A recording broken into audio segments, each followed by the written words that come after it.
All right. Back into Star Rail.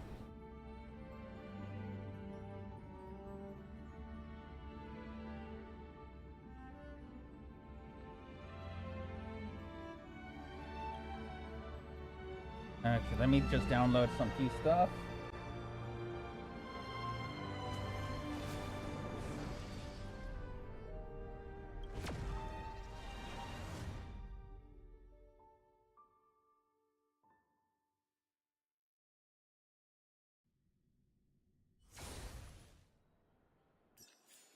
Oh yeah, we're back here.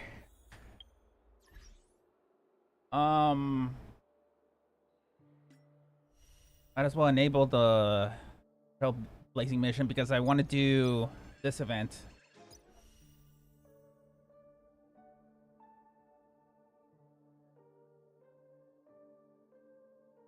Oh yeah, before I continue, I did get Robin. I think she's maxed out. Well, she's maxed out on levels, but I don't have her light cone.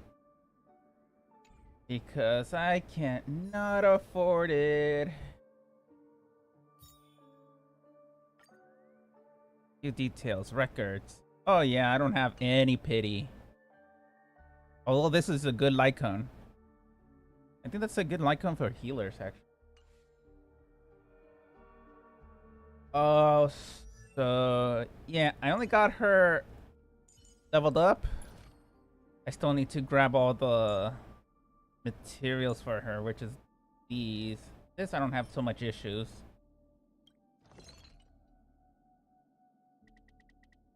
So 300. I don't know how much I need of these. I like 60, I believe. I don't remember anymore. Another 455.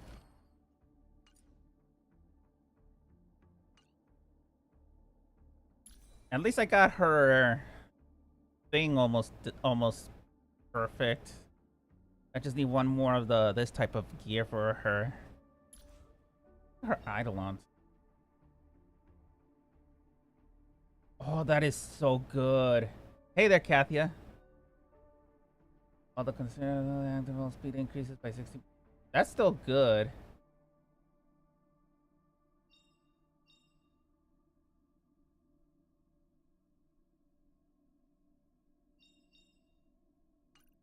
So good. Thank you. It took all the way. I think I was like what 30 into pity, and then it took all the way to six. No, not 60. 81. I was like, ugh. Although they said the light cone from the event, this one, this light cone is good on her. Increase the wearer's attack by 16 after the wearer uses her ultimate. Increases their damage dealt by 18, lasting for one turn.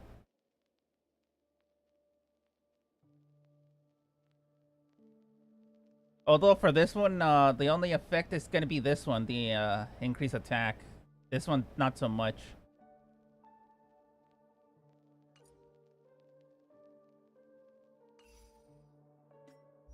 Let me see. Yeah, because I don't think her ultimate does damage.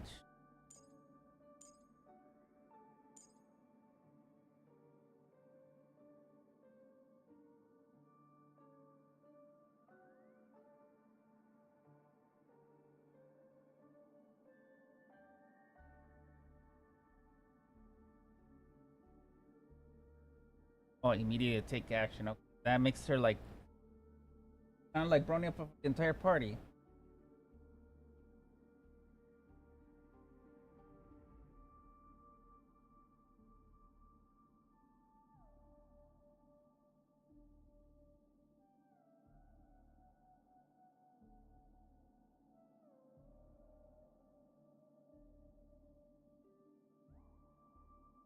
Okay, so technically you don't have to build her critical right and critical damage.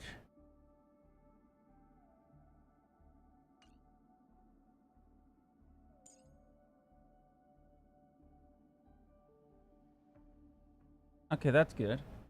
This is like a souped up bronya.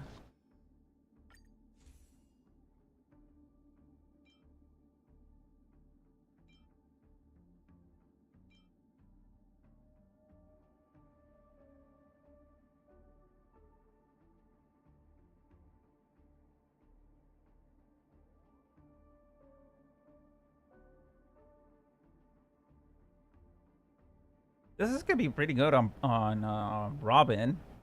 If you want what's the word? Make her more of a support. No. This one's still good too.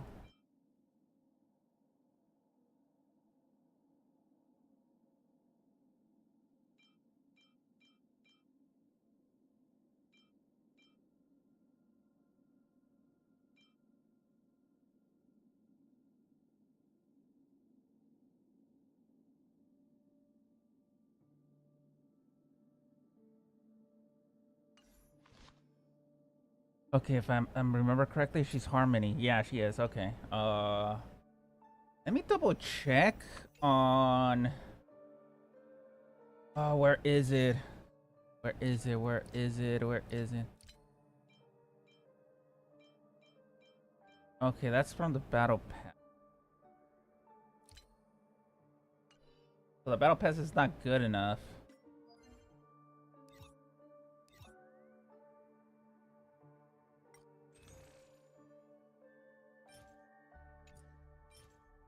Ability. This is preservation. The hunt. This one's harmony. Okay, so that's not good on her. Destruction. The hunt. Another harmony. After the wearer uses a certain type of ability, such as basic attack, skill, or ultimate, all allies gain tirelessness, which increases allies' damage for the same type of the ability as used as the wearer by 12%. Challenge only takes effects. This is kind of good.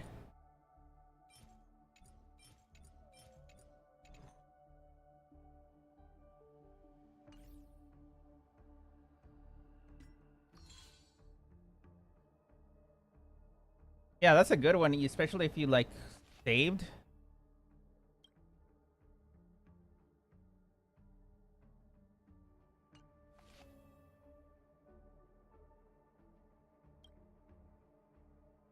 I thought they added new ones on the battle pass, but I guess not. Although to be honest, it's like I think the best one is the one from the event. This one, even though the second part is gonna be wasted.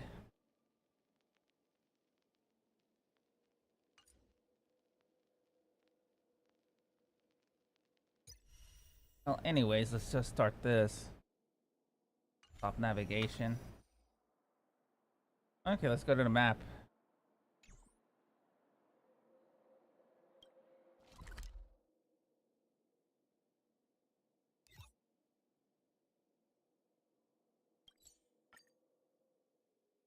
Go to the map. Newsflash! Penacony's Charmony Festival has entered its countdown phase. Accompanied by Clocky's TikToks, after 12 system hours, this grand celebration will commence with much fanfare.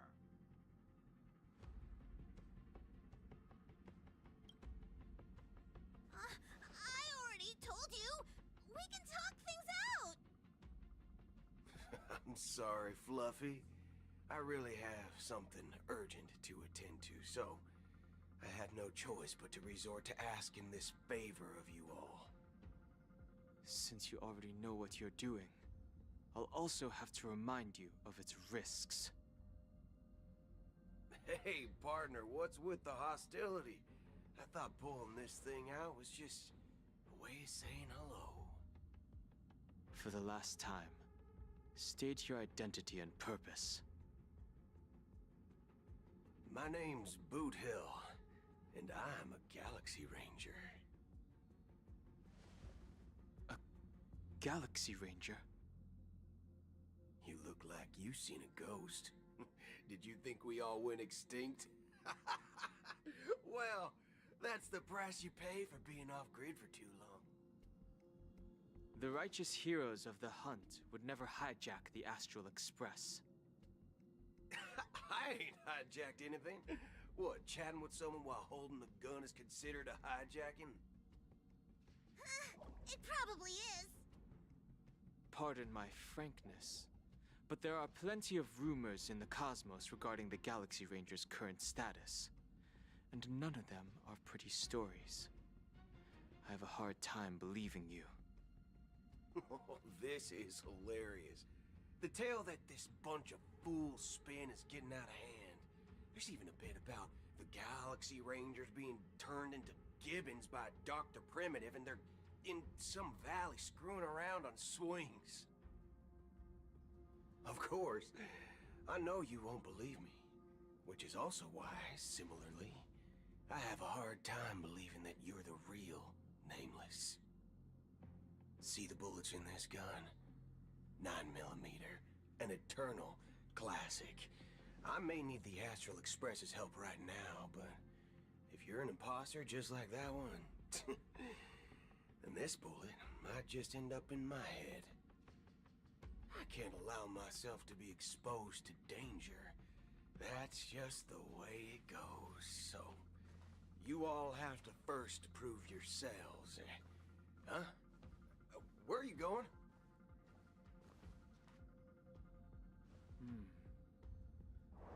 Recognize this? It's a model fudger. The Jade Abacus of Ally and Oath. The CN Joe really gave this to you guys? Model fudger? This is the Jade Abacus gifted to the Express by the Xianzhou Luofu's general, Jing Yuan. Its presence on board serves as the Xianzhou Alliance's official recognition of the Express. Is that enough? Not bad, kiddo.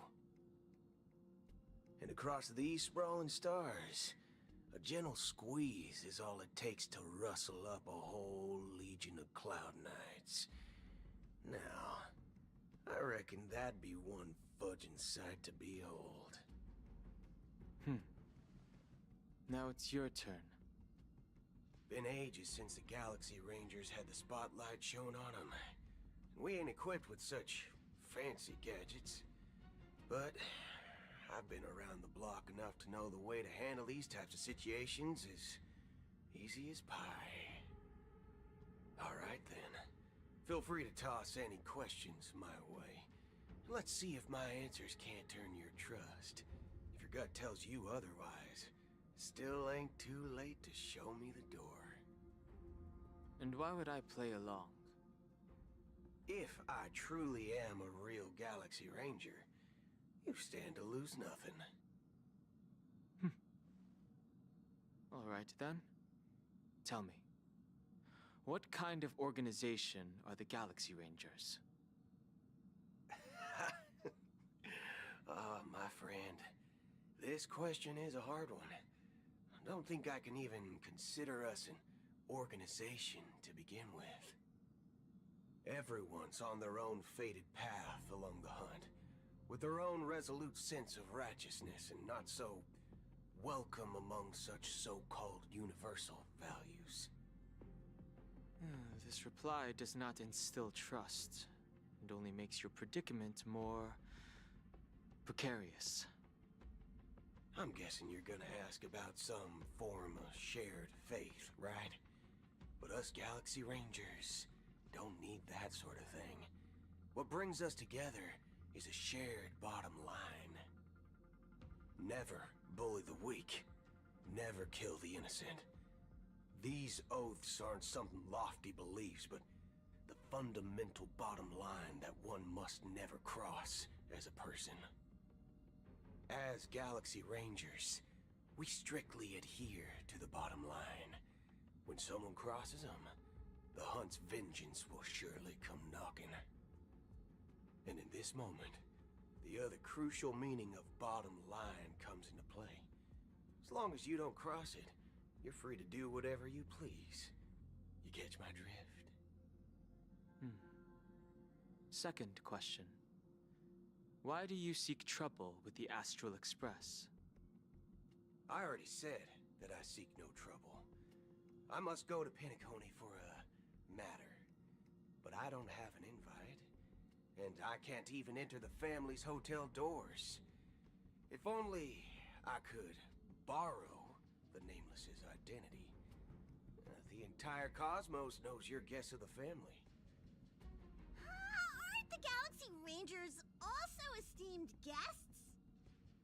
Well, you've hit the nail on the head. This is why I'm here. It's fine if I tell you. The Rangers are pursuing an imposter. The son of a nice lady posing as one of us. She's on Penacony right now. My informant is a memo keeper. She's the same as all mimetic organisms, appearing one moment and gone the next. She scares the fudge out of me. Still, she gave me some vital info. That Galaxy Ranger imposter. Who is it? Is that the third question? Is it a hard question? It isn't. Just that you might not believe me. That person calls herself Acheron. And according to our informant, she could be an emanator of nihility. That's impossible. That's what I said. Don't worry. When I first received the news, I had the exact same reaction as you. IX never gives anyone so much as a first glance, and that's perfectly normal. What reason would they have to bequeath strength unto mortals? Then you must know that emanators can also conceal their own identities, which, for many people, it's better that way. Otherwise, there'd be wanton bloodshed across the cosmos, or even, perhaps, turning their back on the path they're supposed to follow. I had the good fortune of running into an elation emanator. Its appearance was no different than that of those clowns. If it weren't through sheer luck that I got it drunk, I would have never known of its eminent status. Even in the purest hunt, you'll find the Xianzhou Alliance under the spotlight and Galaxy Rangers lurking in the shadows. Paths are inevitably concepts created by people and exist in planes beyond our understanding. To reckon that nihility emanators don't exist, well, maybe we just ain't nihilistic enough. So, do you understand now? Your companions are in danger, and it's pretty harrowing. If you don't want to believe me, you'd best send a message to them, but I'd advise you to move fast. We don't know what's happening in the dreamscape or how much of what the memo keeper said is true. And that Acheron, who knows what she intends to do?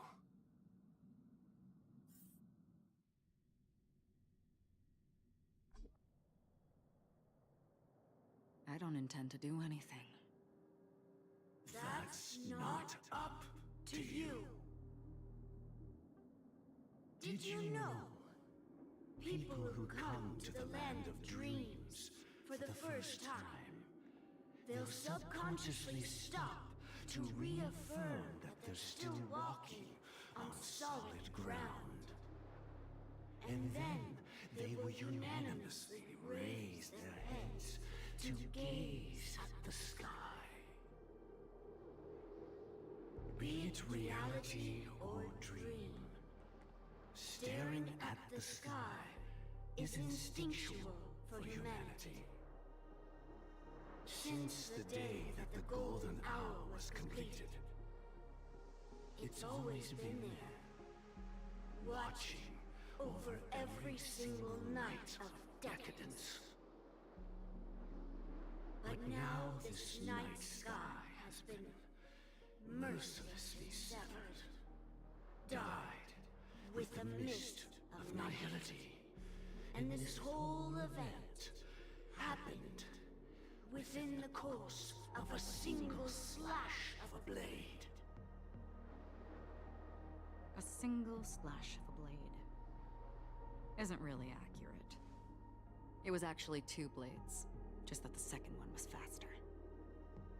That's not the point. Many guests who weren't supposed to be invited have gathered at this banquet. Even if the harmony is all-embracing, I have no choice but to show some of them the door. For the sake of Penacony and the peace. The planet of festivities has no place for you, a puppet of nihility. Those who live in the shadows do not bear the right to tread the illuminated stage. Speaking of living in the shadows, there's probably not much difference between us. It's only polite to reveal your true self, at least when speaking to others. Penacony's Dream Master.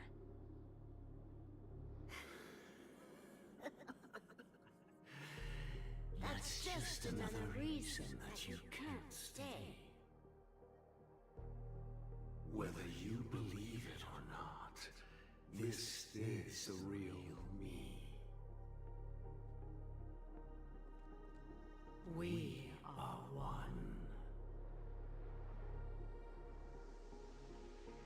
Is this the unity that the family espouses? My mortal shell has long since dissipated. The Oak family's 107,336 offspring are now my eyes, ears, and mouths, spreading joy across dreams when required. And in times of essential need, exiling evil from this haven in my stead. From the sound of it, it seems like you're asking me to leave Penacony. I am glad that you're an understanding one. Alas, I'm not asking. If you think you can. Are you threatening me? I ended it with a period. It was a statement, not a threat. Knowing who I am and still showing such malice. You're not the first, nor will you be the last. This scene played out many times before. And usually, when faced with my questions, most people retort, "Why can't I?" The result has invariably been that they can't. You are confident. But be reminded, the family is forgiving, but not weak. The cords of the harmony extend across worlds. If you do not comply, when the blade is unsheathed for even a hair's breadth, you will never be able to escape the eternal Centurion's wrath in all of your lifetime. 137 individuals. That is how many heathens I have exiled since I became Dream Master. Among them were those who once severed my wings, and those who immolated my body. And here I stand again, about to add another mark to the tally. And you will die. I mean, all of you will.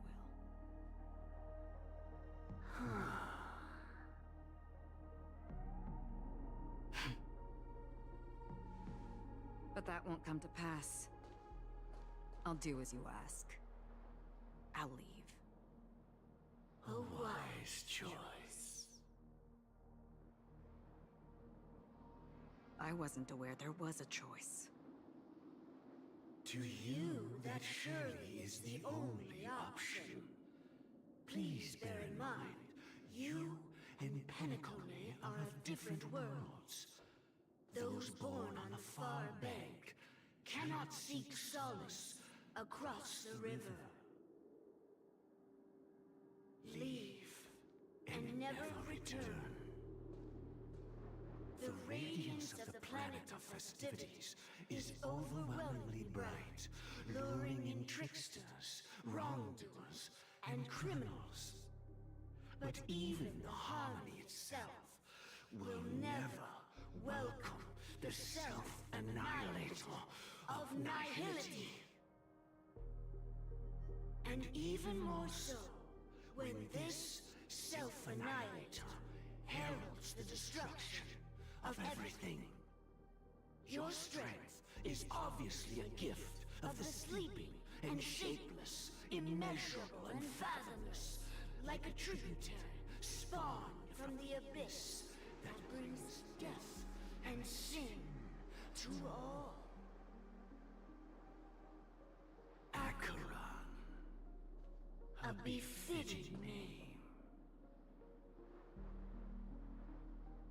Take it from someone on the other side of your so-called river. You know better than I do that Penacony has already deviated from the harmony. Whatever your intentions may be, I foresee only one outcome. Its future holds nothing but nihility. Just like all the worlds that have drowned in their shadow.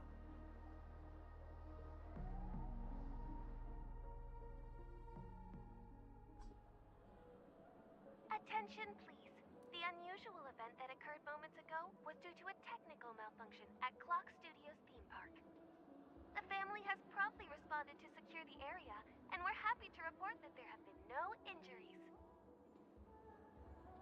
Oh, I swear that was no movie shoot. So many chips fell from the sky, and I even caught one of them. But it vanished in an instant before my very eyes. Excuse me. Are you talking about the Clock Studios theme park incident? Hmm? Yeah, what about it? Oh, Miss Robin! Am I seeing things right? No need to worry. I apologize for any inconvenience caused to your delightful dream journey. What you just mentioned about the chips really piqued my interest. Would you mind providing more details about the incident? Oh, it was just those chips you normally see everywhere. The green ones? They fell from the sky as if it were raining. And then those chips simply disappeared. It appears to be the Dream Sim tech the Iris family has been developing. Huh? Miss Robin, you mean those chips were all part of a performance? But I really... Shh. This technology hasn't been made public yet. It was originally planned to debut at the Charmony Festival, but it seems it's been leaked. Can you help me keep this secret? The raining chips were supposed to be part of my act.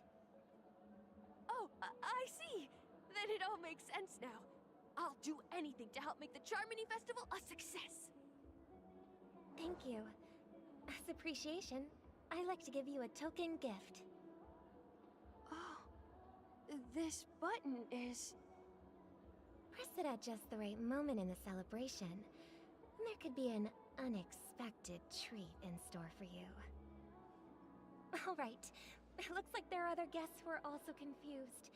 I'll have to excuse myself. Please, enjoy the dreamscape. So many people talking about it. This commotion at the theme park definitely made waves.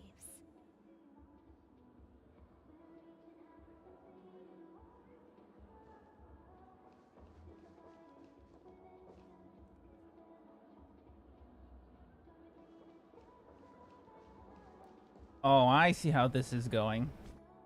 Means I have to switch around.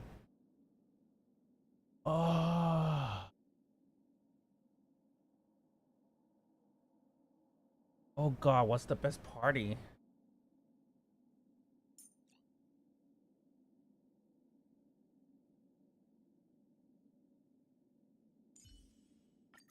Our paths cross once more. Ready for another dance, Memo Keeper?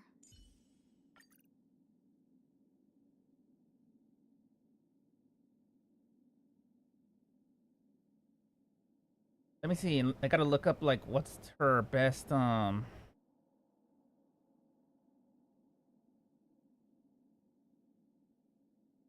comp.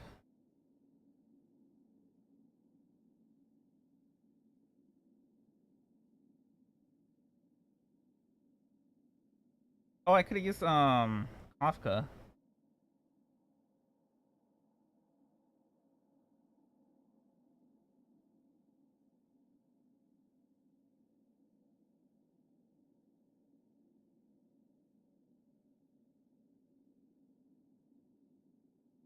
Ah, this should be good enough.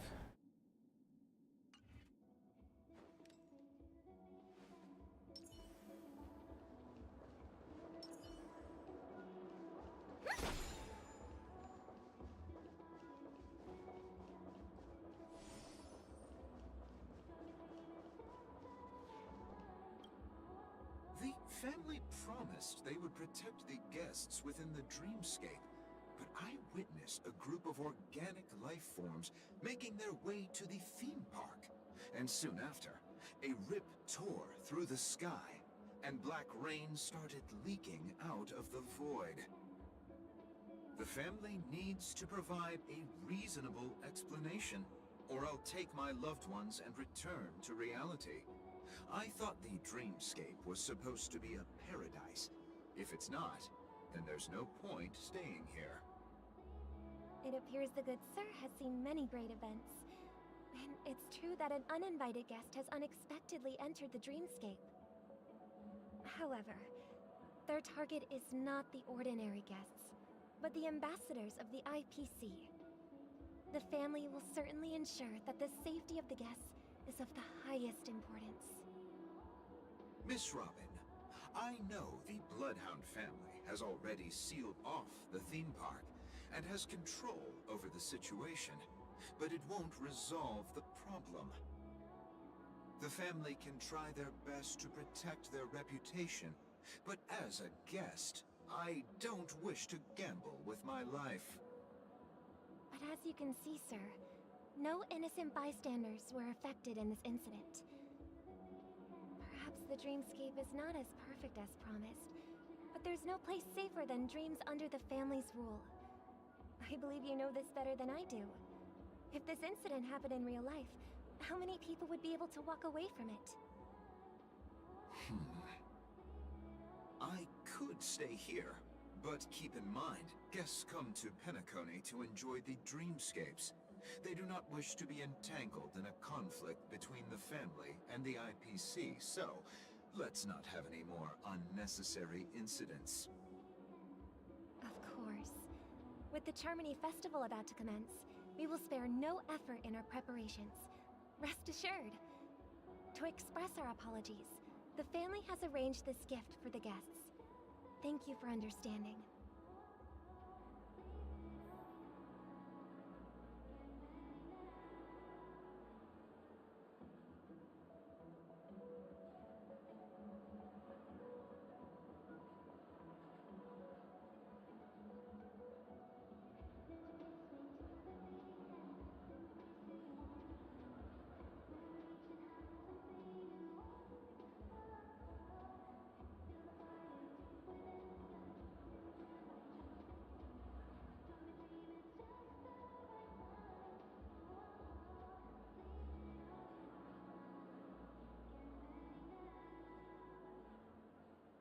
All right, let's see.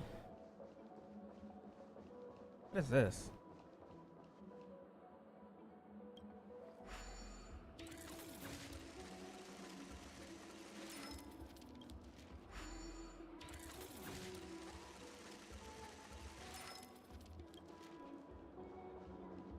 You've had quite a bit to drink.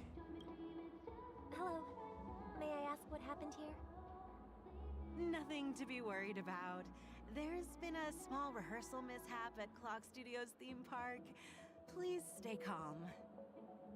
Hey, are you a fool? You don't even recognize Miss Robin? Who do you think you're talking to? Huh? I'm sorry. I've just been transferred to the Bloodhound family, and I'm still not too used to working on the streets. I didn't realize it was you. I'm so sorry. Hey, don't sweat it. You guys have a tough job. I know how it is. How's the situation looking? Oh, we've sealed off the theme park. Most guests are used to bizarre phenomena in the dreamscape, and so far, no threats have been detected. We can expect order to be restored soon. Rest assured, Miss Robin will intensify our patrols to ensure that no incidents occur. I trust you guys. But regarding what happened in the theme park, what do you hounds think about it? It's okay. Feel free to speak your mind. Well... Actually, I was there shortly after it happened. Is it true that the IPC's ambassadors came with ill intent? And that Galaxy Ranger who easily cut through the sky? Miss Robin, tell you the truth, everyone's been talking about it. The myriad factions on Penacony have already been causing unease for everyone. Thank you all for your loyalty towards the family. The planet of festivities has indeed run into some trouble. The representative from the IPC... he's trying to regain ownership of Penacony and is prepared for a hostile takeover. Of course, the family did not agree. The result of the failed negotiations is as you see it now. No wonder. So this is the main reason why the IPC staff are banned from entering the dreamscape. Did they apprehend the troublemaker in the end? Don't worry. Mr. Sunday is currently tracking his whereabouts, and I'll have something to show for it soon. However, given the situation, the IPC surely won't let this go easily. Therefore, we are relying on you hounds to maintain the order and stability of the dreamscape. Please be assured, Miss Robin, we take our orders seriously. We won't let those IPC cronies get away with this. Thank you for your hard work. If there are any other members who still feel uneasy, please tell them on my behalf that protecting the dreamscape requires everyone's help. This is a small gift prepared by the Iris family for the guests. There's one for you too. Please, open it at the Charmony Festival for an unexpected surprise. I can't believe I received a gift from Miss Robin. It feels like I'm dreaming. Wait, I am in a dream. If trouble comes knocking on our door, we're not afraid to go to war. Rest assured, the Dreamscape's peace will be protected by the Bloodhound family.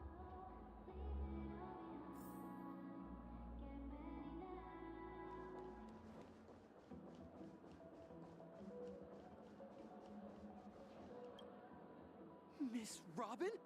That's the renowned cosmic superstar, Miss Robin! I didn't expect to meet a fan here. I'm honored. Welcome to Penacony, a world filled with wonderful dreams.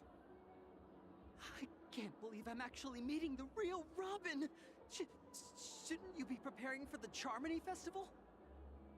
Preparation is important, but the ceremony is fundamentally about sharing the Great One's harmony with everyone. If there's a chance to sing with everyone, I will not refuse. Regarding the recent mishap, I understand it negatively impacted some of our guests. As a member of the family, it's only right for me to come forward and offer my apologies to everyone. But, are you sure it was actually a mishap? Everyone saw those chips descending like rain and the red light tearing through the sky. Claiming it was merely special effects seems a bit far-fetched. Plus, I met that generous gentleman. He looked really out of it and kept talking to himself. Is this also part of the performance? Everyone, please do not panic. I believe that the family will give everyone a satisfactory answer in due time.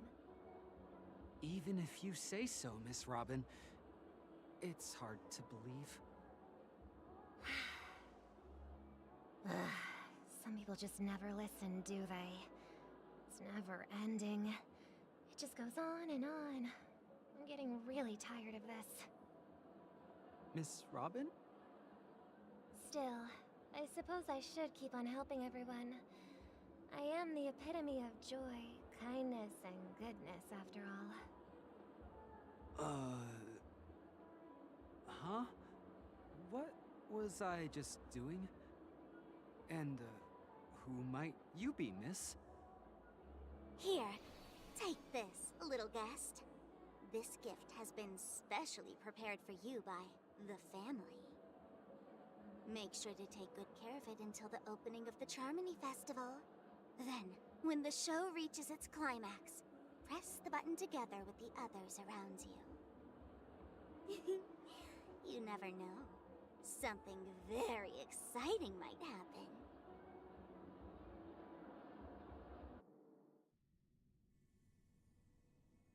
We're back to where it all began. You entered the golden hour from this place. And it is also from here where you will enter the true Penacony. It is a pleasure to journey alongside you once more. But it's time I laid bare the entire truth before you. As you might have heard, I also go by another name. Stellaron Hunter Sam.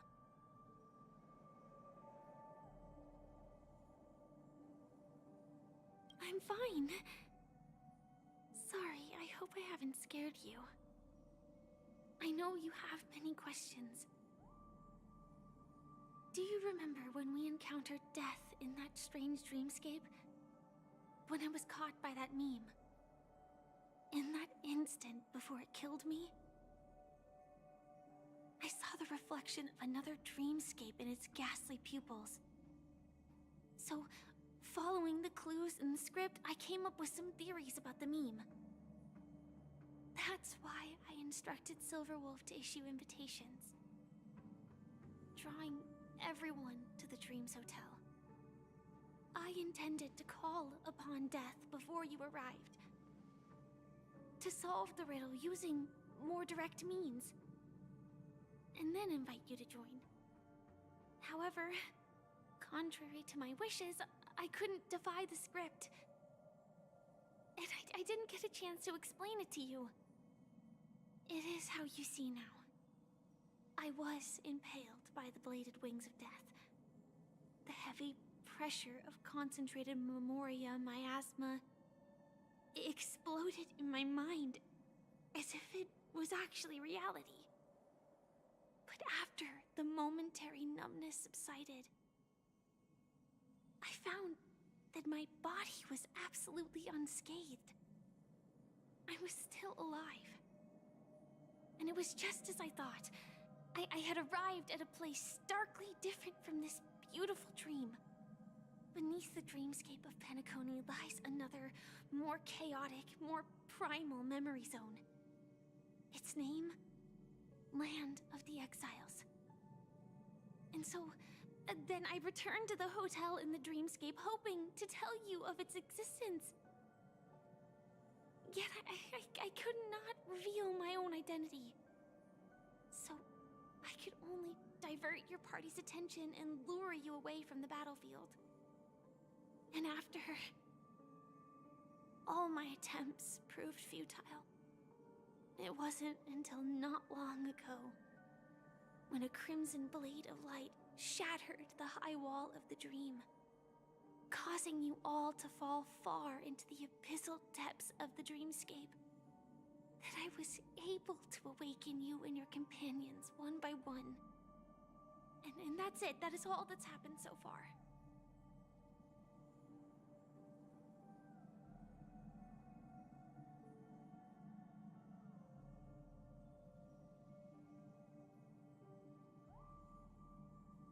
I know It's tough to believe all this without reservations.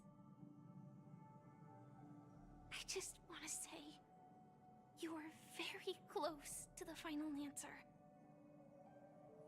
Just one more thing needs to be done. And then I can prove it to you. Now, let's leave this place. Please close your eyes. Take a deep breath and visualize the dreamscape's outline in your heart. And remember, you must not open your eyes at all times. 3, 2, 1. Don't be afraid. The one who has come to greet us has arrived.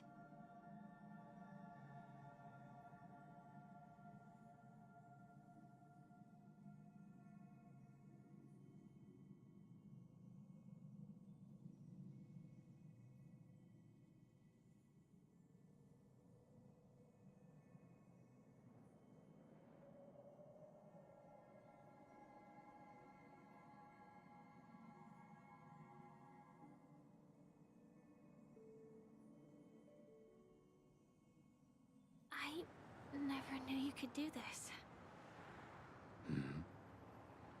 Do you have a driver's license? I do. That is surprising. Why?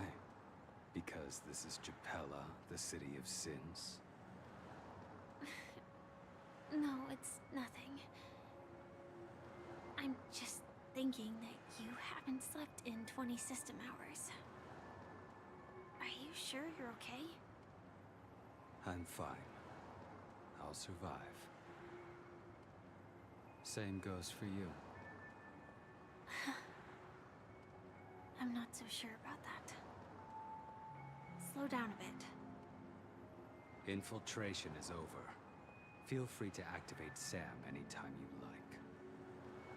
There's still some time before the next part of the script unfolds. Let me stay a little longer in this body.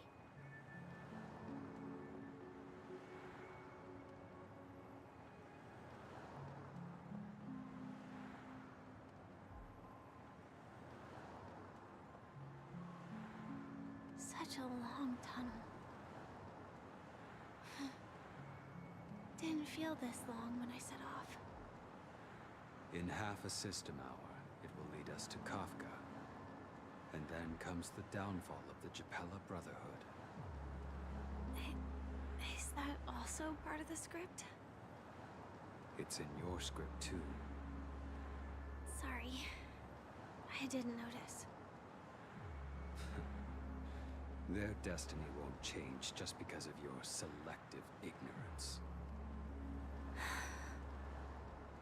I told you before, it's a bad habit. What about you then? Is this the moment you finally find the death you've been looking for? As always, it's a blank slate. It's not on this planet. Why the sudden inquiry? Because I'm currently in a car with a sleep-deprived driver. I just want to get there in one piece. This car has full self-driving capabilities. I'll just put my hand on the steering wheel. Will that do? Hey, don't take everything so seriously.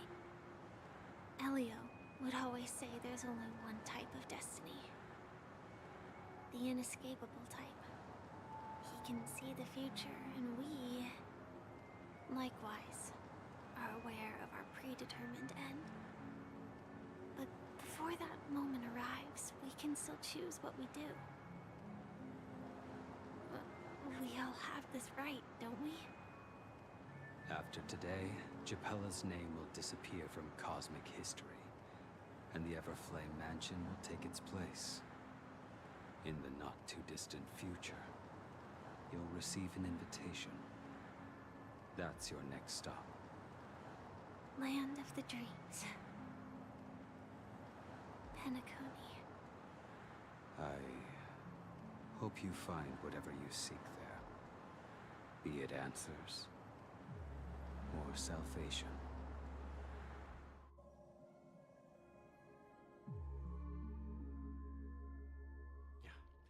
Glad to see you're safe and sound.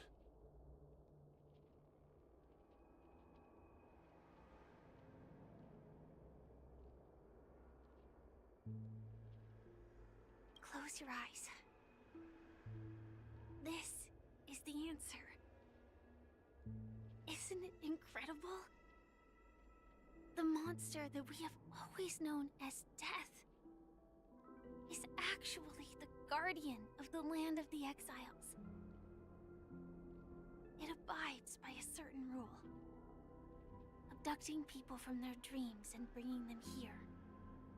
The question that has been perplexing us, does death really exist in the dreamscape, appears to be a cognitive trap. It was laid by those orchestrating events from the shadows to cover up the truth behind the disappearances and the existence of this fortress known as Dreamflux Reef.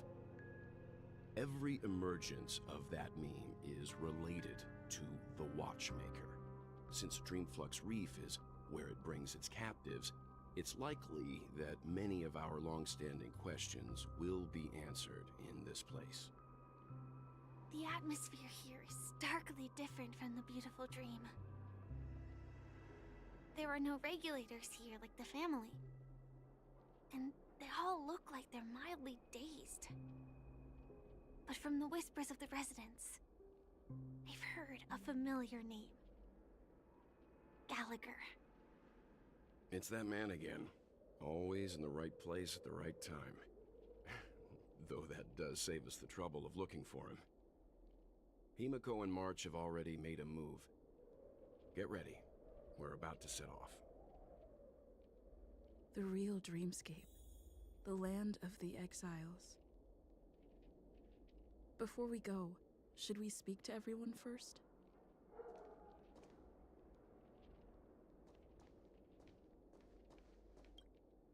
I am really sorry for waiting until now to tell you everything.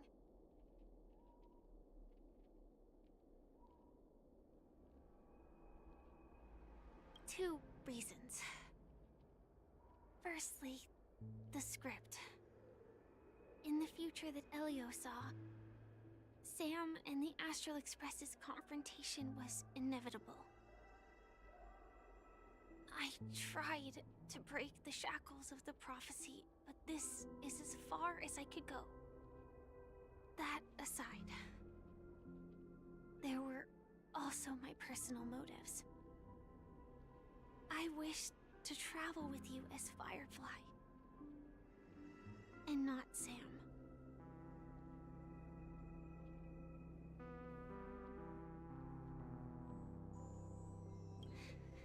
Thank you.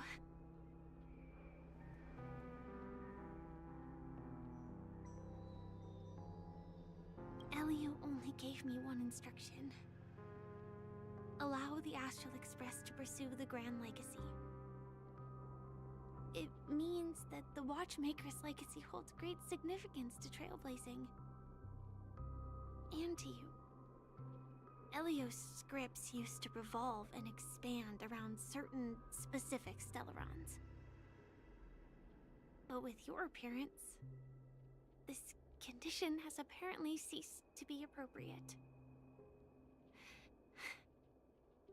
Perhaps he also saw the impossible in the future. Do you still remember that medical cabin I told you about? Well, that's Sam. It belongs to the Iron Cavalry of Glamoth's Firmament Frontline. A Firefly Type 4 Tactical Heavy Assault Mech.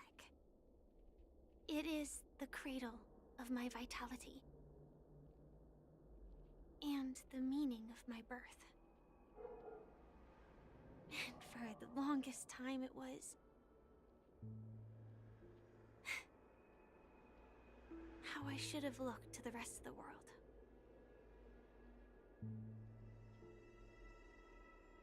The time scale of Dreamflux Reef differs from reality, so we mustn't lower our guard. You're sensitive to Memoria. A slight misstep, and you could get lost in this memory zone.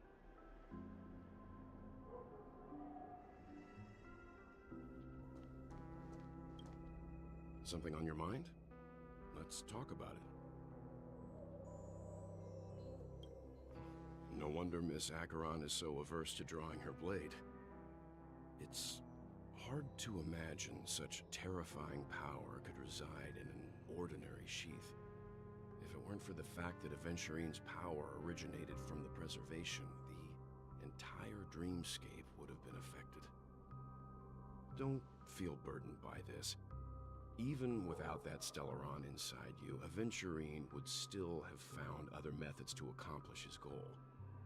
Let's just believe in Miss Acheron, and given her prowess, I don't think we've got anything to worry about.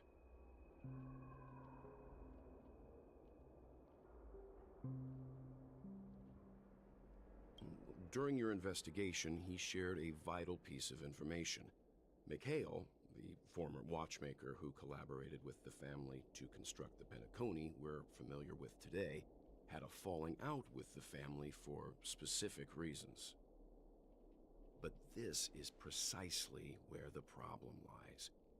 You were clearly investigating a murder, so then why, as a security officer, is he changing the subject to talk about his past with the watchmaker?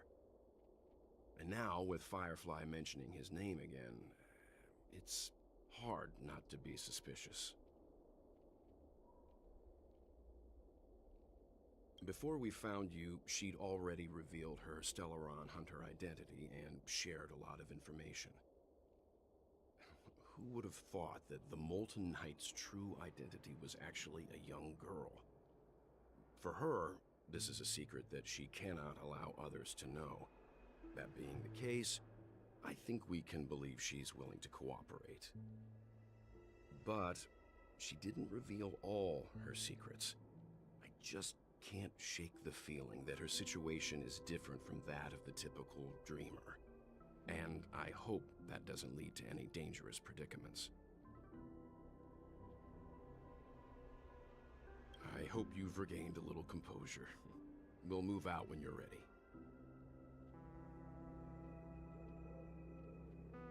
All right, let's go. At least my party is back to normal. Is there anything that I need to collect? Keep going straight down this alley and it'll lead to an elevator.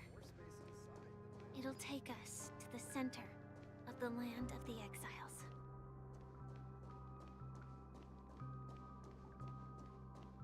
Land of the Exiles, okay.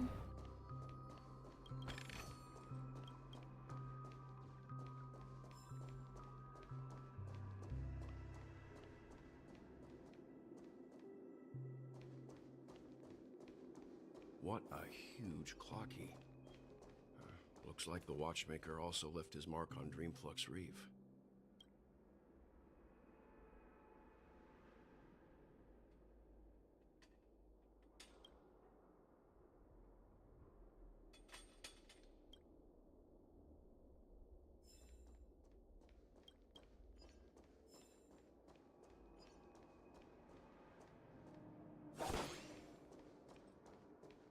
Oh, those were items? Oh, God. All right, let's go back.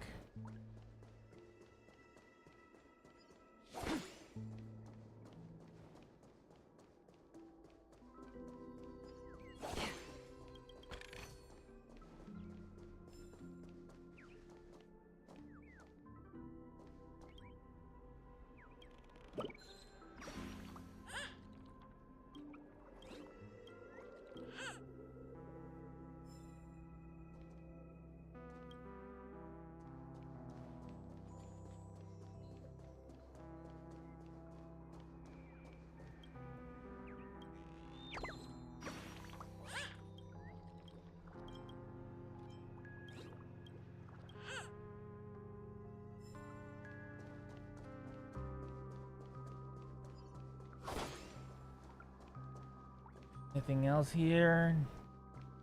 No?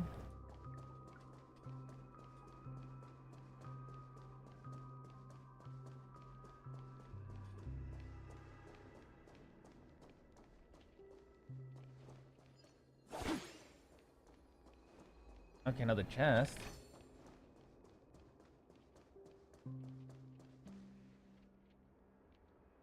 This is so similar to the train station in the other planet.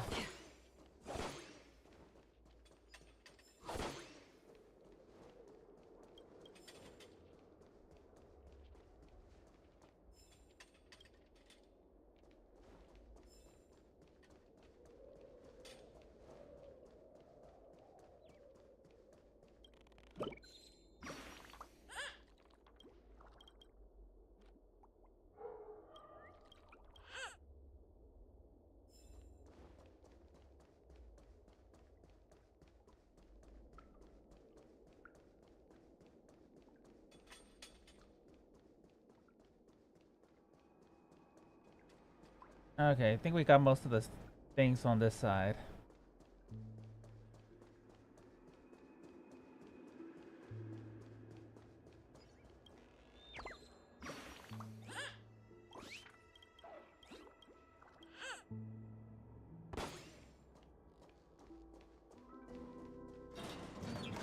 Up we go.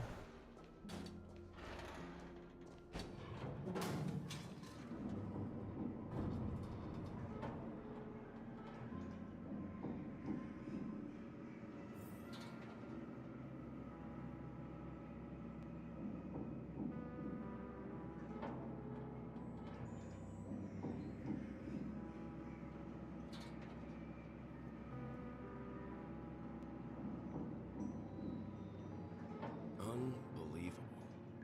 To think there's a settlement of this size within the dreamscape. And all beyond the family's reach.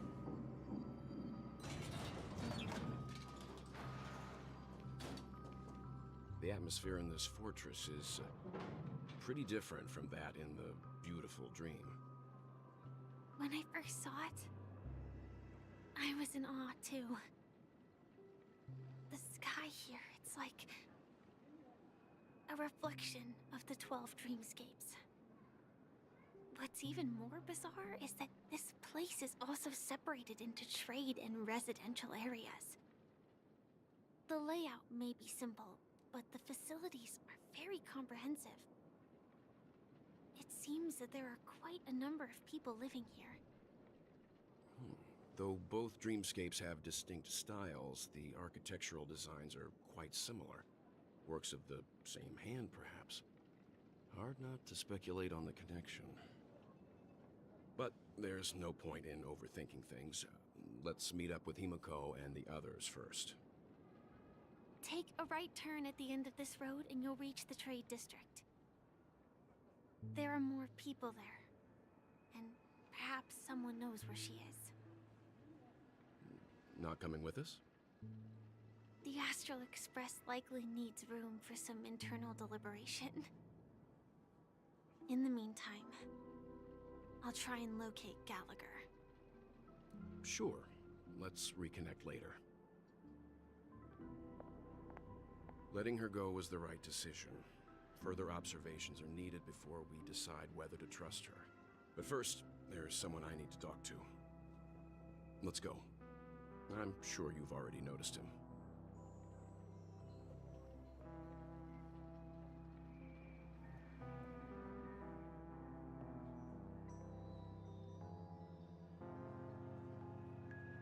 He's right over there.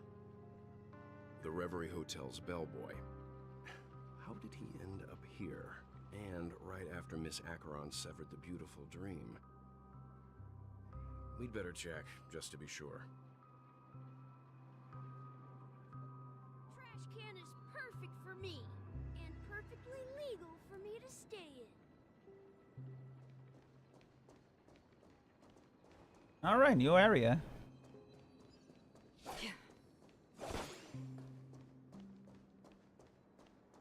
Oh, there's a chest.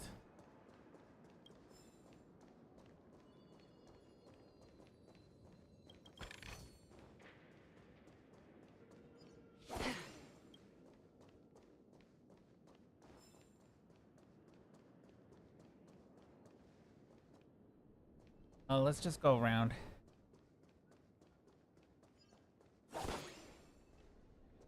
Don't miss any.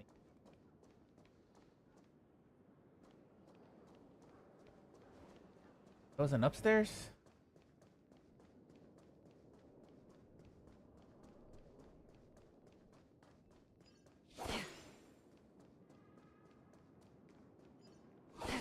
Okay, that's good enough. Let's go and do the Trailblaze.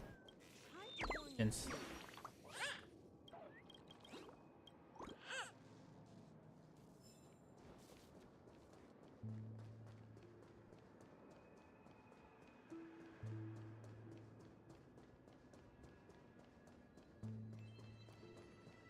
let's go. This trash can is perfect for me. Huh? You're the guest from before. We meet again! And a new friend. Forgot to introduce myself. I'm the hotel's bellboy, Misha. Hello, Misha. I'm Welt. We met in a dream. Oh, and who might this be? Tick-tock! Old friend and new friend! Let's high-five!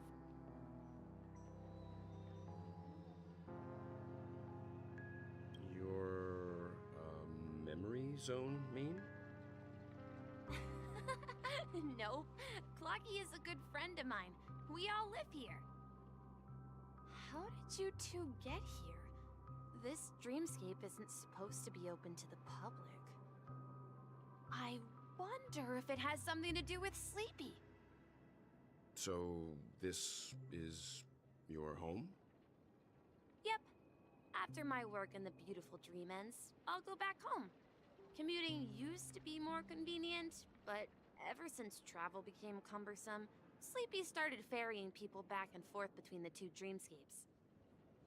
This Sleepy. Can you describe what it looks like? Sleepy is a memory zone meme. Looks fierce and has many eyes. But it's actually really well behaved. Gallagher's been taking care of it.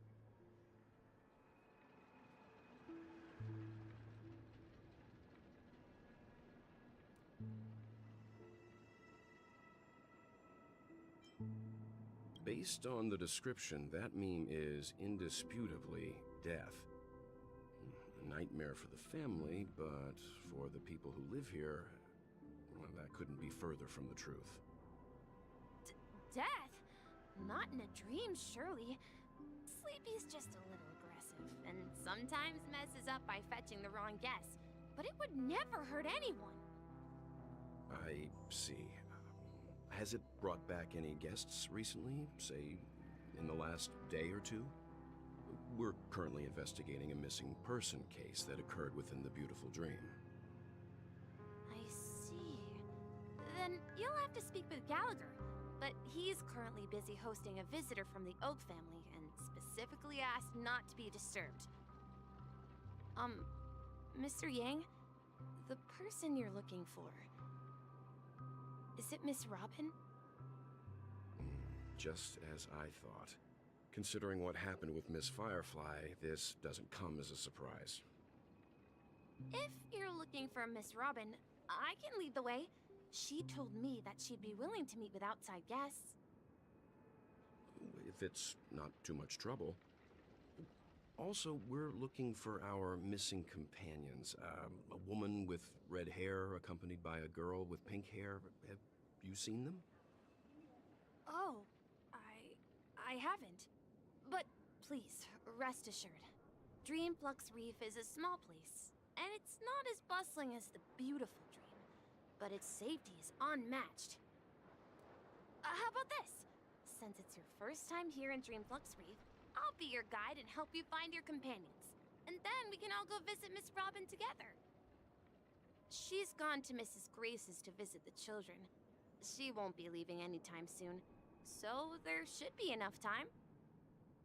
All right then, we'll follow your plan.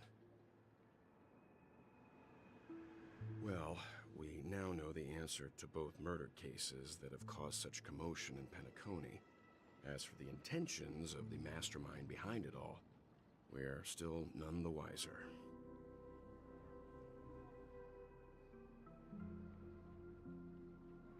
Yes, that's my thinking as well. I'm not entirely certain, but we still have to find him one way or another. Say, you mentioned before that you saw Clocky that only you could see, right?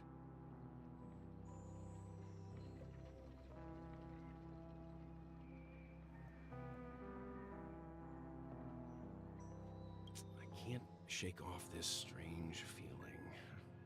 Am I really still so young at heart? Forget it. It's not important. We'd better just follow Misha.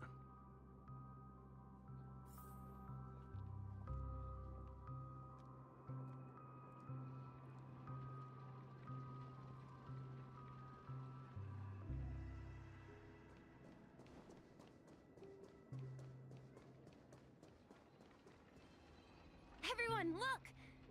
From here, you can see the most spectacular view of Dreamflux Reef.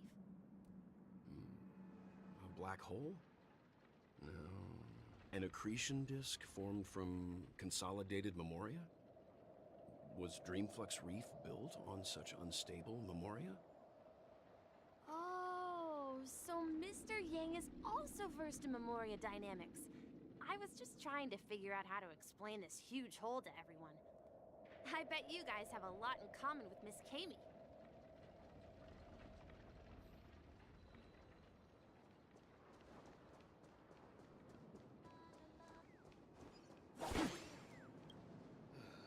I'm just a wallflower.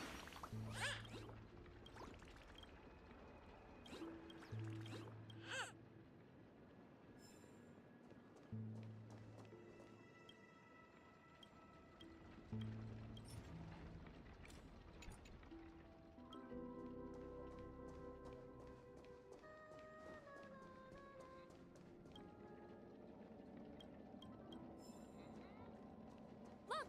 There she is! My calculations are finally done. In another 10 system hours, the above dream will swallow the dream below. My hypothesis was correct. This place will cease to exist as the dream devours everything. Who are you all, and why haven't you left yet? This place is about to disappear.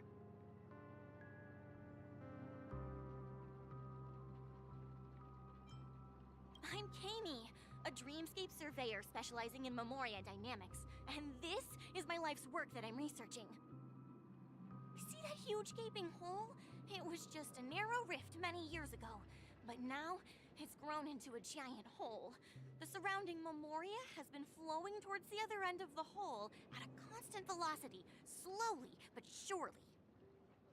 But the scary part is, according to my calculations, the flow rate of Memoria has recently changed, and it's faster than ever before. It's almost as if something is sucking it in from the other side.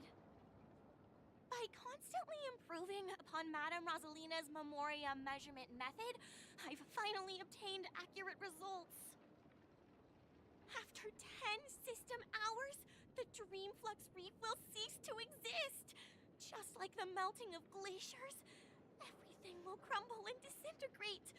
The dreams on that side of the void will fuse into one. Please don't worry. This sort of thing has happened many times before. Miss Kami isn't a bad person. She's just a bit lost in her own world. She'll probably realize she's wrong soon enough. You don't say. There was something else that piqued my interest. Who is Madame Rosalina? Oh, do you know her too? Or are you also a fan of Memoria dynamics? We're very interested in Madame Rosalina's achievements. Could you tell us a little more about them?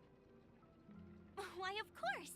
She's an excellent scholar of Memoria dynamics, and the first person to apply Memoria rate measurement methodology on interstellar travelers. Regrettably, due to the presence of the Garden of Recollection, ordinary people don't pay much attention to the nature of Memoria. She departed this world without much fame, leaving only a few thin journals behind. I came to Penacony to learn more about my idol, and went to great lengths to seek out Dreamflux Reef, all because this is her final resting place. Prodigies always meet their demise prematurely. If only Madame Rosalina had more time, she would have discovered a way to reverse the flow of Memoria. I felt it. The source is in the Golden Hour. There is a certain anomalous presence stirring the currents of the memory zone. I must uncover more concrete proof. I must convince everyone. Does the name Madame Rosalina sound familiar to you? That's right. It seems like she did a great deal of research and calculations in Dreamflux Reef before abruptly passing away. Miss Katie regularly mentions her. I hear Madame Rosalina passed away during the prison war. She could see the Penacony of today. Its people building homes in the memory zone. I bet she'd be really happy. Perhaps. Our destination is the commercial district. That's where the largest crowds gather in Dreamflux Reef. We might be able to find the others there.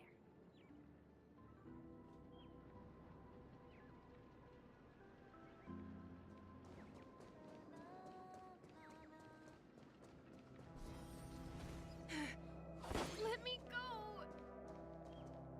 Ghost! There's a ghost! Don't come near me!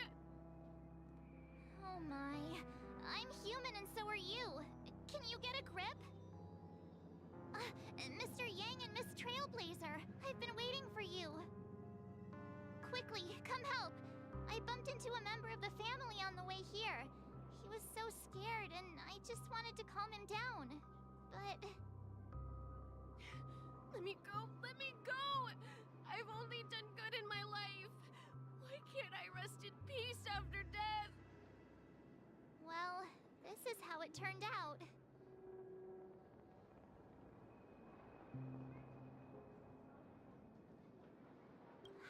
Ha, you're a regular comedian. He thinks he's dead. Although, when I first fell in, I also thought the same. Dear guest, this is not the afterlife. This is Dreamflux Reef. That's right. Did you hear that? Repeat after me. Dreamflux Reef. You're talking to someone invisible. If I'm not dead, what am I? I shouldn't have pushed my luck and tried sleeping in my dream. Curiosity kills the Papeshi.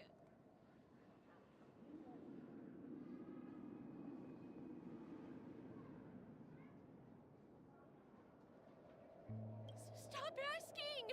You'll alert the monsters. All the dead are right here. All of them. You're not talking about the memory zone meme, are you? Don't say that name! It's all your fault. They're coming!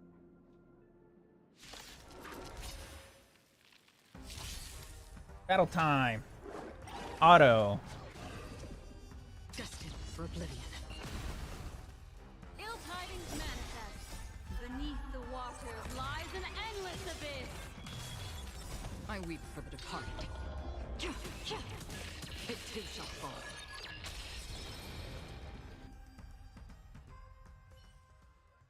He passed out. His intense negative emotions attracted the nearby memory zone memes. I see. But why aren't the other people around here scared? Unlike in the Sweet Dream, people here don't see memory zone memes as dangerous monsters. And even if they pose a threat, people can easily escape by forcing a wake-up call. But we can't just leave this man here. Can we take him somewhere safe? We can ask Jessie for help. I've gotten to know many locals while for you guys. Everyone here is living a self-sufficient life.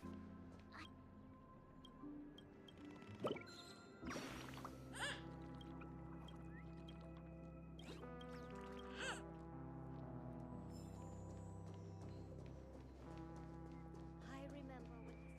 No! At this rate... Done for!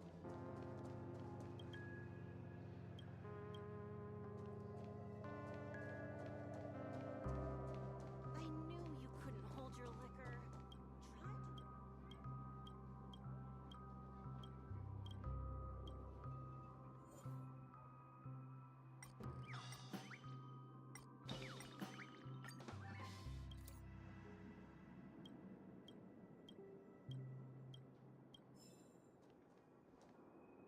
How about a little impromptu concert just for you? You're in for it.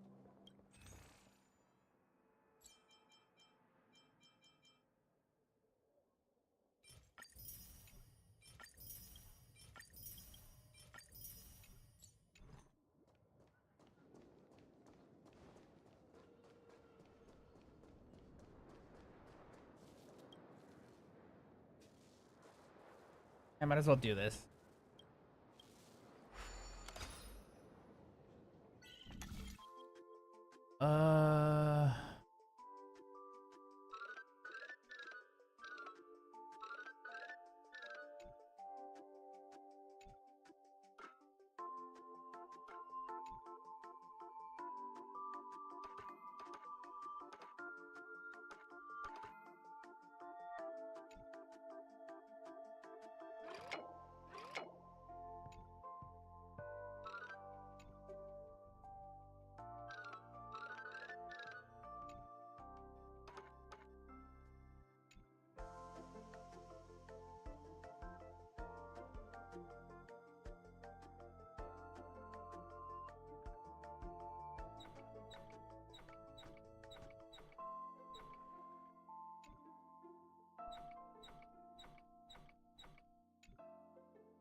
Um.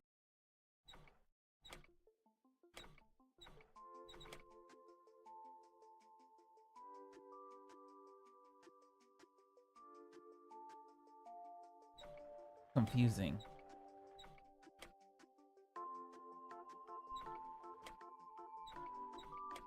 What?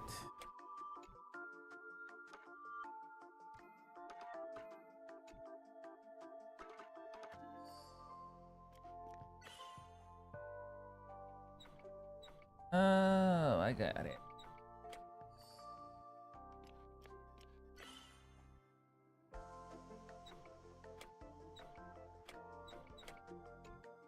Then we move this.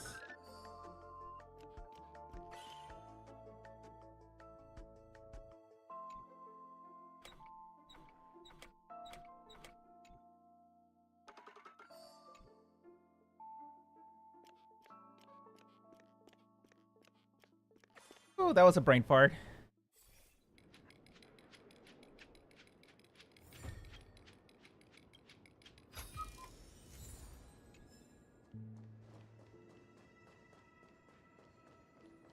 Another chest? A stroke of genius like this.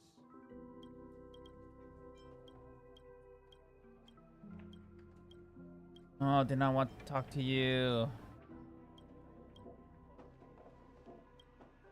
Evening, Jessie.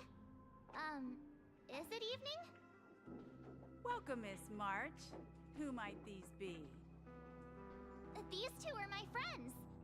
As for the man lying on the ground, he's a scaredy cat who fainted from fright. I see. Another poor guy who accidentally ended up here.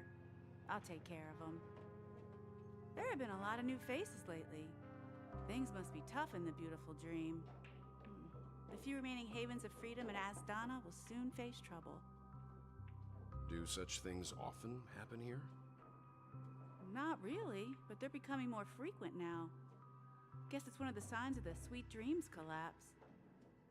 This man has had quite the shock. Could you help me find a Halovian lady march? Her songs can heal mental wounds. A Halovian lady?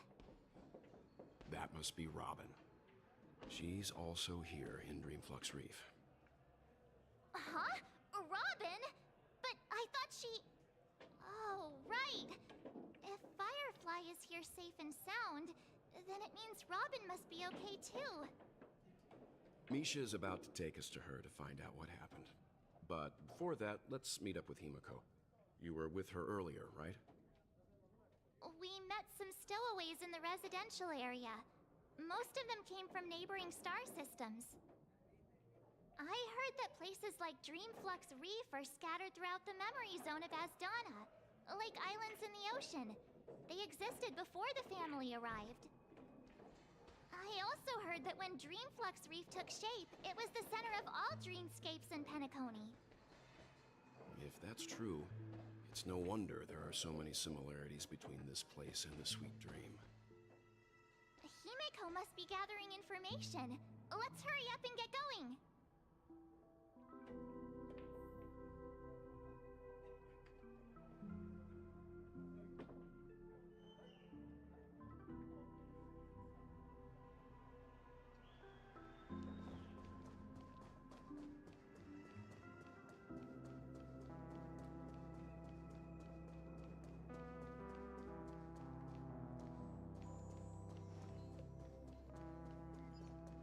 Let's have a toast to dreamscapes.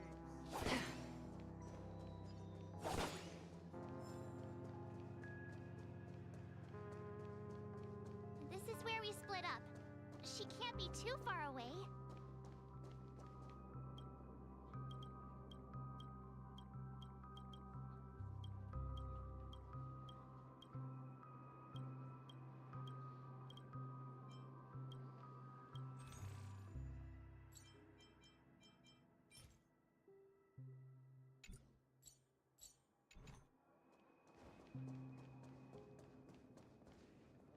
So that's how it is.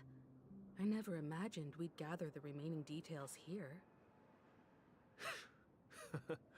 To borrow Gallagher's catchphrase, what an unpredictable twist of fate.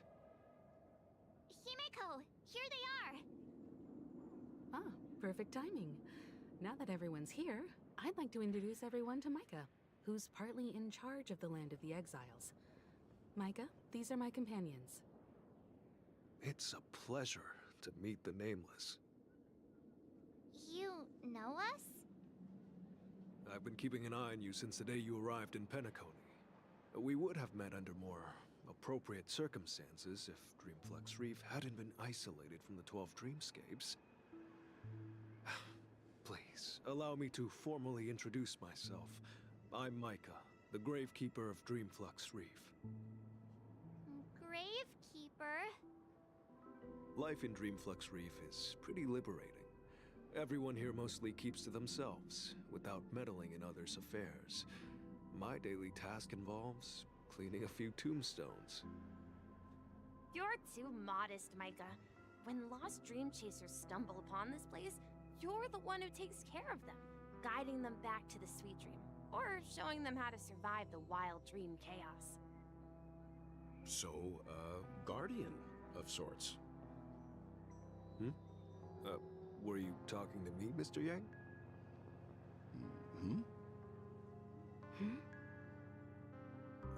On that note, Mr. Mika, which tombstones are you referring to?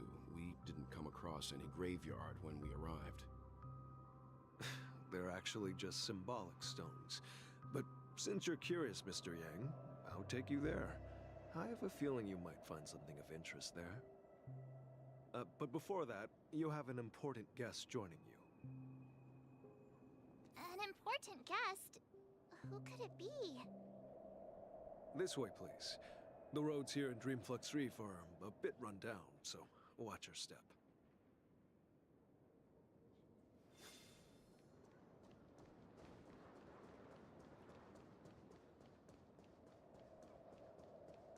I remember when this place was all...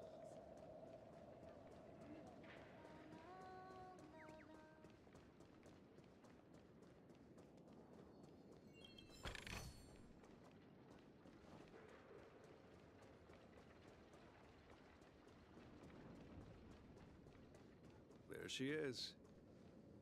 It really... Everyone sang so wonderfully. It's not often that I tried this music style, but I've gained some valuable insights from it. Oh, I can't thank you enough, Robin. Well, these kids have made incredible progress in only a few days. It was nothing, Grace. I merely taught them how to sing. It was you who brought hope into their lives. Life must be quite difficult for them in reality, I imagine. That's right. Whenever it's time to say goodbye to these kids, they're reluctant to leave. But I've explored every corner of Dreamflux Reef, talked to everyone I met, and they all told me the same thing. This shattered dream is not worth clinging to. It seems you truly are a child of the Harmony. Emma and Andy are orphans I took under my wing. Carol there, with her blind eyes, used to work at a nutrition center in the outer ring of Penacony. And as for Gary, he's been living with autism since he was a child. They're not old enough to enter the sweet dream managed by the family. If we compare people to birds, these kids are like fledglings with impaired wings. But in this dream, well, they can fly freely. Even if they stumble along the way, well, they're still relying on their own strength. And me, an old lady with no legs. Well, without this dream, I couldn't even walk toward them. I'm glad that you found a new life here in Penacony. It's just... Don't worry, Robin. Dreams have their significance, but they aren't everything.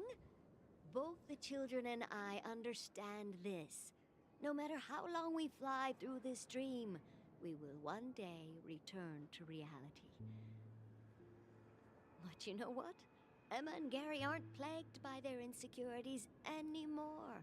No, and Carol is learning how to cope with her blindness. And Andy is livelier than ever. Well, even I've become more optimistic. You see, in dreams, we learn how to live. Once we return to reality, we learn how to survive. And should our feathers be damaged, then we share our wings with one another. There's no need to covet an illusory sky in dreams, because we have the right and the ability to fly towards a broader horizon. It's a relief to see you safe and sound, Miss Robin. It's nice to see you all again, Astral Express crew. I heard my disappearance caused quite the commotion out there. I'm really sorry about that. Since you're here, can we assume that you're fully aware of the situation in Penacony? Ever since I returned to Penacony, my voice started to change, until it gradually faded away. At first, I thought it was a temporary ailment, perhaps due to having been away too long. I thought maybe it just takes some time for my body to acclimate to the high concentration of Memoria and Asdana. But now it seems the root of the problem goes way beyond me. There are elements around me that don't align with the harmony. Losing my voice is just one of the signs of the Sweet Dreams collapse. The Sweet Dreams collapse. That memo keeper mentioned the same thing. So it's real. While I was away from Penacony, the boundaries of the 12 dreamscapes kept expanding outward. But whenever I mentioned the anomalies in my dreams, all the family heads refused to talk about it. Only my brother was willing to respond. Later, I discovered the secret letters from the IPC ambassador, which further convinced me that there are hidden secrets beneath the surface of Penacony. So, following the clues in the Oak family's dossiers, I found my way here. The land of the exiles, concealed by the family under the guise of death. A dream within a dream, where Penacony's past is buried. Hearing you speak, it sounds as if your voice has made somewhat of a recovery. I hate to admit it, but the harmony in this place resonates more broadly than within the Sweet Dream. It's regrettable, but the family has experienced betrayal. The traitor, or traitors, abandoned their original principles and, using the name of harmony, exploited people's weaknesses to turn Penacony into the planet of festivities, trapping everyone in the illusion of the Sweet Dream. This is not the strong defending the weak, but rather the strong exploiting the weak. A world without equality won't ever be favored by the harmony. And naturally, those voices blessed by them have lost the ability to sing. Could there be another force influencing the family's shift in philosophy, Miss Robin? Considering what happened with Acheron, it's difficult to conceive of another entity within the realm of the harmony capable of influencing everyone. Unless a power surpassing that of an emanator is involved. I'd heard about what happened to the Xianzhou Alliance, but as far as I'm aware, the family hasn't faced any such external interventions. Who knows? Perhaps I've just been away too long and missed something. Regardless, I cannot accept my home is moving towards the very opposite of what the harmony represents, while still claiming to uphold it.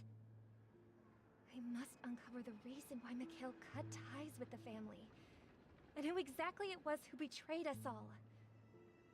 Do you remember our arrangement, Mr. Micah? Well, here's my answer. I've decided to forgo my role, and never step foot on the Charmony Festival stage again.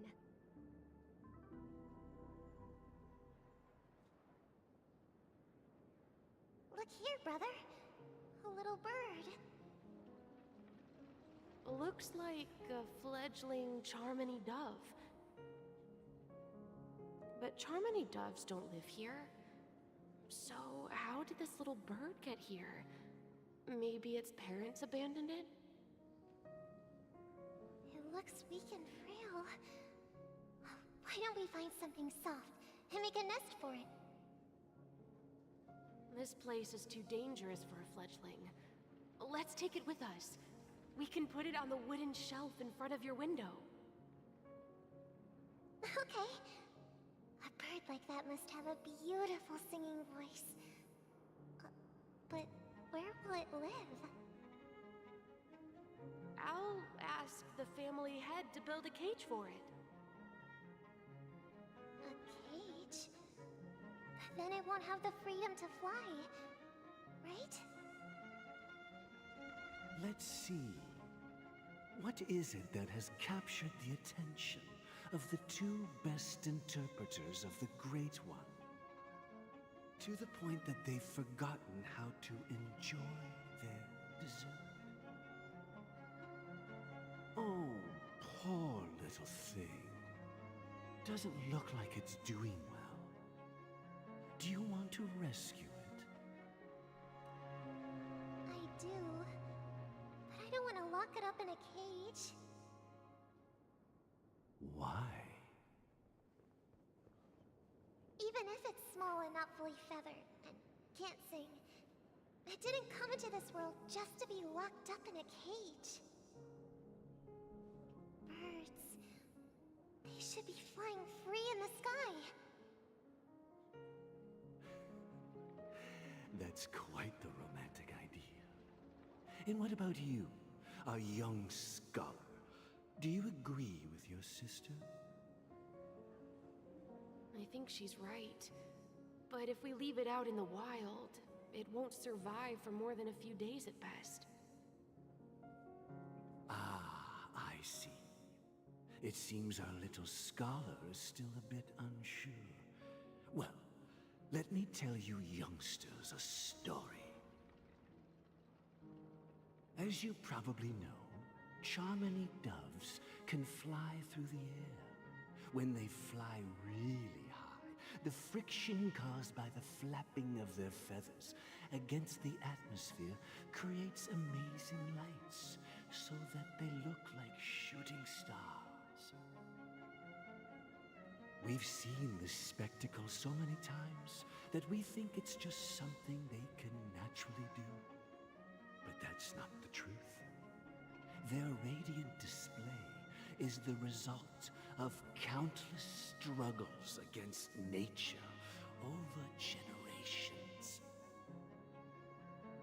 Their ancestors were too weak to survive on the ground. So, to escape predators, they started seeking new opportunities in the air. After countless attempts by many generations, one of them finally figured out how to fly. It soared into the sky and never looked back at the ground again. So, you mean birds aren't born to fly, but they find a way to do it through their determination, right? Well, that's an idealistic way of putting it. So, what are your thoughts, Sunday?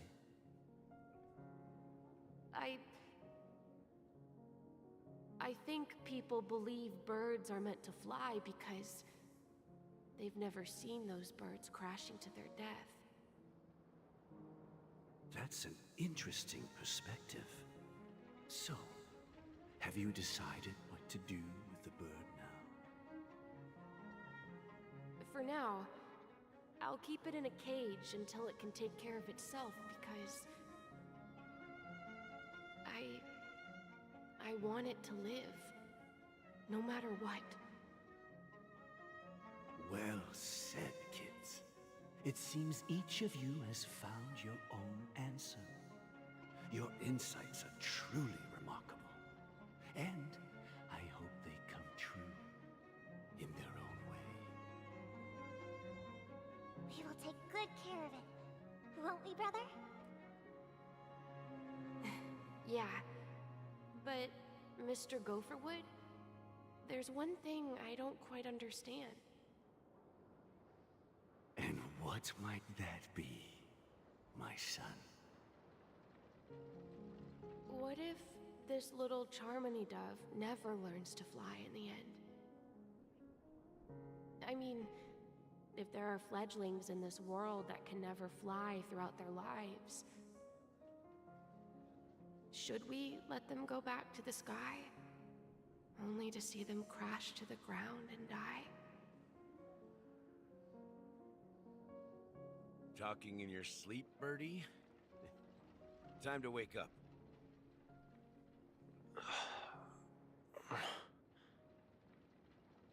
Huh?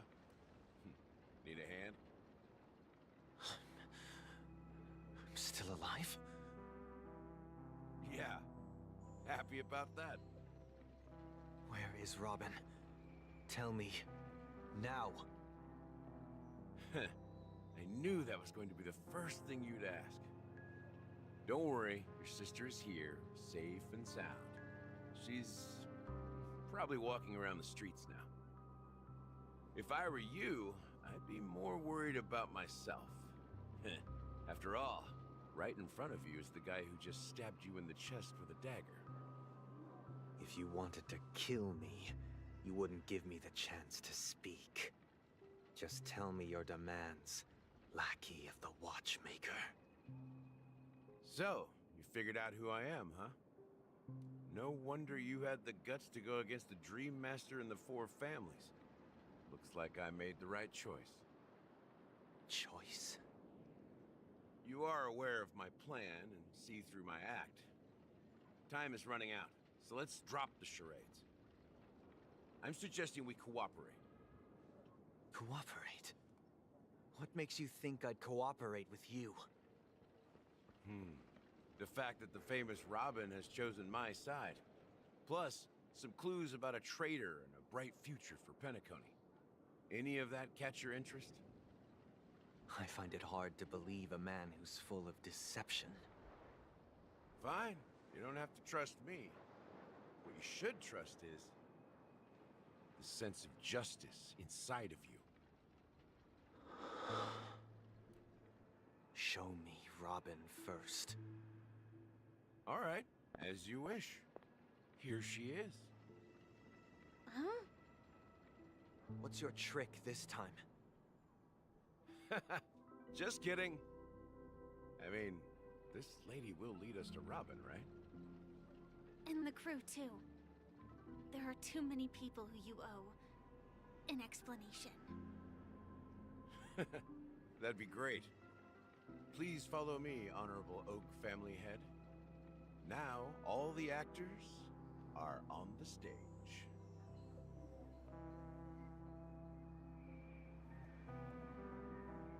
This is the monument I mentioned earlier. The names inscribed on it should be familiar to all of you. Rosalina and Tiernan. When Penacony was known as a frontier prison, it was the Trailblazers who connected it with the stars.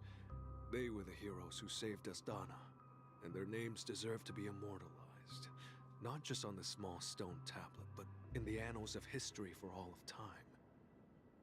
However, today, the planet of festivities is nothing but sweet dreams. That heavy piece of history is all a distant memory.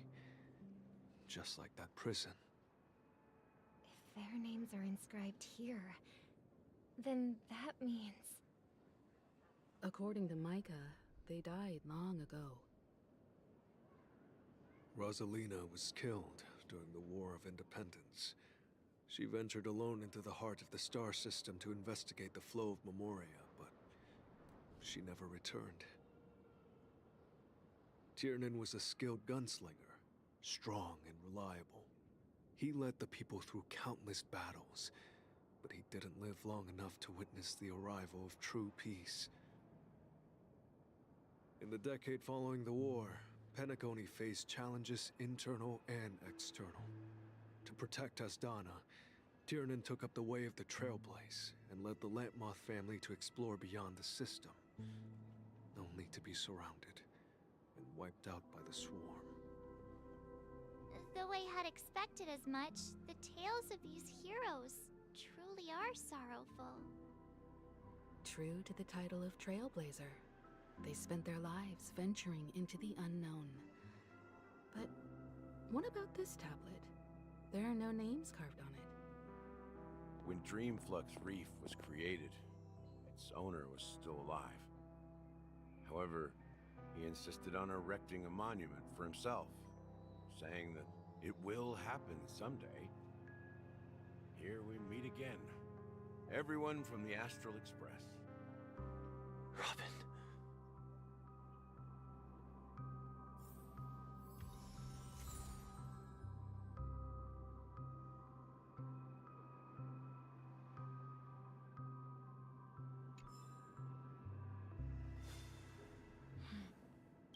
Huh. The atmosphere sure is livened up with all these people in here.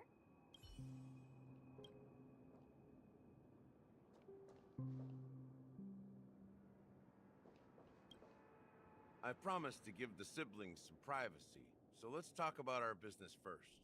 What do you say? That sounds sensible enough.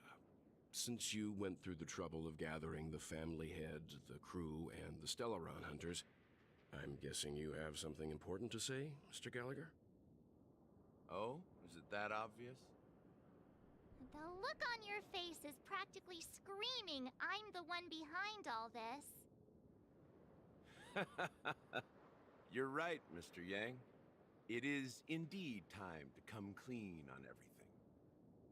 The siblings already know what they need to, and they've made their choice. But you, Nameless, arrived a bit late. So it's only fair that I answer your questions.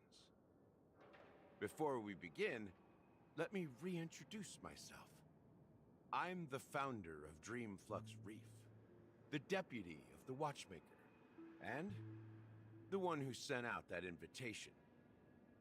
As Gallagher, the history fictionologist, I humbly extend my greetings to you all. History fictionologist? So what, everything you told us was made up? Well, don't worry. Almost everything I shared was true. Well, except for the part about the family accepting me back. I double-checked with Micah, and everything he said about the family, the Watchmaker, and Mikhail is true. Thank you for your understanding. Now let's get down to business. I'm sure you're all wondering why I went through the trouble of setting up this battle for the legacy, inviting different factions, stirring up a ruckus all over Penacony. Well, it all boils down to something very familiar to all of you. The Stellaron. The Stellaron? But how is that possible? Penacony is a free-flowing interstellar hub. There are no signs of contamination whatsoever. You're totally correct. So, care to take a guess at what that means?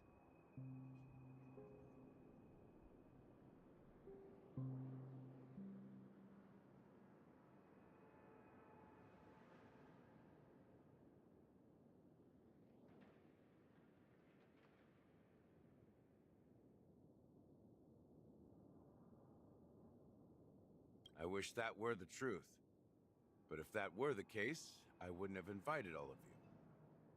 The sweet dream doesn't come out of thin air. If you think of the memory zone as the sea, creating the land of the dreams is like filling that wild ocean with earth to make an island. To achieve this feat, without the help of an emanator of remembrance or enigmata, the only way is to use a Stellaron. And that's not something you can achieve with a simple wish. It requires vast quantities of knowledge, time, and manpower. I'm sure you get what I'm hinting at. In Azdana, the planet of festivities itself is a Stellaron disaster. The planet of festivities itself is a Stellaron disaster?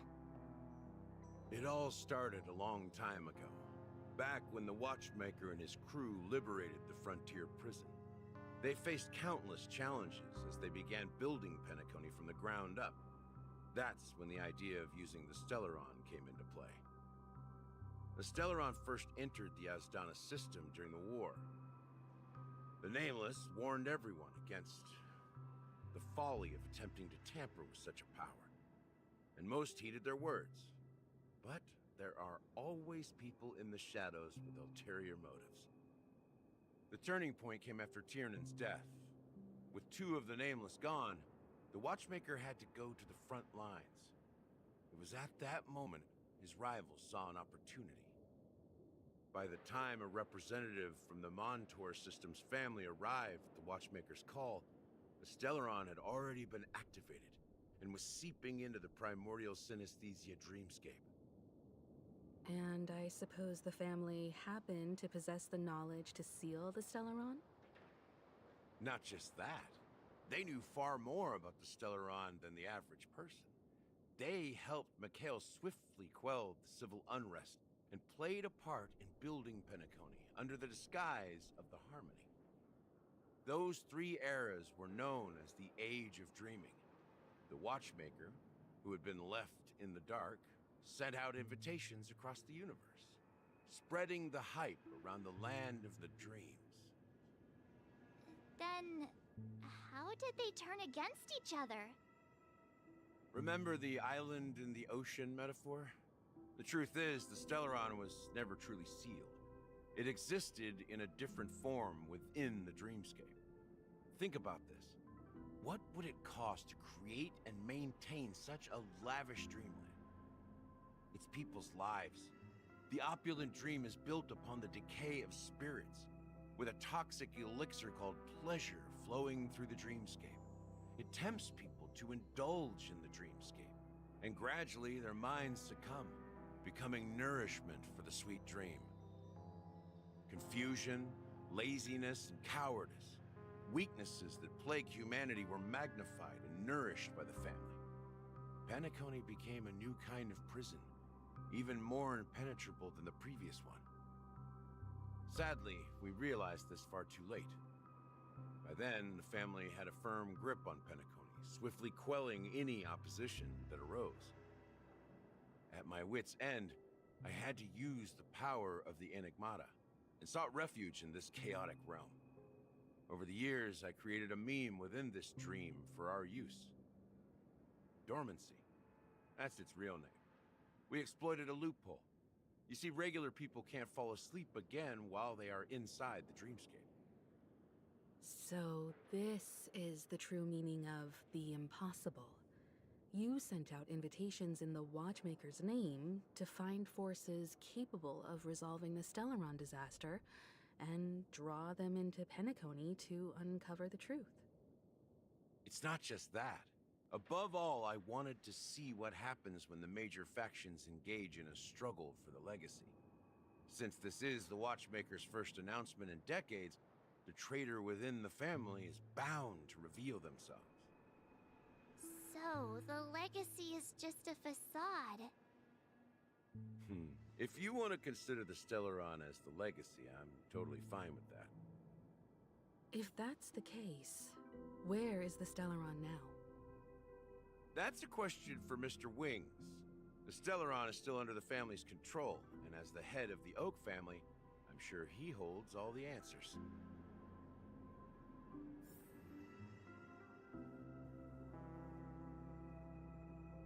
Well, now there's less yapping and more, lore talking. Are you done talking? So, will you tell us where the Stellaron is? It is the Penacony Grand Theater itself. As I suspected, it's the embodiment of the family. The edifice that first materialized within the Sweet Dream. That's what turned Penacony into its current state. As for the person who employed its power, it is in fact Mr. Gopherwood, the current Dream Master. Well, that was easier than I thought. Did you conduct your own investigation already? Correct. When I was trying to track down the person who murdered my sister, apart from you, Gopherwood was my second suspect.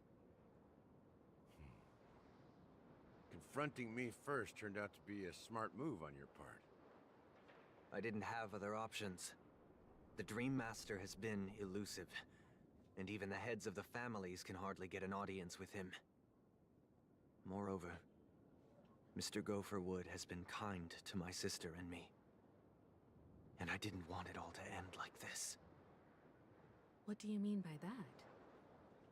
To be honest, my brother and I are also victims of the cancer of all worlds. We grew up as orphans, and were adopted by the family when they came to help. Mr. Gopherwood recognized our potential and brought us to Penacony.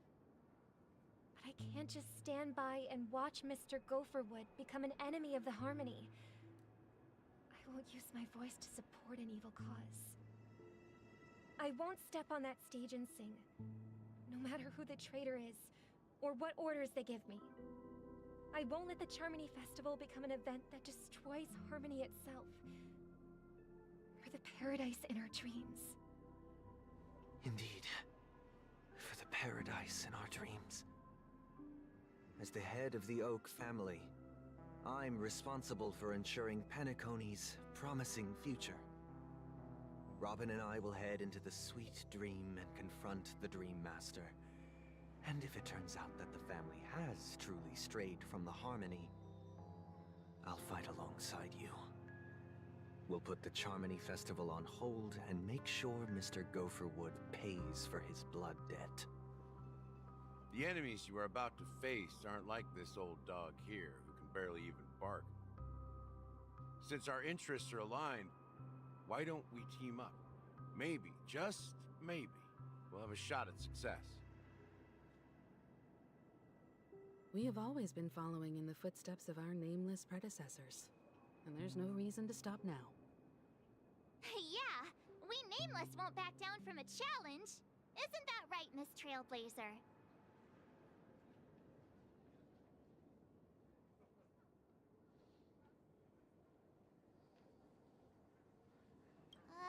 That line actually makes me a bit nervous.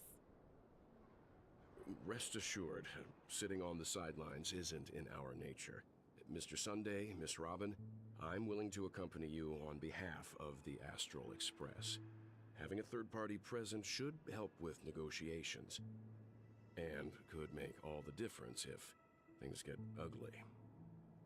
Thank you, Mr. Yang. Thank you all very much. The Charmony Festival is about to start, and time is against us. We must hasten. Everyone, let's gather over here. We still need to make some preparations. All right.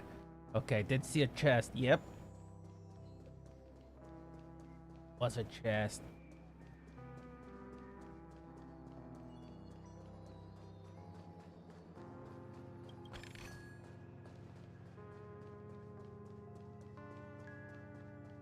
Okay, next talking points, yes.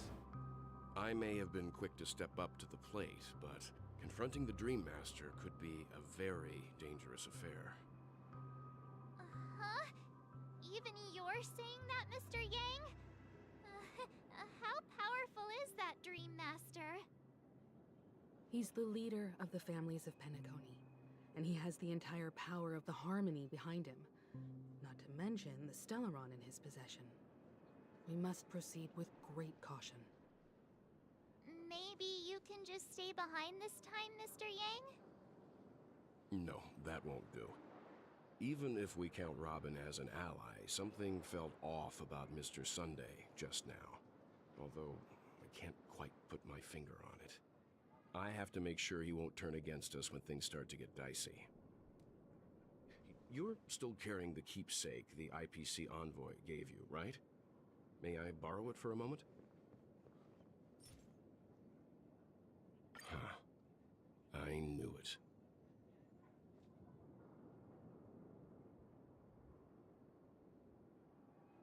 As I suspected, this chip Aventurine gave to you is actually a miniature transmitter. If I'm right, he intends to use it to track your location or contact you when needed. As it so happens, this may actually be of some use in the current situation. Aventurine? Is he still alive? And what does he have to do with our mission to confront the Dream Master? Remember what I said earlier? Working with the IPC is a way to keep the family in check. If negotiations go south and the family show their true colors by going after the Stellaron, I'll use this transmitter to send a message to the IPC. It'll be just the opportunity the IPC ambassador was hoping for. The only question mark in all of this is Aventurine's current status. But the IPC is always listening, especially senior strategic investment department heads like him. Getting the message across shouldn't be a problem. Good luck to you, Welt. Well, you take care too. If anything goes wrong, don't worry about me. Just make sure to seal the Stellaron. Spoken like a true hero. Even if the Dream Master is innocent, the family's corruption runs deep. I won't make the same mistake Mikhail did. Let's wish him the best of luck. Don't you have something else to tell us, Gallagher? Why would you say so? Before we departed, the conductor asked us to inquire about the 3 nameless in Penacony. We've already collected intel about Razalina and Tiernan, so the only one left is Legwork. If I'm not mistaken, we've already met him somewhere, haven't we? It's not enough to say meet, but the answer is pretty obvious. After all, I've hinted at it in quite an evident way. I've been watching over you ever since I received the reply from the Astral Express, and I've seen the great effort you all put into linking different realms together across the cosmos. And now, after getting this far all in one piece, you have truly proven yourselves. Miss Himiko, were you the one who repaired the Express and got it sailing through the cosmos again? Yes. And you two, young Nameless, You have very interesting life stories and extraordinary skills.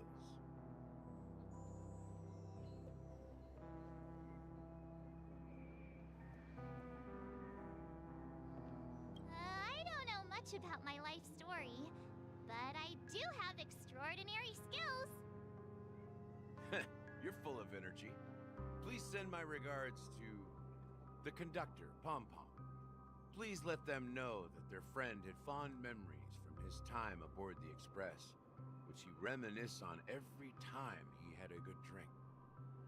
As for the last nameless, he embarked, disembarked, and embarked again, traveling in a great circle, ending up back where he started. On his deathbed, he told me to find the Astral Express and deliver an invitation to the future nameless. He left behind a special gift, a true legacy. Something that belongs only to the successors of the Trailblaze. Come with me. Now is the time to reveal it.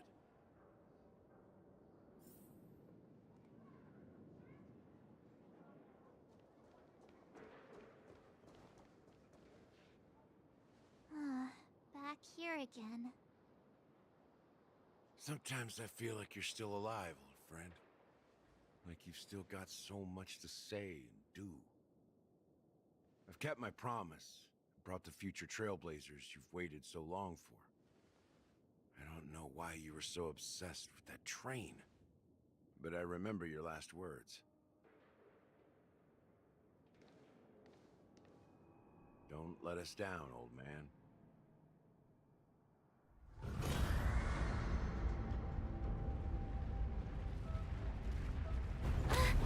What's happening?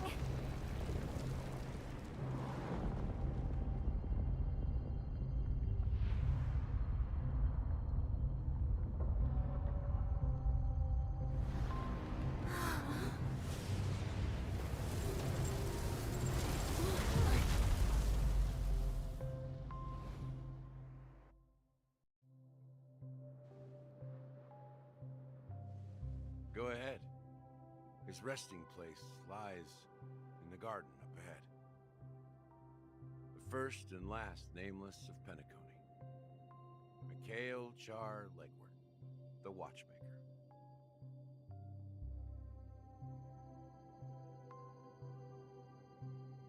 Woo, finally something interesting.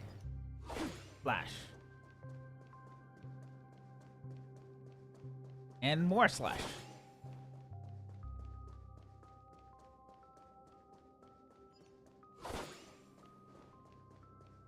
Rusted gear. Broken dreams. Sounds like my country.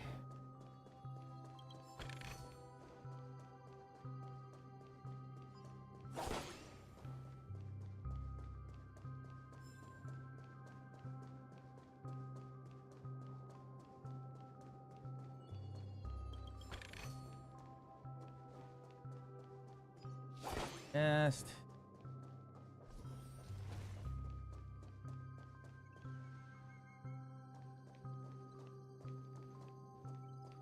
decipher?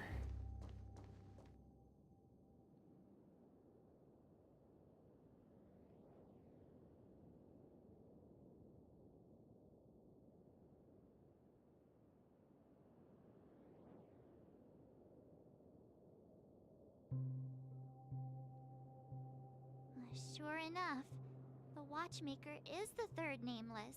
Even I could guess that one. The legacy he left behind was a dream bubble. I believe inside that bubble, there's something that holds meaning only for the nameless. After all, when I checked its contents, I found nothing inside. Maybe some Trailblaze runes? Even more mysterious than me. Well, let's have a look.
What's going on?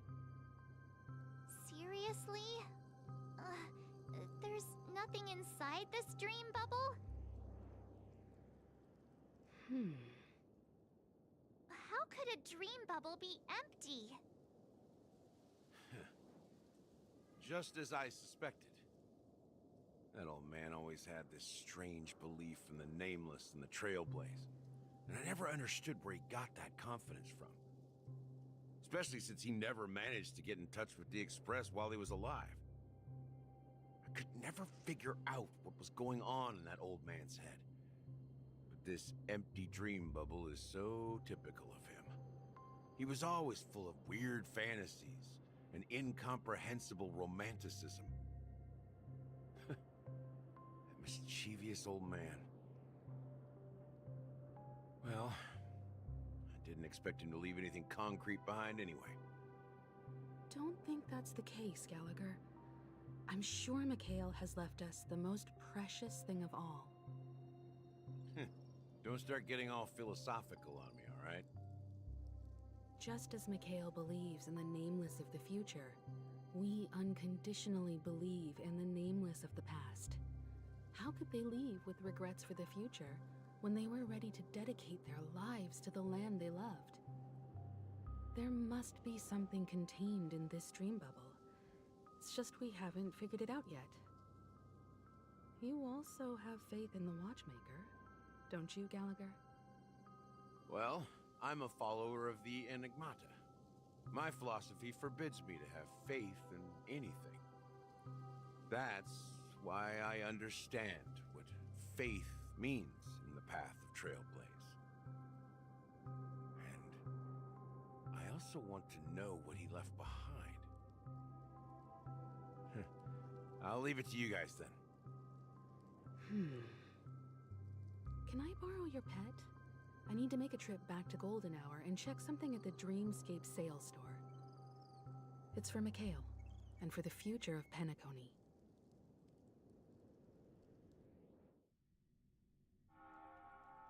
Welcome to the Reverie Hotel. How may I help you? Greetings. We're the Nameless from the Astral Express, and we'd like to check in.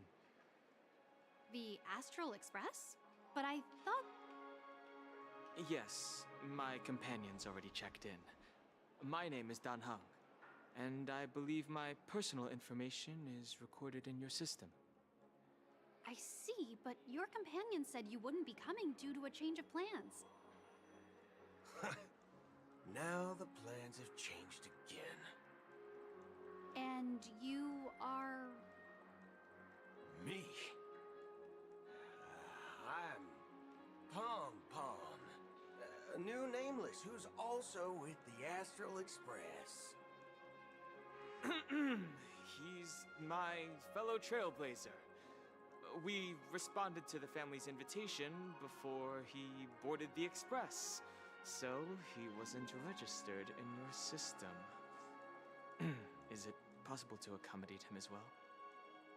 Oh, I see. Another one of the Nameless had a similar situation.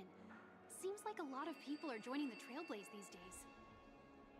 Since there's a precedent, it shouldn't be a problem. Just give me a second to contact your companions.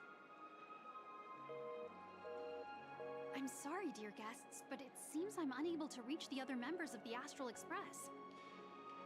What do you mean by unable to reach them? My apologies. This is the first time I've encountered a situation like this. However, the system indicates that those guests are still in the Dreamscape. How about this? Give me their room number, and we'll go check on them ourselves. I'm afraid that's not possible. I need to verify both of your identities before I can share any guest information. How about you just wake up someone? Let's say, Welt? I'm sorry, but there are strict rules regarding forced awakening. It cannot be done without the proper clearance. So nothing works, huh? What's your solution then? Are you saying we sleep here? At the reception? Please be patient. We need to contact your companions in order to confirm your identities. And now it seems you need to confirm our identities before you can contact our companions. It seems so. Fudge!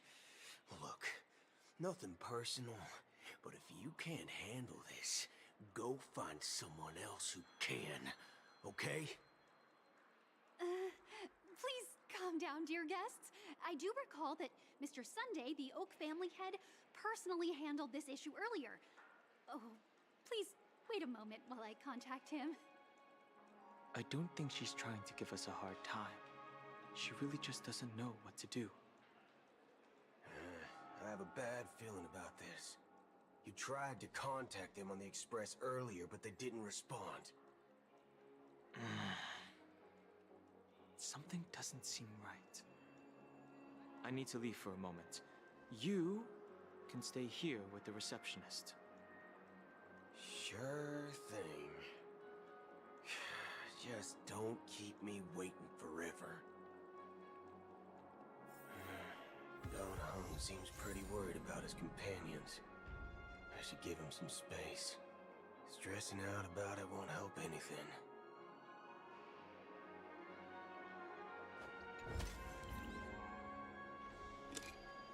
Oh, we get to use him? Alright.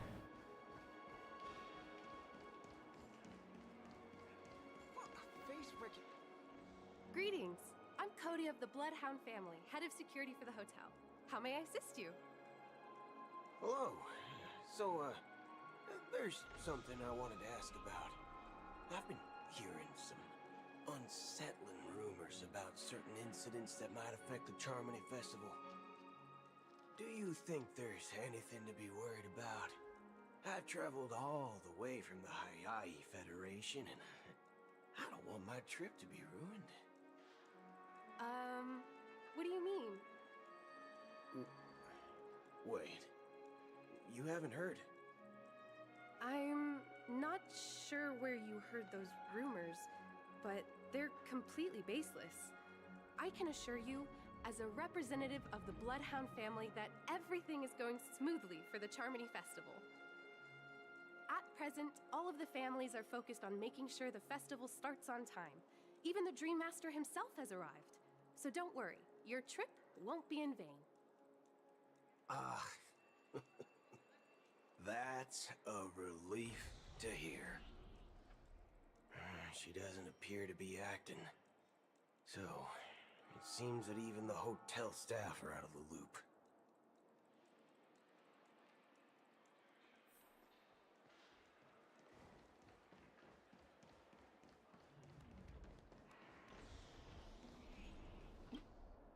The Charmony Festival is about to start! I'm so excited! Hey! You guys here for the Charmony Festival too? Well, I didn't come all the way here specially for the festival. Honestly, I don't really even know what it's about. But I heard it's a lot of fun! Well, back in my homeworld, Anaria, we have festivals like that all the time.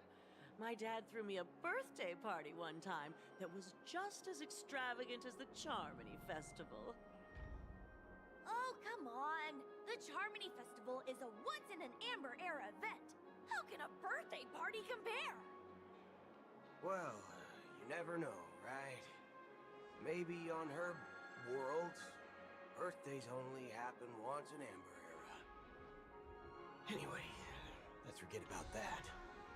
Have you heard about the, unsettling things happening in the dreamscape?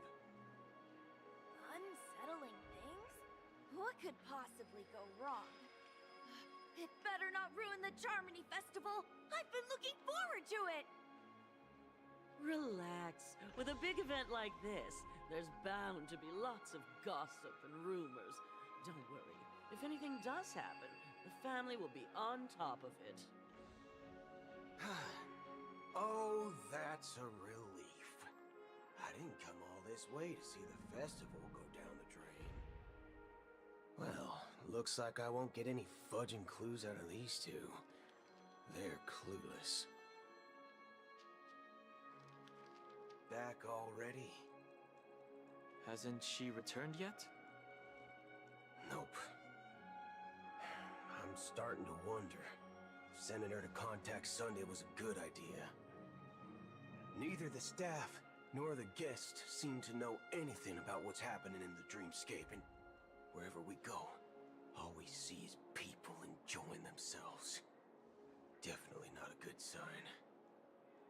I agree. Another unusual thing is that the Oak family is supposed to be in charge of organizing the council and managing everything inside and outside the dreamscape. However, I walked around the hotel but didn't meet a single member of the Oak family on such an important day. Well, I'll be forked. If I remember correctly, the head of the Oak family is that Sunday guy, right? We shouldn't linger here too long. Let's go back to the Express for now. Not so fast. Have you ever robbed VIPC, bro? If you run away now, everyone will be chasing after you. Are you suggesting we sit here and do nothing? I wouldn't say do nothing, but let's stay put for now.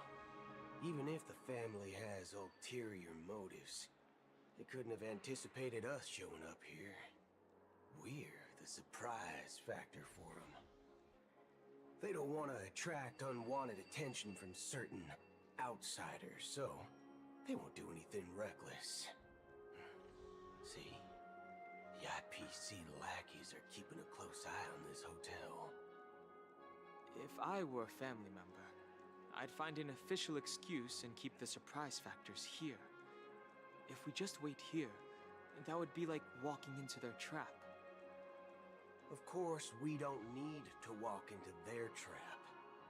I gave a backup plan to the memo keeper. If it turns out we won't be allowed to enter the dreamscape, she'll order a drink for me in the VIP lounge at the hotel. In reality, a secret signal. That's right. Oh, a concrete object can indeed help the memo keeper establish a connection with you. But Boothill, if you have more backup plans in the future, I hope you'll let me know in advance. I'm sorry, but it's one of my quirks. I have too many unreliable friends. And if I reveal that I have backup plans, things can go awry. And that would leave all backup plans completely useless. How do we get into the VIP lounge? This is where my street smarts come into play.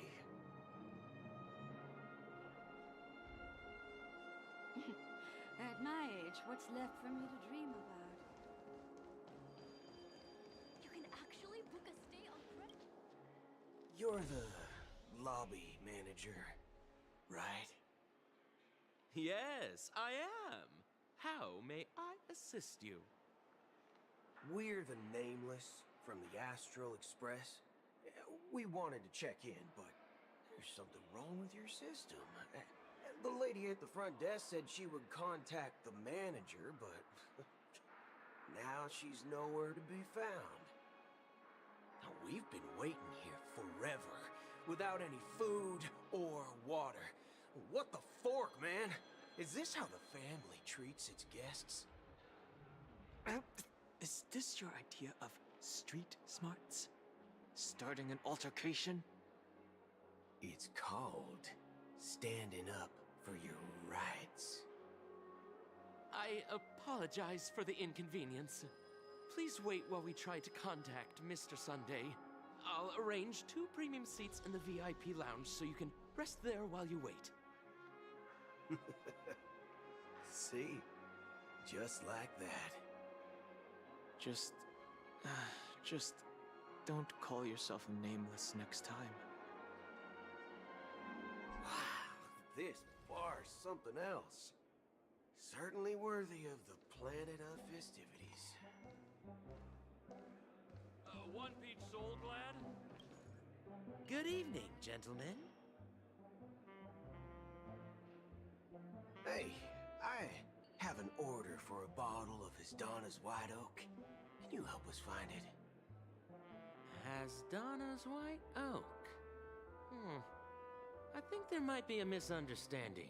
We don't serve that here. Oh, no way. Are you sure you're not mistaken? If someone had reserved such a beverage, I would definitely remember it. It sells for hundreds of thousands of credits per bottle, after all. I couldn't afford to cover for such an item if it were broken or lost. That's strange. Well, could it be that the memo keeper couldn't afford it? Then what should we do now? Oh, no need to rush. Let's grab some drinks first. Maybe I arrived too early and she hasn't come yet. Now, let's see what kind of juice malts you all have here. Well, give me a glass of Heenum Valley, 40 years. I'll have it neat. No ice. Wow, that's the most expensive one on the list. You have a taste for the finer things. It's on the house, anyway. What can I get for you? Anything you recommend is fine. Then I would recommend today's special, Glass Village. It's classic Soul Glad mixed with Laboom juice. It's refreshing and suits your cool demeanor. Just 1 minute. This flavor. Dynamite barbecue with rocket fuel. Ooh, really hits the spot. Truly the finest sherry cask-aged malt juice in the cosmos. Dynamite barbecue with rocket fuel. Is that really something that humans enjoy? Hey, this guy doesn't know anything at all. As long as you're satisfied, dear guests, please enjoy. Let's give the memo keeper another half-system hour. If she doesn't show up, we'll need to come up with a new plan. In the meantime, let's take stock of the situation. What do you think? The situation is unclear. Something must have happened on the planet of festivities, but the public is unaware of it. Someone in a position of power within the family must be covering it up. It's unusual for the followers of the Harmony to invite other factions, let alone the IPC and the Masked Fools. If what you said about the Emanator of the Nihility is true, the situation in Penacony is a little complicated, to say the least. Actually, there's something else I'm concerned about. Regarding Acheron. As you know, the faction that follows the path of the Hunt are some of the most dangerous folks in the cosmos to mess with. I mean, who in the right mind would impersonate the Xianzhou Alliance or the Galaxy Rangers? It's like asking for a death wish.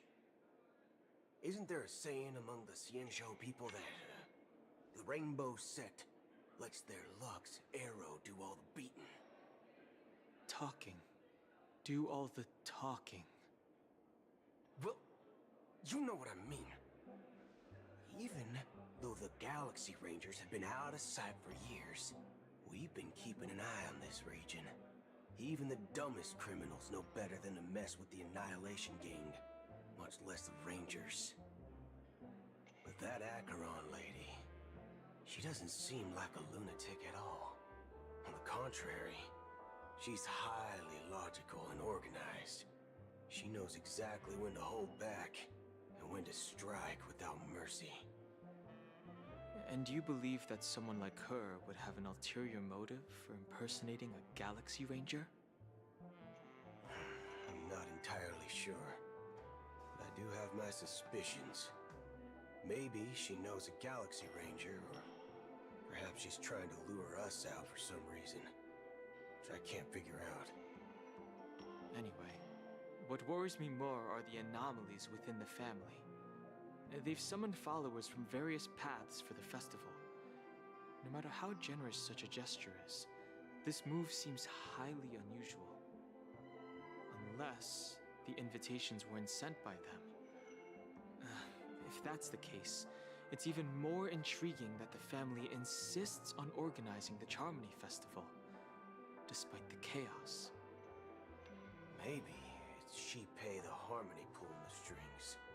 You find it beyond human understanding because it wasn't arranged by humans at all. People do stupid things out of irrational impulses.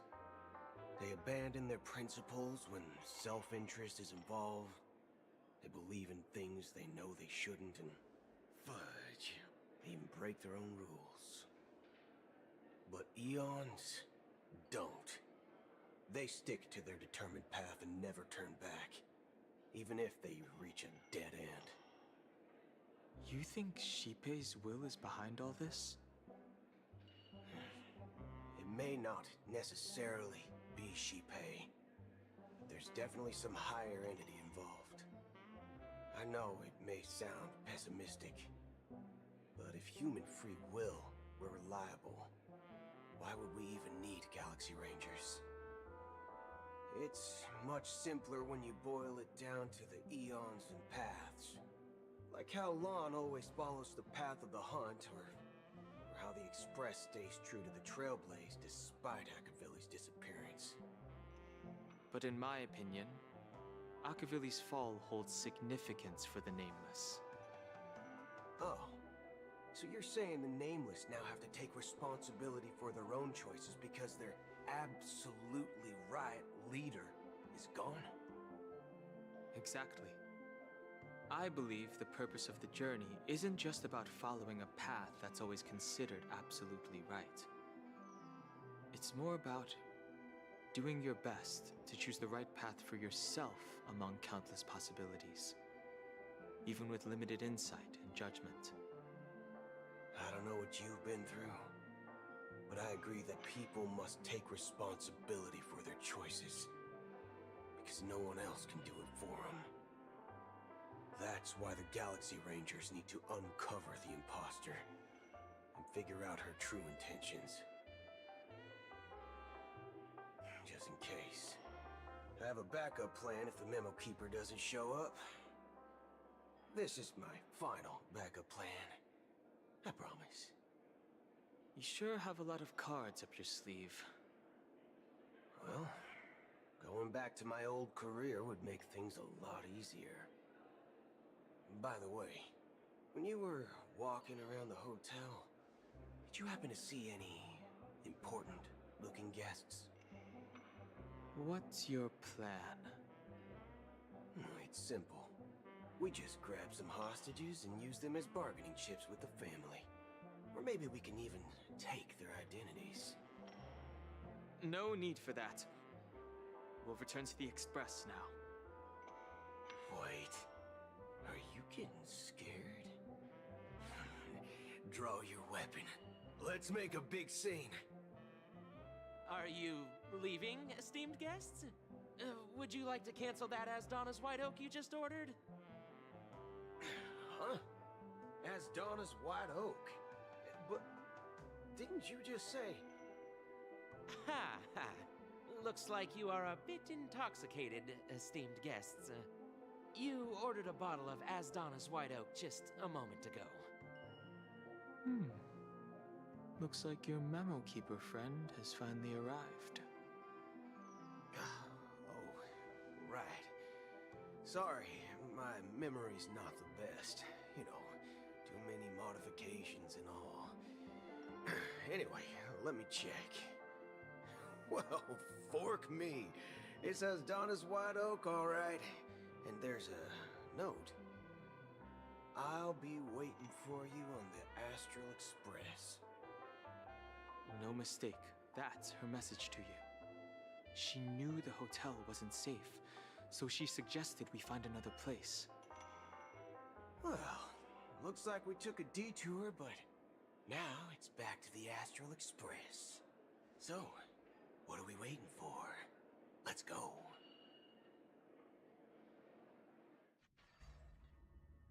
You're back? Two guests just boarded saying they were looking for Boot Hill, so I told them to wait in the parlor car. Oh, just in time. 2 guests? Yeah, or 2. Look, we welcome all passengers on the Astral Express, but sneaking in like that, you have no regard for etiquette.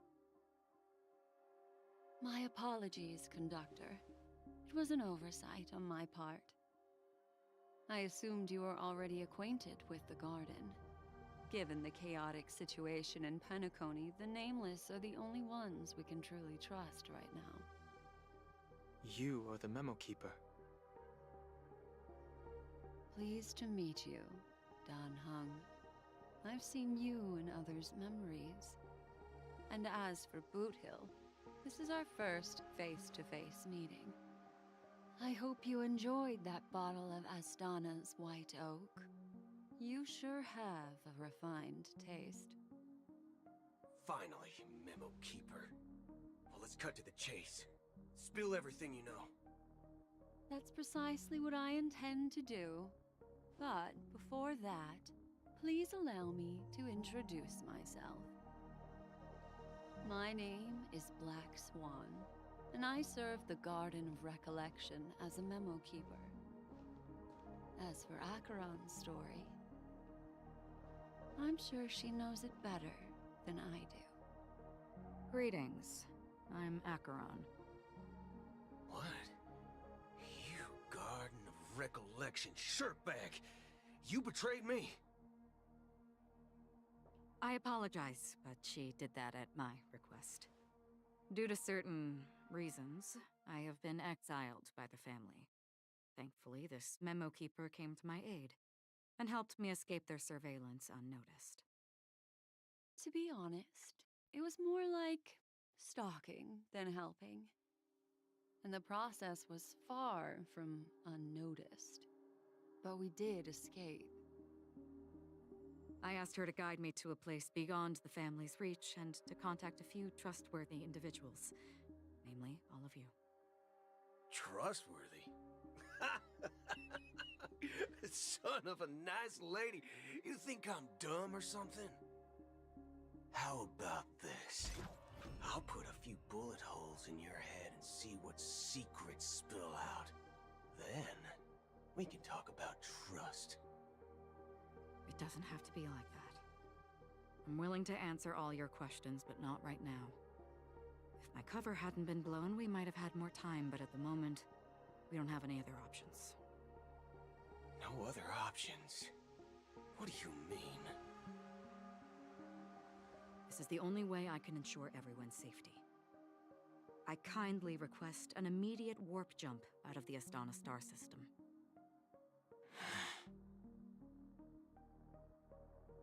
This passenger is requesting... As far as I can tell, she's not a threat and seems to be telling the truth. I've briefly traveled with your companions and know their whereabouts, Dan Hung. Please rest assured, your nameless companions are safe, but they need our help. As for Boot Hill, you may have guessed, I've been waiting for you. Galaxy Rangers are known for their elusive nature and limited contact with each other, so this was the only way I could reach out to you.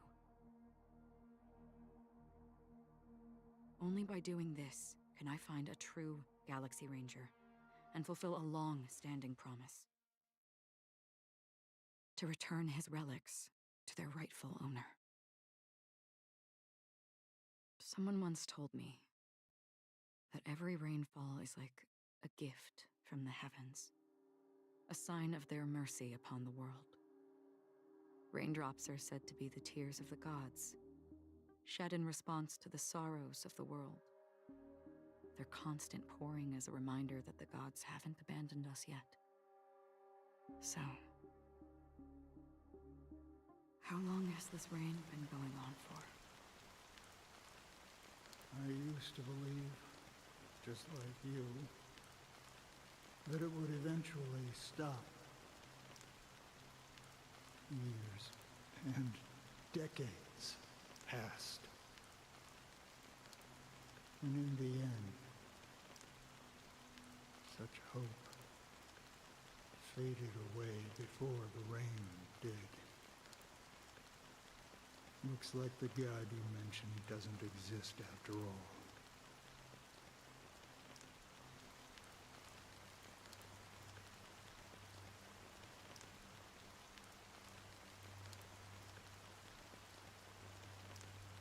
Well, let me share a story with you. Mortals who walk the paths are like sailors on a vast ocean, leaving behind a trail that creates countless ripples of possibilities. These ripples last longer than the fleeting lifetimes of humans.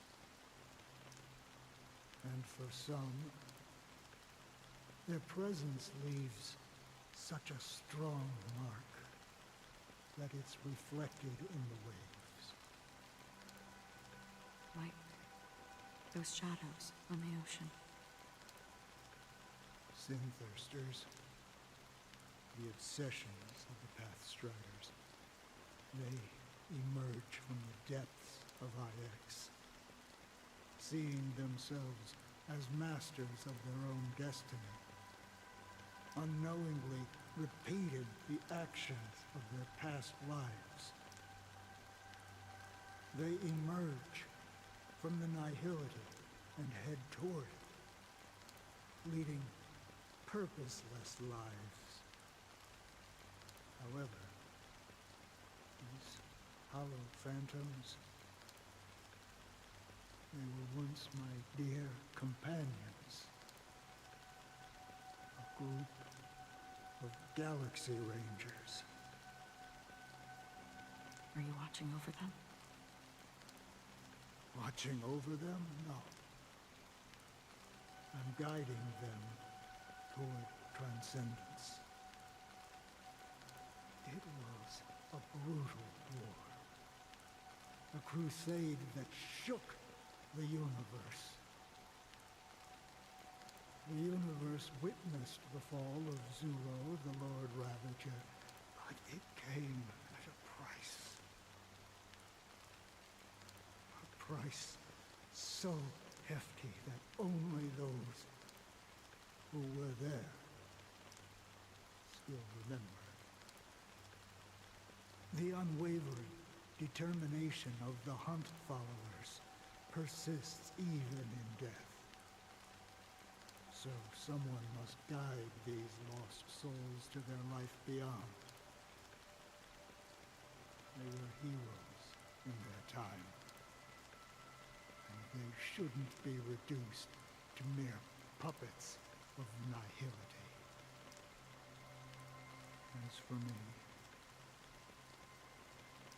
I've suffered too many losses on that battlefield to advance any further. And that makes me the most fitting person to carry out this task. But you know, these sin-thirsters, they're not who they used to be.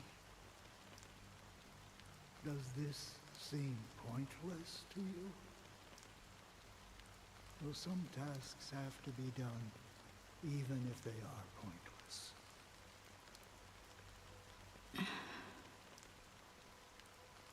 I can help you. For what? For the meaning of the nihility. That's what I've been seeking. I see. After all, this realm is off limits to ordinary souls, right? Thank you, stranger. I wish that you find what you seek. Before we part ways, I have one more question. It is true that their actions and even their entire lives may seem pointless from our perspective. But if, and it's just an if this is what the departed ones expected, should we try to change it? A good question. and a profound one. I don't know the answer. What I do know is that one day I too will pass away. And when I bid farewell to this world, someone will stand at my grave and place a bouquet of flowers on it.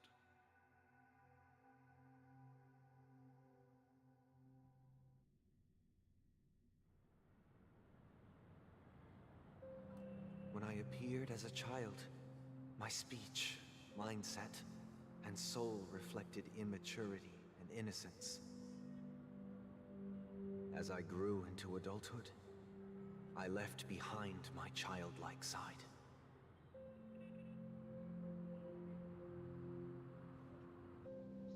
I humbly request your blessings, esteemed advocate of Shipe. Come to me, my kinship. I have sought their presence with us. As you wish. I have faithfully served the Alfalfa family for nearly a decade, promoting the path of the harmony to the best of my ability. However, I made a mistake yesterday. While I was preparing dinner for the family head, I accidentally dropped a prepared dish on the floor. Out of laziness, I lied and claimed that everything was ready.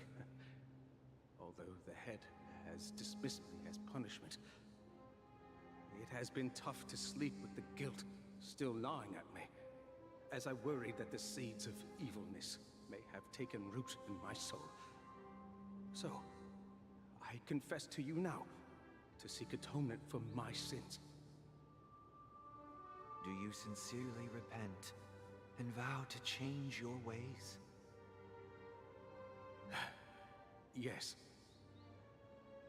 Have you examined your soul and confessed all your sins? Oh, yes. Are you willing to accept the process of atonement? Yes. Very well. Show your dedication and goodwill to the family, and you shall be reinstated among them. Now, please, leave in peace. Oh, praise Shipe. And thank you, esteemed advocate. Next, please step forward. I wholeheartedly confess to you. Please, pardon my sins. Rest assured, I have implored their presence to be with us. As long as you are sincere, absolution will be granted. Oh, great. You know, I arrived in Penacony as a stowaway. I sold everything to get a ticket. My house, my land, and my 2 children. I see. Please, go on. My children were starving, and I hoped they'd have a chance at survival if they became slaves here. If I can strike it rich here, I'll lift them out of that situation and give them the life they deserve. But the Bloodhound family got wind of it. They're on my tail, hunting me down. I thought I could bring my kids here. It was all my fault. All my fault. The family is ready to forgive all sinners. I'll ask the Bloodhound family to cease their pursuit. You don't need to live in fear anymore. Oh, thank you. Thank you. I'll work my hardest to redeem my children and make them part of the family. Praise the harmony! next. Please step forward. Hey! Long time no see, Mr. Sunday. The most esteemed individual in Penacony, and the next leader of the Oak family, right? I have sought their presence with us. Let us proceed. Sure.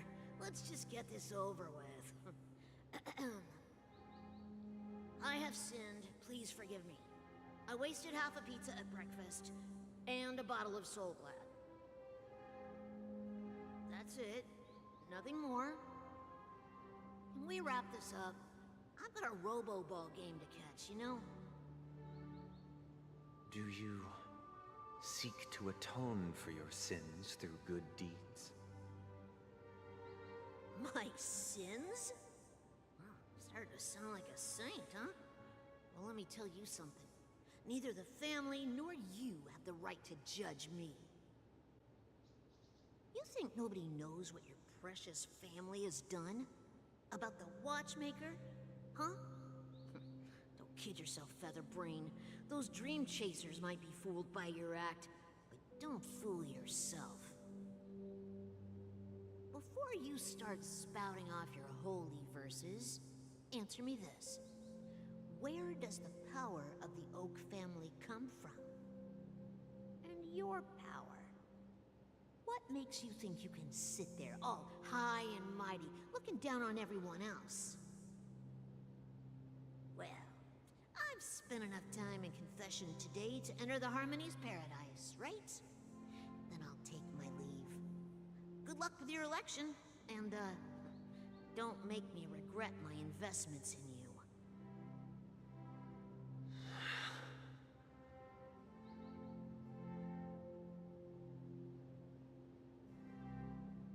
Oh, revered triple-faced soul, hear my doubts. Who can judge the strong when their power hides their crimes? Who can vouch for the weak when they will pay any price to survive? Who can comfort the purest souls when even they get led astray? If the strong defending the weak is truly the foundation of paradise, then who is responsible for the suffering and anguish in this wretched world?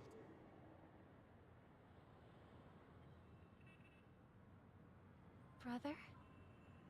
Brother? Brother, are you all right? I'm fine. I've been working long hours, and I just made a trip to Dreamflux Reef and back. So, I'm a bit out of sorts. But it'll all be over before we know it. You've been working non-stop on the Charmony Festival, Mr. Sunday, and no one could have predicted this incident. Even if the Stellaron does pose a grave threat, I still feel sorry for all the trouble we've caused you.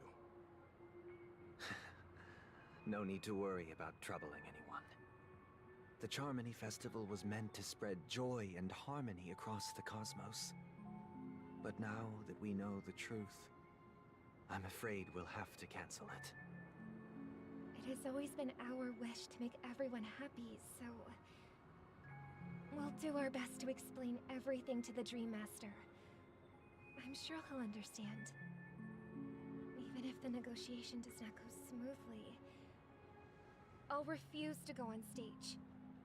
Without the Chord Master, the Harmonious Choir would not arrive, and the Charmony Festival would be just a grand performance, and nothing more. I'm relieved to see your determination.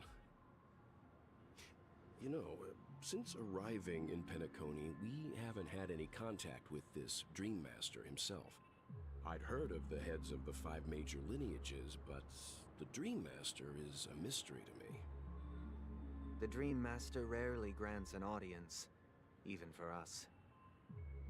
But, given the urgency of the situation, he's agreed to meet us in person. Perhaps you'll be the first guest to meet the Dream Master in years, Mr. Yang. Let's hope we can reach a consensus that satisfies everyone. Indeed. Let us hope so. It's about time. We'll have to get ready for the meeting. I apologize for any inconvenience caused by the urgency. Don't worry. I'll be waiting here. It's Mr. Sunday! Hey, come over here! Looks like someone needs help. Let's go check it out.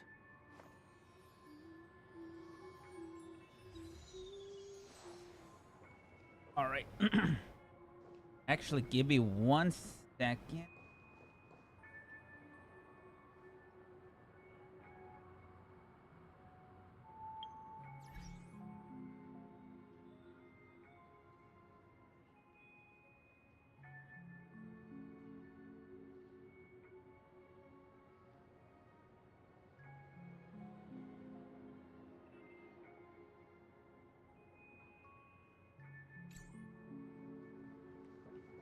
Okay. I got it under control. That's because I had to like save the whatchamacallit, the video recording because it was hitting over 3 hours, and sometimes it gets very glitchy after the 3rd hour.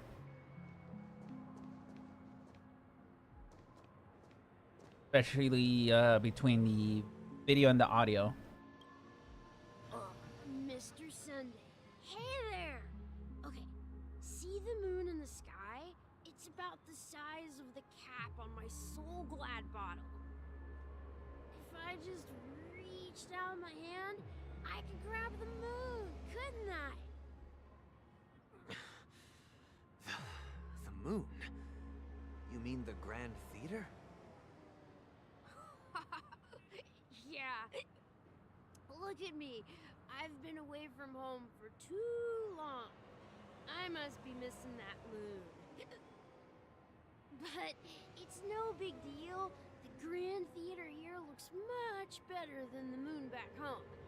It's just magnificent. They told me not to sell everything I had just to come to Penacony. How short-sighted. Selling everything you had? Why would you go to such lengths? Why? Can't you see? Life back home is miserable. It's not really living at all. It's better to be here at Penacony. No pain, no worries about tomorrow, just sweet dreams. You can do whatever you want. That's what I call living. Yeah, now this is the life. Is this truly living? Huh?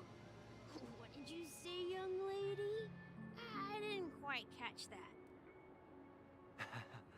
Oh, it's nothing, sir. You see, the traffic on Glocks Avenue can be dangerous. How about I ask a Bloodhound family member to escort you to Ideen Park over there, so you can continue enjoying your sweet dream? Oh, yeah, that's a great idea. Wow, no wonder you were the leader of this sweet dream. You're totally a lifesaver. See you around, Mr. Sunday, and it was nice chatting with you.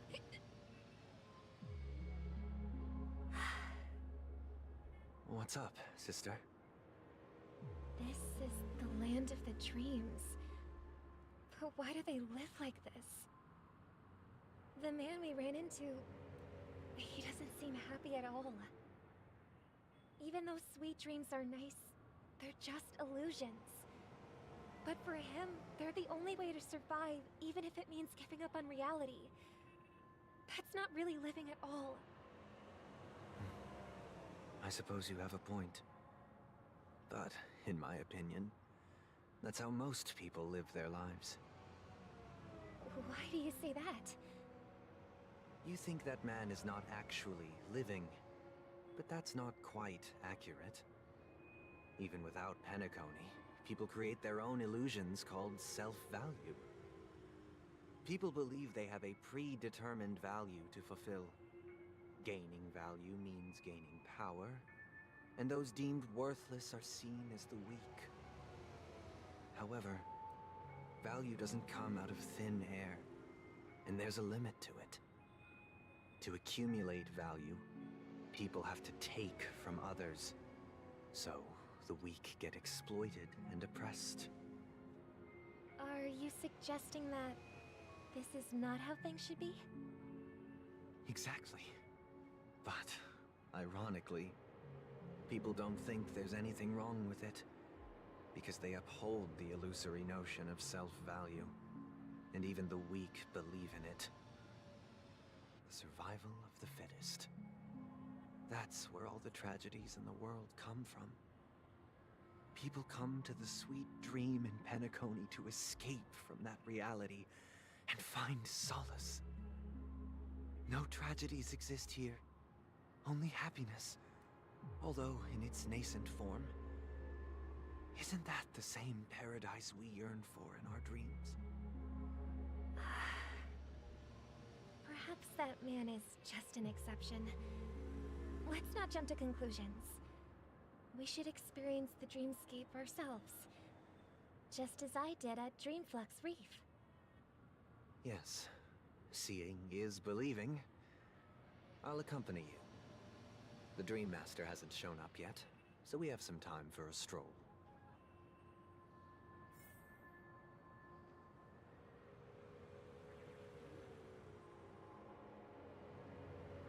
All right, back to Robin.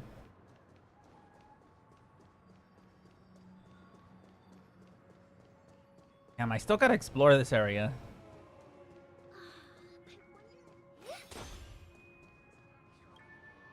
Glad to meet you again, Robin. How are the preparations for the Charmony Festival coming along? We're all so excited about it.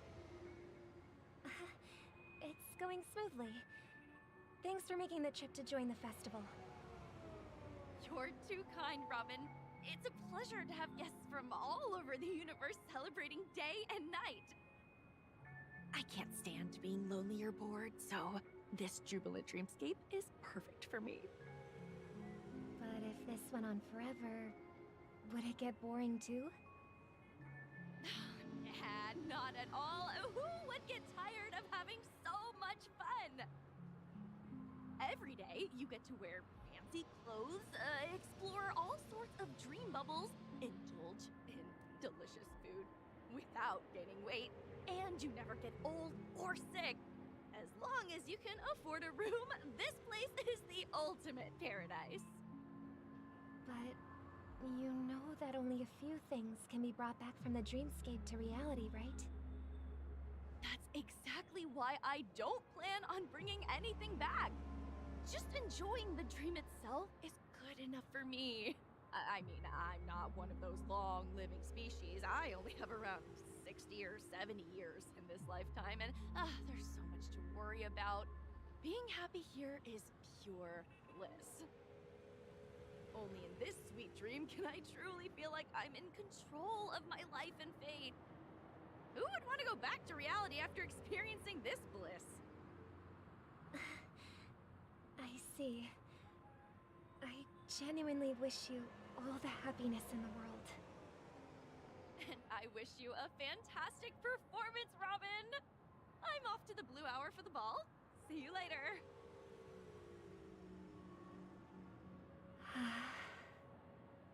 Seems like that guest's perspective didn't resonate with you either. She had a valid point, and I could sense her genuine happiness. It's just that... What you're trying to say is, she thinks she's in control of her life, but in reality, she's just escaping from reality and seeking solace in this sweet dream. Once she steps out of this sanctuary, everything will be lost. Well, she did make mention of being able to afford a room, didn't she? However, the paradise in our dreams, it doesn't have to end. No, and the paradise we yearn for shouldn't be just a fleeting dream either.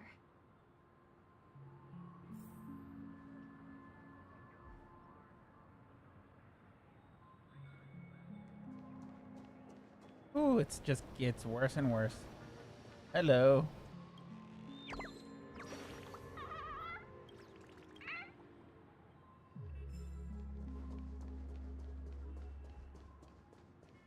Okay, next person.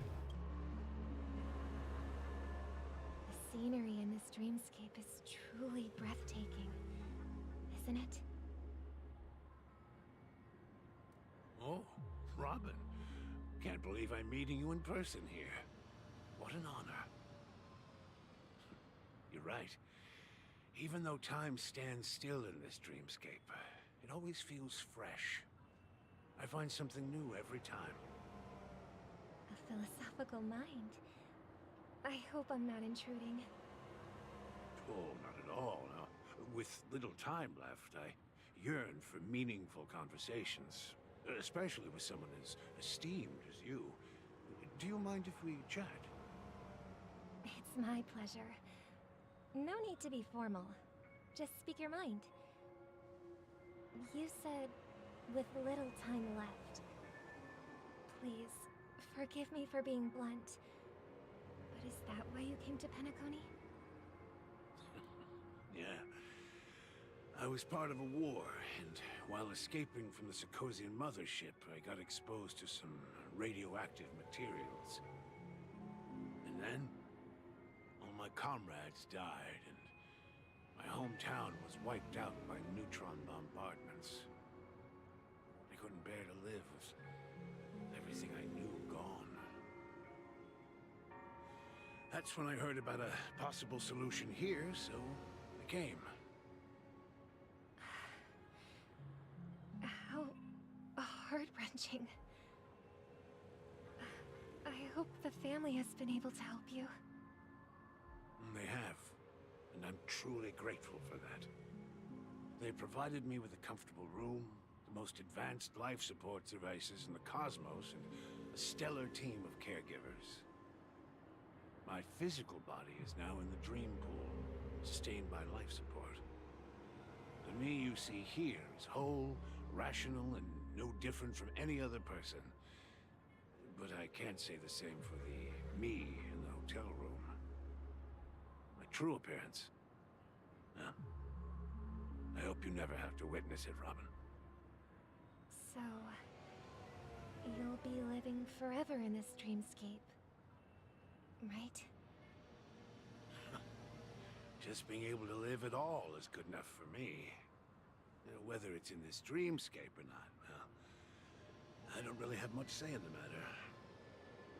My world has been torn apart, and my life could end any second. So, even if this whole place is an illusion, it's still my paradise, and I'll treasure every moment I spend here. How I envy those everlasting things. That old man's story. It's so tragic. Fortunately, this sweet dream gives him joyful memories to hold on to for the rest of his life. That's precisely why this sweet dream in Penacony exists. However, even the sweet dream has its limitations. While it provides solace to the disillusioned, it can't completely eliminate pain in reality. There will be a way out. Penacony is already on the right track.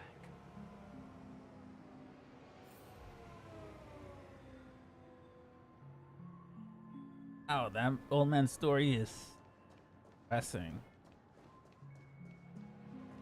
Although this Penacony is good, but it's also bad at the same time.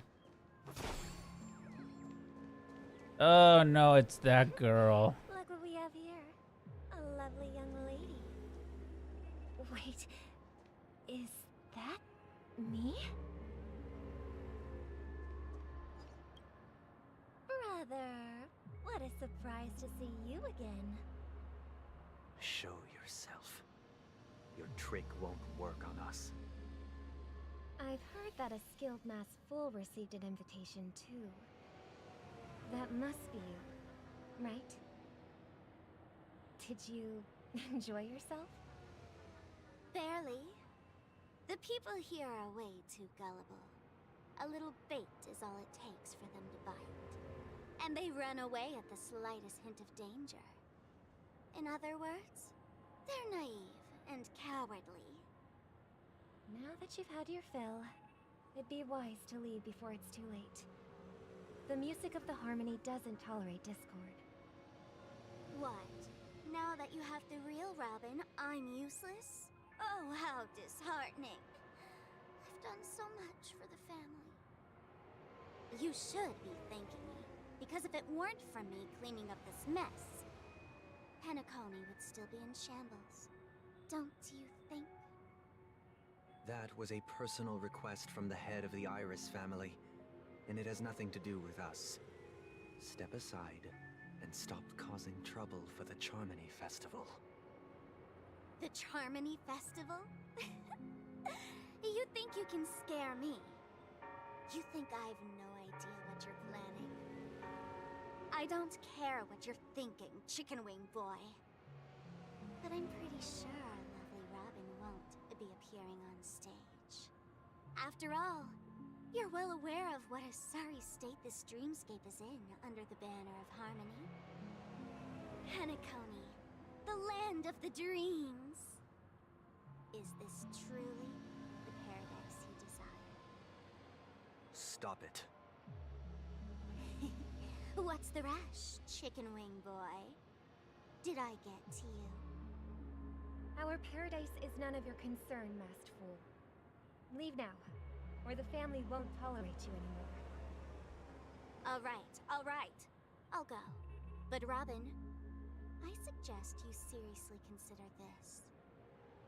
Do you really believe those living in dreams can escape pain and find true happiness? Well, I've done my part, and now I'm simply waiting for the fireworks to begin. Here, the last 2 gifts for both of you. And don't lose them. If by some unfortunate chance the Charmony Festival starts against all odds, remember to use them during the show. And it'll be thrilling. Bang! I heard a raven cawing in the distance. It seems the Dream Master will arrive soon.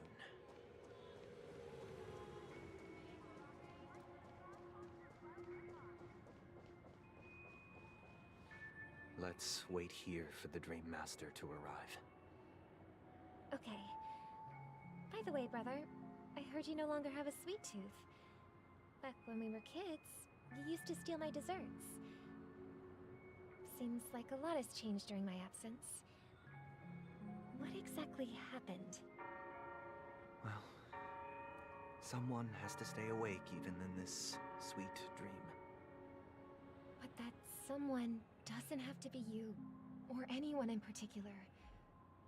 You're carrying too much on your shoulders, brother. The paradise in our dreams. It shouldn't be like this. Penacony is nothing more than a dream. It can't erase the worries and pain of reality, or bring true happiness. It only offers an escape from reality. Nothing more. Remember the old man we met earlier? Without this dream, he might have completely lost himself. That might be true, but even without Penacony, he could have chosen another path. As far as I know, the Intelligentsia Guild has been promoting their rehabilitation techniques for a long time now. That path may have been more ordinary and challenging, but now he is receiving hospice care in a comatose state, and his fate is sealed. Is Penacony granting these people a future? Or is it taking it away from them? Well, don't forget this. Not everyone really has a future. The future for humanity is like the sky for birds. People mistakenly believe that flight is inherent to birds because they've never witnessed those birds crashing to their death. Do you remember how we took in that little Charmony dove when we were young? Yeah. We took care of it. Provided food and water, groomed its feathers. And later, when I decided to leave Penacony, I opened the cage and set it free. Well, I didn't mention what happened to it in my letters, because I didn't want to upset you. Shortly after you left, it crashed to its death right in front of your window. I had surmised as much. I knew you wouldn't have avoided mentioning the bird for no reason. Despite that unfortunate outcome, I still believe it was the right decision. Birds aren't meant to spend their lives in cages. They belong in the sky, even if they can't fly. But here's the thing. If there are birds in this world that can never fly, can we really assert that they belong in the sky? Are you implying that the same goes for humans too? Let's take the Astral Express as an example. The Nameless made tremendous efforts to bridge worlds, gaining fame across the universe. However, only a few extraordinary individuals can endure such a perilous journey. That's because the pursuit of the Trailblaze exceeds the capabilities of ordinary humans. Otherwise, why would this path be filled with broken rails, an abandoned express, and even a fallen Eon? That's just sophistry. If that were true, then only the powerful would have the right to determine the future.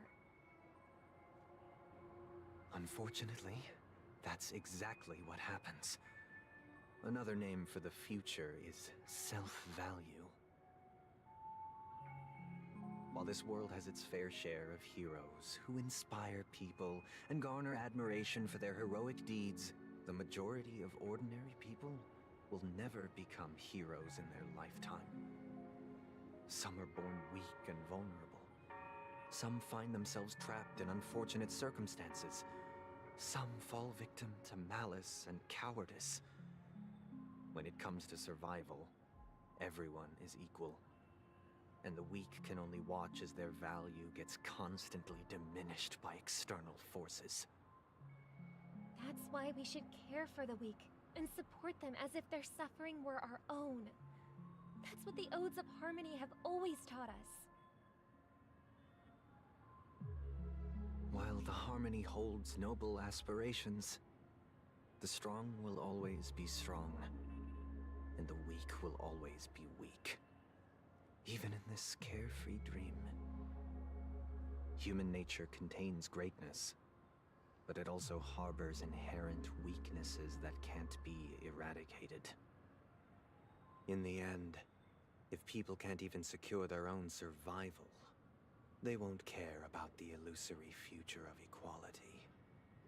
As long as the law of survival of the fittest prevails, there will always be fledglings crashing to their death. But if people don't live for the future, do they merely exist for survival? If even you, my brother, don't believe that the Harmony will save the weak, then which Eon can make our dreams come true?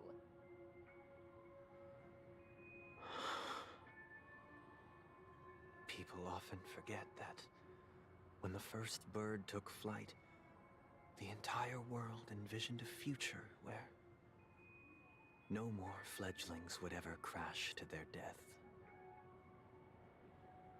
Are you reading, sister? What are you reading? Mr. Gopherwood gave me a picture book. It's about the story of the harmonic strings. If I could become a chord master, I'd like to summon Dominicus, the harmonious choir. I want to sing with everyone and spread our wishes so that all can feel happiness and joy. I see. Then, I would summon the harmonious choir too. Don't You have a wish of your own, brother? Of course I do. It's just that it includes your wish and everyone else's. I long for a true paradise where everyone can find peace. Then, let's build a stage there and invite everyone to our performance so that both our wishes come true through the power of the harmonious choir. It's a deal then. Yeah, it's a deal. But how can I become a chord master?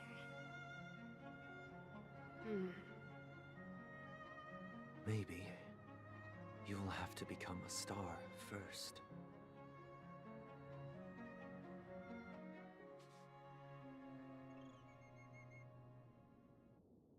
You're back sooner than I thought. Any results? Yes. And now, it's up to us to forge ahead. Since he's already carried out his last wish, my final mission is complete. But pardon me if I sound curt. It's good to have determination. The path Mikhail left for you is not an easy one to tread. Why else would he have chosen to sleep in solitude, staking everything on some nameless in the future? But you have the numbers, and in numbers comes strength. So that might just delay your inevitable a little more. Got any more encouraging words? As I see it, relying on Welt's negotiations alone is far from enough. Regardless of whether the other party will be compliant, negotiating simply allows us to meet them as equals, and won't grant us an upper hand. Penacony is our rival's home turf, and we already have very few chips left to play with. Rather than idly sit around while the family's got us blocked off, an offensive approach might be a wiser course of action. We're more familiar with the Stellaron's properties than most, and since it's the key to stabilizing the Sweet Dream, it's vital to the family's interests. By attacking their core interests, they're bound to retaliate hastily. And as the saying goes, haste makes waste. That's right. As long as we pose a threat to the Stellaron, either with words or otherwise, we have a chance at gaining the upper hand. But the problem is, on the eve of the Charmony Festival opening, how exactly are we going to get close to the theater? Family security will be airtight, and if we brute force it, even if we succeed, it's too risky. So, no one's gonna say anything? Then I'll raise my hand. I know the answer to this question.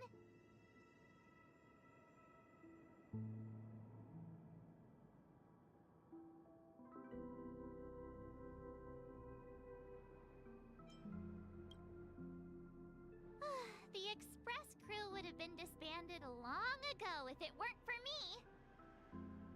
So, I heard that before the Charmony Festival begins, there'll be a pageant to kick off the festival.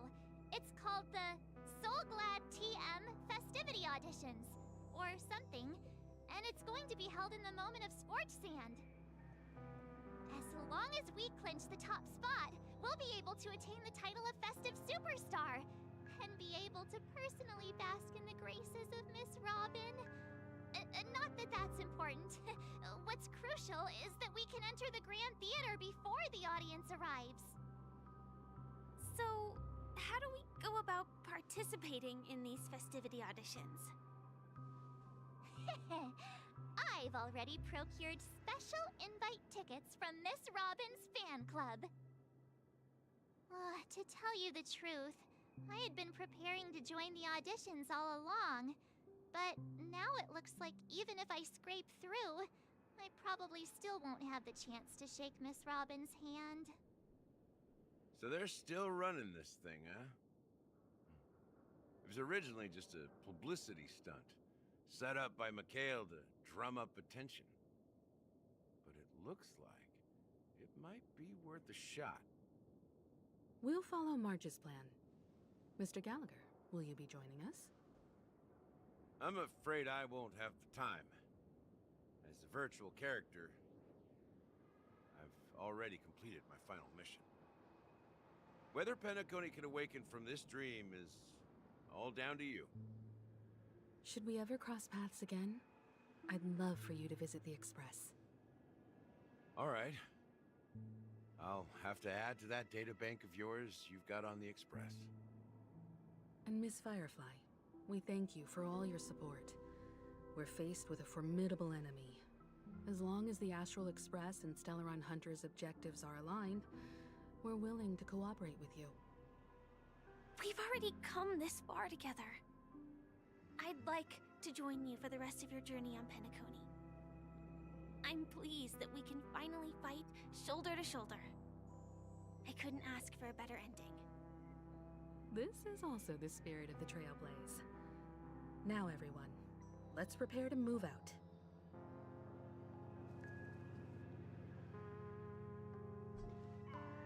Ladies and gentlemen, welcome to Scorched Sand Hall. This is where challengers thrive and dream chasers shine, all under the watchful eye of the entire universe. If you have ambition, dream, and the drive, dear friend, the next superstar of Penacony's Charmony Festival could be you. Oh, wow! They've really outdone themselves! Oh, I'm starting to get excited! Behold, here come four friends with spirits high and full of steel. Are you aspiring to be the superstars of the festival? Is he talking about us? Yes, you! There's no doubt about it. I see you have all the potential of a superstar in you.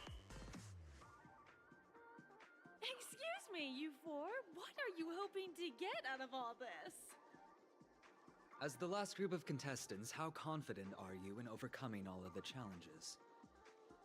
Would you be open to a brief exclusive interview with us? It'll be quick. Your journey is long and fraught with peril, yet under a sky blanketed by banners, you vie for the crown. The sword and rose! Protect the beauty! The beauty, the beauty! Magnificent and majestic!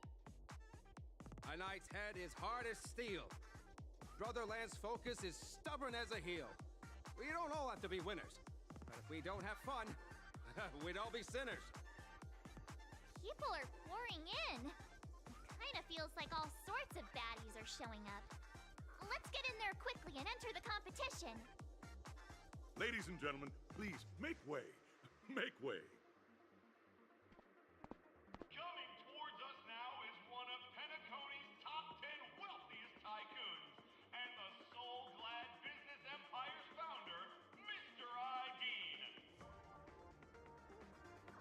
Allow me to introduce myself. I'm the director of Soulglad's factory, Dean Lena. My four friends, introduce yourselves to the audience across the cosmos. Hello, everybody. I'm Himiko, a nameless from the Astral Express, and these are my companions. Don't you guys need to hide your identities? Can't hide it anyways. Penacony is plastered with our posters. And because the Astral Express is so well known, the family won't dare to make any rash moves.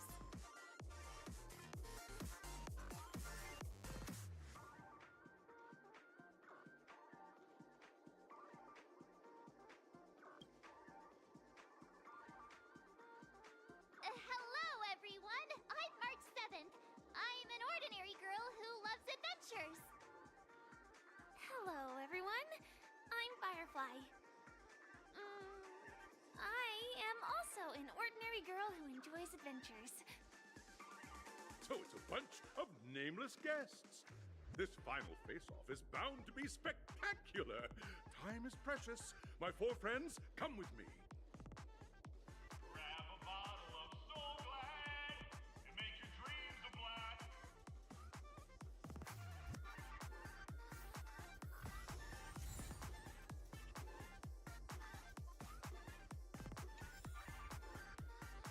Or do I get the feeling it's gonna turn bad?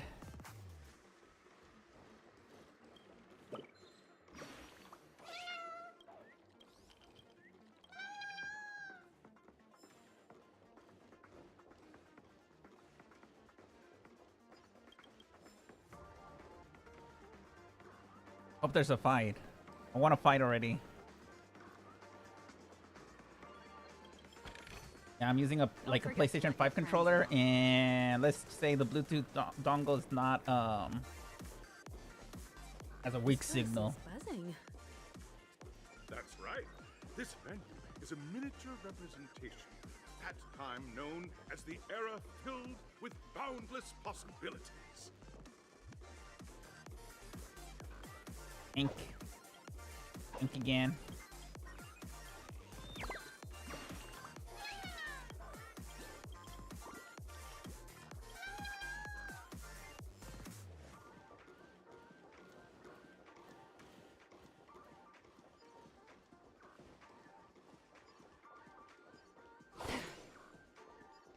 Tranquility?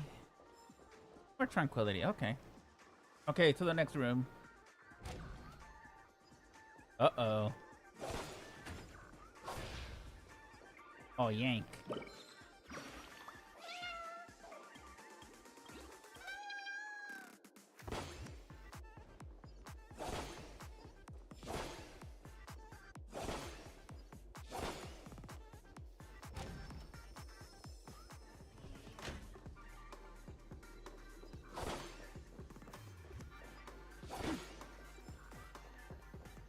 Yes. Disqualified. Damn. Expecting that. Grab a bottle of Soul Glad and make your dreams a blast. Nameless, your arrival reminds me of the grand occasion when Penacony was first established. I was still a young, bright-eyed lad back then, lured here by the watchmaker's ads, full of zeal and ready to make my first fortune in life. Once, during a particularly grueling day, I passed out and was resuscitated by a drink from Mr. Sousa. That sweet taste has since been etched in my mind, and that was what drove me to create the Soul Glad that we all know and love today. The dream-chasing era was truly a wondrous time. Oh, I miss those days, and the watchmaker. Scorched Sand Hall is my homage to that time of boundless possibilities. I wholeheartedly hope you make it to the finish and emerge as the next superstars of Penacony. Now then, is there anything you'd like to say before the competition officially begins?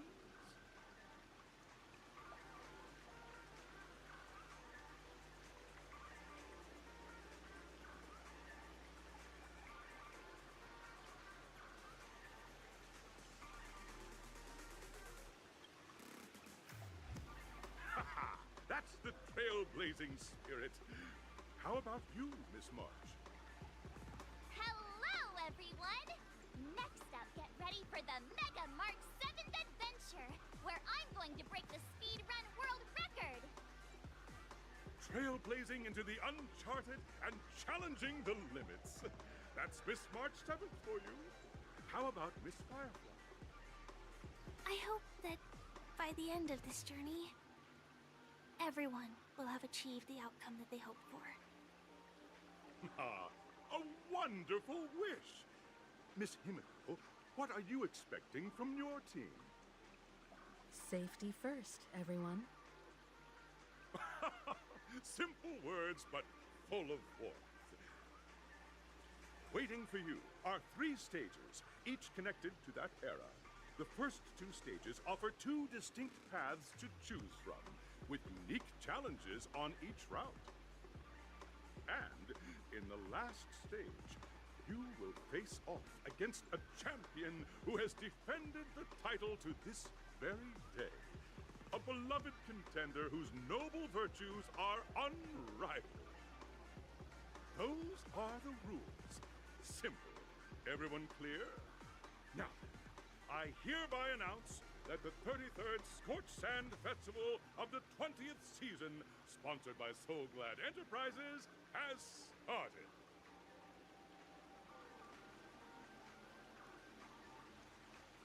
Everyone, as the Charmony Festival is drawing closer, we must reach the end as quickly as possible. Factoring in efficiency and safety, splitting up into 2 groups is the best choice. March and I haven't known Miss Firefly for too long and aren't overly familiar with her. It'd probably be better if the 2 of you paired up. Fine by me. Let's do it. All right. I don't have a problem with that.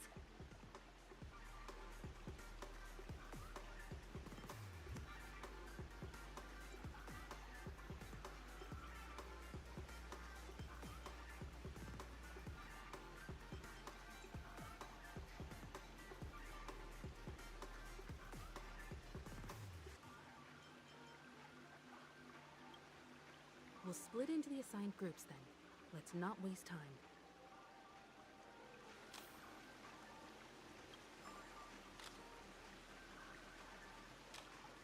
I'm with Firefly.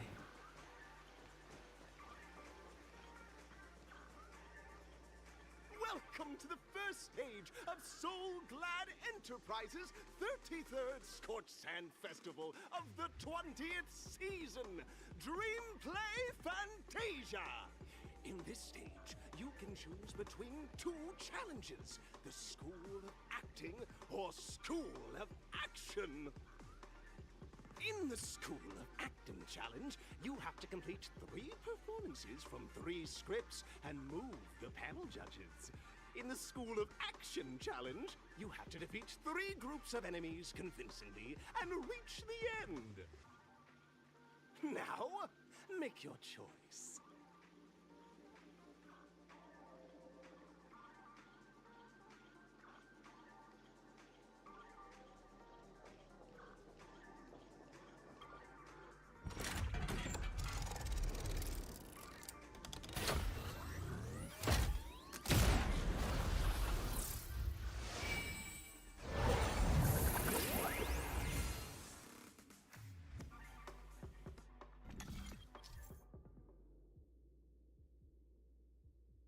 Okay, press the button on the tracks and select the challenger arena to go to.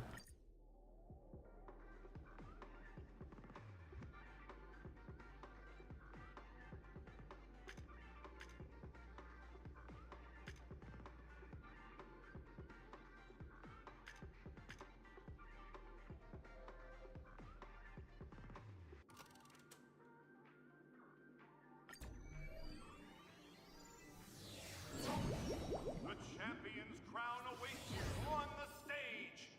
Welcome to the arena of action stars.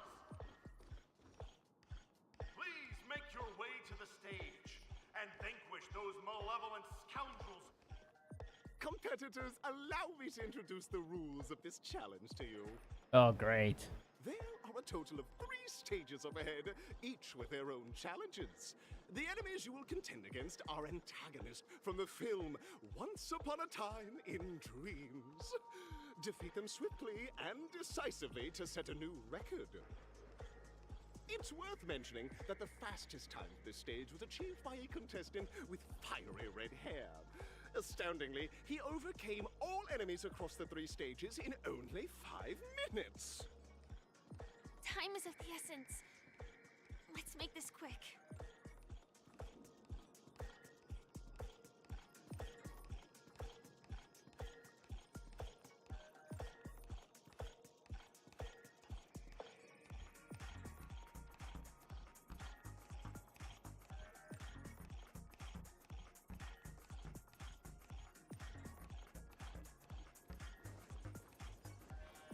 Okay, where are we at?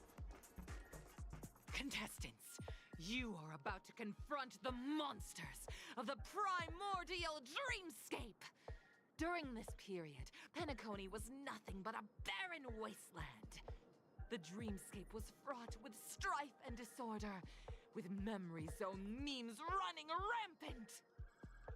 As dream chasers who've come to Penacony, defeating them is your first step towards success. All the Soul Glad is ours! Don't even think about plundering the Soul Glad from us!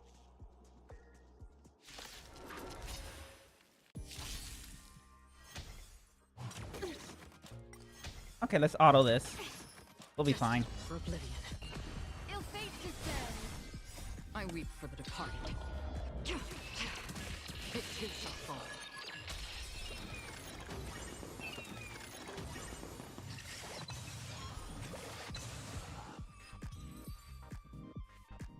Soul Glad! My Soul Glad! Pretty simple. I just hope these tests don't take too long. It shouldn't. It shouldn't.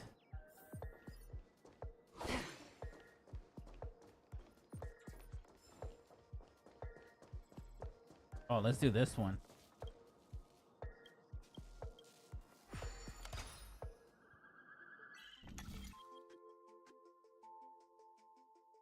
Way down here.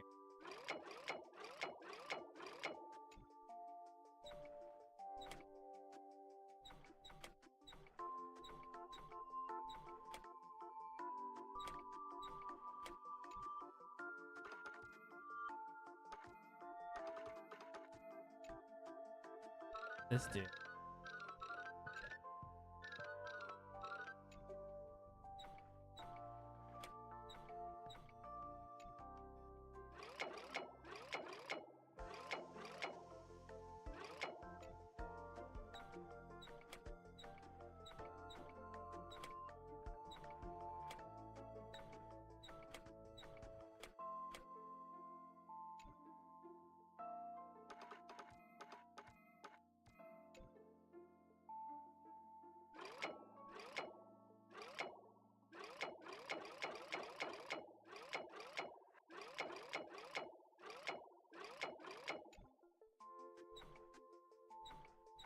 Okay, it has to be like that.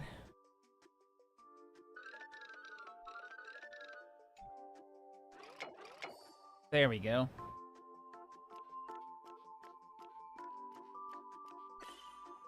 Okay, now the next one is...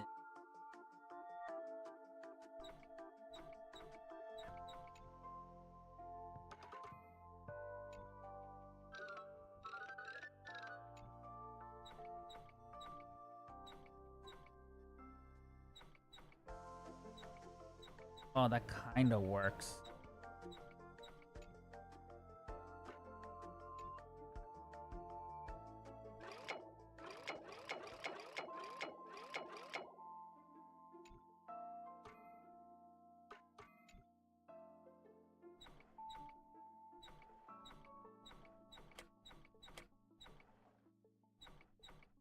Oh.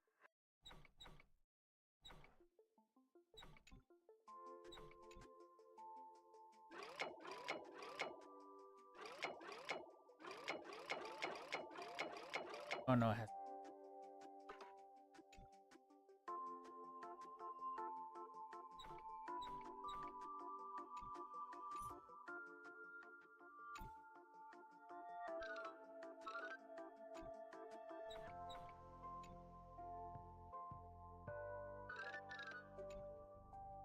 Hmm.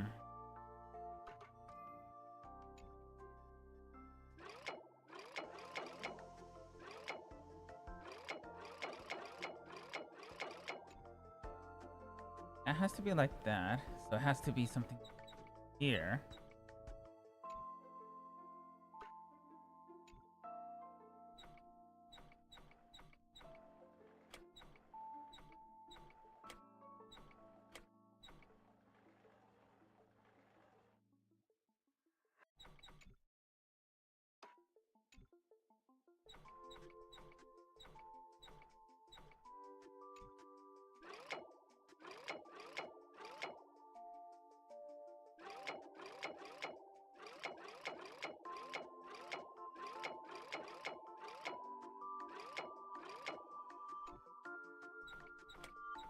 Oh, here we go.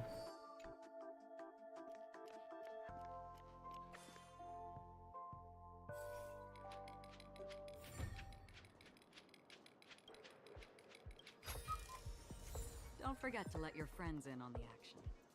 Okay, here's the other one.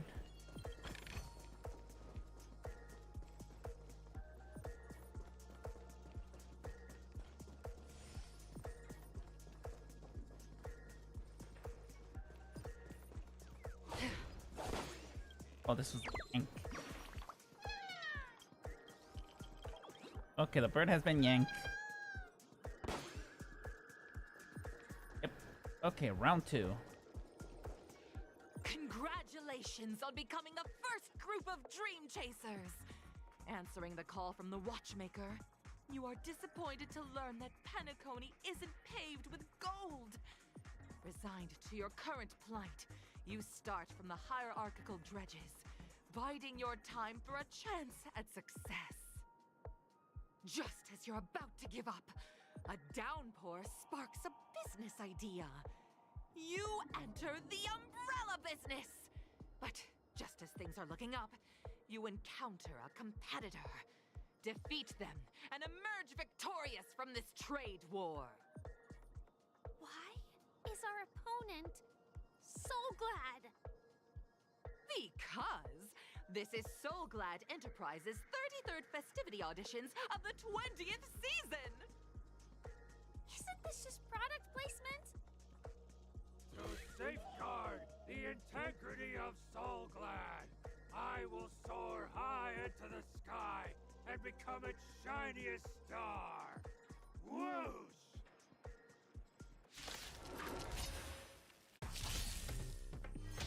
Like always, auto. Time to say bye. Boom.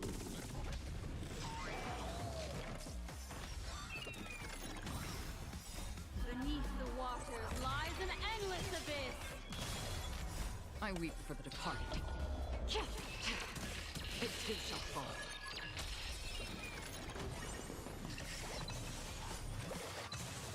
Still waters of oblivion. Ill fate descends. Converge and awaken. Humans, creations.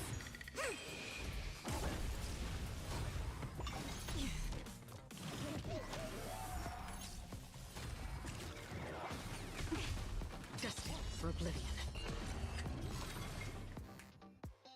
The world kisses me with pain, and I provide with Soulglad in return. Whoosh!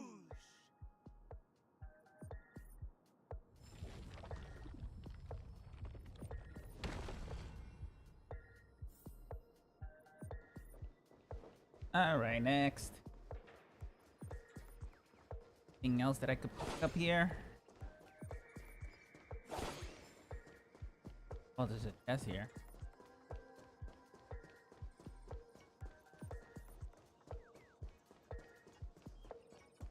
Okay, let's get this started. Congratulations to our 2 Dream Chasers for establishing yourselves as budding stars in Penacony.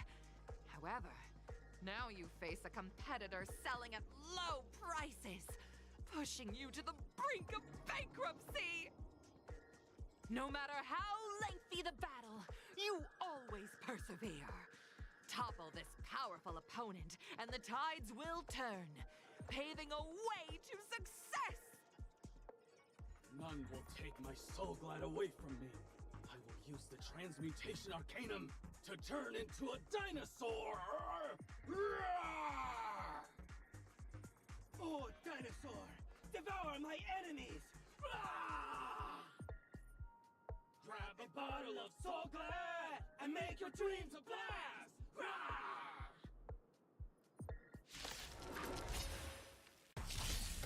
This is where it ends.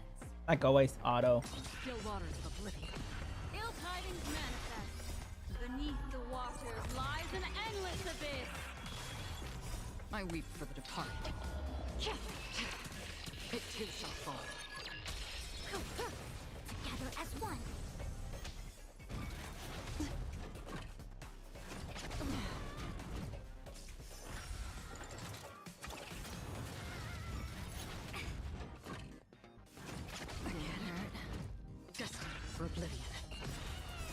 Time to say bye. Boom.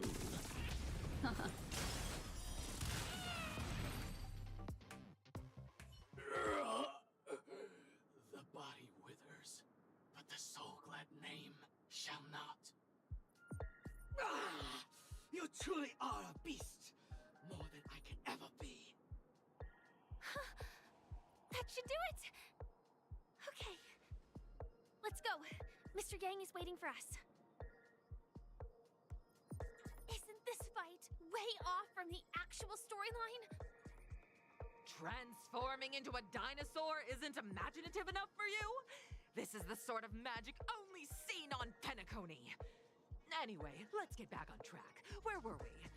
Oh, that's right. After an extended battle, you finally emerged victorious! But the companion who journeyed to Penacony with you chose to leave, having lost all hope.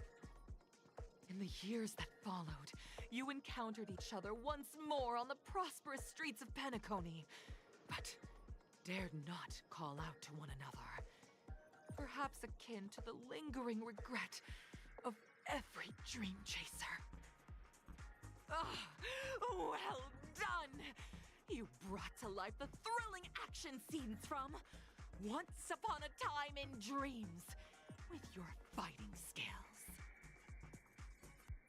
Looks like we won! Let's hurry up and get to the next stage. Yeah, let's. But first, I want this chest.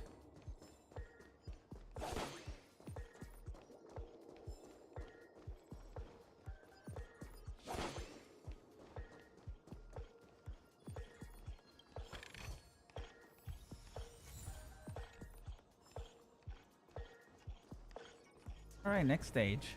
Congrats to both of you for clearing the stage, but more importantly, are you having fun? Fun is more important than success.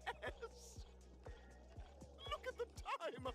You finished much faster than that red-haired contestant did. That red-haired contestant. Who is that exactly? You'll find out eventually, but only if you clear the next test first. Welcome to the second stage of the 33rd Scorched Sand Festival in the 20th season, sponsored by Soul Glad Enterprises. Gunfire time! You have the option to choose Gunfire and undergo Brother Hanu's trial, or Time, where you'll face Clucky's trial.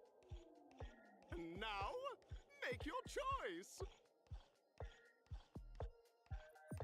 Make my choice, okay.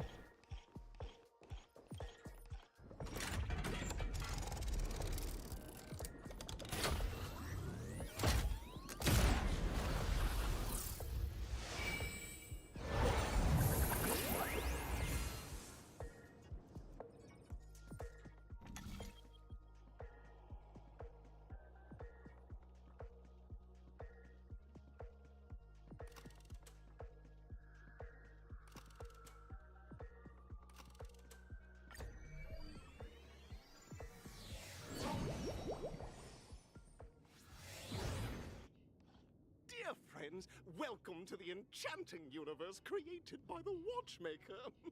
Awaiting you is the morally dubious yet ever charming character from the animated Clocky series, Hanu! It is said that these cartoon characters were inspired by the Watchmaker's own experiences. According to research by Clocky scholars, the original Hanu of reality shared a deep friendship with the Watchmaker, akin to comrades in arms. Enter into the world of Hanu via the TV by the entrance and partake in an enchanting and suspenseful story with him. Good luck in there! If it's a gunfire trial, we should be able to settle this with a fight, right? I hope this won't waste too much of our time. We'll be alright. We'll be alright.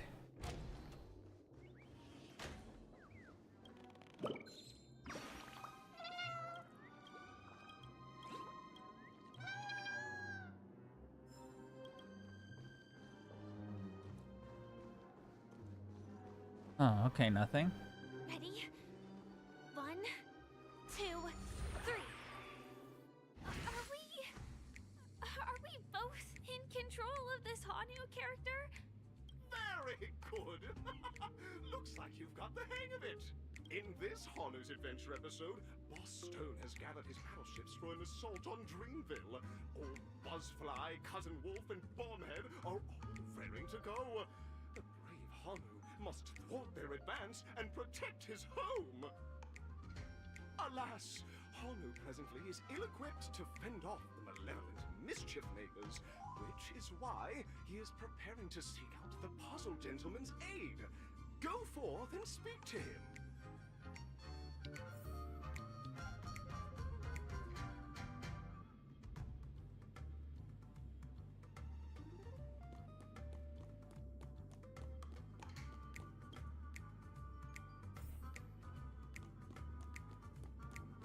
Oh, brave Hanu, you look like you could really use...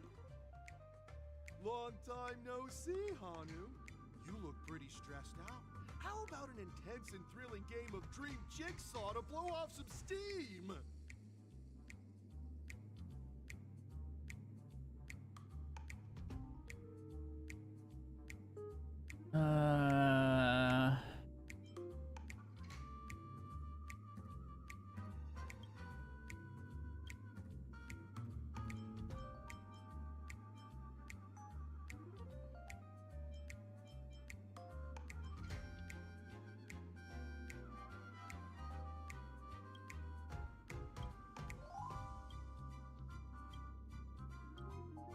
Oh, listen closely, Hanu.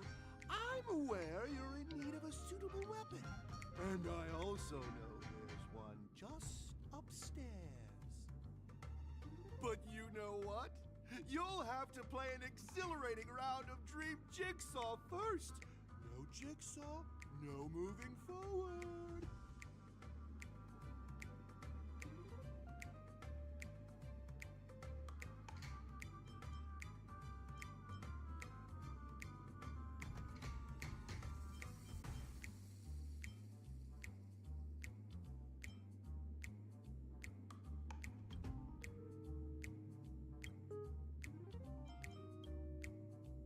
Now scurry along, Hanu, but tread carefully. Two ne'er-do-wells are also eyeing those jigsaw pieces. Either outsmart them with the quick knockout, or ensure they don't catch you in the act. I can't wait to see you finish the Dream Jigsaw. Best of luck, Hanu. Let's stay alert and make sure those monsters don't spot us.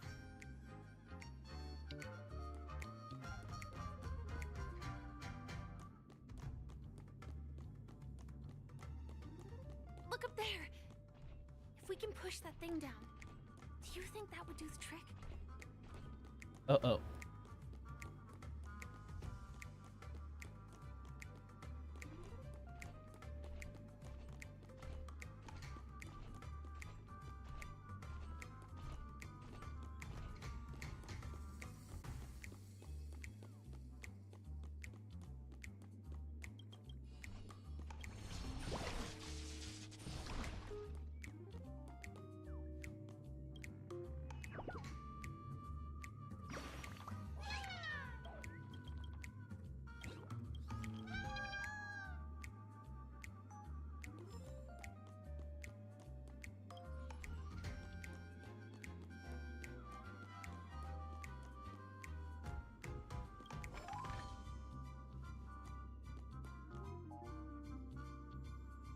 Okay, where is he? Push.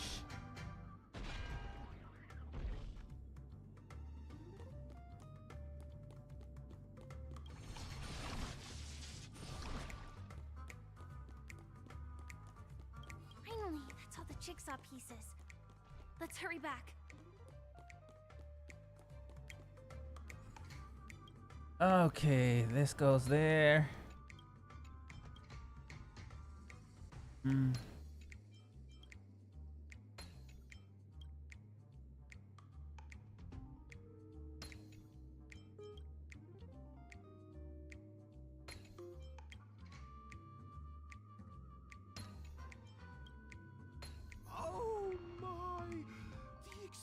exquisite sensation of perfect alignment.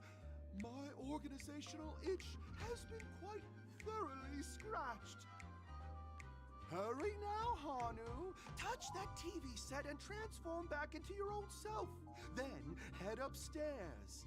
Your weapon awaits you there. Are such haphazard instructions really okay? I kind of agree with you. Disconnecting from that thing so suddenly has left me feeling slightly disoriented. I do not blame you.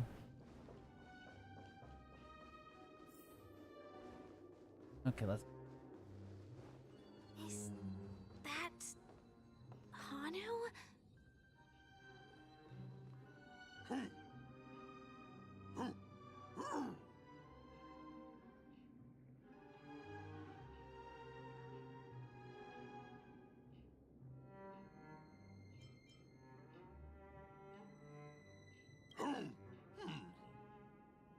What exactly is he talking about?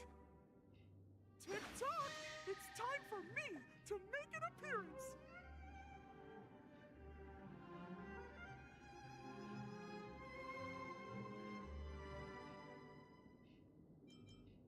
Clocky? I can also see him. Is this character part of the show? In Dreamville, Clocky is everywhere and can do anything! Like right now! I can be your translator! Tick-tock!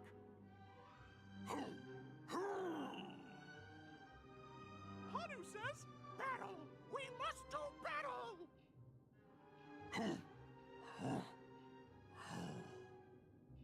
The enemy is at our doorstep, and we have no path of retreat for the future of Dreamville! Touch that suspicious-looking TV right now! So they just jumped inside that TV. Sheesh. Logic in this plot and dialogue is really being pushed to its limits.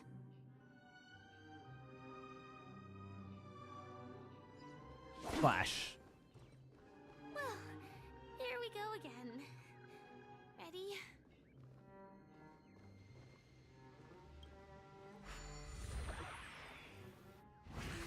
I am gradually getting used to this. Huh. Who knows? I might even be able to perform some high-level moves with Hanu. Oh? Did someone say high-level movies just now? That's right, pal. The upcoming script is just exploding with all sorts of high-level shenanigans. Last we saw, Hanu was preparing for battle. Suddenly, he hears heavy footsteps coming from the hallway. The malevolent mischief makers have broken into his home. But brave Hanu won't go down without a fight. He instantly sprints for the storage room, ready for a do-or-die showdown against the baddies. But we still don't have any weapons in hand. Guess what? Hanu's favorite bazooka just so happens to be in that storage room. So get a move on. What a coincidentally convenient plot twist. It'd be even more awesome if the organizers allowed me to wear armor.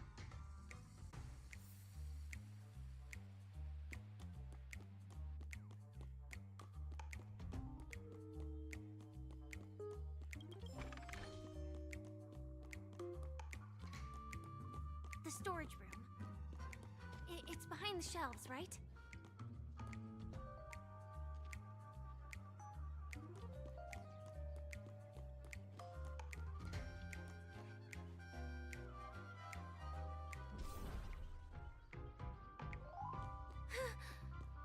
He wasn't lying. There's actually a bazooka here.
should have a way of dealing with those baddies.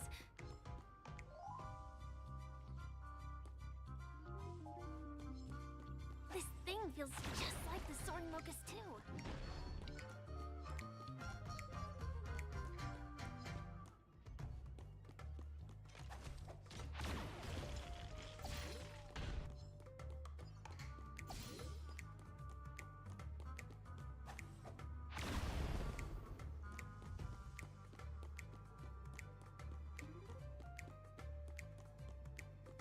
Oh, what is this?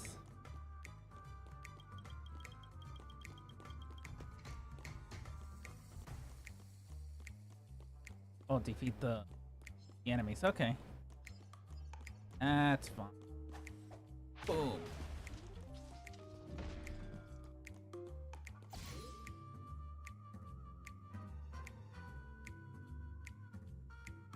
Uh-oh. Careful. It looks like we've got more company. Get ready to fire!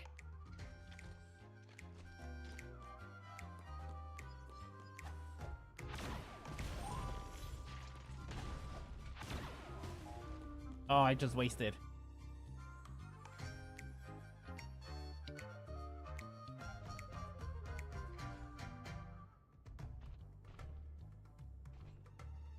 Here we go again. But no big deal. We're pretty handy with this bazooka now.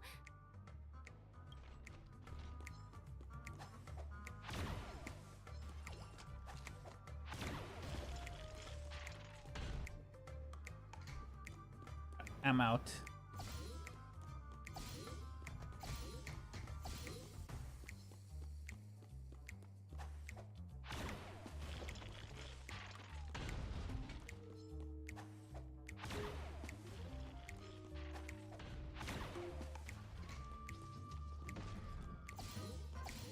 That should be all of them, right? Oh my! Haru is on a streak! Everyone! The stage is complete! Quickly! Head through the TV to the next stage!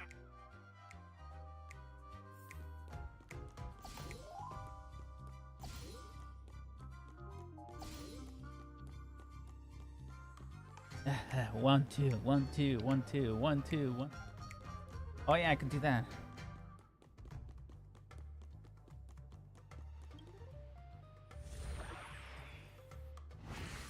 Well, that's that.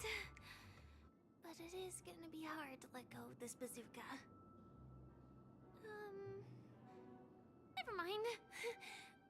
Let's hurry over to the next stage.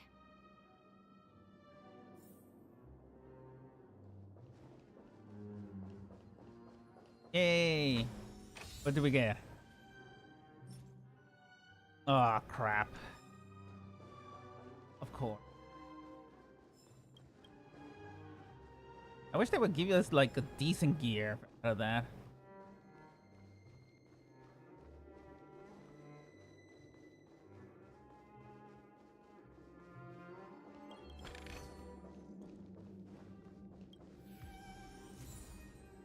Little Caesar.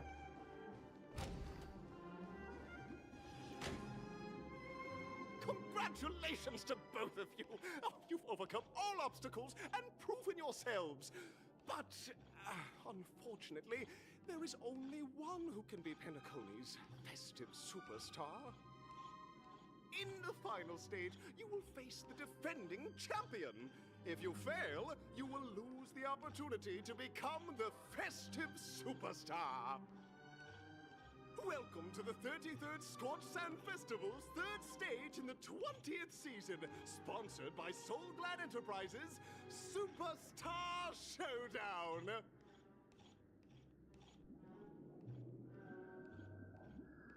Oh, finally, I think this is the end.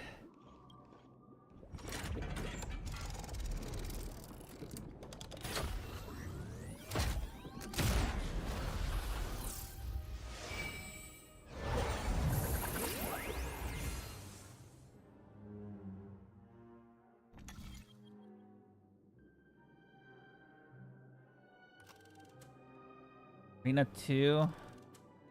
Arena 1.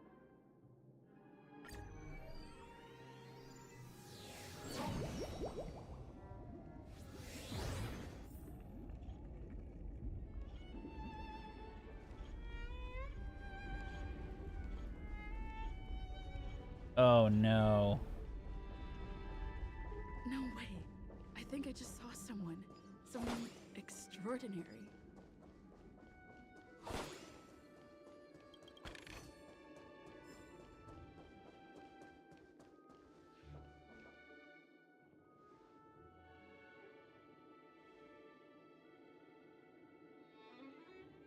Are you a Knight of Beauty?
Wow, no voice lines. Bear witness to This is where it ends.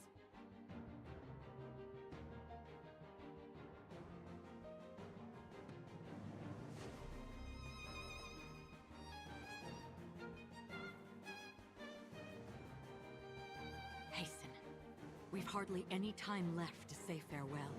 Okay, so Still waters of oblivion. do that. Ill tidings manifest. Say bye to breathing. I weep for the departed. It too shall fall. rise to the challenge.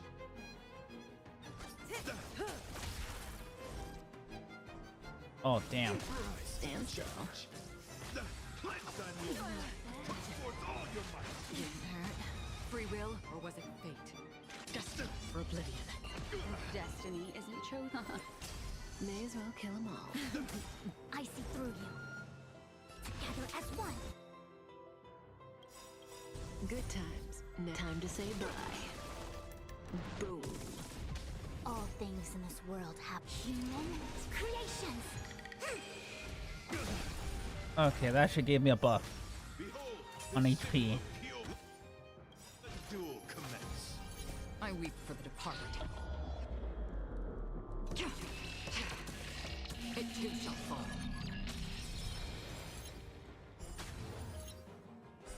Rise to the challenge.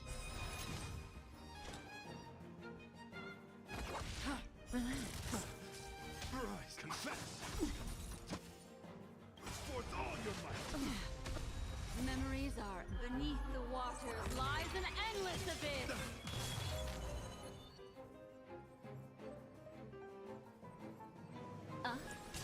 Say bye to breathing. Stand still. Rise to the challenge. Mind your manners. Put forth all your might. Can't hurt. Ow. Still waters of oblivion.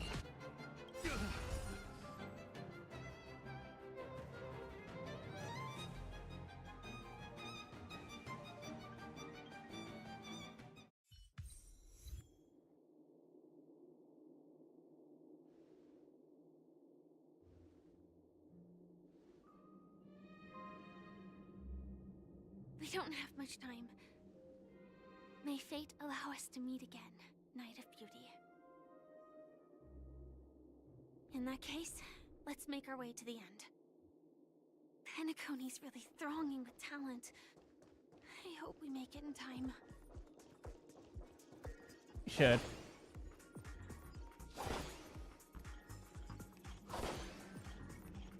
They should be fine.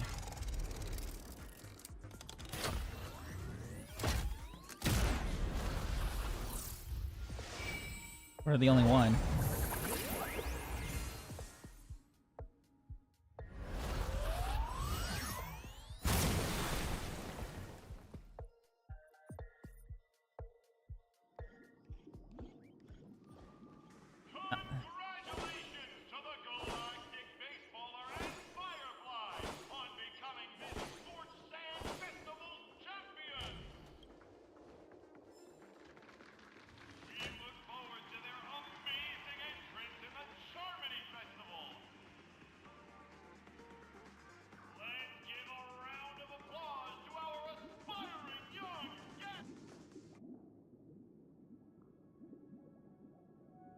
congratulations to the both of you on becoming the festive superstars of this year's Charmony Festival. Before entering the Grand Theater, I, on behalf of the organizers, extend my sincere congratulations to you, wishing you joy under their radiance.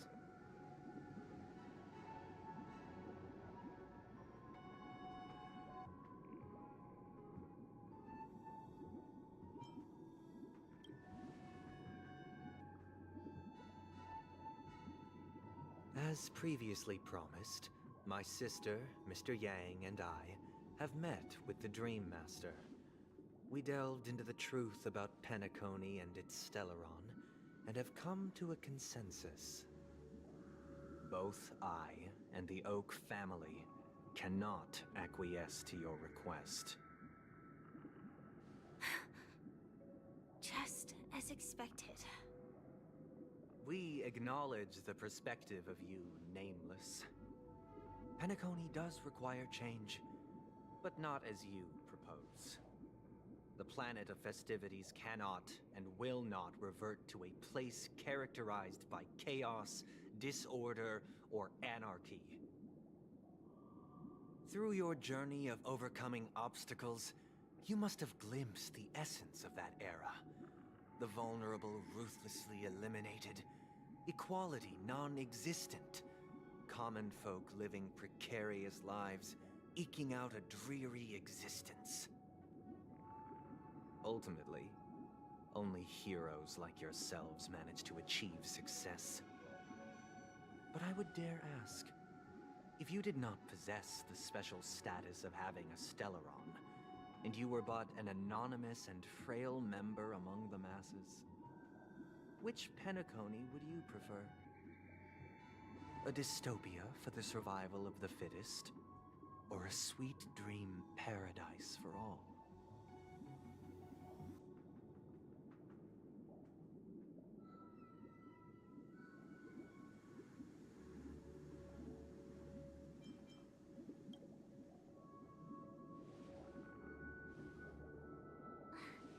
That's not the point! Don't let him mislead you! Mr. Sunday, even if the members of the Oak family can't fully agree on what to do about the Stellaron, now's not exactly the time to be holding an extensive discourse about Penacony's past and future, is it? The Stellaron issue concerns the life and death of everyone on Penacony. If anyone has a better suggestion, the crew is more than willing to listen. Also, it'd be best to tell us the ins and outs of that meeting. This way, we'll at least know what Welt and Miss Robin are dealing with, and the reason why they failed to make our appointment. Ah, Navigator. That is precisely my intention. With all present, let's begin by discussing the details of that meeting. Let's talk about our tribulations and choices, our ideals and beliefs, and our final course of action. The only path to take.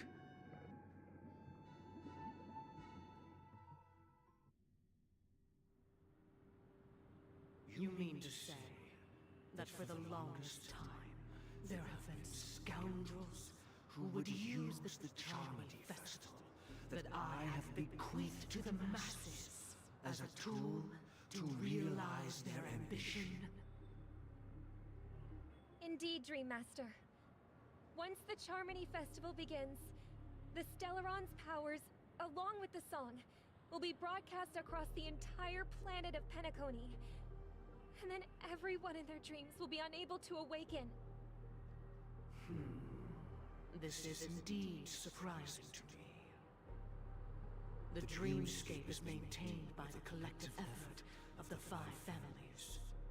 If someone were to use the Charmony Festival to recklessly disseminate the power of the Stellaron, this individual must hold a position of great authority. Do you have any suspects?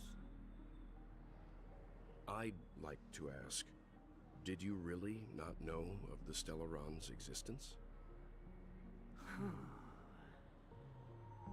I would have never thought that this nameless would point the spear at me. Quite astonishing indeed. If I have offended, the Astral Express extends its sincere apologies. But the current circumstances are dire and leave no room for meticulous inquiry. We're doing this out of concern for the Dreamscape's safety. So, if you could, please alleviate our concerns. Dreammaster, it's just to prove that the Charmony Festival has nothing to do with the Stellaron. If we're being overly cautious, I will return to the stage to offer tribute in song, just per the arrangement.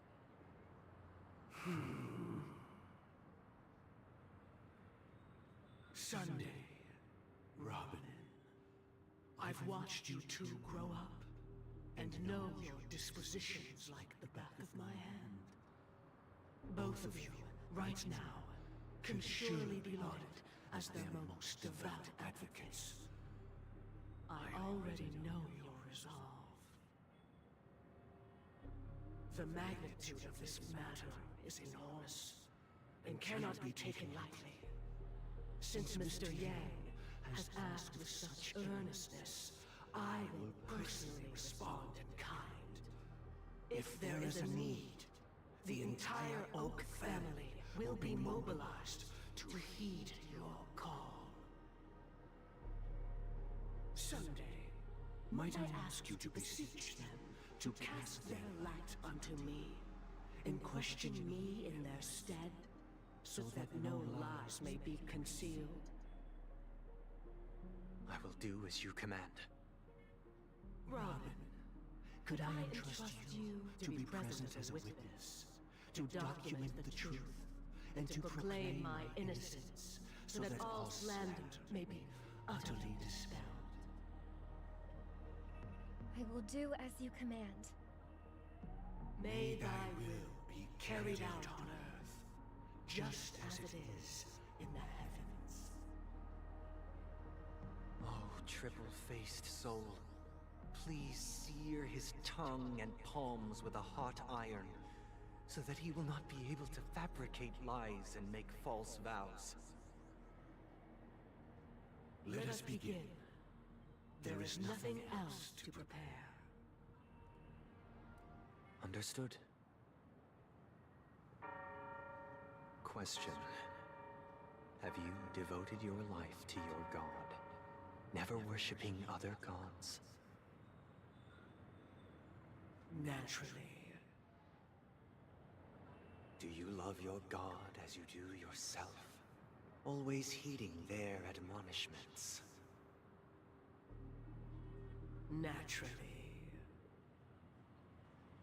Have you strayed from the path expected by your god, betraying their name? Never. Have you ever been inordinate with your asks of your god, coveting more than the foundation of the creation itself? Never. Then, a final question. Do you swear to fulfill all vows, past, present, and future?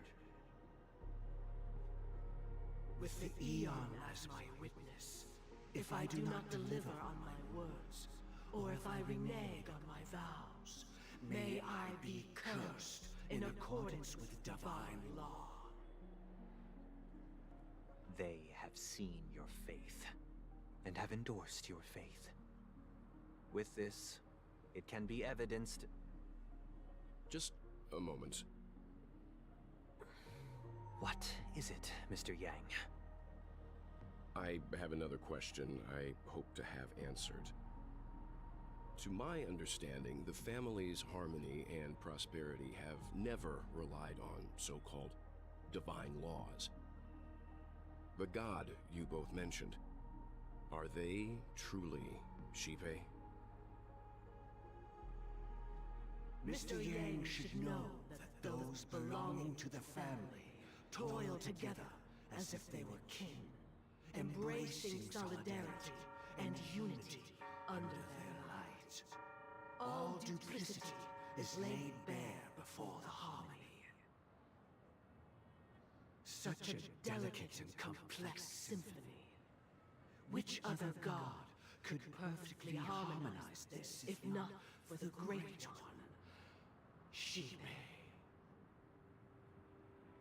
Perfectly harmonized. Therein lies the problem.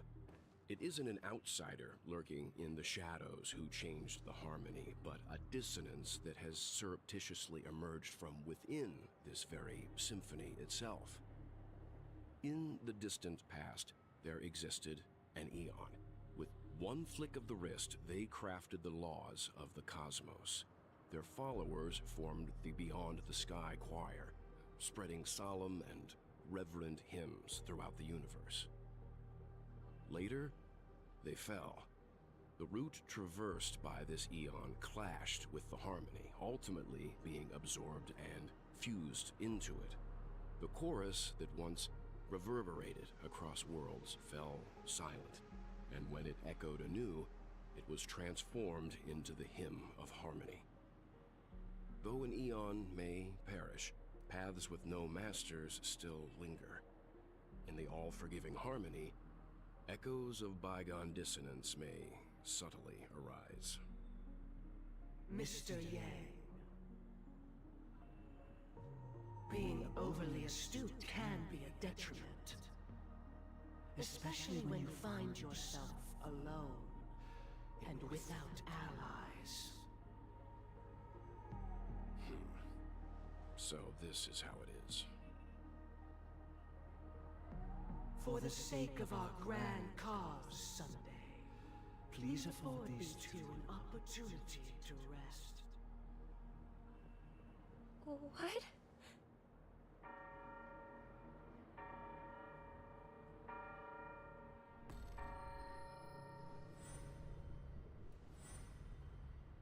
Sorry, Robin. It's just you. I did not wish for you to know this. It's a pity that things have turned out this way. So, this is the true reason I can't sing?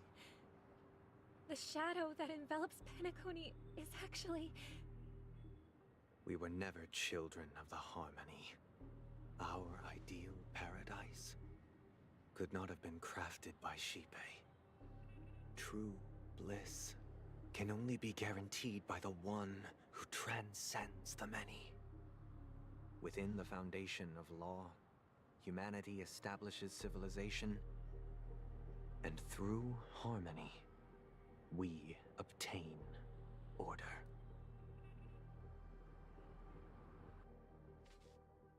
Unbelievable.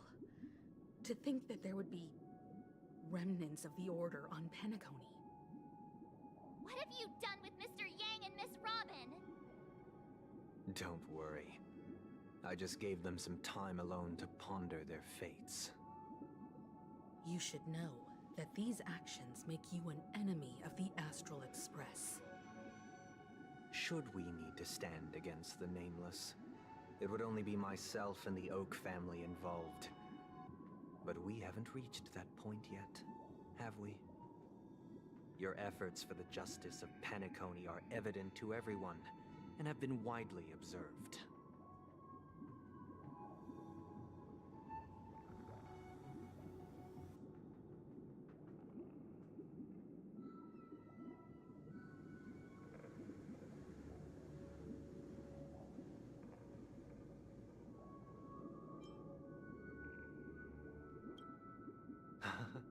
Patience is a virtue. However, I won't hold it against you. On the contrary, I'm here to make my intentions clear. If it is the Order that drove you to imprison Welt and Robin, and you're using them to coerce our compliance, then there'll be no point in entertaining any type of discussion. You're mistaken, Miss Himiko. They are in very safe hands.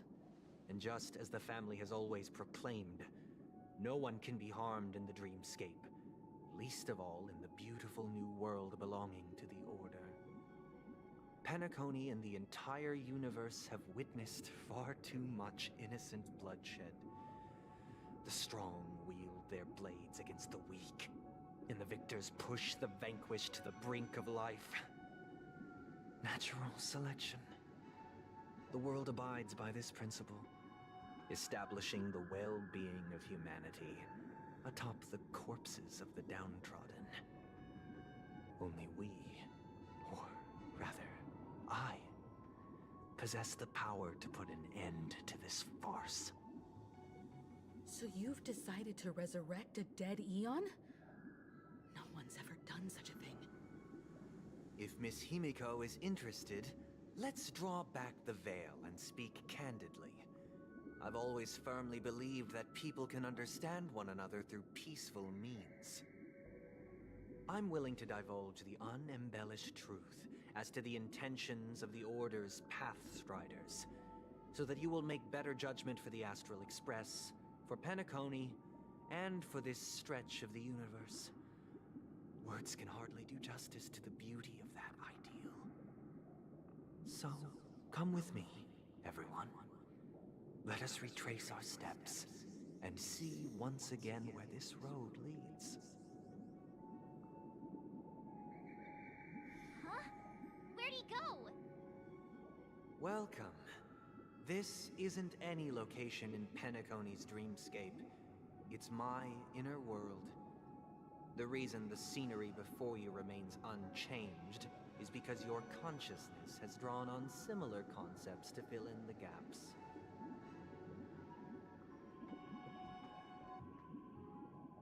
Did you do the same to Welt? It's a tuning process. Stronger in effect and more draining on the mind. The gray-haired guest has experienced it before, so she should understand what it entails. Tuning allows you to intuitively grasp my feelings, which also means that I cannot hide anything from you. Now, everyone, please look at the huge screen. The road we once took begins here. From this point on, you will witness the numerous decisions I've faced. I've selected a portion of these to share with you. I believe after going through similar predicaments, you'll be able to better understand my thoughts. Let's begin. The first decision. A story about a baby bird. This story happened when Robin and I were very young. We were victims of the Stellaron disaster, and the family's Mr. Gopher Wood, who would later become the Dream Master of Penacony, saw that we siblings had no one to turn to and took us in. Later on, Robin and I lived a time with nary a care in the world. One day, after dinner, while my younger sister and I were lounging about in Mr. Gopher Wood's yard, we spotted a fledgling Charmony dove all on its own. That baby bird was tiny.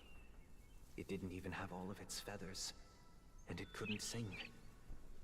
When we found it, it was already on its last breath, having fallen into a shrub, probably abandoned by its parents. We decided to build a nest for it right there and then. However, thinking back, that winter was unusually cold, with fierce winds at night in the yard, not to mention the many poisonous bugs and wild beasts in the vicinity.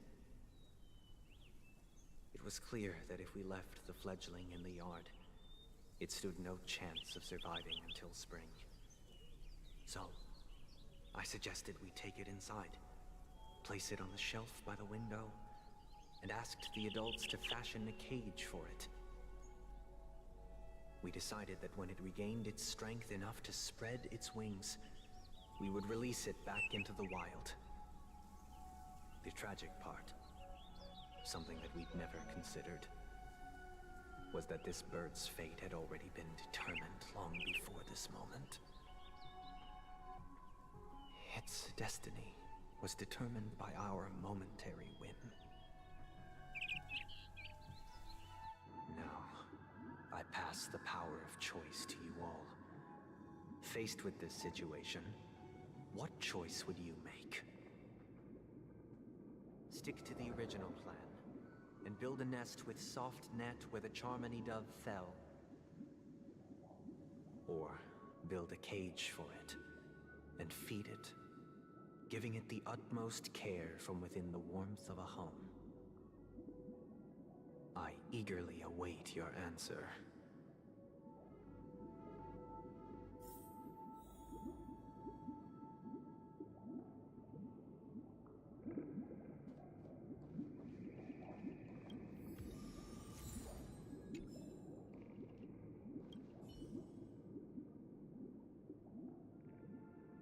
I can't decipher his intentions right now, but based solely on that question, I would probably choose to build that dove a cage. Even if I was gonna release it back into the sky, it'd have to be strong enough to fly first. If I left it where I found it, I fear it'd never get the chance to fly ever again.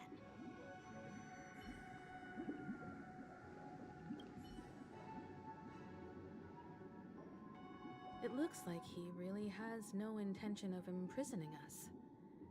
If it's just a quiz, I suppose it's fine to humor him. Back to the question. I would personally choose to build the little Charmony dove a cage. No special reason. I do think that a fledgling should have the right to fly into the sky.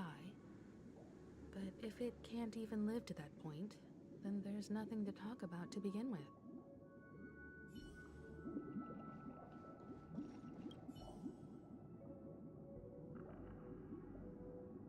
That guy just casually throws this kind of question at us? What exactly is his deal? But fine, I'll answer, I guess. If it were me, I guess I'd choose to build a cage for the little Charmony dove. After all, leaving it there, it's bound to get hurt by wild animals or something.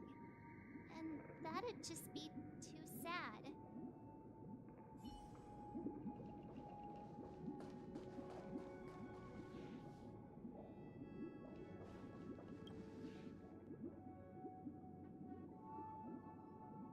I'm happy to see that you made a choice similar to ours. If your mind is made up, let me reveal the outcome of this choice. We passionately nursed it back to health, preparing only the best food for it every day. We even preened its feathers.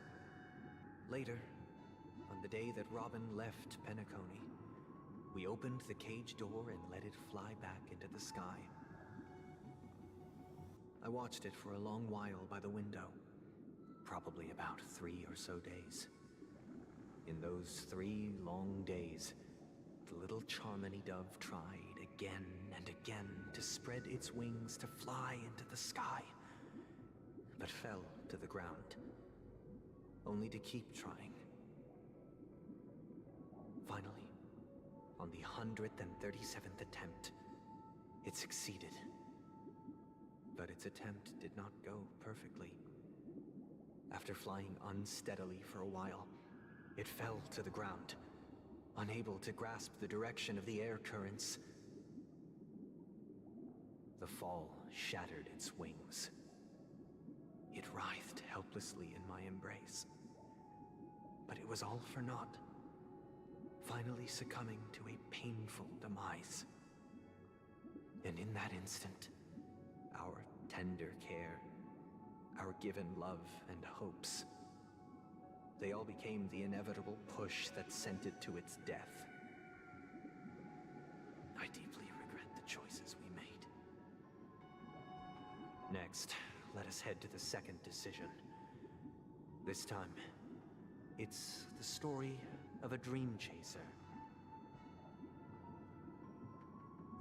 This story happened when I was appointed as Bronze Melodia, a position exclusive to the Oak family, charged with listening to the problems and vexations of Dreamscape residents, and providing them with the relevant guidance.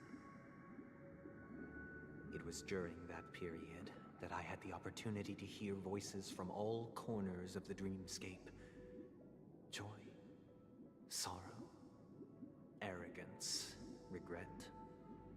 The complex tapestry of human nature that formed the world. And I was fortunate to catch a glimpse of it. He was a dream chaser, and an illegal stowaway.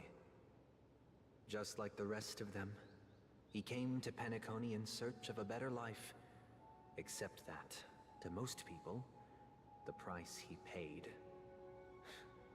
I suppose you could say it was everything. He told me I sold everything I could at home. The house, the land, even his 2 children. He said he could not afford to raise them, and that at least they could eat if they lived as slaves. He had a plan in place. He would buy back his children once he had made his fortune, and enjoy Penacony's beautiful dream with them. Alas, his plan to smuggle himself was somewhat clumsy, and he was sniffed out by those pig-headed hounds. After hearing the Dream Chaser's story, I immediately appealed to the Bloodhound family to cease their pursuit. That way, at least he could live peacefully.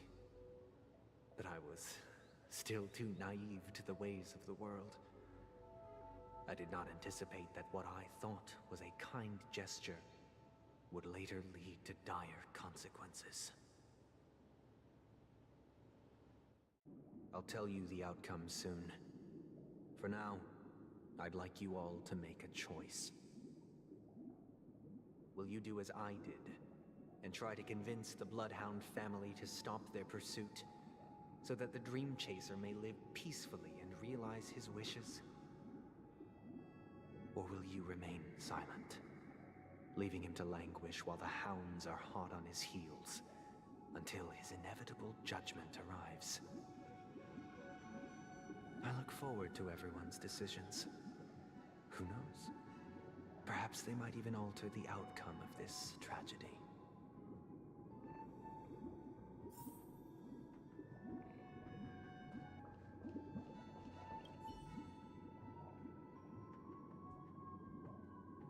This question... Surely it has some connection to the baby bird story.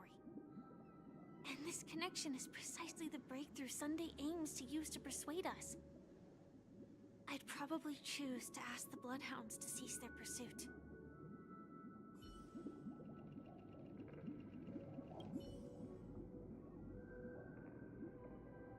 A Dream Chaser story. If I acted out of kindness, I would probably ask the Bloodhounds to stop their pursuit and lend him a hand. But what cruel repercussion would this choice result in? I think Sunday must have been deeply impressed by the limitations of the strong defending the weak through this incident.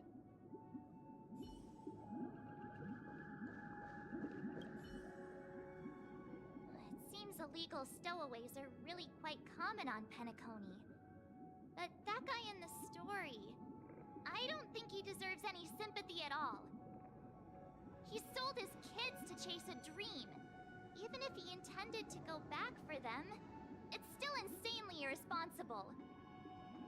With that thought, there's only one choice. Let the Bloodhounds send him back home. This person deserves to be punished.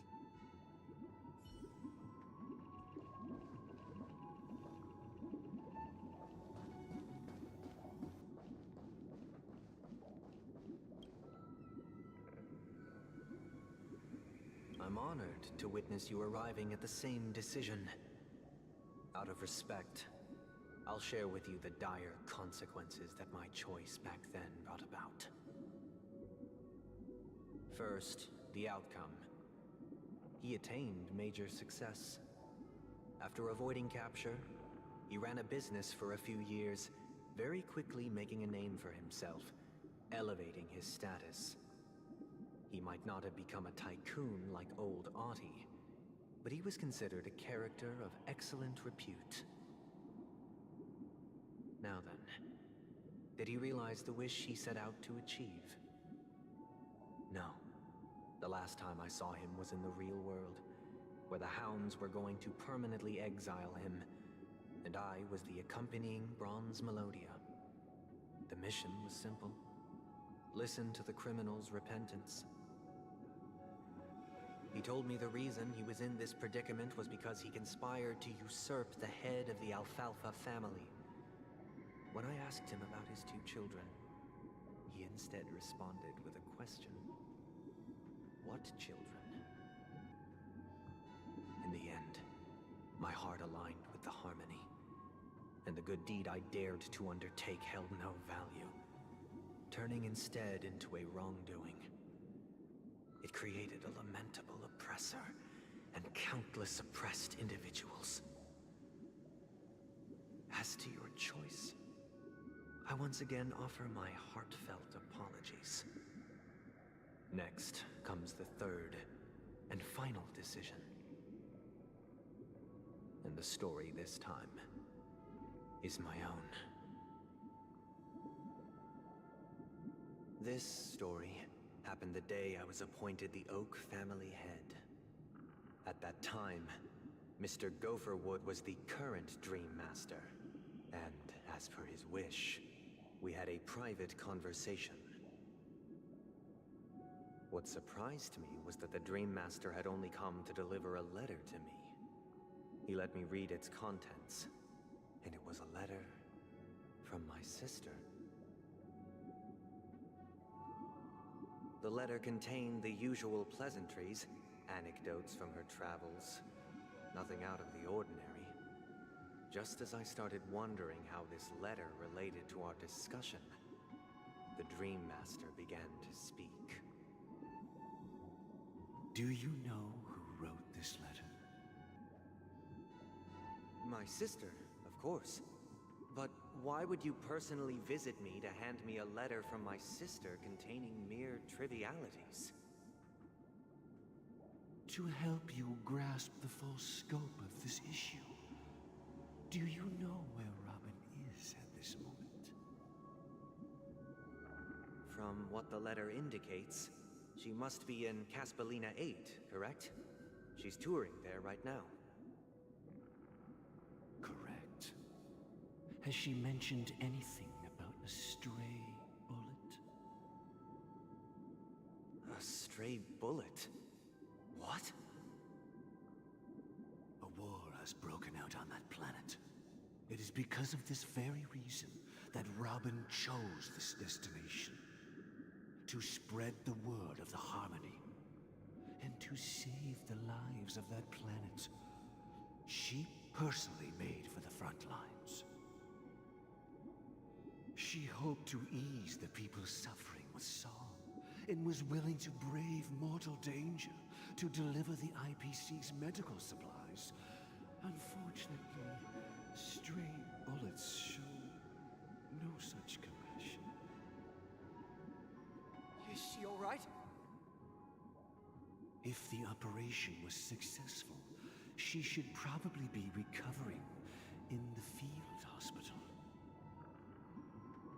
By the eon above, the bullet struck her neck directly, yet possibly as a reward for her consistent deeds of harmony. It didn't hit any vital arteries. Once you've attended to your outstanding tasks, it'd be advisable to write her back as soon as possible. Those damned savages! I'll pack my bags right away.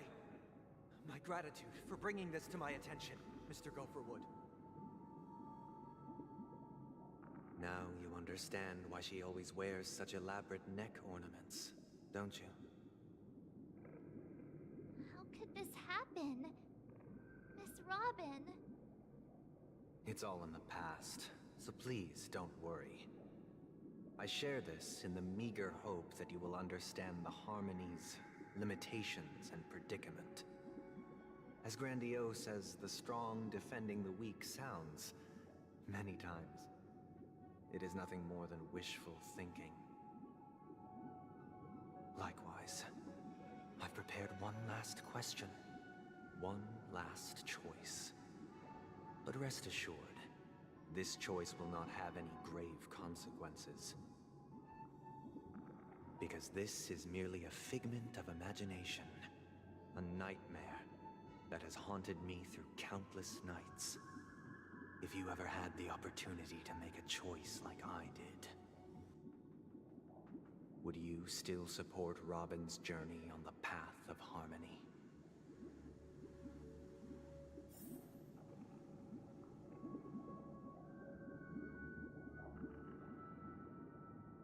Okay, a lot of more juicy information. Support Robin to go on her journey. Stop Robin from going on her journey. Uh-oh. Miss Robin's courage is admirable. And here I was thinking she was just another superstar celebrity. But the fact that she's also Mr. Sunday's younger sister? No, I doubt he'd wish harm on his own flesh and blood, no matter how grand the ambition.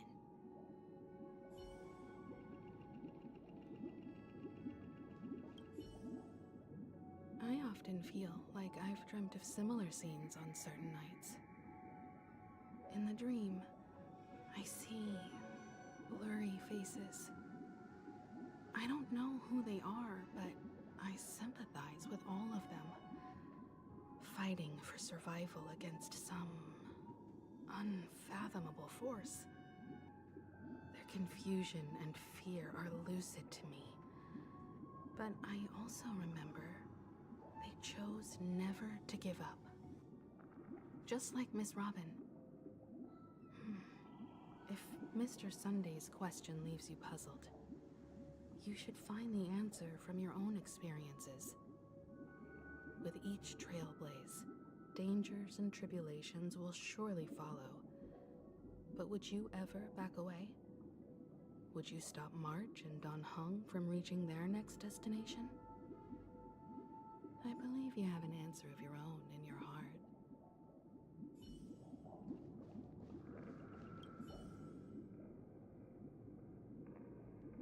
I can't believe that happened to Miss Robin. The strong defending the weak is a great mantra, but if I had to pay such a price, I don't know what I'd do.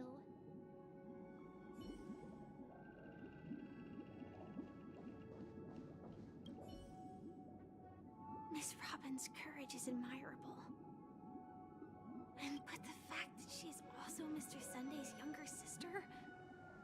No, I doubt he'd wish harm on his own flesh and blood, no matter how grand the ambition.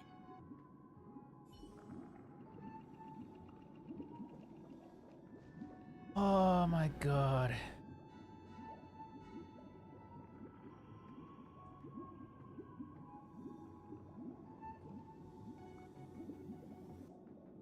To pick.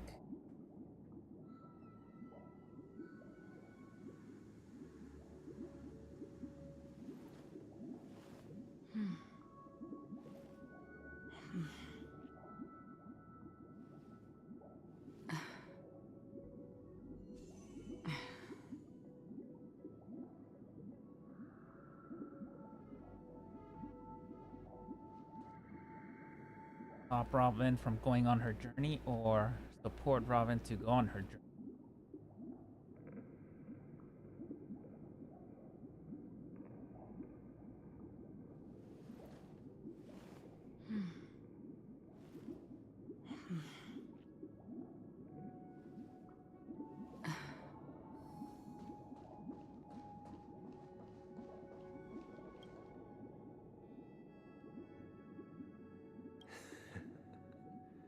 I see.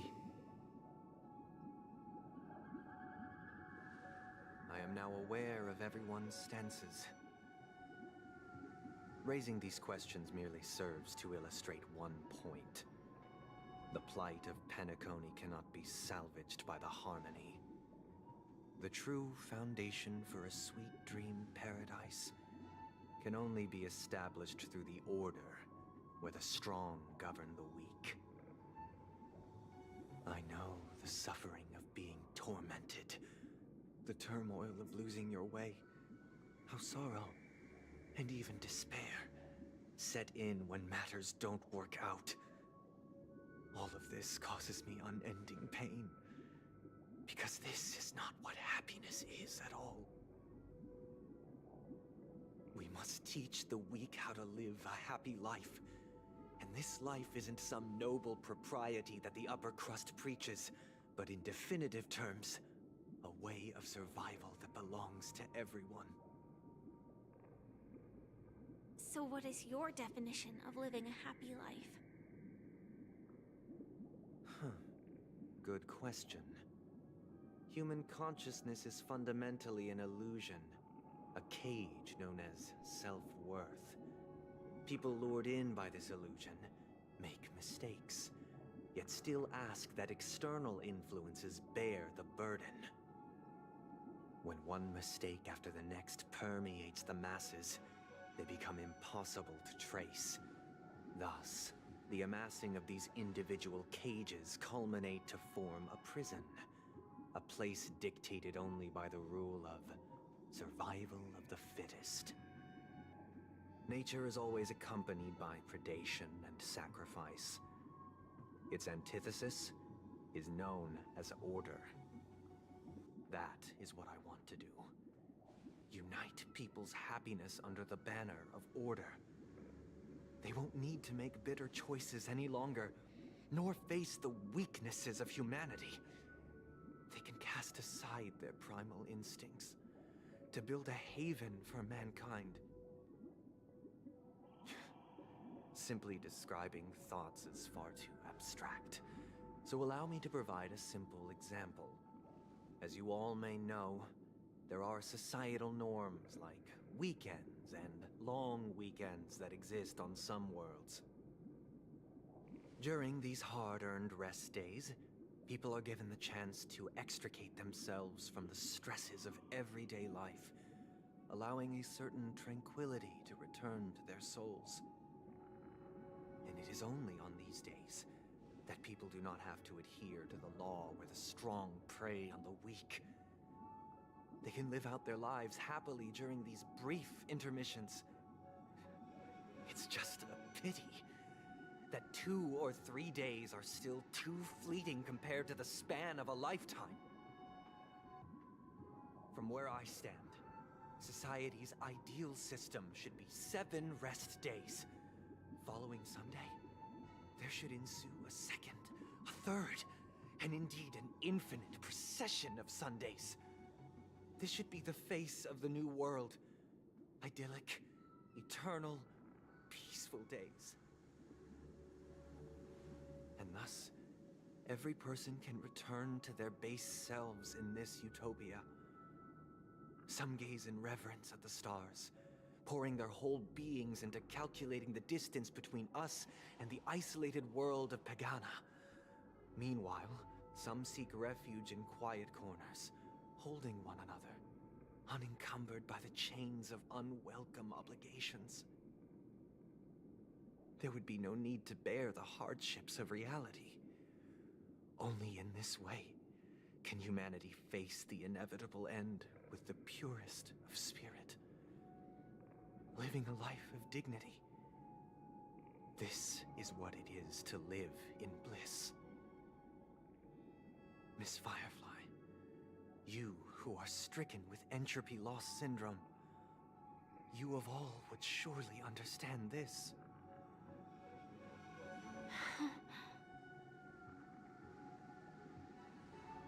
It sounds like a flawless theory.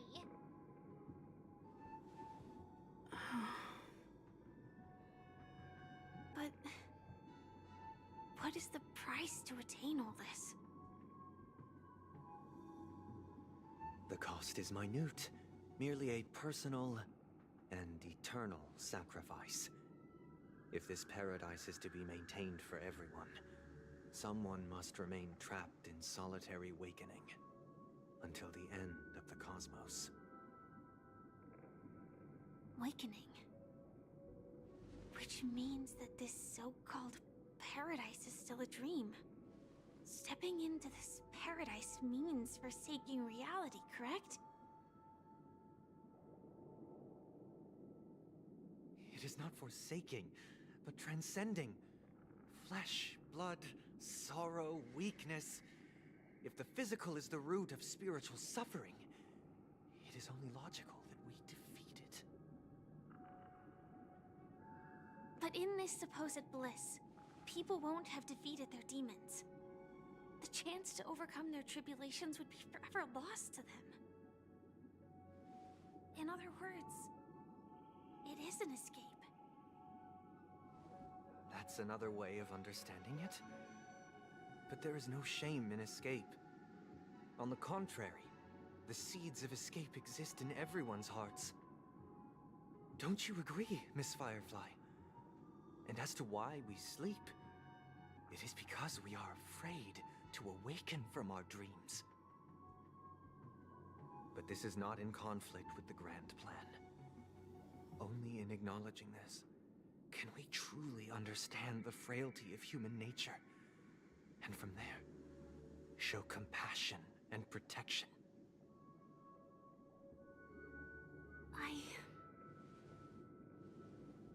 I admit that you are a born leader. Your perspective on humanity brims with pessimism. Yet you express compassion for all, even when your heart pities them. But unlike you, I live for the self. From my perspective, individuals making choices for themselves is their birthright.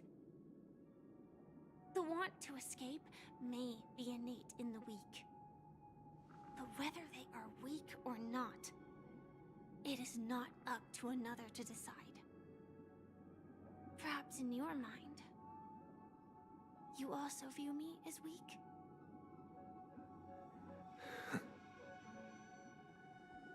Because I don't think so. Since Miss Firefly has said her piece, the Astral Express will also naturally give you our answer. We'll leave it to you. Just as Mr. McHale instructed before. Tell him our choice.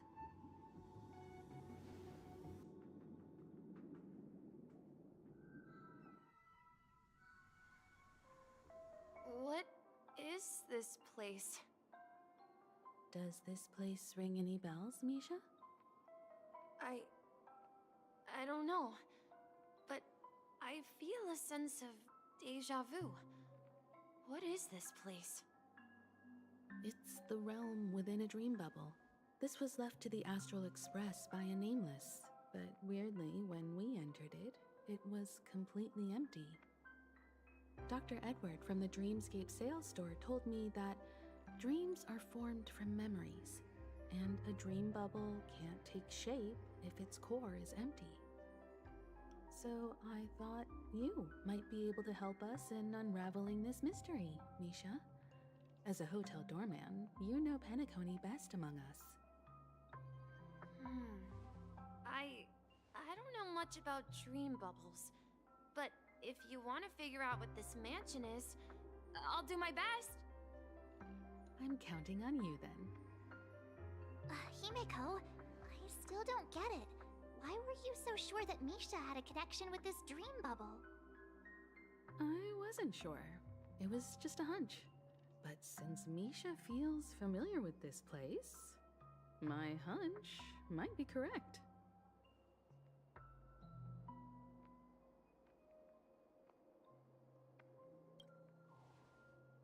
Exactly. This is where you and Firefly encountered death, which we now know as dormancy. Considering its connection to Dreamflux Reef, it's not surprising it appeared here. The question now is, who brought you here? Based on the clues we have so far, it's unlikely to be that masked fool. So identifying them is crucial to us. We're drawing closer to the truth once more. Let's give Misha some time, as I believe he'll unveil the secret of this dream bubble. Alright, but there are doors all over the place. Which one should we choose? Do you have any idea, Misha? I guess... maybe this way?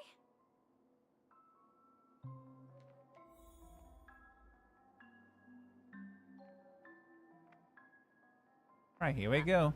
I'm not entirely sure, but let's give it a try.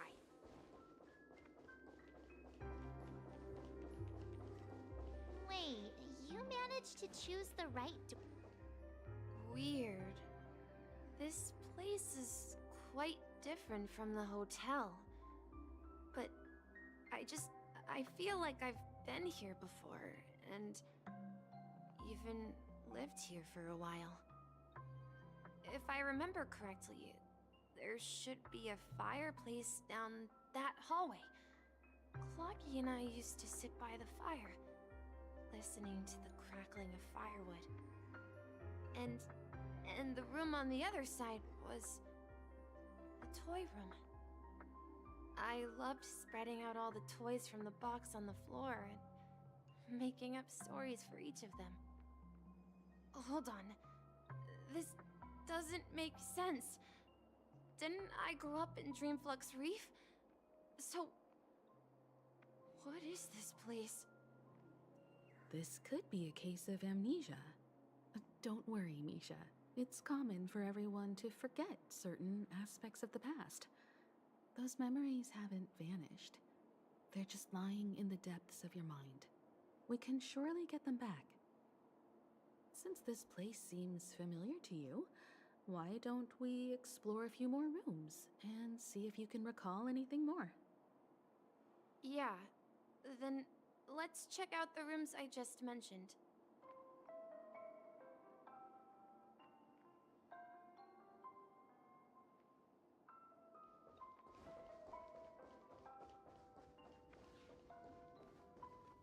Mikhail, that's the name.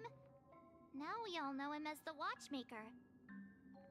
So, who is he talking to? Do you know anything about it, Misha? I'm sorry, I don't know much about the Watchmaker. But, Mikhail... Anything special about that name?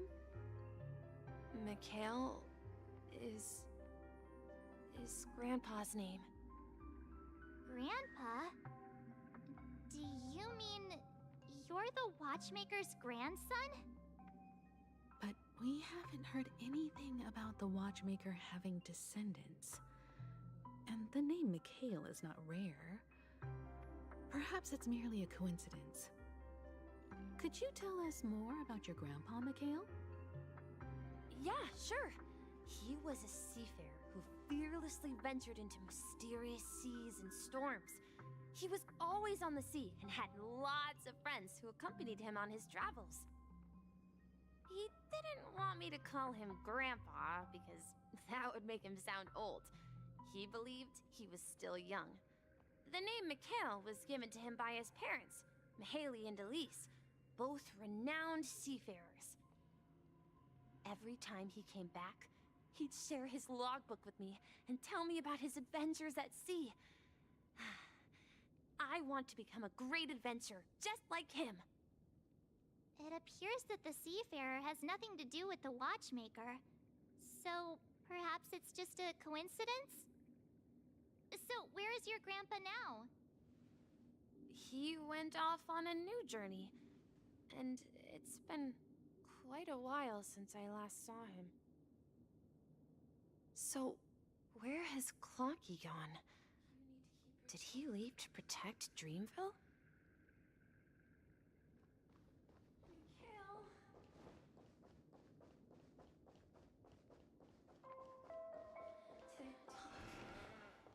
Tick-tock. I heard some noises from the room. Origami Bird? That's a friend of mine. You and Origami Bird are friends? Yeah. It's a member of the Compass crew, just like Clocky and Miss Mirror. And there's more than just one origami bird. They are a big family with lots of brothers and sisters who look the same. They follow Miss Mirror's orders and handle all sorts of jobs on the ship. They're the best sailors. Sailors? Can origami birds be sailors? Could you tell us more about the compass, Misha? The Compass is a ship bound for the New World. Clocky and his partners travel through layers of fog to the depths of the sea. Whenever there is danger, Clocky will use a compass and guide the ship in the right direction. That's a great story. But in the Penacony cartoon, Clocky and his partners have always lived in Dreamville and never ventured out, right? Huh? Oh, that does seem to be the case. Weird. I clearly remember Clocky arrived in the New World in the end. Perhaps Clocky has a hidden past. I think I hear the sound of water. You once mentioned there's a magnificent fountain up ahead.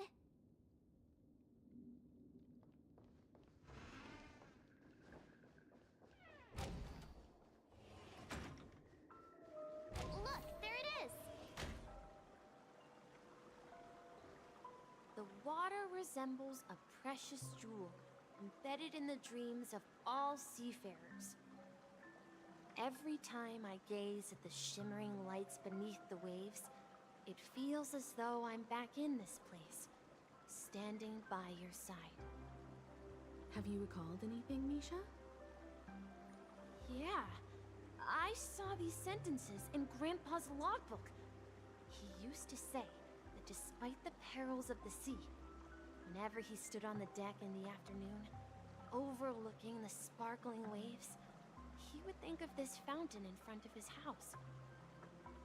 He often said that those moments felt like returning to his family's side, and the difficulties at sea didn't seem quite as challenging. You know, I quite understand such sentiments.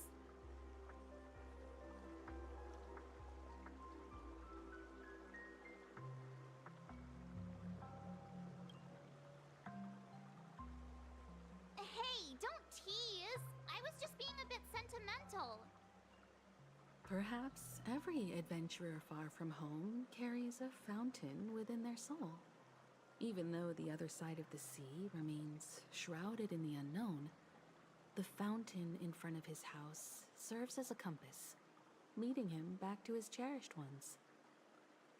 Yeah, while Grandpa was at home, we would stand by the fountain and place the compass, a toy boat that I made, into the pool. Back then, I would ask him when I could go on adventures like him, and he would always laugh and say I was still too young. It seems this Mikhail is truly a seafarer and has nothing to do with the Watchmaker. Yeah. Based on Misha's recollections, the scenes in the dream bubble appear to be his childhood memories. But this raises more questions. According to Misha, he was clearly born on an oceanic planet and led an ordinary life, with no connection to Penacony at all. Could this be some sort of metaphor? Perhaps the sea refers to the memory zone. I'm sorry. I don't know, but my memories keep pouring out uncontrollably, like water flowing from a fountain. Perhaps I'll remember more things if we go further.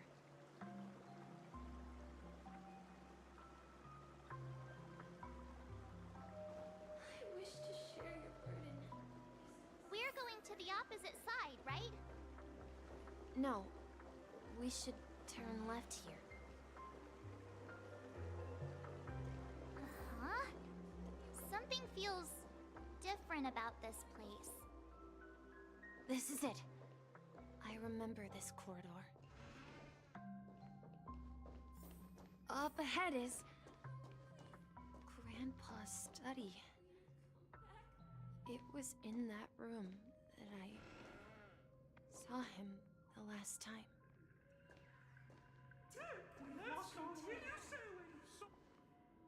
The atmosphere in this room feels totally different.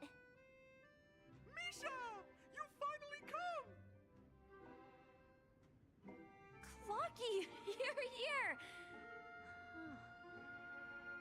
Yeah. This is the room where we first met each other. Are those books on the bookshelf logbooks left behind by that seafarer? Yeah.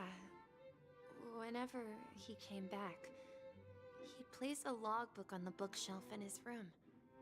They contain records of his expeditions to every corner of the world. He described our world as a fountain. At some point, the sea started to gradually swallow up the land where people lived. To ensure that everyone had land to settle on, he had to continue exploring the sea in search for the source of the rising seawater. On that day, he called me to his study, telling me that he was embarking on another journey. However, I could sense the gravity in his expression. It was the same look I had seen on my father's face before his final voyage. I asked him if I could go with him, but he said that my adventure lay elsewhere and told me to stay home and patiently await a certain sound at the door. What sound? He told me about a vast ocean in the sky. An ocean of stars. He spoke of a train that transports children with a desire to venture far away, traversing the sea of stars without ever stopping. He said that he knew the crew on the train, and that he had asked them to take me along. He said the journey I had always dreamed of would start there. A train? Could it be? It's the Astral Express. I remember now. Grandpa's friends are a group of nameless who came to this world to resolve a disaster caused by a star. Then, he gave his pocket watch to me. It was his cherished treasure, appearing in every one of his adventure tales. He explained that difficult times were ahead, but assured me that the watch would guide me. He said, as long as I kept moving forward, I'd eventually reach my desired destination. And then, it was as if I heard the distant sound of a train whistle, echoing throughout the room. Exactly, Misha! And then we followed that whistle, didn't we? Yeah. I think I can still find the way we took back then.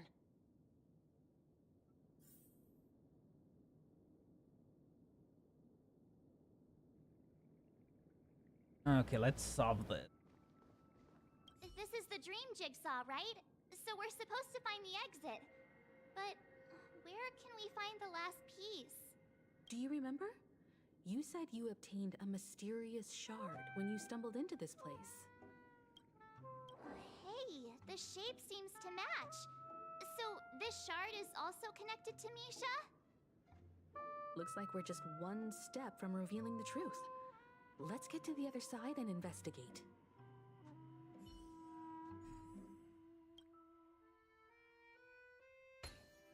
There. There.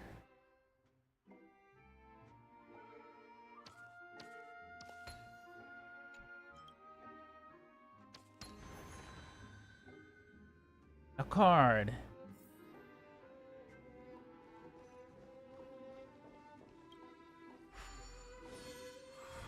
More like a door. This is it. This is my room of clocks. While I spent my time waiting for Grandpa to return from his voyage, Walter gave me this workshop, and it became my secret base. Here, I learned how to repair clockwork and gears, out of my fondness of precision mechanics. In my dreams, I was the captain of the compass, embarking on adventures with my companions, Clocky and Miss Mirror, in search of the new world. I was born and raised here. So, this building in the dream bubble is your childhood home? Yes, but not exactly.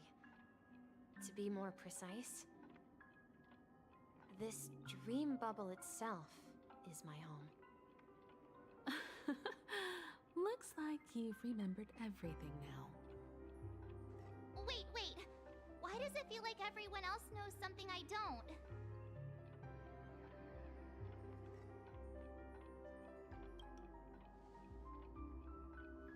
March, do you remember when she mentioned a clocky that only she could see? Yeah, the little guy here, right? But we all saw him in Dreamflux Reef, right? And Mr. Yang even greeted him. Looks like everyone on the Astral Express has a childlike spirit. The answer lies in the Astral Express. Her experience shows that neither Firefly nor Acheron can see this clocky. And when we were in Dreamflux Reef, you may have noticed that for some reason, nobody outside of the crew had ever talked with Clocky.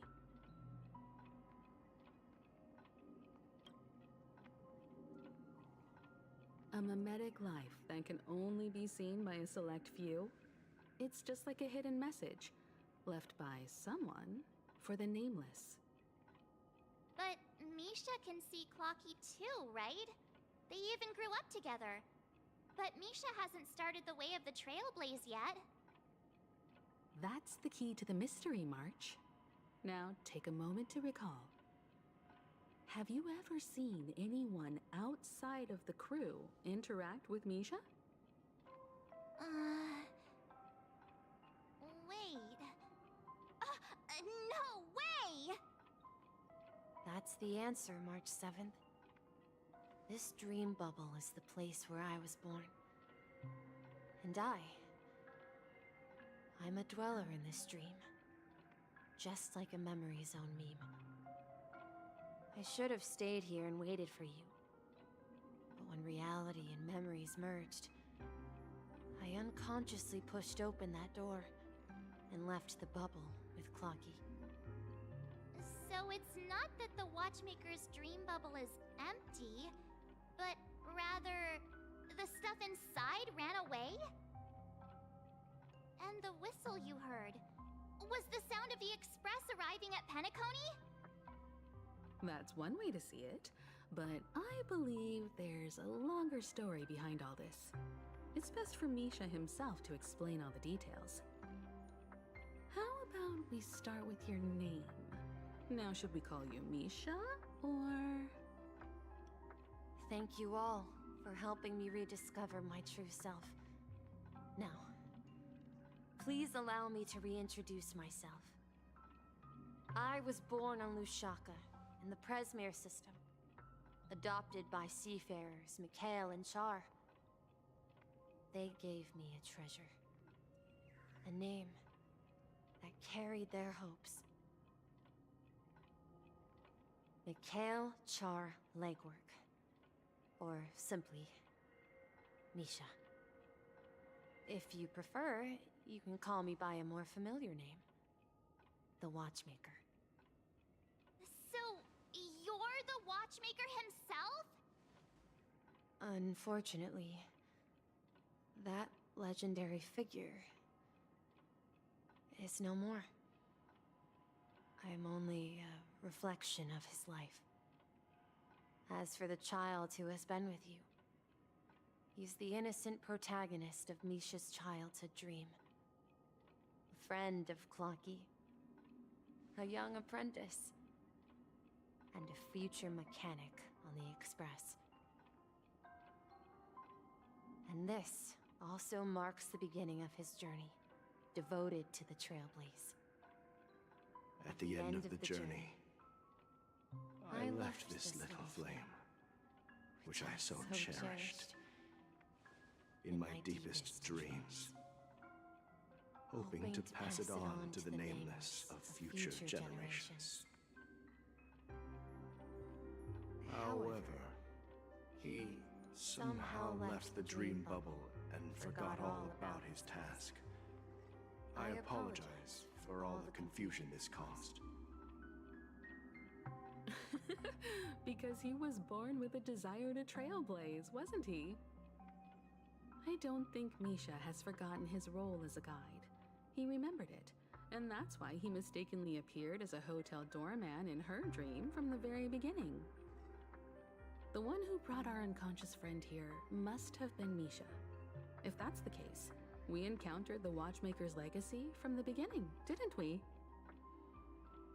Well, I have a sarcastic friend who says I always take big detours and end up back where I started. Perhaps that's what every nameless has to go through. But in the end, you found me. I'm sure you're all wondering what my legacy is. I believe my hound has mentioned the Stellaron and my wealth.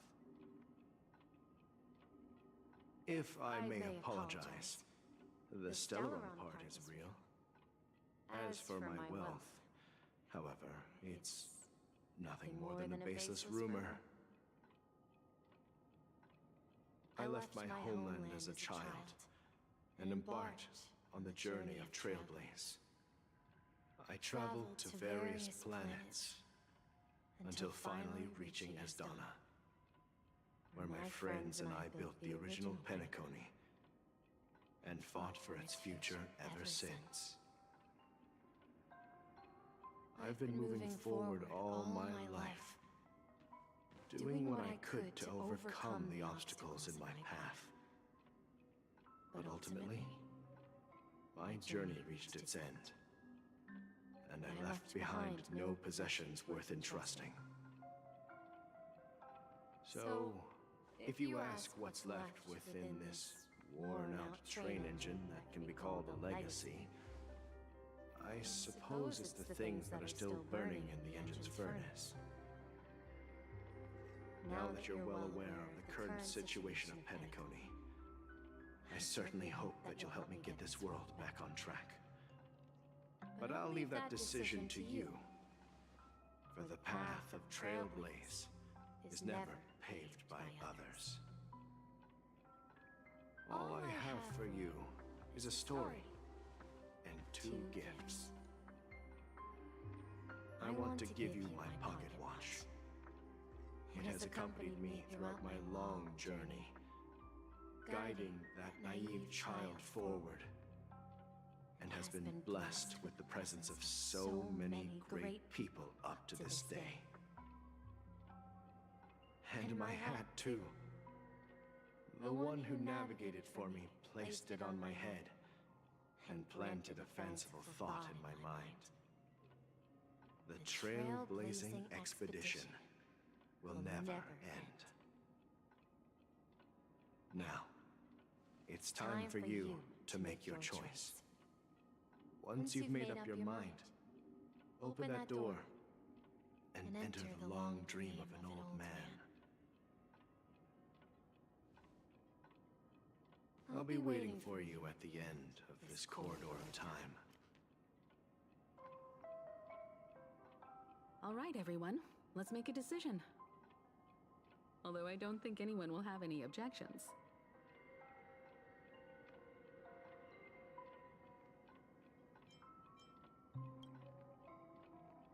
Of course. We've come this far. Surely there's no other option than moving forward. In that case, it's unanimous. Then let's proceed together to the end of this dream and tell Mikhail our decision.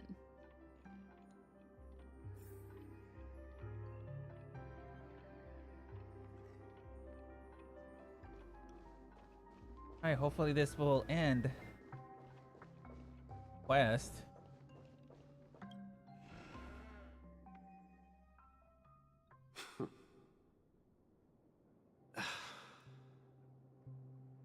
Mikhail, where are you going?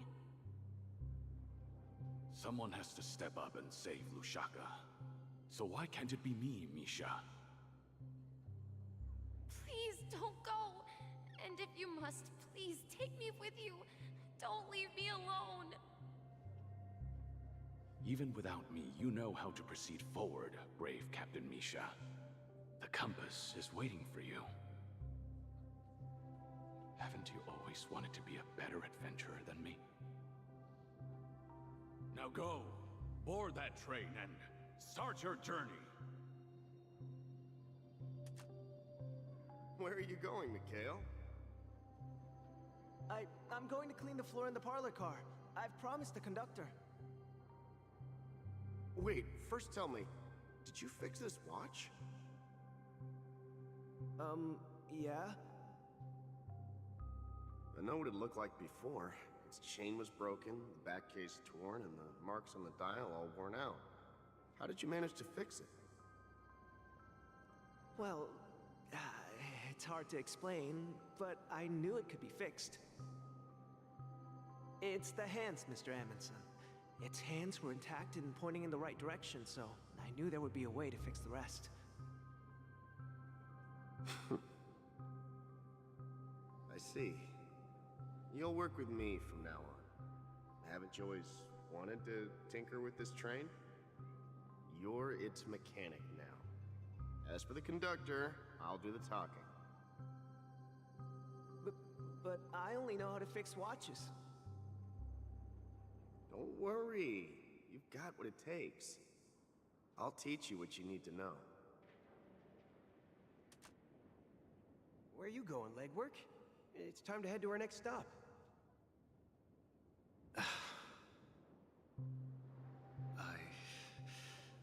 I'm staying in Astana with Rosalina and Tiernan. I see. This place reminds you of home.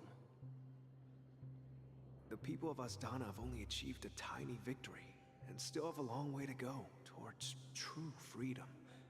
Hanunu needs us. Don't worry, not all journeys lead to the stars. Even if I leave the Express, our path of Trailblaze will continue. Yeah. I knew you wouldn't stay on the Express forever. Leave in peace, my friend. And, take this with you. This is Mr. Amundsen's hat. But why? When he departed, he said he would leave it to his best student. Well, I suppose the time has come. Farewell, legwork. Take care of Tiernan and Rosalina. And don't forget to write to us.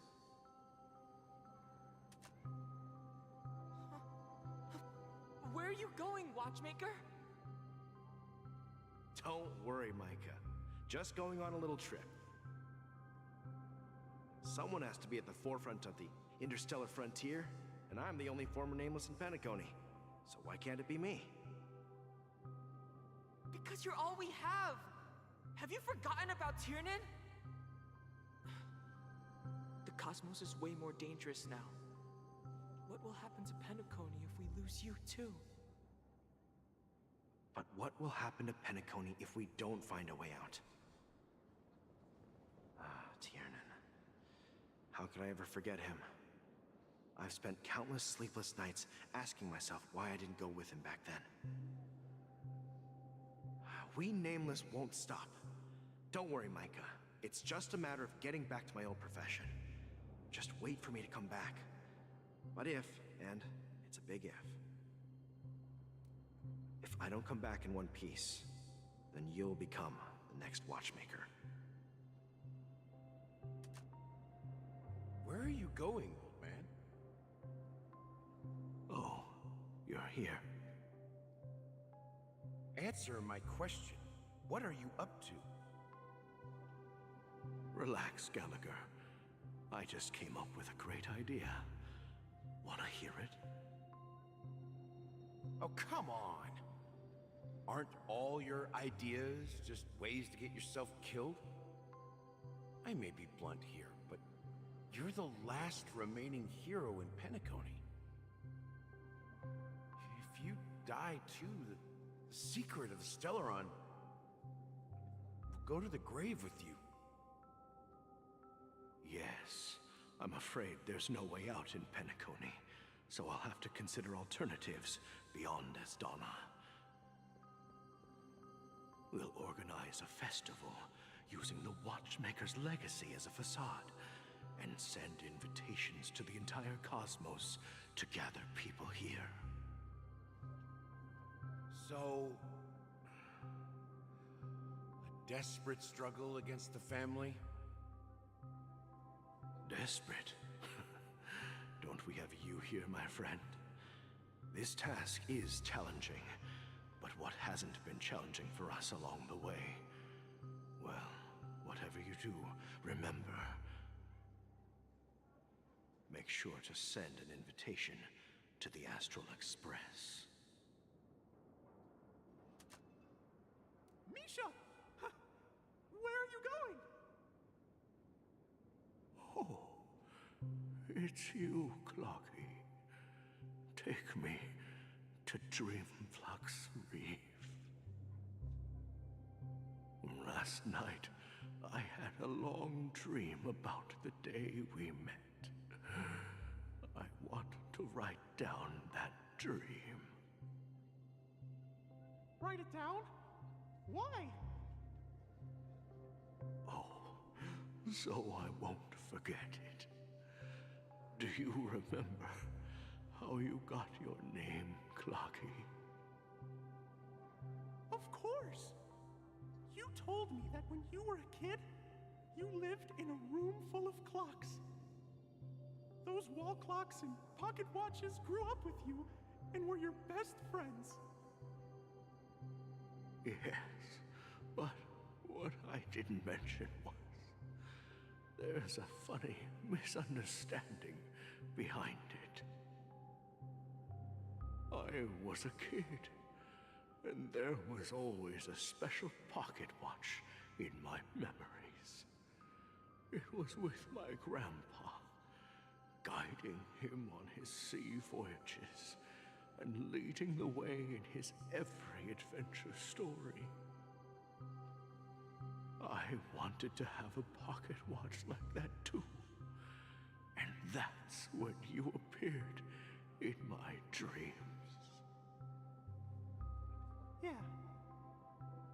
Every night, we boarded the compass and set sail together.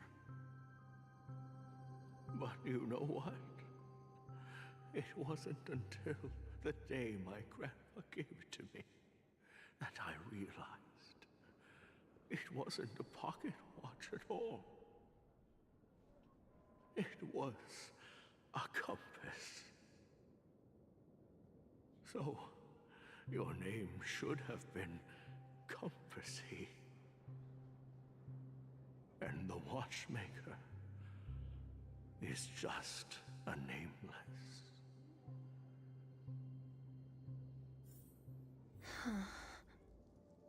We've arrived at Dreamflux Reef. So, where to next? You know, Clocky, I don't think I'll be going anywhere else.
traveled far enough. It's time for a little break. Oh. So, we'll set out again. When you're rested? No, I'll stay here. And then, this is where it ends. This is... where it ends? What do you mean, Misha? You told me that the Trailblazing expedition would never end. Yeah, that's what I said. So now, it's up to you to decide your next destination. My next destination? What's that supposed to be? I've been following you. Misha? You're acting weird today. If you're feeling down, we can just do what we usually do. With the clockwork. No, I'm not feeling down. As for clockwork, yeah, it resolves all problems in this dream. So, do you know what clockwork actually is? I'm not quite sure. Well, everyone gets lost at times. They may hesitate and doubt which way to go. That happens in this dreamscape and beyond. But don't worry. Everyone goes through moments of uncertainty and hesitation. Eventually, they gather the courage to make bold decisions. Whether it's calming, joyful, angry, or sad, all they need is a little nudge to take that step toward where they truly belong. I'm leaving that little nudge with you, and I hope you'll share it with others. Such is the essence of clockwork, the will of the Trailblaze.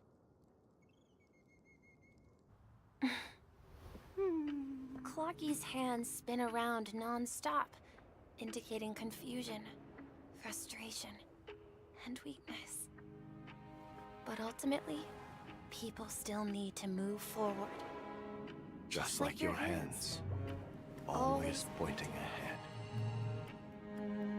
This is where my journey ends. From now on, it is your path to walk. Trailblazing means taking paths your predecessors forswore and venturing even further. The Penacony in Mikhail's dreams does not belong to Order.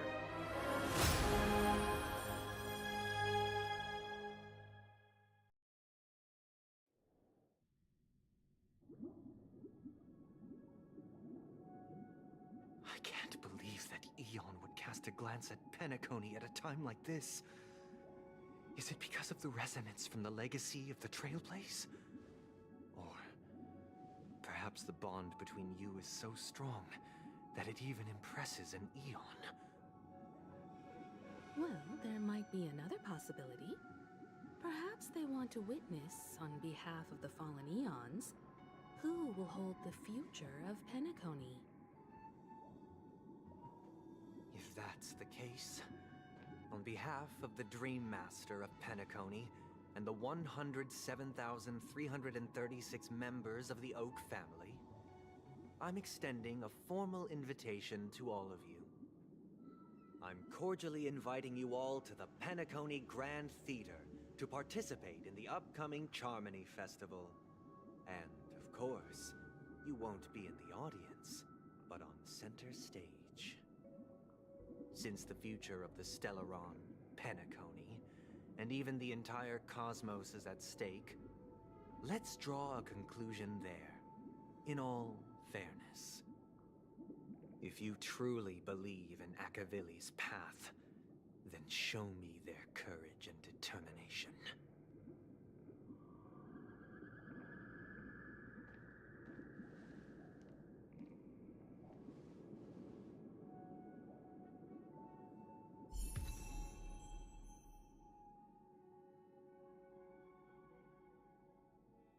Okay, finally, a new path. Harmony.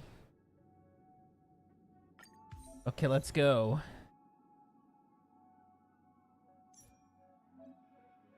Confirm.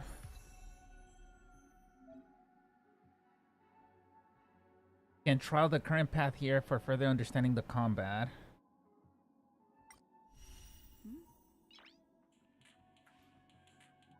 Noise. Okay, let's do this. Increase the break effect of all allies, causes additional break damage when allies attack enemies that are weakness broken. Please stay tuned. Oh my. We All right. can strategy. He throws a hat. Okay, deals minor image damage to a single target. The skills will be deals minor image damage to a single target with 5 bounces in total. Is that an AoE? Ultimate grants all allies backup dance effect. Allies with backup dancer have their break effect increase. An additional deals super break damage one time. Trailblazer regenerates energy when the enemy's targets are weakness is broken, and technique at the increase. Oh, okay. Time to test our rapport. Let's improvise. Enemy targets detected.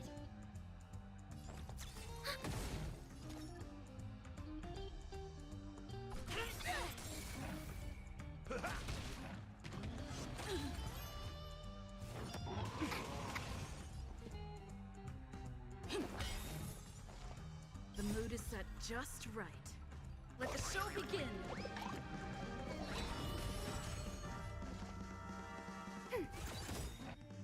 Enemy data secure. Net markers activated. Time for a good old counterattack. It's time. Step up, let's see ya. By the order of the Ten Lords, execute the Marastruck! No amnesty for the Marastruck. How's this taste? Thanks for the support. Rhythm get messed up. Nice like a good brew. My friends, indulge yourselves! In the mood for another beating?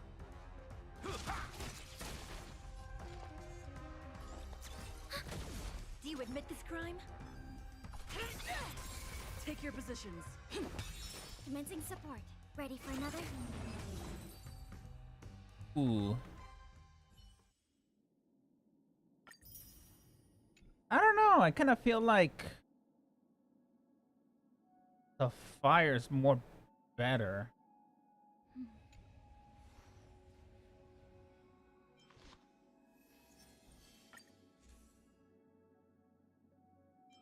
Oh my god, and she's Harmony.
Huh, let me find the info for her. Okay, Star Rail.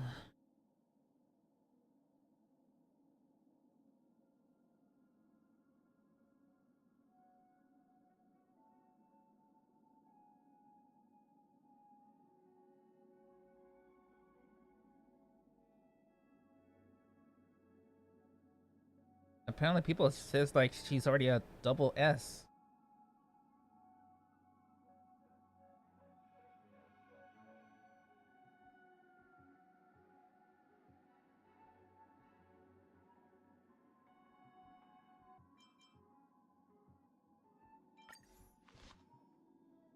Okay, we'll put that on her.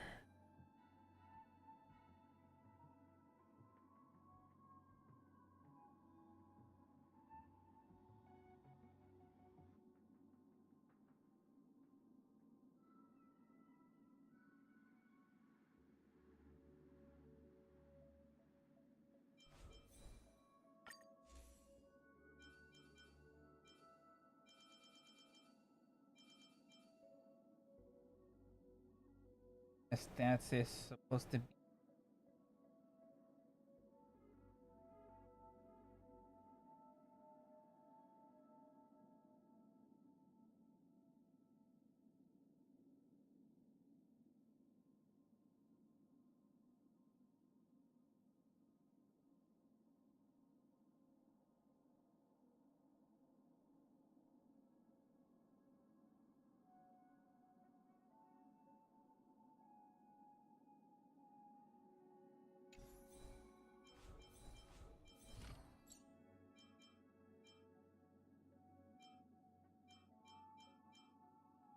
It's break effect. Break effect and effect rate.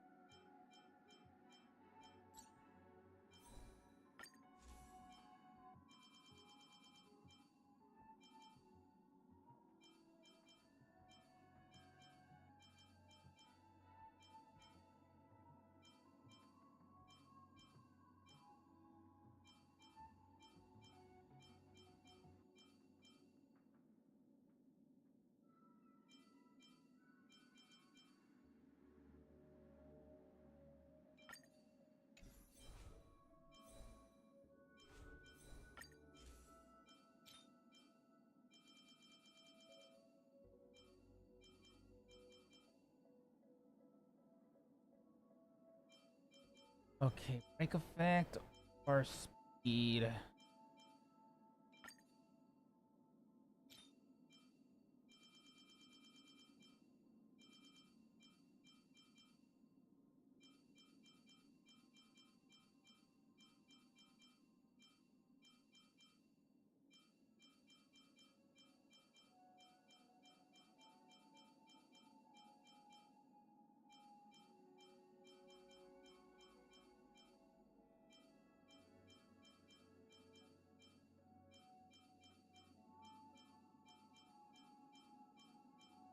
Don't have nothing for that. Have any speed for this one? No, I don't. Okay, we're back here.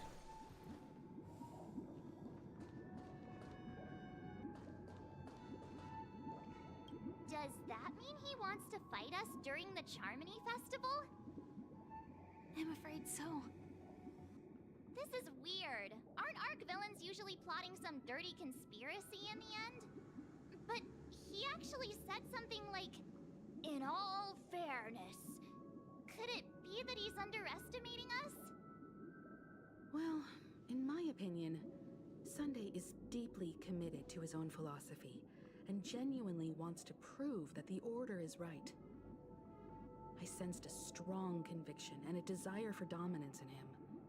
Maybe he won't accept the outcome unless he wins fair and square. That's why he'll give it his all in the upcoming battle.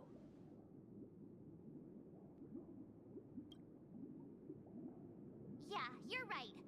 We've even dealt with a Lord Ravager of the Destruction, so a follower of the Order won't be a big deal. Anyway, we can't leave the Stellaron unchecked. This is about trailblazing a bright future for Penacony and fulfilling Mikhail's and his predecessors' long-cherished wishes. Now that we've taken up the mantle, we can't afford to fail them. However, the same applies to the Order. Their plan didn't materialize overnight, and they have the profound collective consciousness of the planet of festivities behind them. A desire to dream, to slumber and escape reality.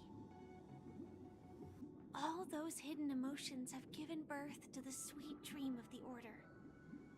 They've harnessed the will of an entire planet to create an eon. This confrontation is far more complicated than a simple power struggle.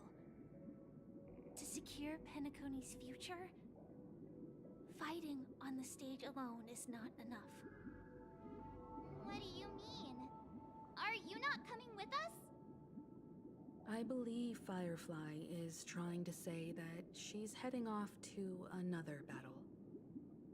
Mm-hmm.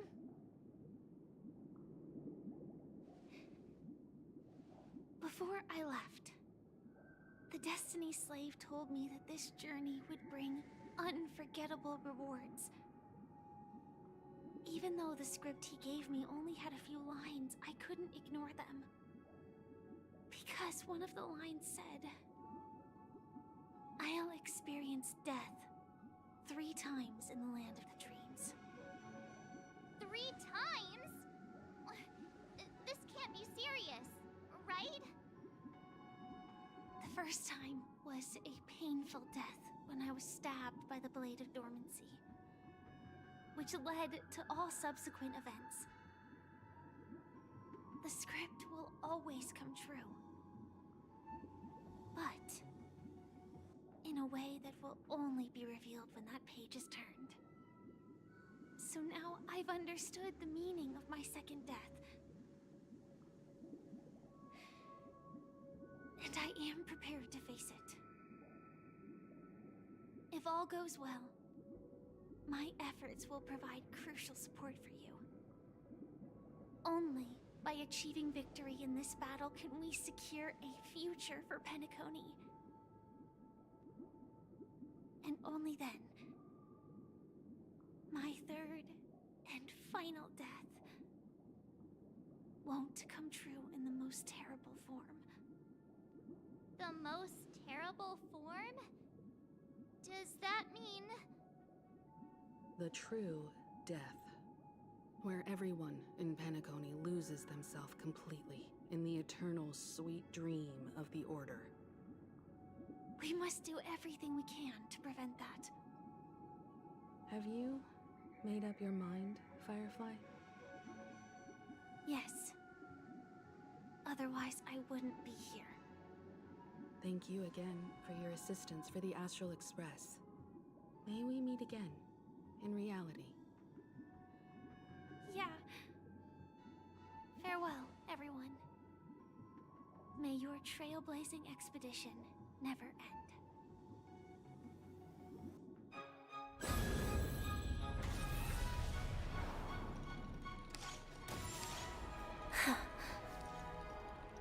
I dreamed of a scorched earth. Everyone, are you ready? A new shoot sprouted from the earth. It bloomed in the morning sun and whispered to me. Like fireflies to a flame, life begets death. May we meet again in reality.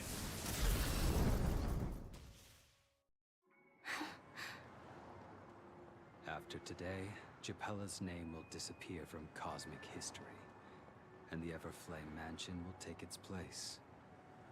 In the not-too-distant future, you'll receive an invitation. That's your next stop.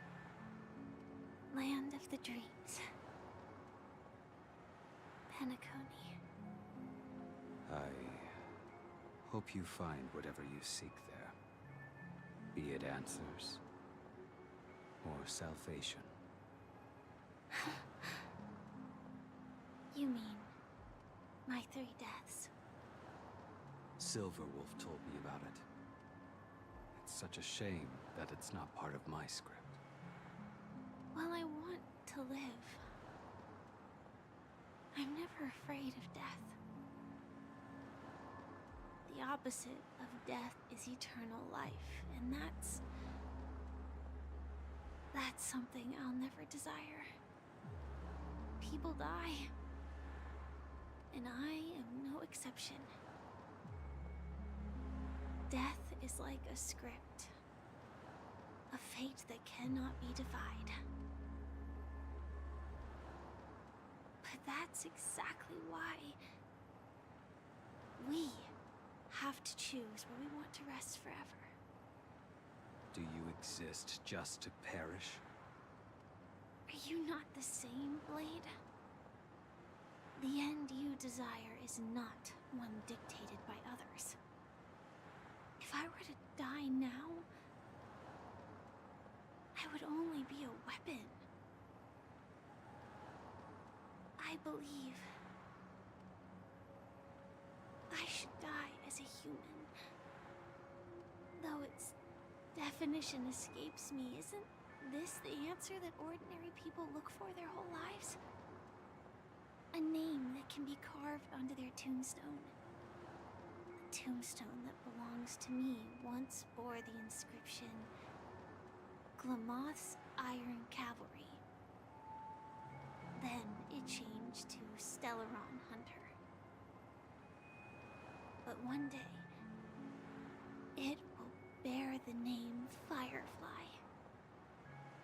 And all the brilliance she showed at the end of her life.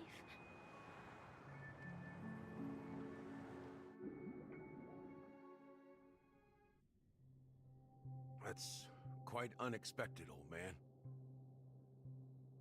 Who would have thought your crazy plan would actually work? Do all you nameless fools just act on a whim? I can sense that this false sweet dream is coming to an end.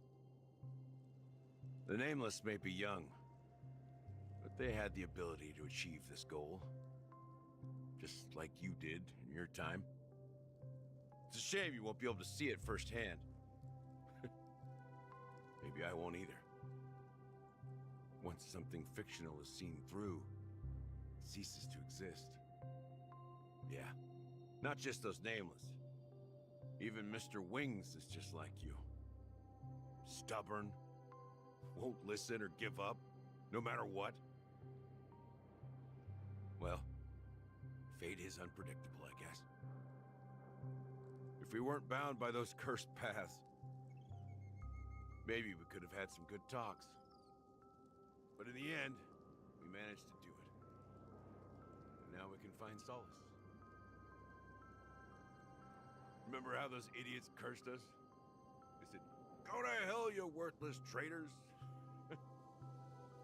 Well, I don't know if they really meant it, but if longing for freedom means going to hell, then I'll be joining you soon, you old fool.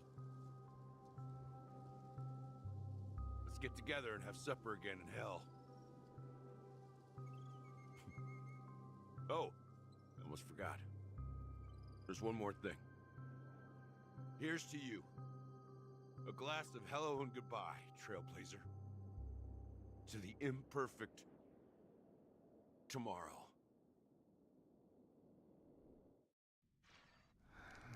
It's warm here, isn't it? You're lucky to have found shelter from the rain. Let alone fresh berries in this desolate place. I was just following the scent of life. It's particularly strong in a place like this. It's a shame these berries don't have much flavor. Seriously? In case you didn't know, this fruit is pretty juicy. The only downside is that when you chew it, it becomes extremely spicy.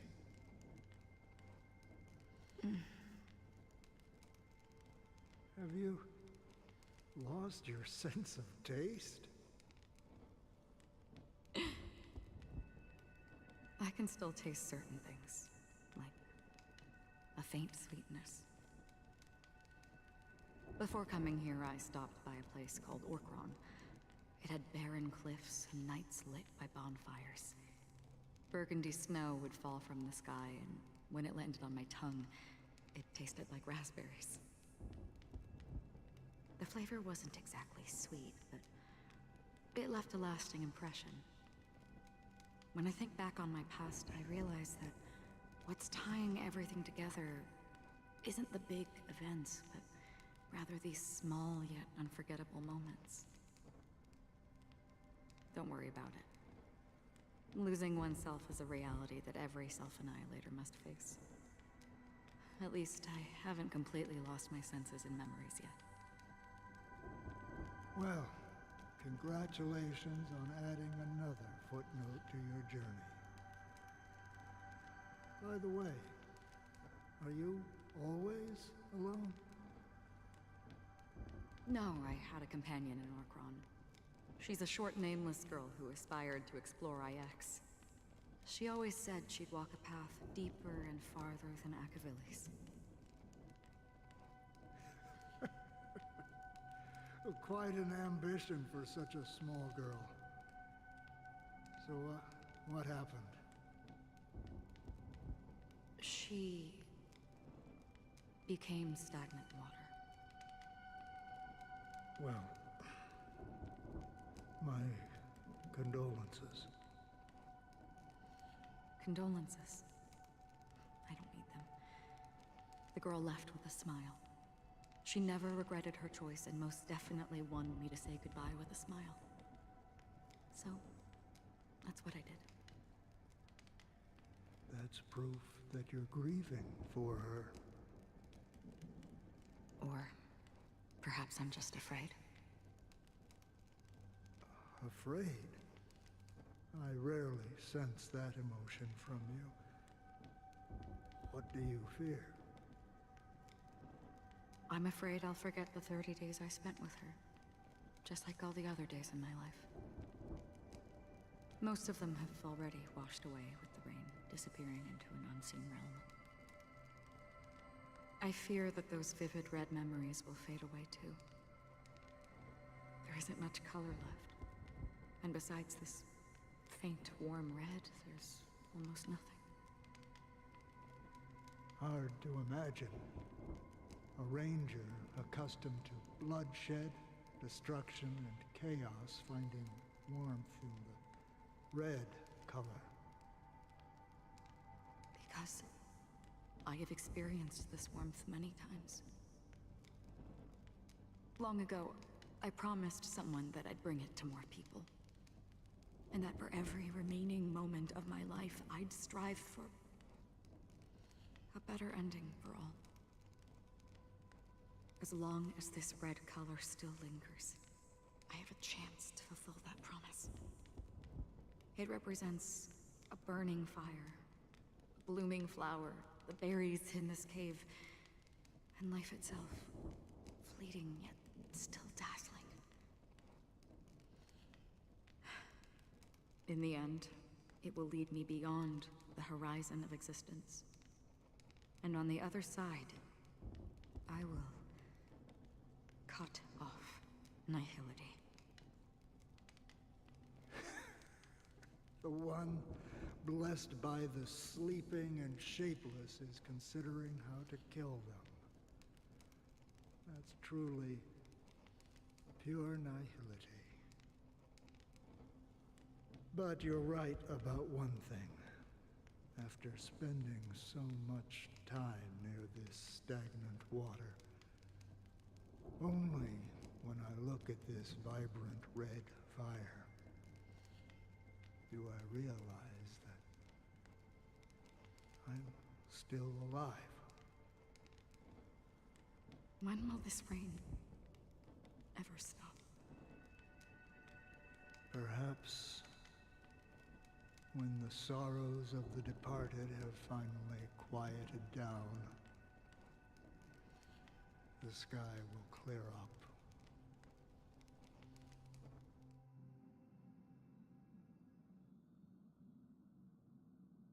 Have you heard of a planet named Biari Scamandros, Don Hung? It's one of the Paradise Kingdoms under the influence of the Harmony. A sought-after wonderland for the inhabitants of the Dardanu Major and Minor systems. Half an Amber Era ago, the family held an unprecedented festival there. And after that, everyone on the planet became part of the family.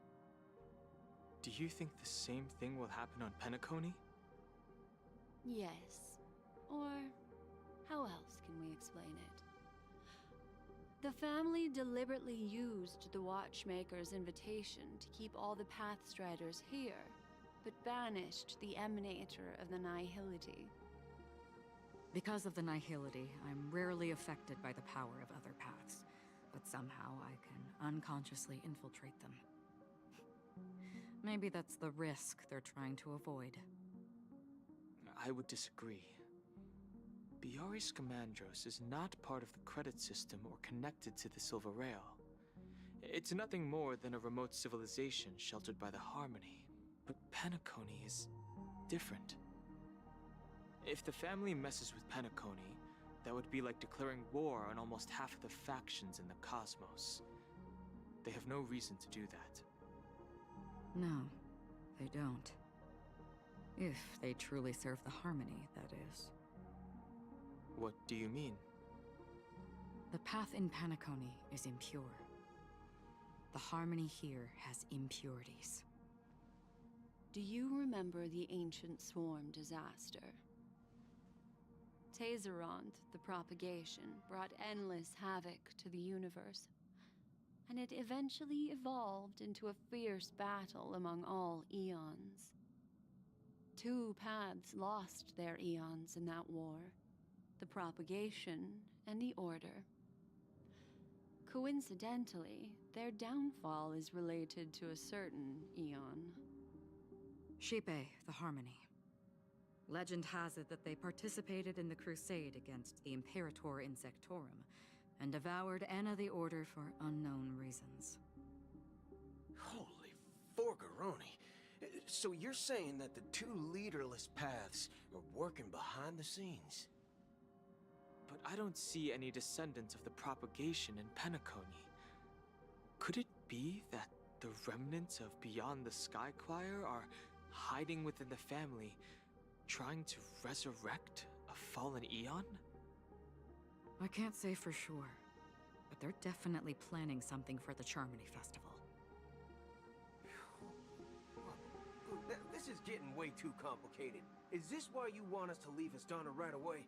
Are you giving up? The Charmony Festival will start soon. There's one thing that I need to confirm no matter what. A warp jump is the best way to do so. Time is running out. I have another plan.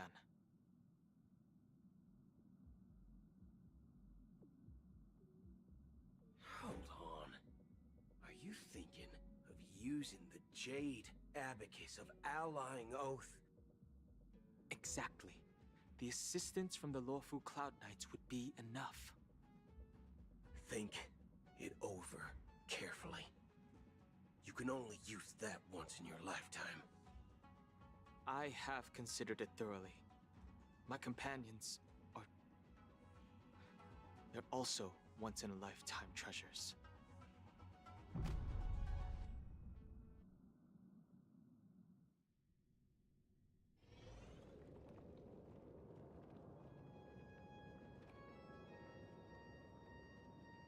Are you the only one here, my child? The Nameless is quite the diplomat. Our secrets have spread like wildfire within the family. And IPC starships are gathering towards Astana. This is a crucial moment for us. So, where is the chosen one who harmonizes the varied sounds?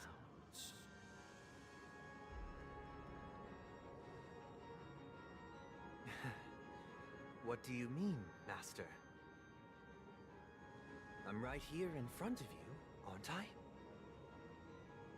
You know, she was supposed to be the star of the Charmony Festival. In our plan. But the plan has changed. As her brother, I know she doesn't want to sing for the Order. So I'll take her place. You've always been wise beyond your years. I'm sure you understand the consequences of your choice. If you consider this a betrayal, well, There can't be two suns in the sky. I'll step up and take down the other sun if necessary. Do you believe in karma? If karma exists, then everyone has their own karma. You have yours, and I have mine. And my karma has nothing to do with you, Mr. Gopherwood.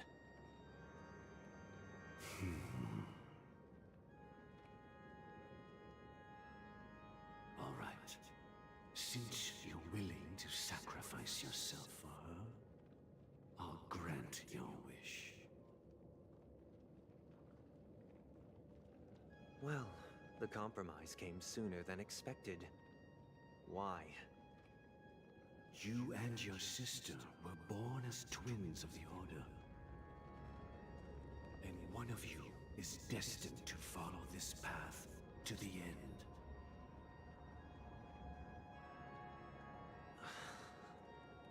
Is this part of your plan?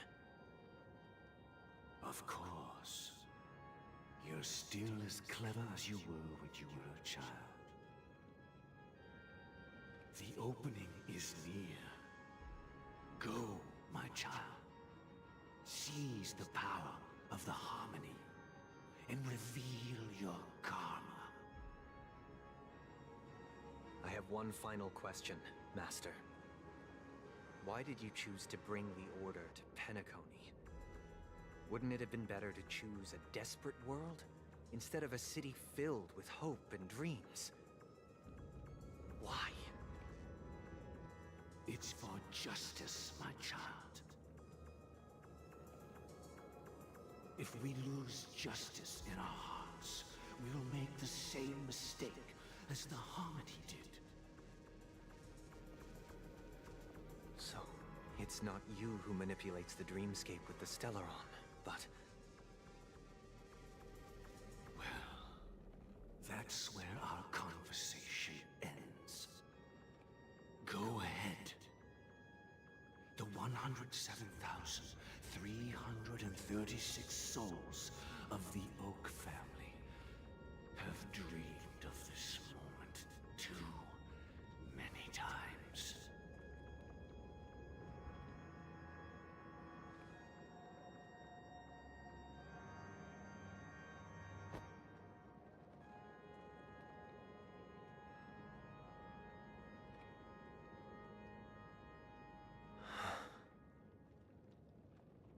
I shall ascend to the heavens, becoming the scorching sun. Bathed in my light, my people shall flourish, while all evil shall be eradicated.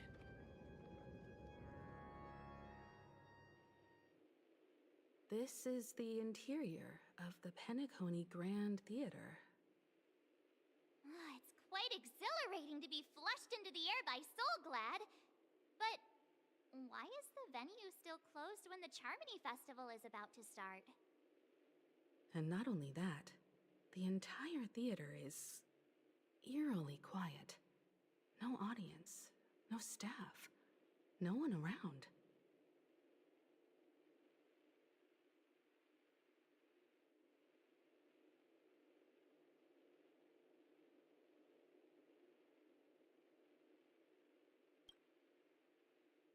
Even if we're late, a grand theater like this shouldn't be completely empty. Let's explore around. Be careful, everyone.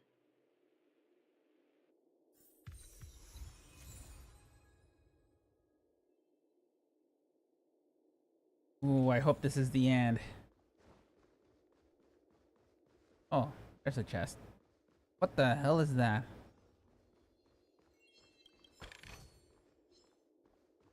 Stream 4. Destroy it. Oh, music. Hmm.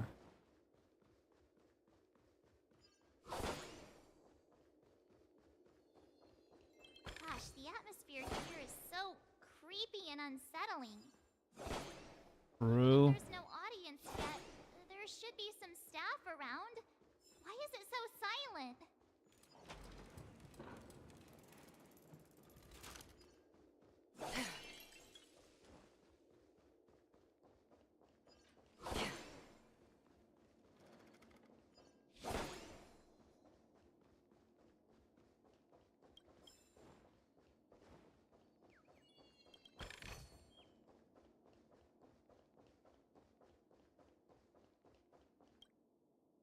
Let's do this little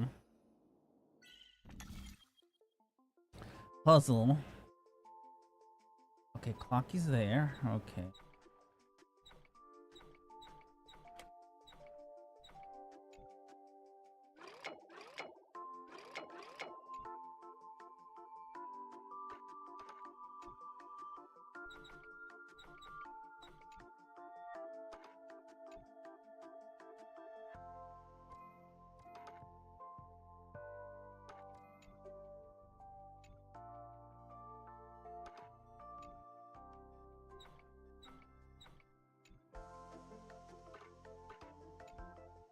Okay, that has to be there.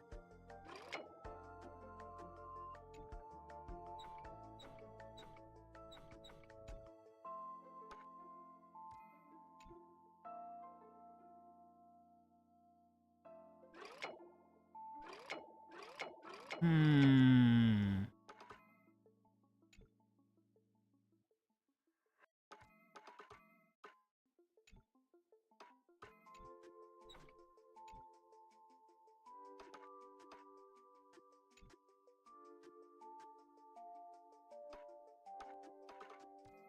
No, it's not gonna.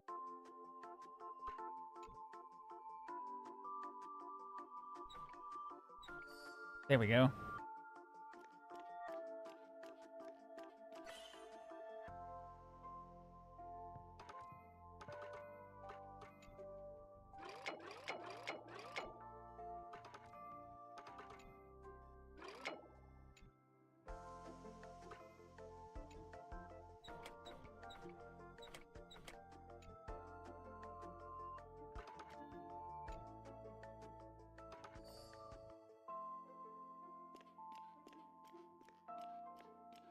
Perfect.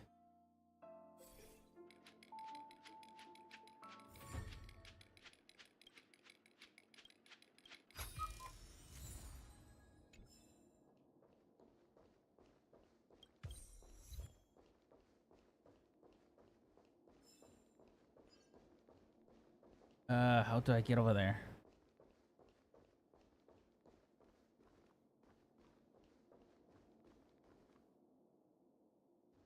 What about here? Search the Grand Theater.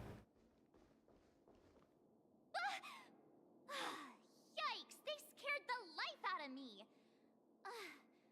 Why are there so many puppets at the ticket office?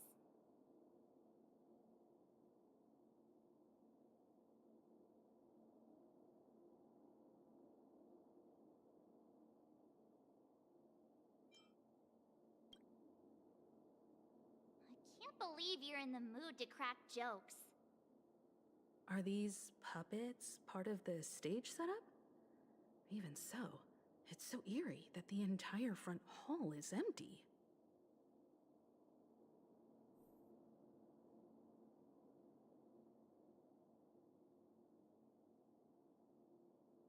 Okay. Hall is empty. Something feels off. We're in the right place, right?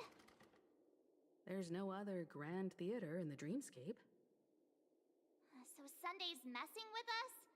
He said we'd have a final showdown on the stage, but why is there no one here? My apologies for the delay, March 7th. You scared me! Where are you now? I'm waiting for you behind the curtain. Following the Asdana tradition, I invite you to enjoy a stage play in 3 acts before the festival begins. History is a mirror reflecting the universe's true essence. Let's use this opportunity to delve into the rich history of Penacony and the eons. Within it, naturally, the future takes shape. Let us commence with the dawning of the world. After the Dusk Wars, darkness veiled the sky, and chaos consumed the earth. Enna the Order emerged, destined to restore all existence. That marked the first day.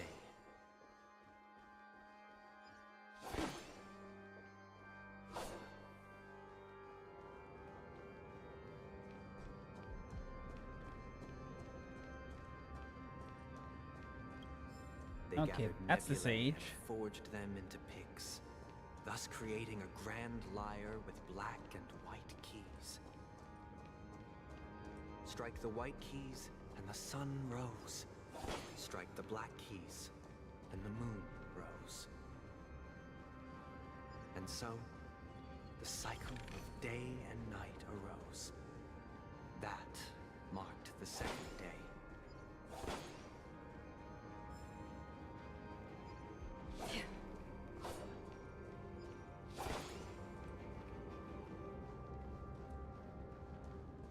The puppets are gathering around the frame. Are they expecting us to enter?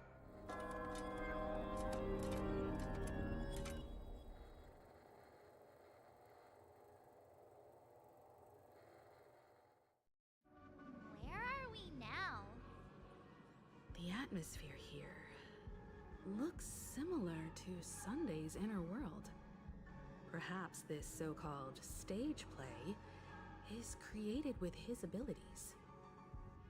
This act is named Ode to Prisoner. Given the atmosphere here, I believe it's about Penacony's past. I thought things were finally looking up as I managed to dodge prison during my recent trailblazing expeditions. But now it looks like I'll be back behind bars again.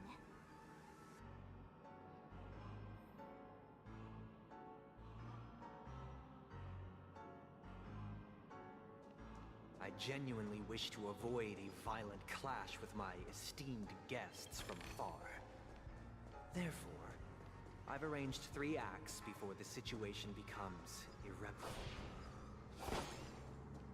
Where shall we start?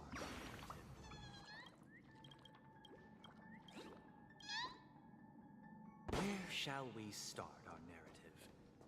Well, let's start with the time when Penacony was still a frontier prison.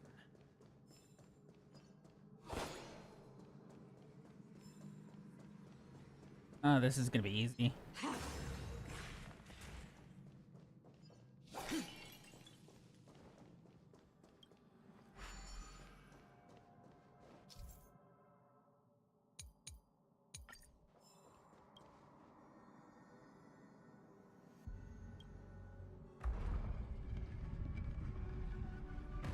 Yeah. In 2147 AE, a prisoner named Hanunu ignited a struggle for liberty and emerged triumphant. IPC referred to it as the War of the Frontier, while the Asdanians dubbed it the War of Independence.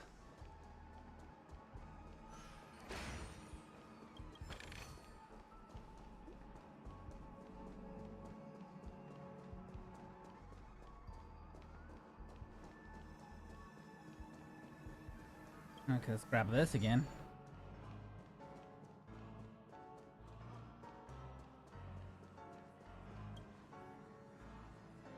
Move the module.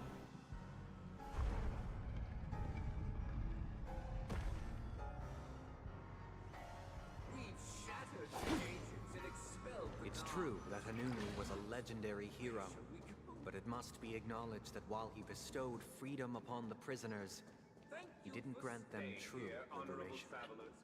The 3 nameless stayed on the planet, endeavoring to spread the tenets of Trailblaze throughout the frontier prison.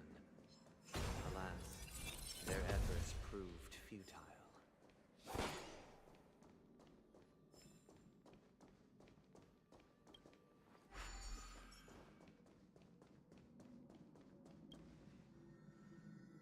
Yeah, move.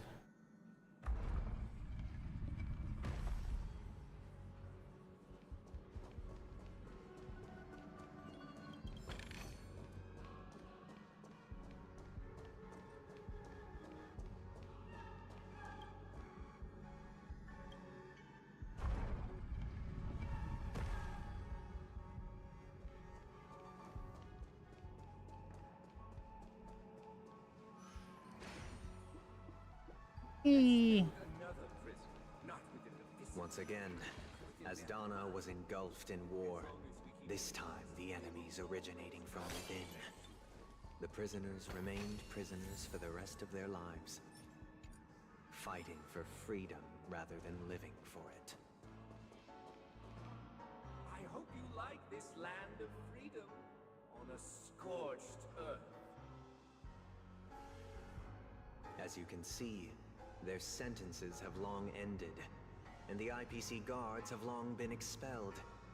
Yet, these prisoners remain enslaved, not by external forces, but by the confines of their own minds. Freedom permeates every corner, except fragile souls. It gives solace only to those who believe in its existence. Prisoners, this is my order. Learn the essence of freedom and teach your fellow prisoners to fight for their lives.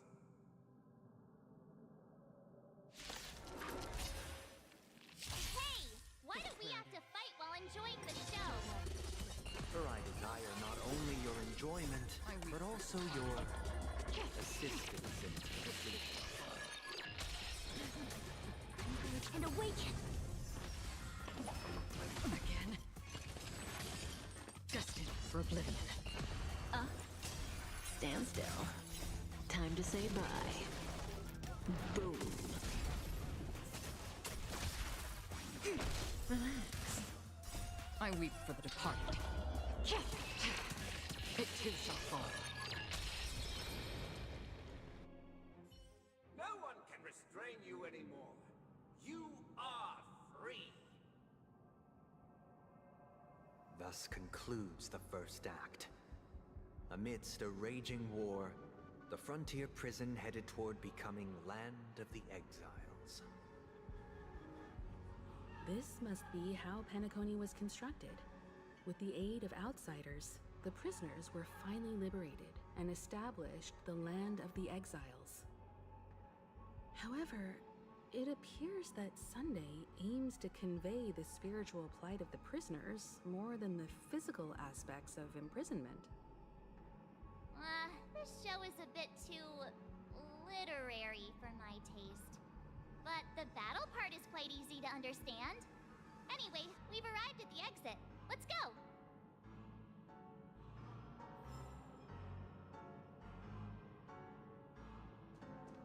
These puppets... Where are they guiding us this time? Into the door. They transmuted streams of stars into inked nibs, creating symbols to be pronounced and counted. They molded stardust into flowing rivers, assigning the righteous upstream and the unjust downstream. Thus, all things were marked, and the world learned to discern between good and evil. That marked the third and fourth days.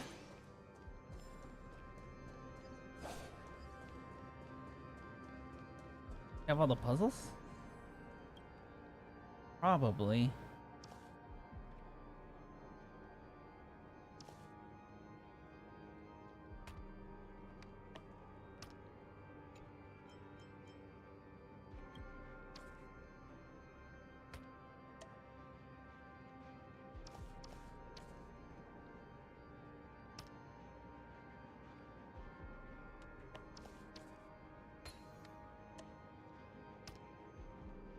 Okay.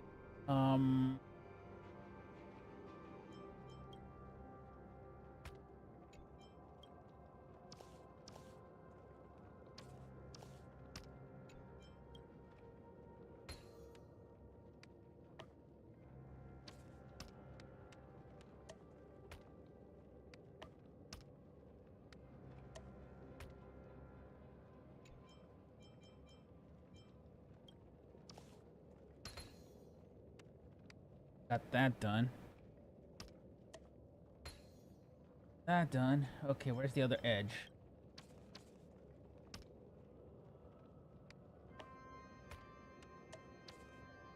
There, this one goes here. All the edges are done.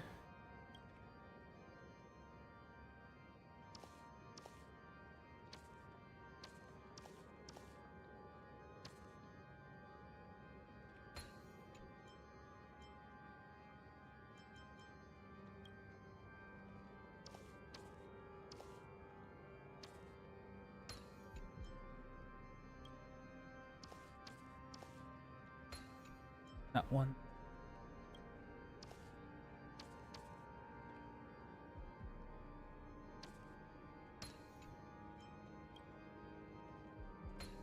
There. There and there. And the last one.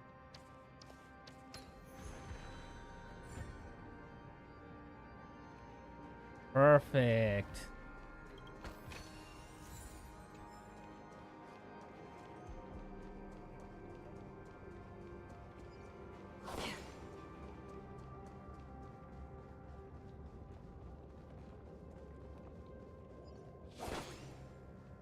Oh, we have to go back up there? Got it. Stream 4. The gleam of old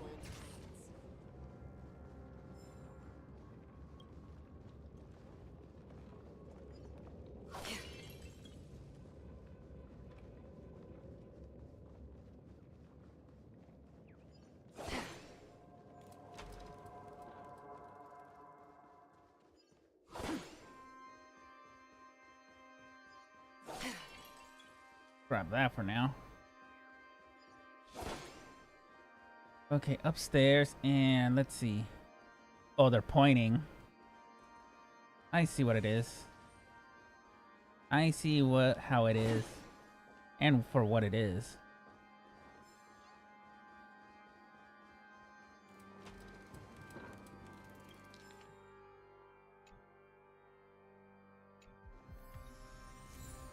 Oh, a sticker. Look, another.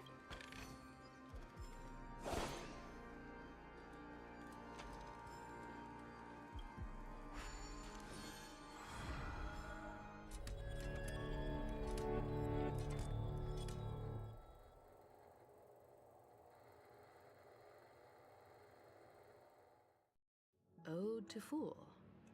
This must be the second act. The surroundings are different from before.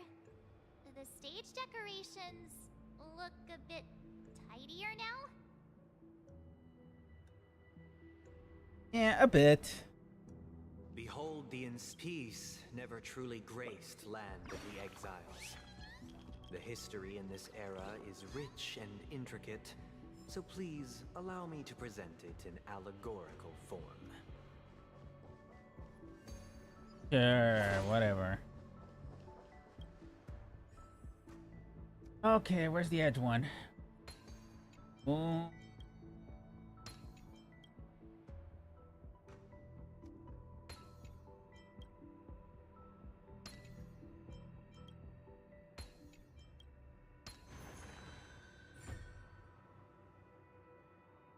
Okay, what's on this side? Stream 4. The gleam of old blades.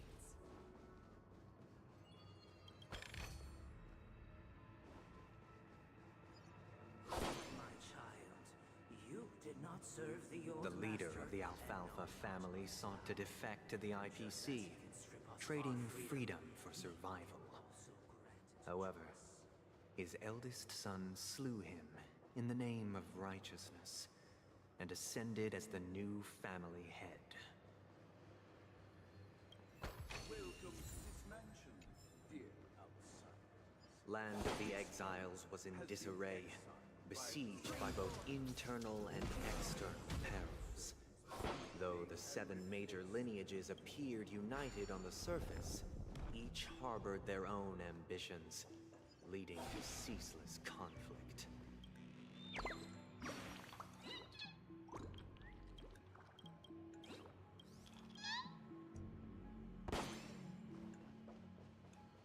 Okay, another puzzle. Okay, edge first.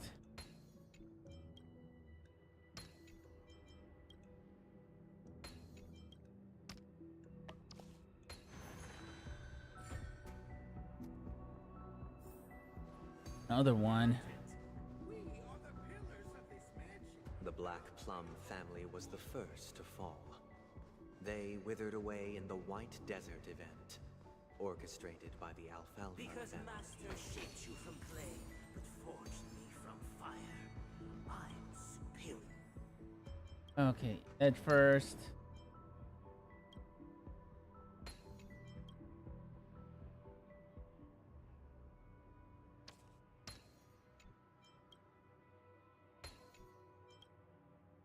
There we go.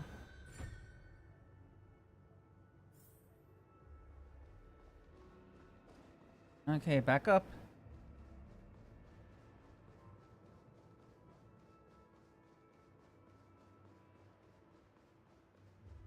We got like one more act and then probably the fight.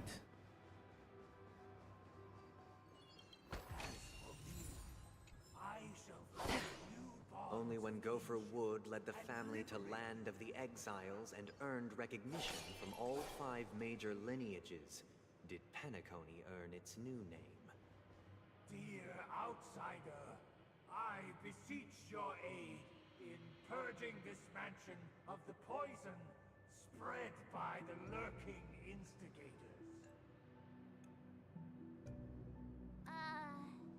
You want us to help you? What do you need? I wish they could regain their reason and cast away the shackles of hypocrisy. This is the second act. Looks like it's about Penacony's journey to becoming the Land of the Dreams, during which the family plays a crucial role. But this new master seems like a bad guy to me, don't you think? Perhaps this is the truth Sunday is trying to express, if you read between the lines. The Harmony changed Penacony just as the guards once did. Looks like we've gotta help those guys kneeling down over there calm down a bit, right?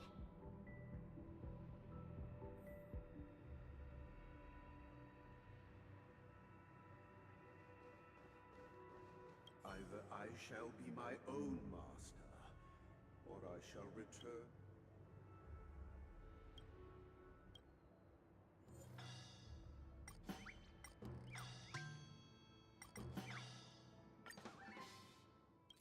This puppet isn't responding at all.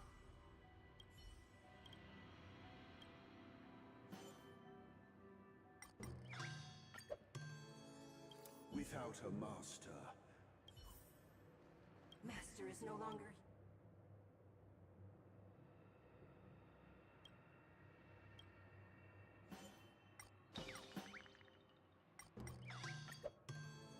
Master is no longer here.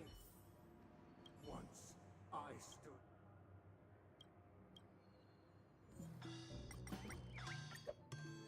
My former master has... Master!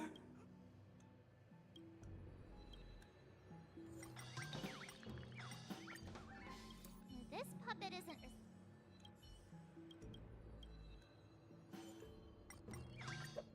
Master.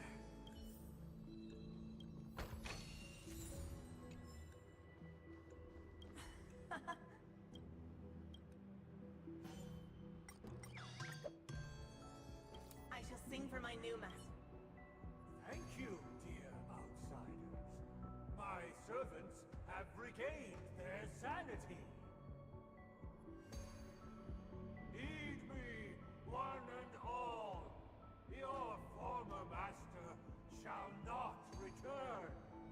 It is through righteousness and unwavering support for one another that we shall attain true perfection. Cast aside the veils of hypocrisy and embrace one another. Get ready. Looks like another fight is about to begin.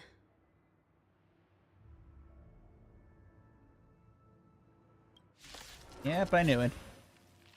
Auto? Yeah.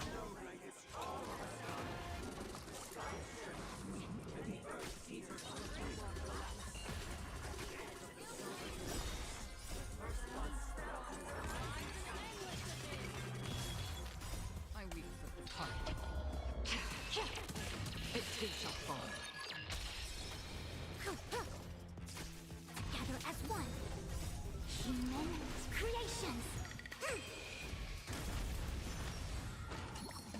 Didn't hurt. Destined for oblivion. Stand still. Time to say bye. Boom. I weep for the departed. It too shall fall.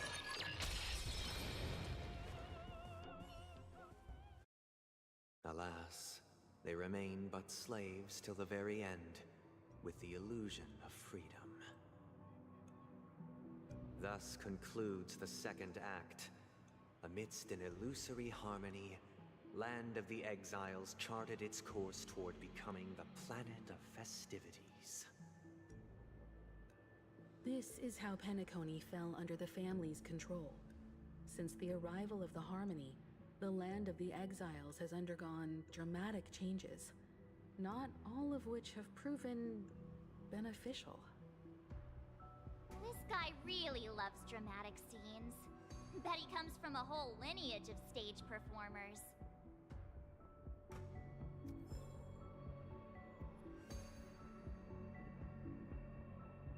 Well, I guess we have only one more act.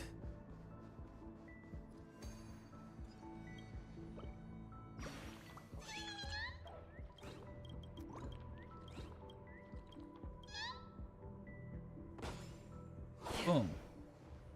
Into the card.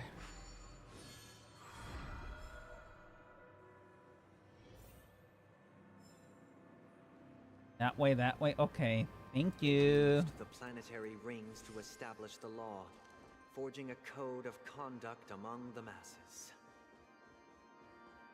A grand lyre with black and white keys served as an instrument, while symbols of articulation and numerical notation took the form of musical notes. The downward flowing river became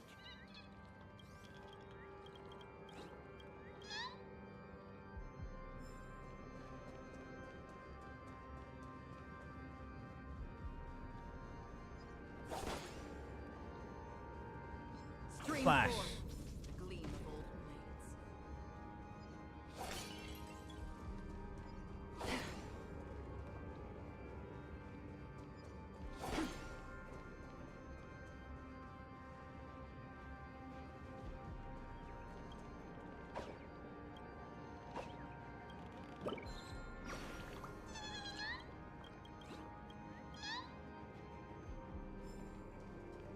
Get the chest.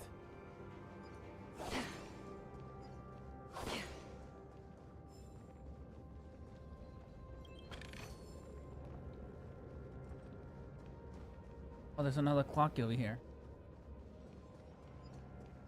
Stream forth the gleam of old blades.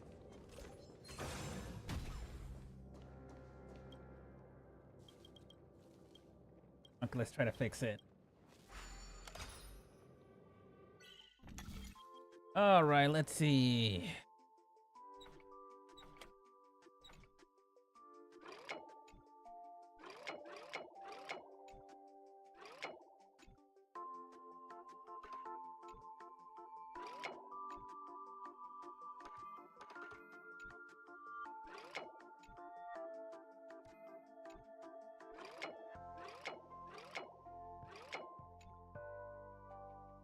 Oh.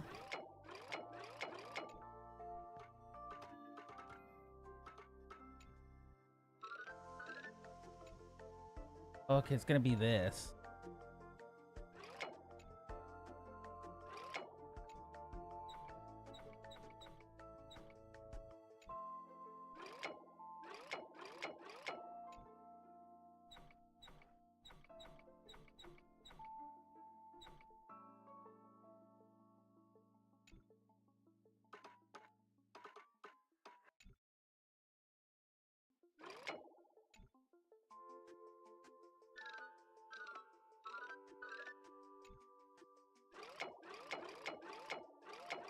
No, this one goes like this.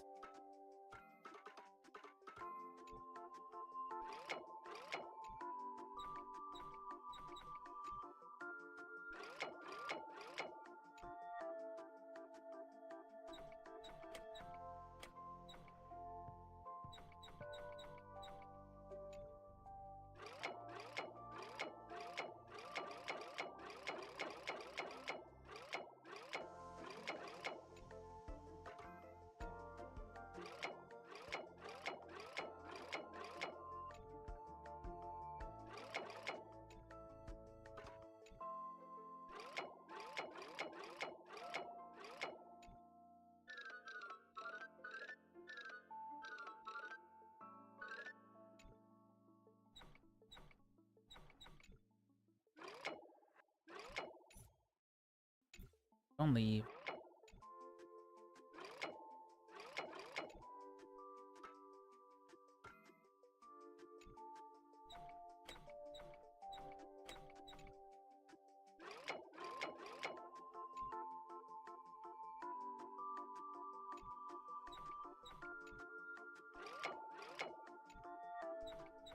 There we go.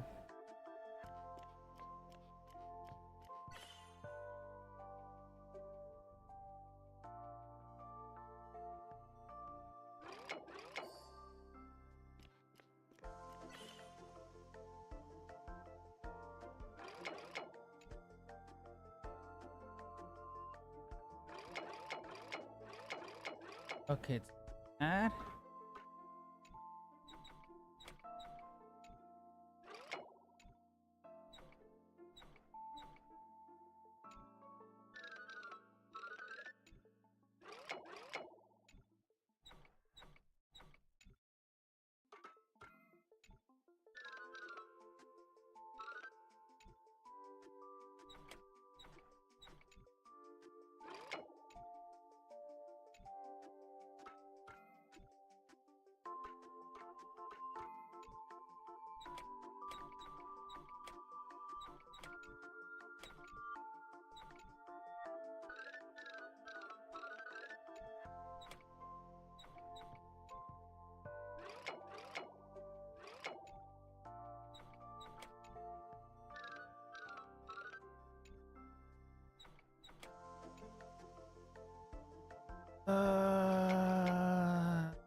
There we go.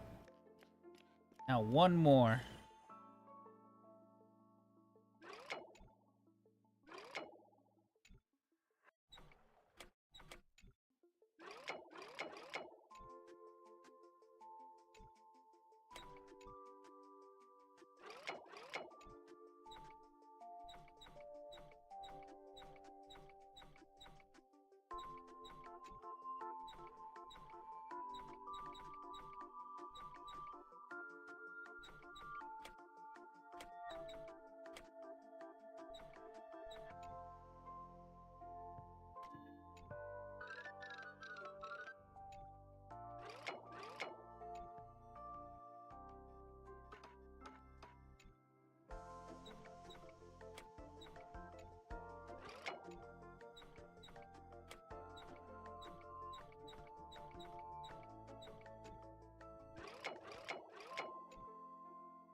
Oh, that's because it's supposed to go.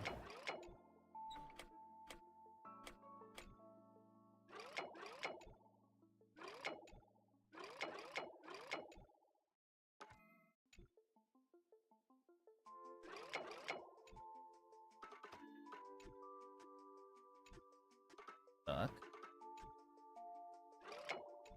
And this all the way over there. There we go. The simple.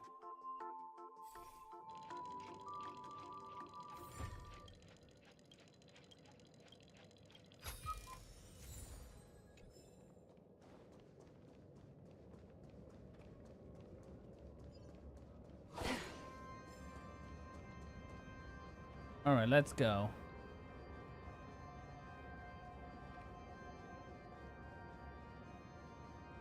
This guy really into these puppets. Yep, he does.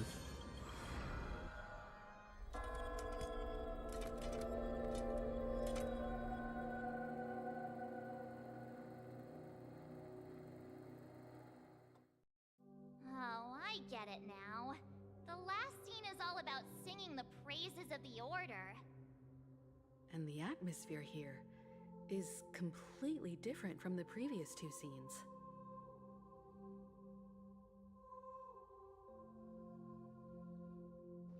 This is the concluding act of this play. I have showcased the past and present of Penacony, hoping that my desire for change resonates within you. And now, I shall reveal its future to you. Spring forth, the gleam of old responsibility for the people. If the people lack foresight, we will make choices on their behalf and bear the Hit the chest. Stream forth, the gleam of old blades.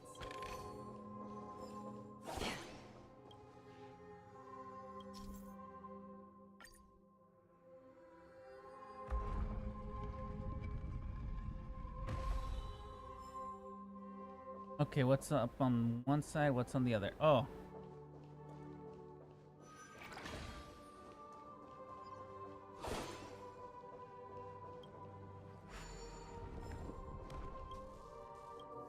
Do another one.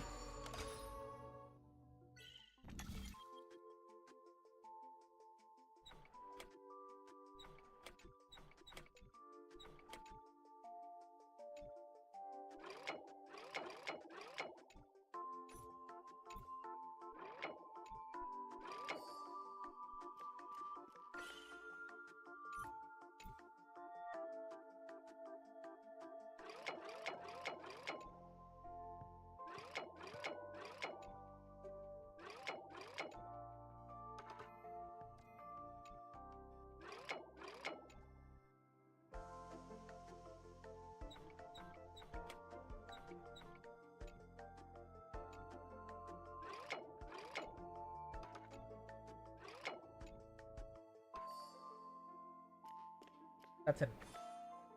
That's all of it. Yep, it was.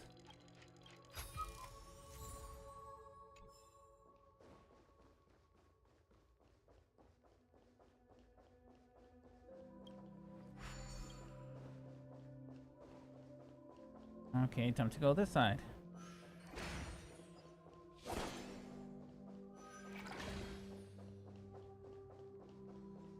Without a king, who shall protect the weak and stand Stream forth, the gleam of old blades. and standing against the mighty? Okay, let's go into inventory.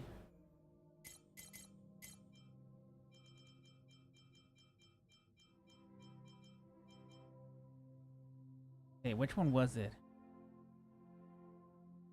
We're gonna use this. Percent. Got ways to recover it.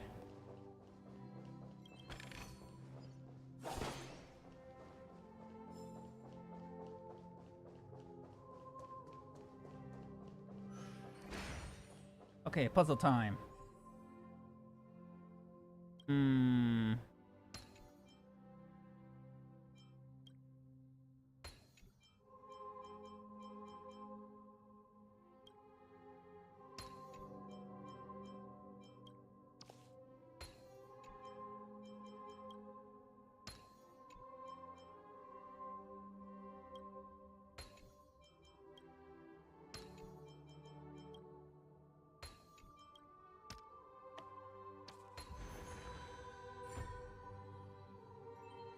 Perfect.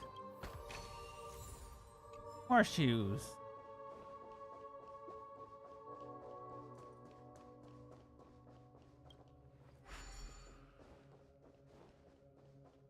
And move.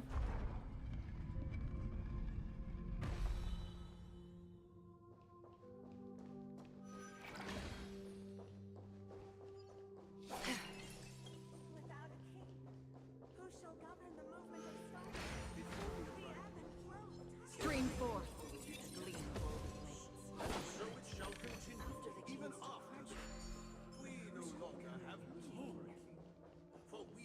become kings of all things.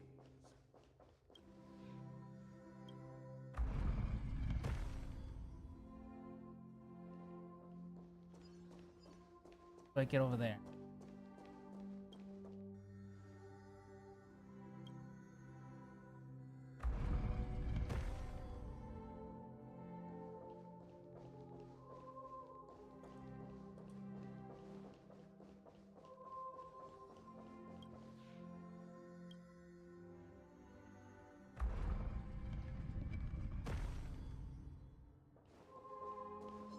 Stream forth the gleam of old blades.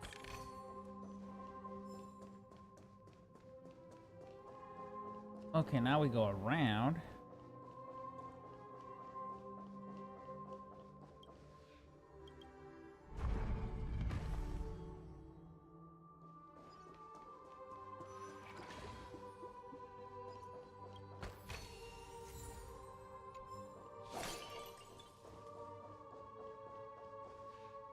Hey, aren't we supposed to kick off a short story and have a fight here just like we did in the previous acts?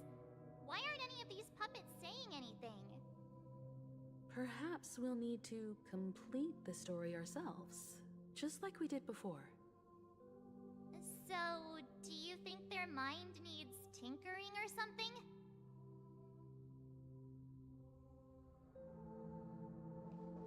Let's see.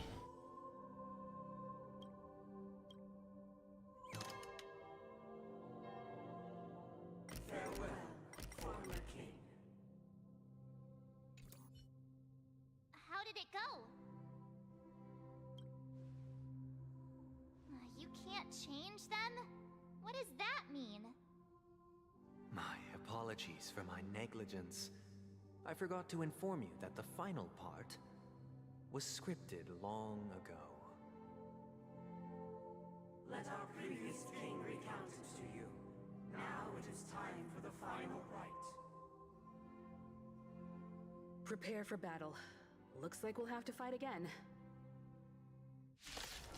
Of course. Auto.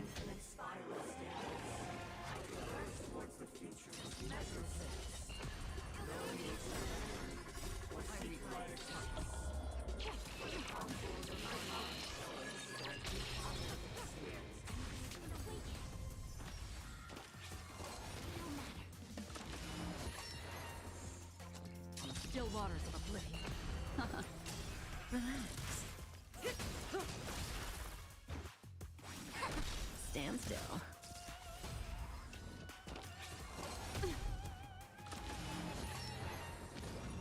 Destined for oblivion. I weep for the departed. It too shall fall. In the hushed expanse of a nocturnal reverie, I leave faint traces behind. No need to remember me, or to recall the essence of dreams. What is mine shall wane, while you shall transcend its delicate nature.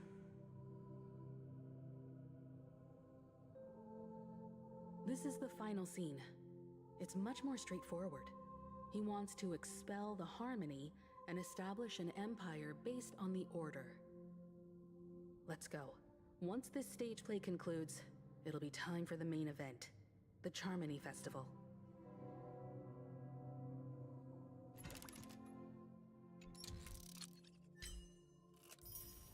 Oh yeah, it's already 2 o'clock.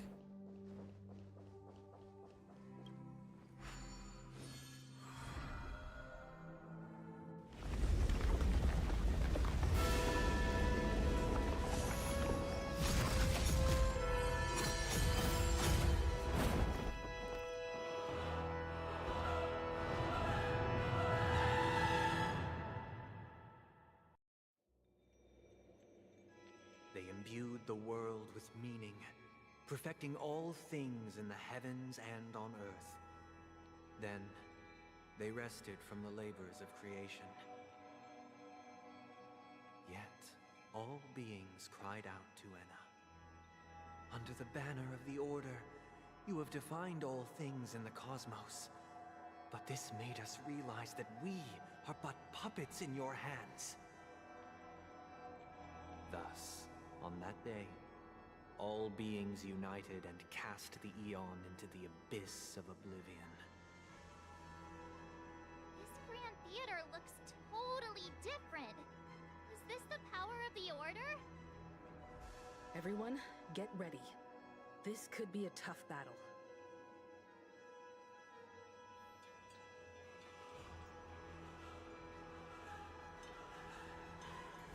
All right, here we go.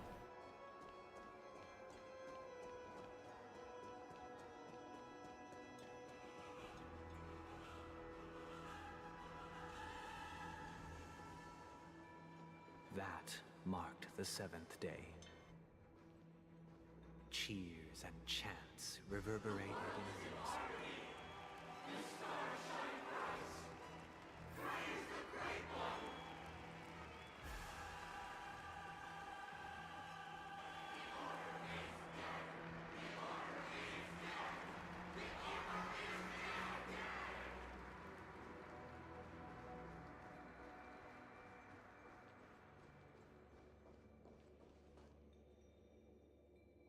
Look, there he is! That concludes everything related to the Order. What are your reflections on this, my dear guests? Hey, you're crazy? Nevertheless, this is but a trivial blip in the annals of galactic history. What truly matters is the course this river shall take in the days to come. You've arrived at the perfect moment.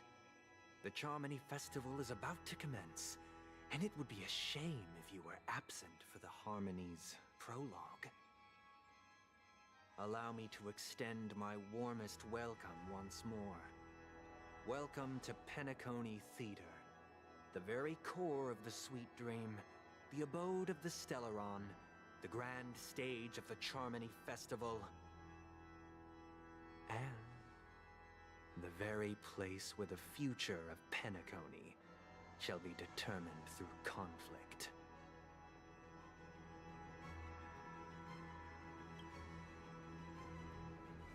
Your unwavering faith in the Trailblaze is truly impressive. True goodness can only be achieved through faith.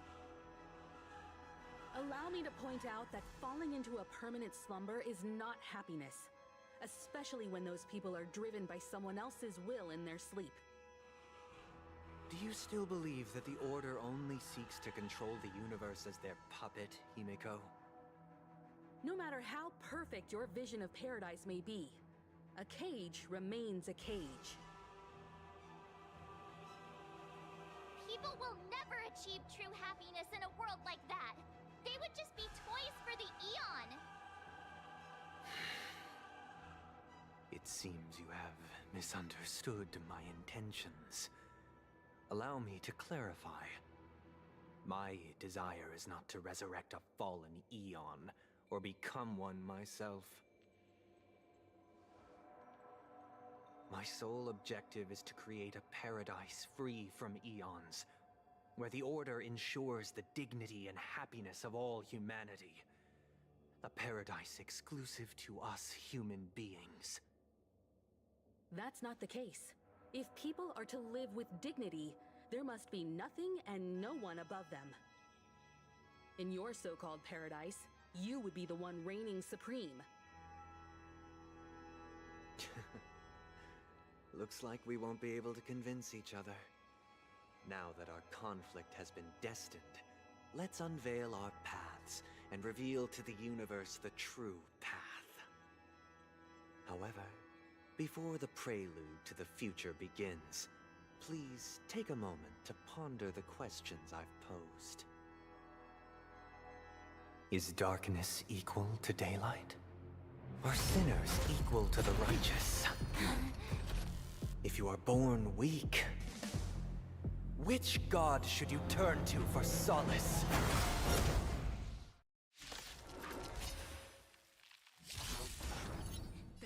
Finally! Okay, so no auto. Let's do this.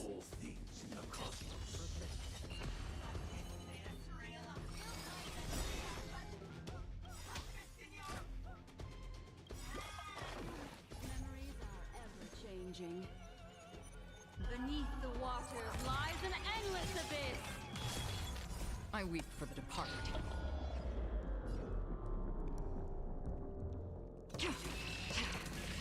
It too shall fall. May as well kill them all.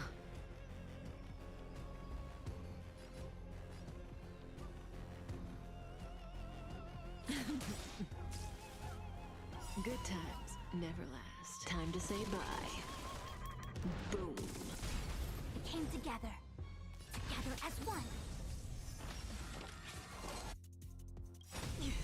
All things human creations.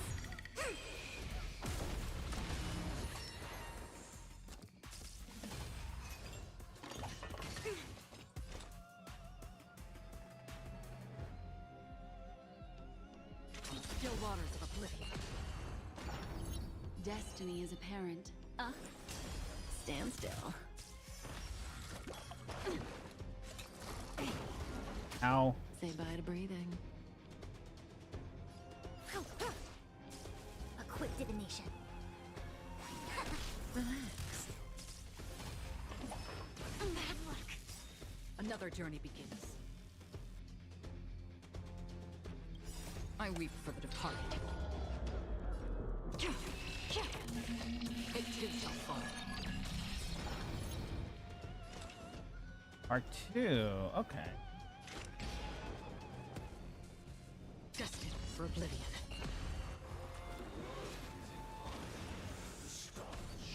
Ow.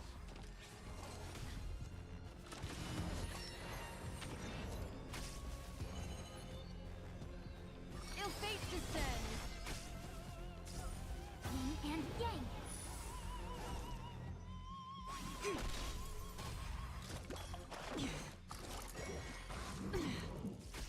Free will, or was it fate? Still waters of oblivion.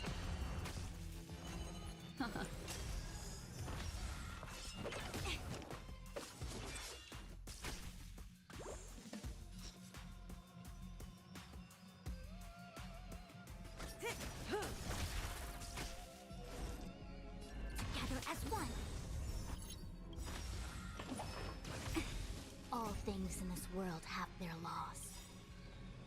Human creations. Memories are ever changed. Beneath the waters lies an endless abyss. I weep for the departed. It too shall fall. Yin and yang. Jeez. That's half the work. Oh. Relax. Good times. Time to say bye. Boom. Destiny is apparent. May as well kill them all. Stand still. No matter.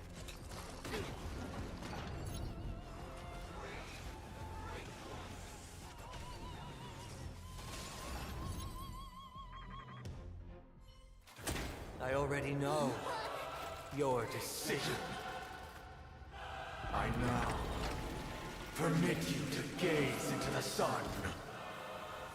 On these 107,336 stones, the almighty and powerful strings of harmony are at my disposal. The supreme tuner, harmonious choir, Dominicus!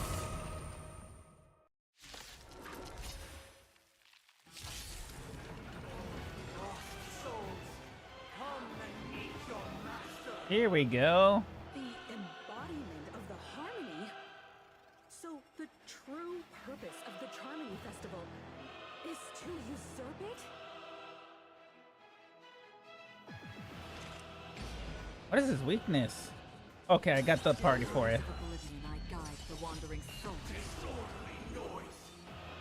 The seal of ill fate descends. I see through you. I weep for the departed. It too shall fall. Converge and awaken! I'm feeling like there's another world in front of my eyes. It's the power. Wise and receptive as you are. Answer this. Why do the harmony and the order merge into one? No matter. Say bye to breathing.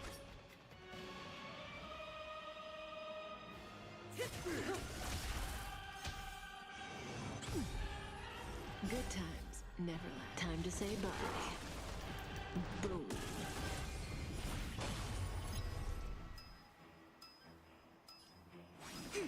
Stand still. All things in this world, humans, creations.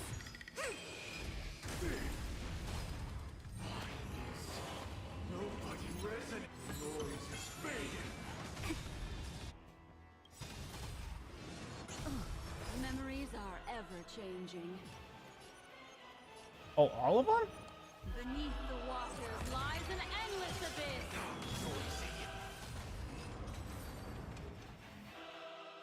The time has come. Creation will be reborn from the remains of the gods. Danheng?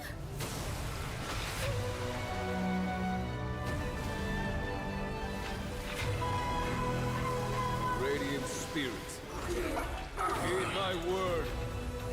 Show no mercy!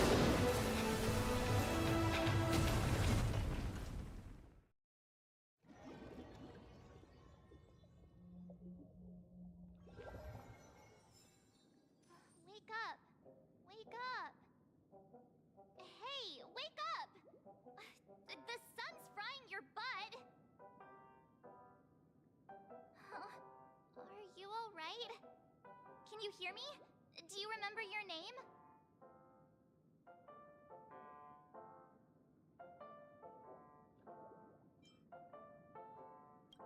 It does? Well, doesn't ring any bells to me. Looks like your mind's still in one piece. If you're able to remember such details. Well, that's reassuring.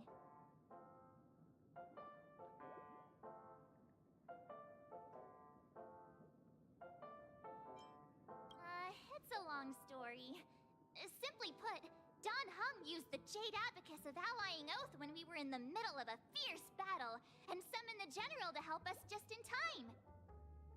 And then we returned to reality. Look, this is your room.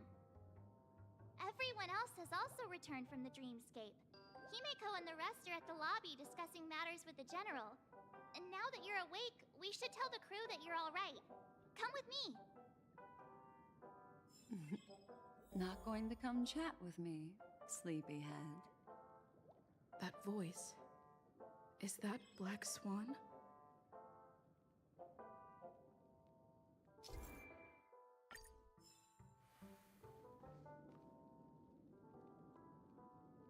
I think we're back in reality.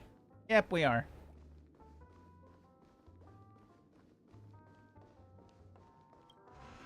Open door.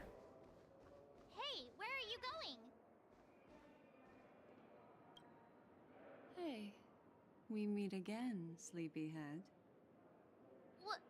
What's Miss Black Swan doing here? Nothing, Miss March. I noticed she was awake and wanted to check to see how she was doing.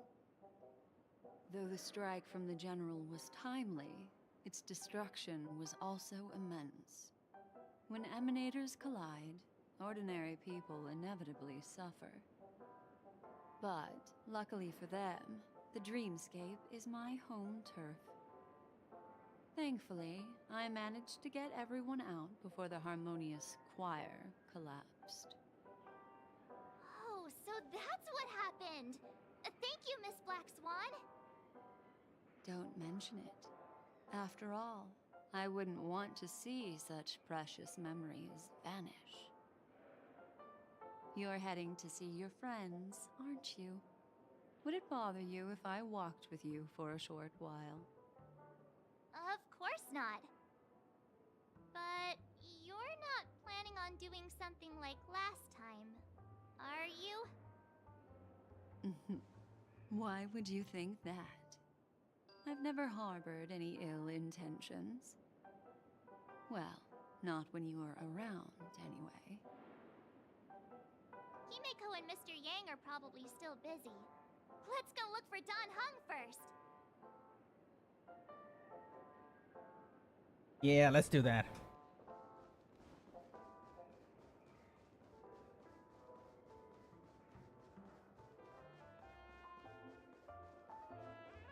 Look, he's still talking to that cowboy.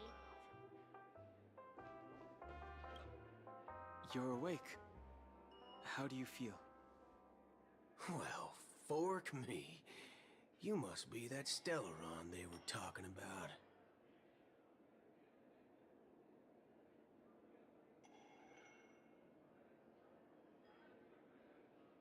Don't worry. She's been up and about for a while now. But hey, Don Hung, why don't you introduce this cowboy to her first? Allow me to introduce him to you. This is Boot Hill, a Galaxy Ranger. During our pursuit of a certain person, we crossed paths and just so happened to uncover a shocking plot being concocted by Mr. Sunday. Which is why we sought you out, to help the Astral Express save the world together. No need for thanks. The Galaxy Ranger's principle is correct every injustice one sees. That's how you lot in the Xianzhou put it, right, Don Hung? More or less. Wait, hold on a sec. This is the first time I'm hearing about this certain person. Who are you chasing? And why would that lead you to the Express? Good question. It's, who was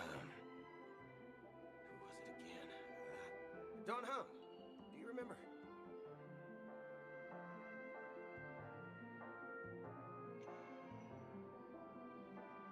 No, that ain't it. I just can't seem to recall. Weird. My neurochip hasn't registered any malfunctions. I can't seem to remember either.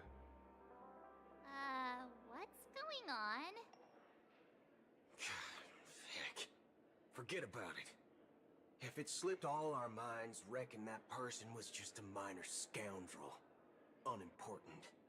Ain't gonna stop us from piecing together the story anyhow. Yes, when the dust settles, I'll just think of a way to recall it in the memory zone. Everyone, let's hurry up and look for Miss Himiko, shall we? She's now a minor star on Penacony, and the entire hotel's concerned about her well-being. You're right. Let's head to the lobby then.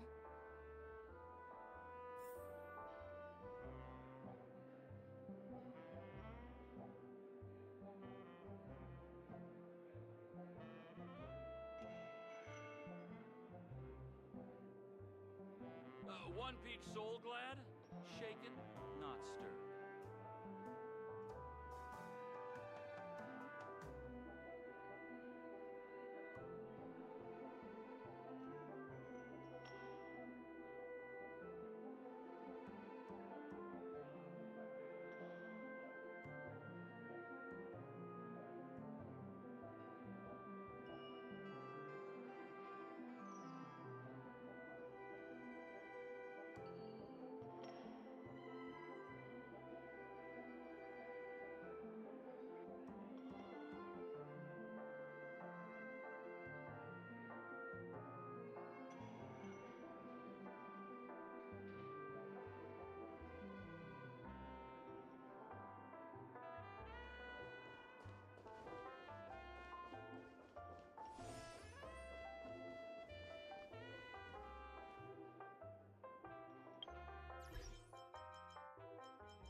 at the...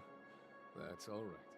In these times of conflict for the sake of utmost safety, it is only right that the Alliance steps forward to mediate on behalf of the Astral Express. We must not allow you to take unnecessary risks. Furthermore, despite the IPC's eagerness for success, it prioritizes peace above all. And the family, trapped though it may be, professes a desire for harmony. The Alliance has always won people over with reason.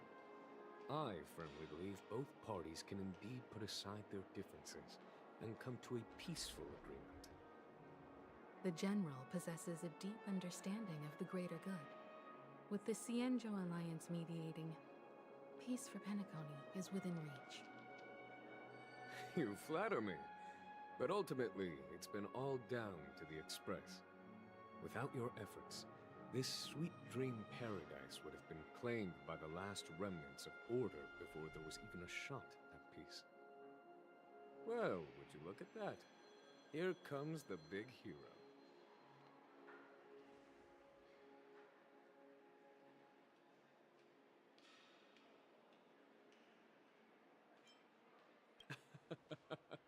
If it isn't the galactic baseballer, a true hero who dares to take action. Are you okay? I heard you couldn't wake up. Are you feeling unwell? Don't worry, Mr. Yang. There's nothing wrong with her. She practically burned through a lifetime's worth of jokes on the way here. What about you, Mr. Yang? I heard that even Miss Robin wasn't spared. And that guy locked you both up. It's a long story.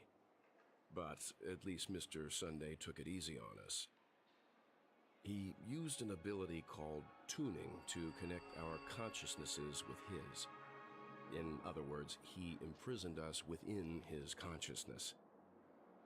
Thanks to General Jing Yuan's destruction of the Harmonious Choir, we were able to escape.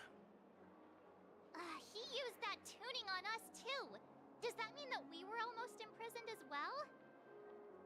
I can confidently say now, he was truly after a fair fight with us.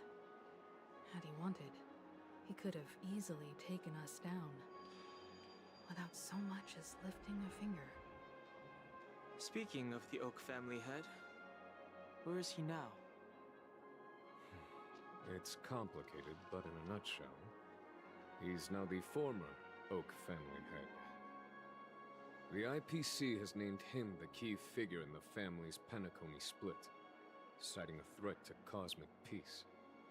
He must represent the family and answer for the unrest caused. His trial is set to take place at Pier Point. The family quickly labeled him and the remnants of the Order as enemies, declaring the turmoil an internal rebellion. This move effectively barred the IPC from intervening in family affairs on both moral and rational grounds. Everyone really has their own agenda, after all. Then, what's going to happen to Miss Robin? She and Sunday won't be able to deny their involvement in the Charmony Festival. They're siblings, after all. Why the sigh, General? I can only say that this incident is an unexpected mess for the girl.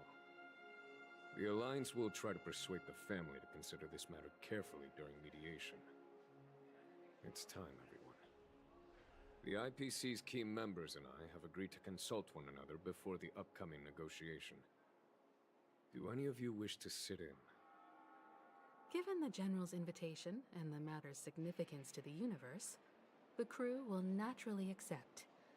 However, if the IPC has any reservations... Why, of course you're welcome. They've mentioned that your team is a trusted ally of the IPC in Penacony, so there's no reason not to welcome you. Besides, if there can be reliable observers from the Astral Express present, discussions will go more smoothly. So, what do you all think? Well then, we shall oblige. I'm kind of allergic to those types of situations. I think I'll just head back to my room and start packing. Not to worry. Himiko and I will take care of things. I'm afraid I'll also have to return to the Express first. The conductor is worried about us. It's best I go and explain the situation. Thank you. What about you, hmm? Will you join Welt and me? Or have you got other plans?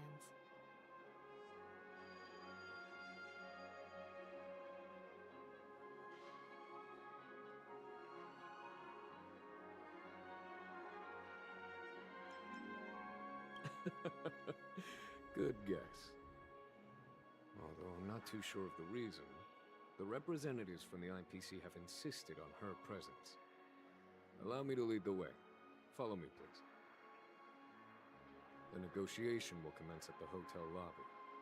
Everyone, please follow me.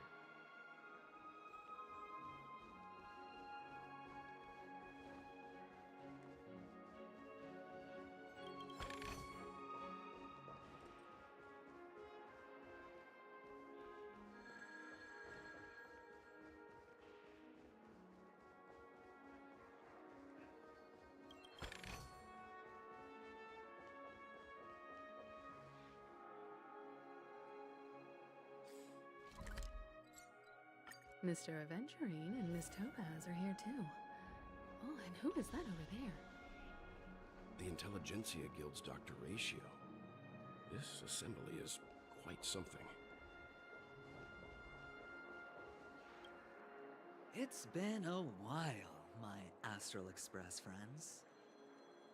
I would also extend my sincere thanks to you, General of the Lawfu. The presence of everyone here assures that the talks will likely reach a conclusion that satisfies all sides. Oh. Looks like everyone has come with expectations. Care to share? Of course. Topaz, if you please. Sure, leave it to me. In summary, it's good news. After much deliberation from the Strategic Investment Department's council, the absolute majority of members have agreed to the following resolutions. In light of long-term considerations for interastral peace, and by authority of Pierpoint HQ, the Strategic Investment Department, on behalf of the Interastral Peace Corporation, will permanently relinquish its claim on Penacony sovereignty and offer unconditional support of the family's rebuilding efforts on Penacony. Now that's something.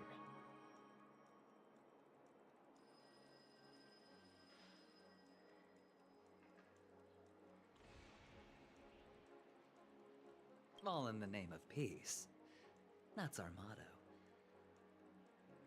Has the IPC finished sharing all its thoughts? Then it's our turn. The Guild, much like the Genius Society, has taken a keen interest in the recent calamity in Penacony. Ultimately, both parties have agreed to a comprehensive collaboration, offering technical support for the reconstruction of Penacony. The floor is yours for the finer points, Mr. Screwlum. Enlighten us, please. Organic life's unrelenting search to understand the realm of inner spirituality is something I both admire and envy. Inorganic life has no mechanism to evoke dreams.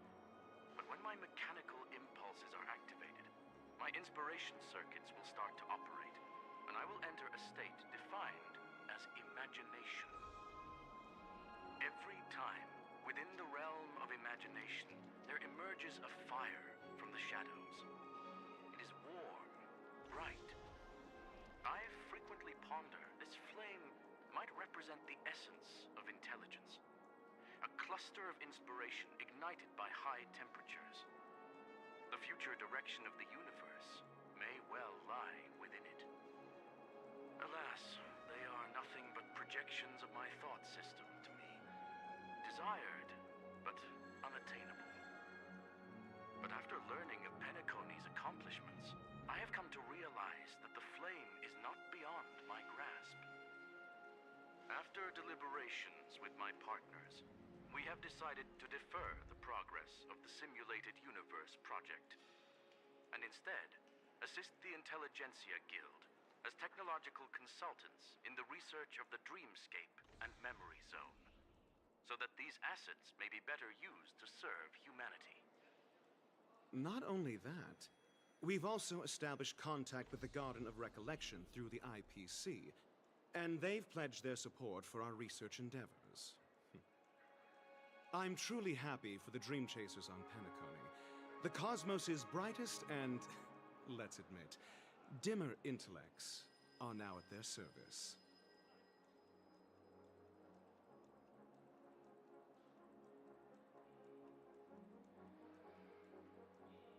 But,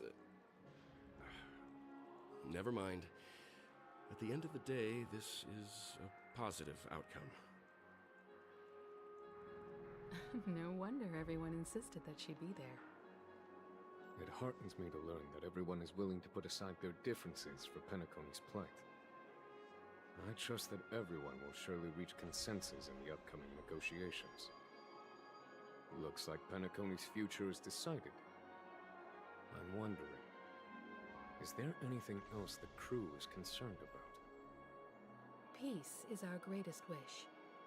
Beyond that, we desire nothing else. Well, that's good. Now that everyone's minds are at ease, I shall take my leave. You may now depart with peace of mind. The Alliance will deal with all subsequent procedures. If that's the case, it appears that we have nothing else to worry about on Penacony. Looks like it's time for us to embark on a new voyage. Sounds good to me. You two head back to the Express first. I'll pick up March and deal with the checkout procedure. Oh, also, Miss Black Swan, you have a matter to discuss with me, yes? Nothing escapes your attention, Miss Navigator. You've been with us this whole time, huh? In any case, she and I will be waiting for you in March on the Express. Let's go. Our time on Penacony has come to a fruitful end.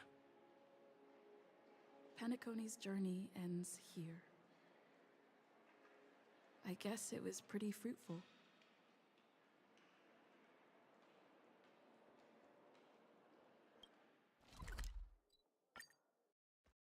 The navigation meeting is about to start. We're all waiting for you. When did the Express become so lively? Ahem! Looks like everyone's present. Let the navigation meeting commence then. This a meeting to decide our next stop? How we doing this? A show of hands. Hold your horses, cowboy. It's for those to decide.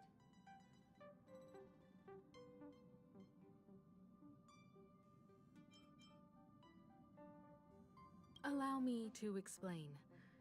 Mr. Boothill and Miss Black Swan submitted a request to temporarily travel with the Express for their own personal reasons.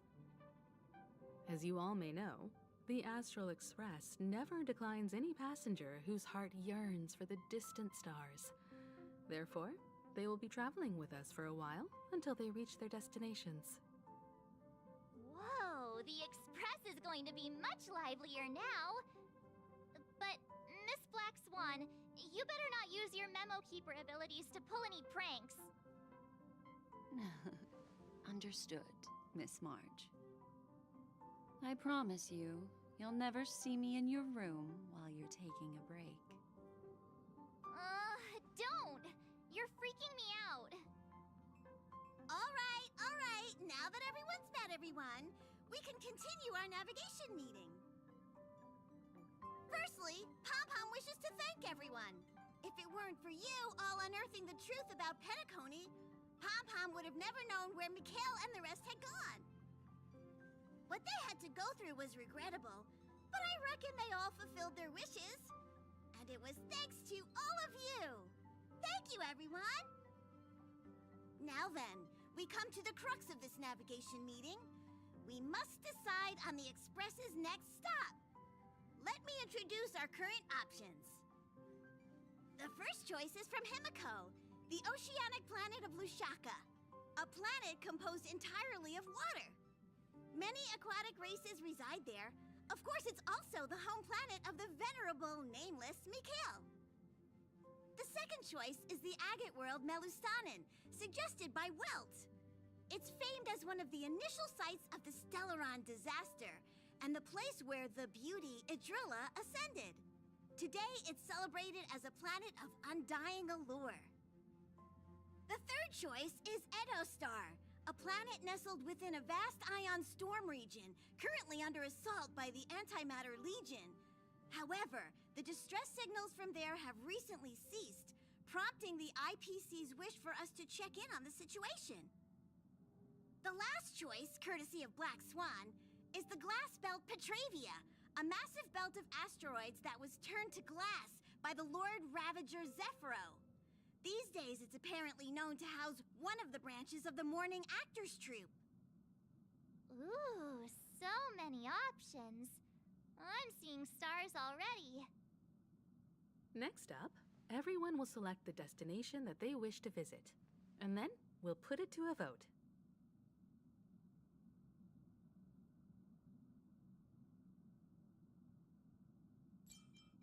If that's the case, how about we go to Edostar first? If that planet really is in danger, then we should go help them out. March is right. Though the fact that the distress signals have ceased means we're probably too late. But I still think we should investigate the situation there.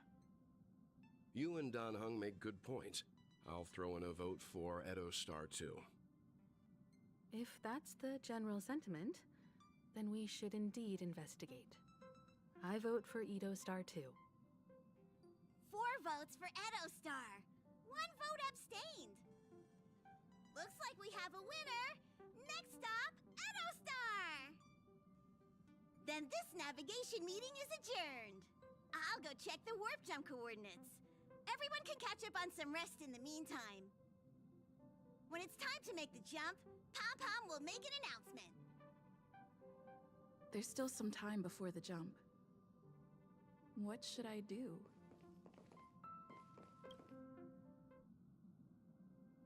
Oh, you're here. Seeing your reflection among the stars in the porthole really does seem somewhat surreal. How about it? This journey of beautiful dreams. Was it to your liking?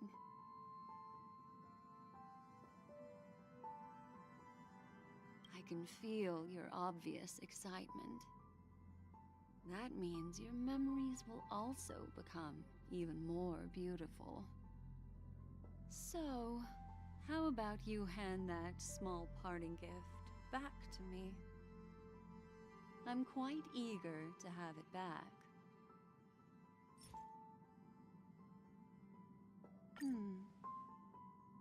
Oh?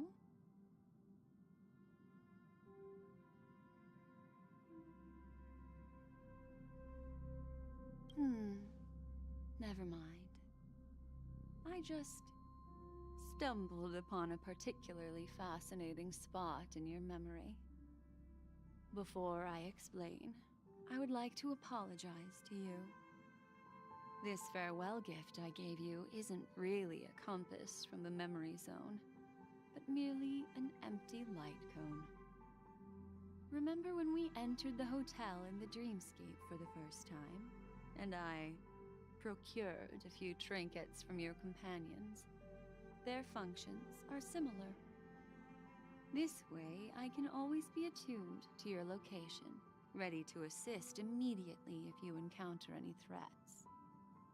But this is not its most intrinsic function. Light cones are slices of light used to encapsulate solidified phenomena. This empty light cone is the same. It can etch your memories in their most vivid form, and then allow me to admire and manipulate them, turning them into unique mementos. All the world is born from the power of mind and soul, and that power is memory. To prevent ourselves from being forgotten by the world, we must make the world remember us. Or use our memories to recreate it. Life, seemingly vast, offers but a scant collection of impactful memories. Some joyful, some sorrowful, some light, some heavy. But you are different. Memory is a reflection of the future. Within that reflection, I see your unparalleled worth. You have the power to craft memories that can captivate the world. Your memory can illuminate the universe's future path. And that memory will be as scintillating as the star clusters you see in this porthole.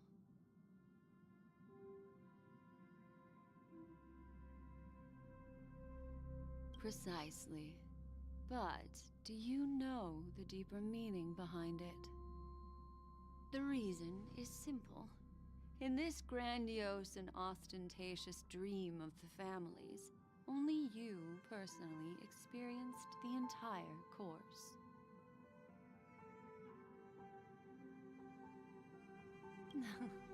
Patience, my friend. I will reveal the answer to you, but that time is not now. Turn around and take a look at your friends. Every one of them is reveling at the arrival of their next destination, all filled with hopes and expectations of their own present and future. Revealing everything at this moment would be a bit of a buzzkill, wouldn't it? I'm looking for an opportune time, a time when you're totally at ease. Perhaps when the night grows hazy and you're about to drift off would be the most opportune. How about one fine night? I will prepare the candles, aromatics, and even a cushy couch to create a cozy dreamland for you. And then I will tell you the answer in the form of a little bedtime story to lull you to sleep. Ahem. Hi. Hello. Attention all passengers. The express is about to make the jump. Please be seated and hold on. It looks like we're finally about to set off. There are countless gleaming memories out there waiting for us. Why don't we just leave it at that for now? Ah, that's right. As a small token of compensation for playing that little trick on you with the empty light cone, I will gift you with some words. They hold great significance to me. Life is akin to a winding labyrinth where memories serve as our sole companions. You'll remember these words dearly, won't you? In the year 2158 of the Amber Era, the first year of the new epoch, the universe resumed its intended trajectory. The kindling of conspiracy smoldered in Penacony, the land of the dreams. Failing to erupt into a blaze, it instead flickered briefly on Klapoth's anvil, before vanishing in the blink of an eye. The dead and those fated to die remain in their eternal slumber, while the living find solace in deep sleep. All clamored in a cacophony of silence, and then went about their own ways. The cosmos emanated a vitality characteristic of a new era, all for the modest price of a brother and sister's mild grief. Babies are born as stars extinguish. The silver rail unfolds. The story of the Astral Express comes to a close, yet it also embarks anew. Time marches forward, heralding the arrival of a new chapter in the history of trailblazing expeditions.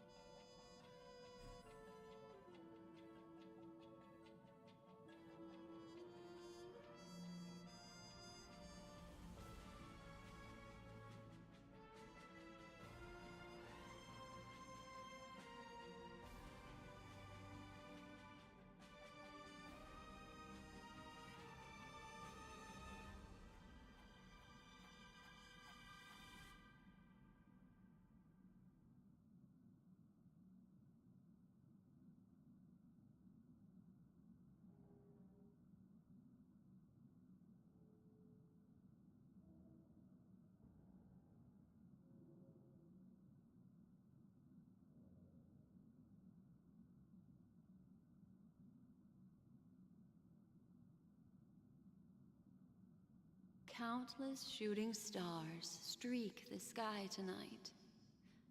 If you can pick the right one, it will carry your wish to thousands of distant worlds. You're feeling very relaxed now, aren't you? So, then,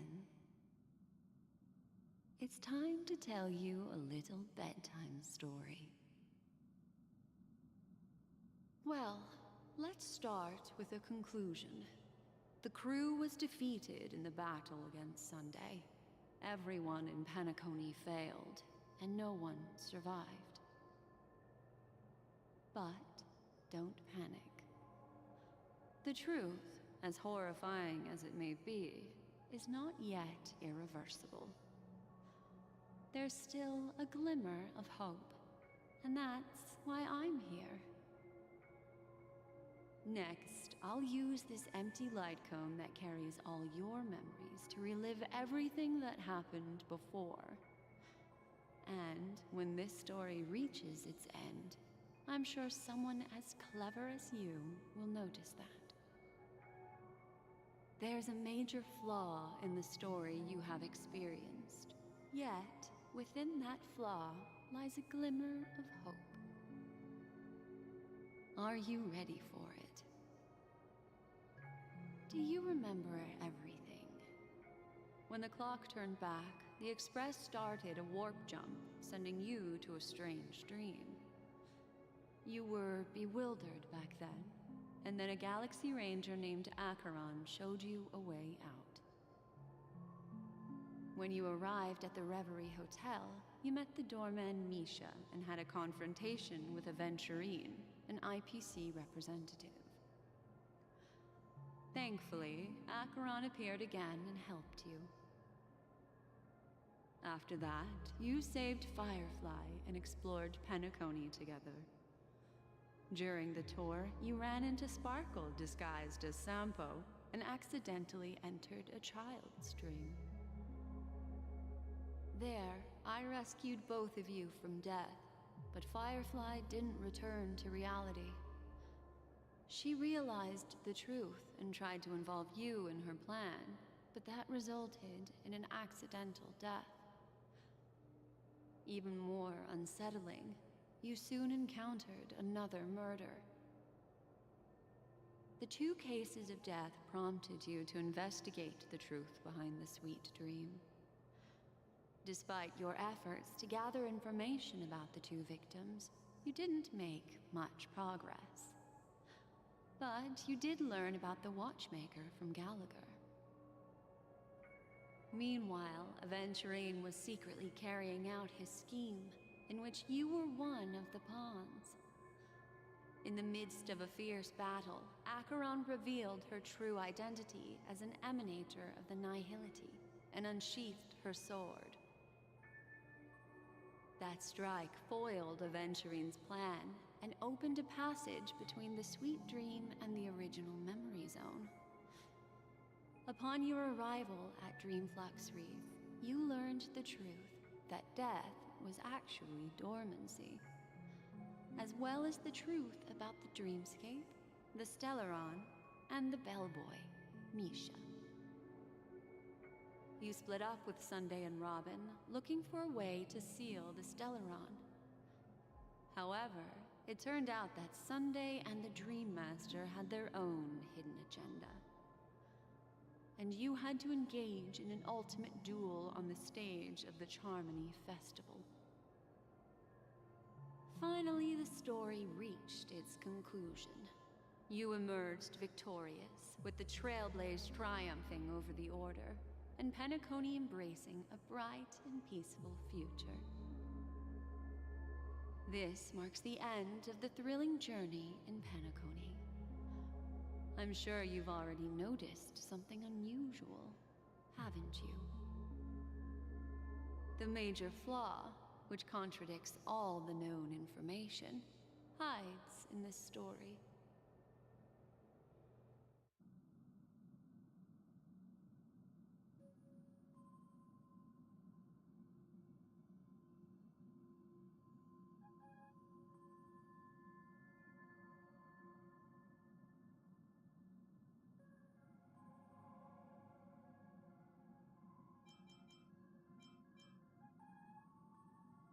It is true that Gallagher is a history fictionologist, but he didn't lie in this matter.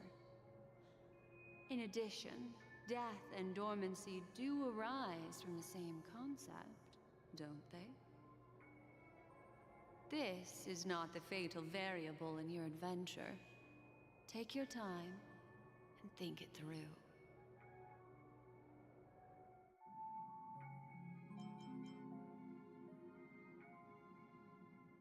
Are you suggesting that the sleeping and shapeless never bestows its gaze upon anyone, and thus no one can truly possess the power of the nihility?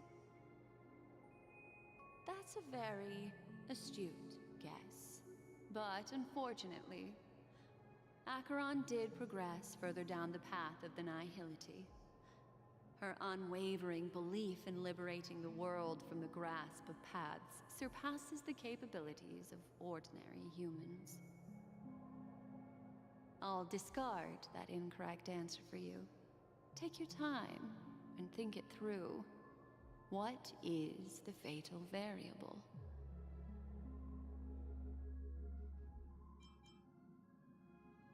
Well, although the fake deaths of those two ladies don't align with our initial assumptions, this fact itself doesn't contradict the information we have so far.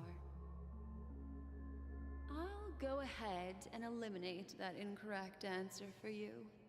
So, what is the fatal variable?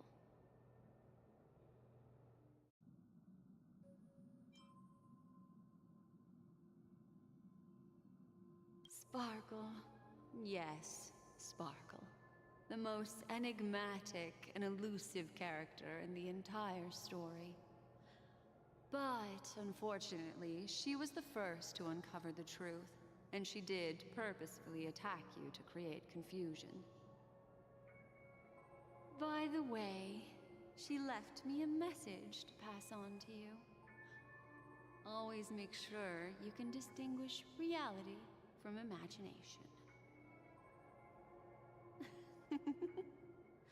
Is that a clue, you may wonder?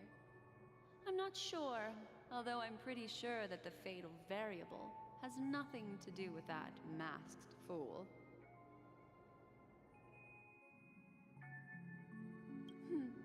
Little Misha. Or should I call him the Watchmaker?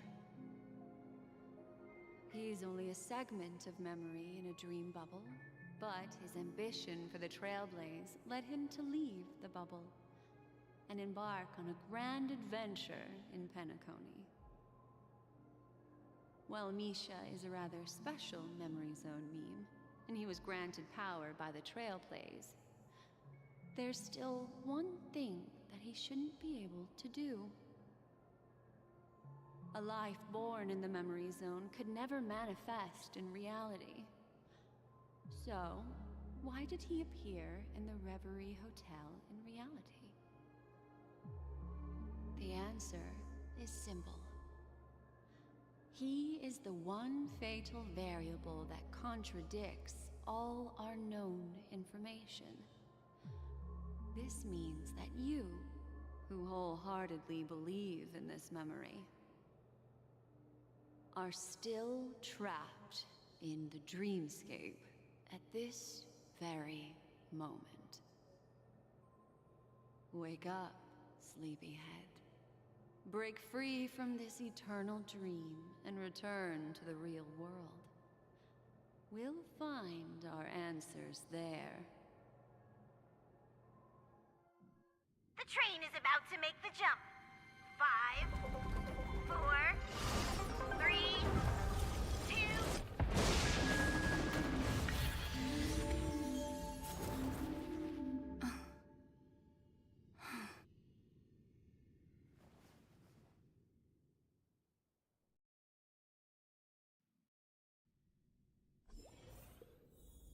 This way, darling.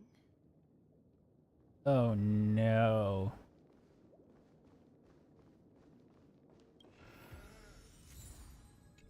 Another sticker. Not another one. Thank you so much, Black Swan. Finally, I can breathe a sigh of relief.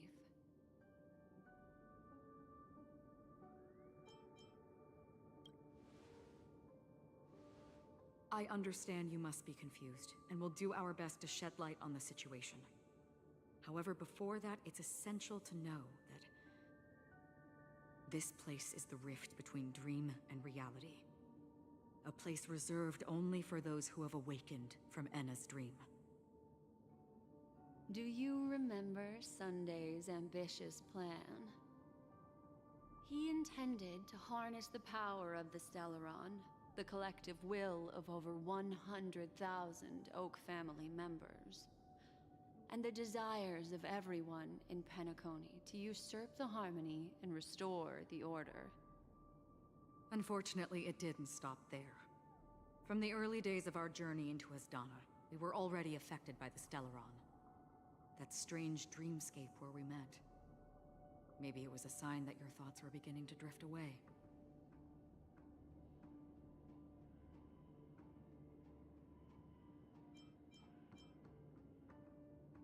I don't think the goal of the Order was to put everyone into a deep sleep. Quite the contrary. They used the Stellaron to catalyze the leakage of Asdana's memoria into the material world, allowing the dreamscape to blend with reality. And that included a lot of memoria from the Beyond the Sky Choir. As time came and went, the dreams eventually became indistinguishable from reality, and reality became an illusion. People think they are awake, but their spirits have long since stepped into the Temple of Order. This is what makes Enna's dream so powerful. In this paradise governed by the Order, everyone indulges in their delightful dreams and lives happily ever after. I believe what you experienced in the sweet dream, except for that flaw, was real. Only in this way could you reach the destination, lifting the crisis in Penacony and embarking on your next trailblazing expedition. If it wasn't for Acheron's plan, we might have been trapped in this dream forever. Fortunately, while the path of the Order governs all things, it can't affect the Nihility. I came to realize this when the Dream Master tried to expel me at any cost. This is also why you felt a sense of peculiarity when traveling with her. Well, I'm not as fortunate as she is. Even if I'm a memo keeper, I was still influenced by the power of the Order and fell into hallucinations. However, thanks to your memories, now we still have a chance to turn the tide. For mortals, even if they possess the great power of a path, they can't create a flawless world like gods do. That's why there was a flaw in your dream. In other words, once you have realized the world is not real, you'll have a chance to break free from the dream. The flaw in your dream lies within Misha, who could have never appeared in reality. When I turned the pages of your memories, I realized that I was in an illusion too.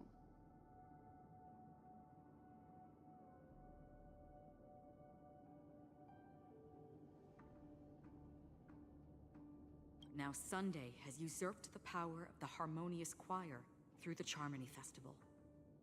Asdana has thus fallen into Enna's dream, transforming everyone equally into the notes of the Eon. Failure doesn't mean weakness. Only the strong can gather the will to resist the Order and try to break free. We still have a chance, though. To make it happen, please, Black Swan, guide us to those with a strong will. All right, please come with me. These people are... They're the ones who accept Enna's dream and indulge in their happy illusions. We have no means to wake them up now.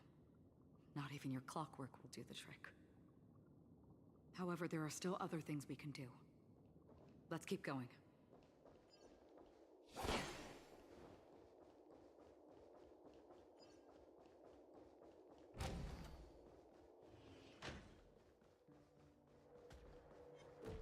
Stream forth the gleam of old blades.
Stream forth the gleam of old blades.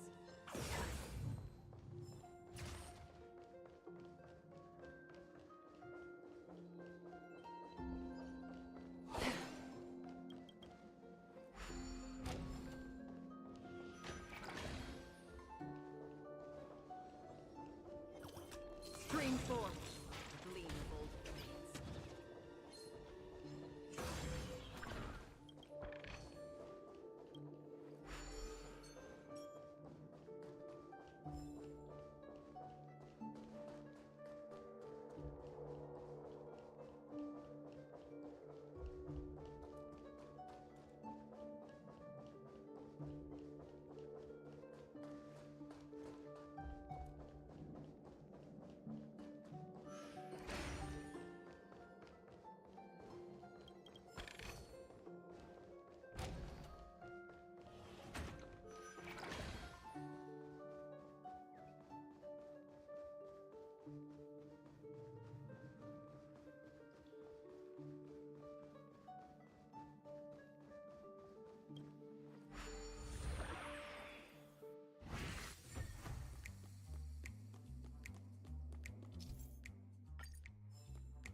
Oh god, this part is so confusing.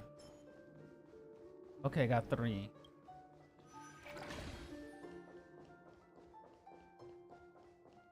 This way. God.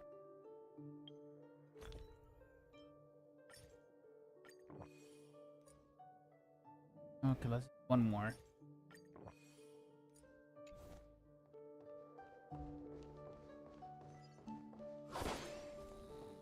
Stream 4. Gleam of old blades.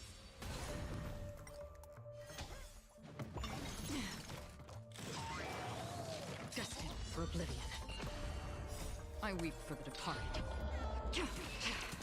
It too shall fall. Ill fate descends. Together as one.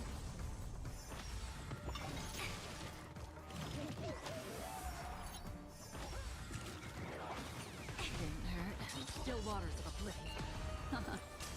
Stand still. I weep for the departed. It too shall fall. Time to say bye. Boom.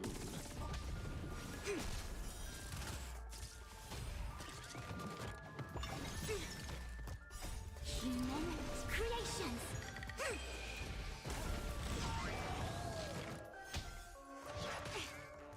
Destined for oblivion. I weep for the departed. It too shall fall.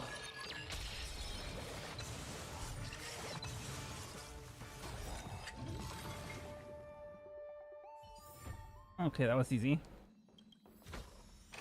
This is what exploring the cosmos is all about.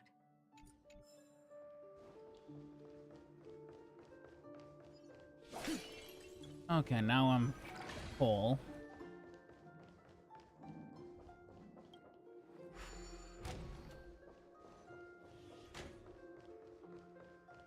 Oh, Clocky.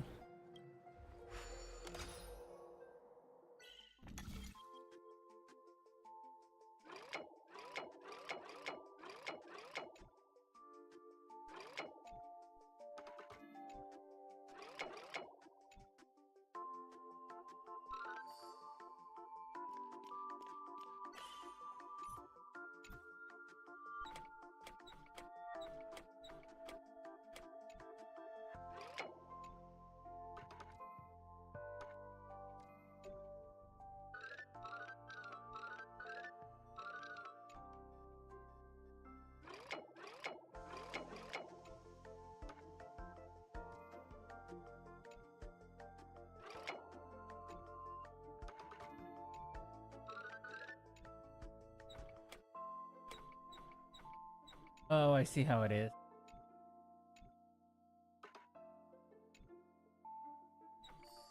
There we go.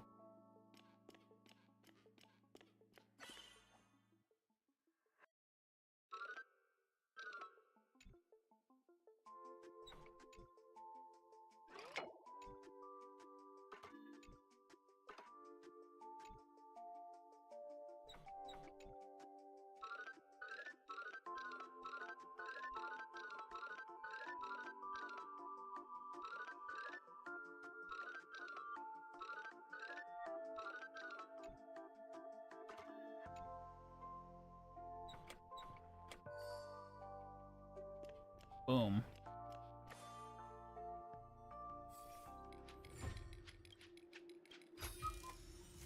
Seek, and you will find. Okay, I need to grab that again.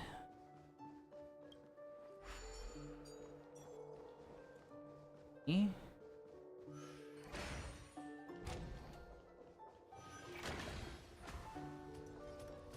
Stream 4. The gleam. So we don't waste time.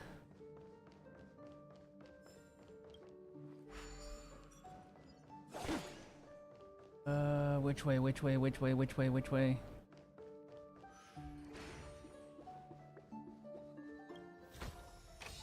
This is what exploring the cosmos is all about.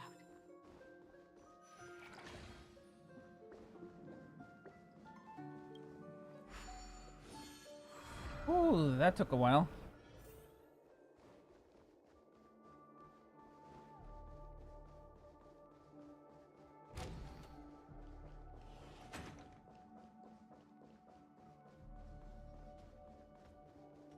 Damn it, which way?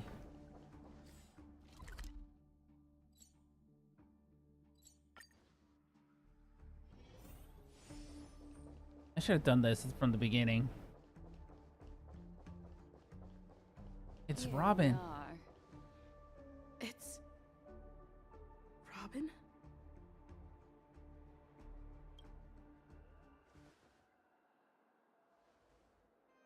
Finally, you've arrived. Let me introduce you to Robin. She woke up from Anna's dream by her own will, and it's this tough lady who led us here with her song. I woke up for the same reason as all of you.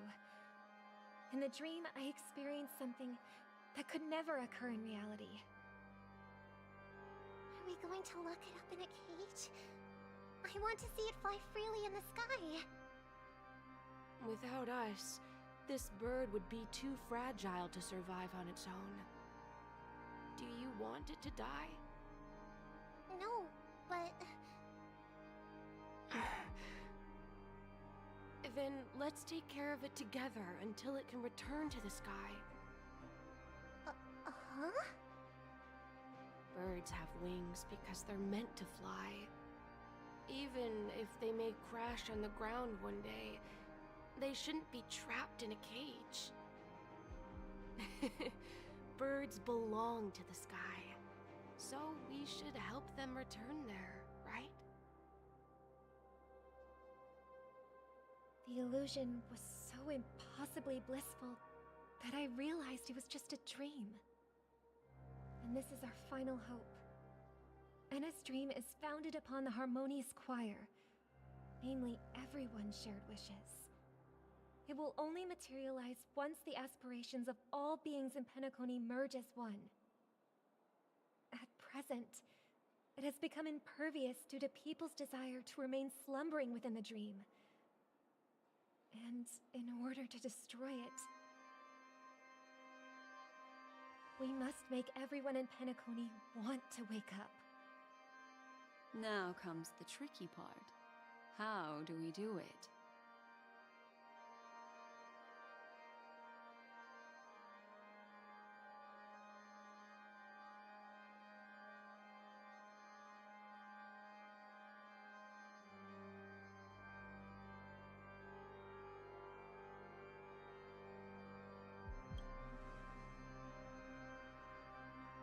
Humans yearning for sweet illusions borders on obsession, leading them to subconsciously resist the harsh reality.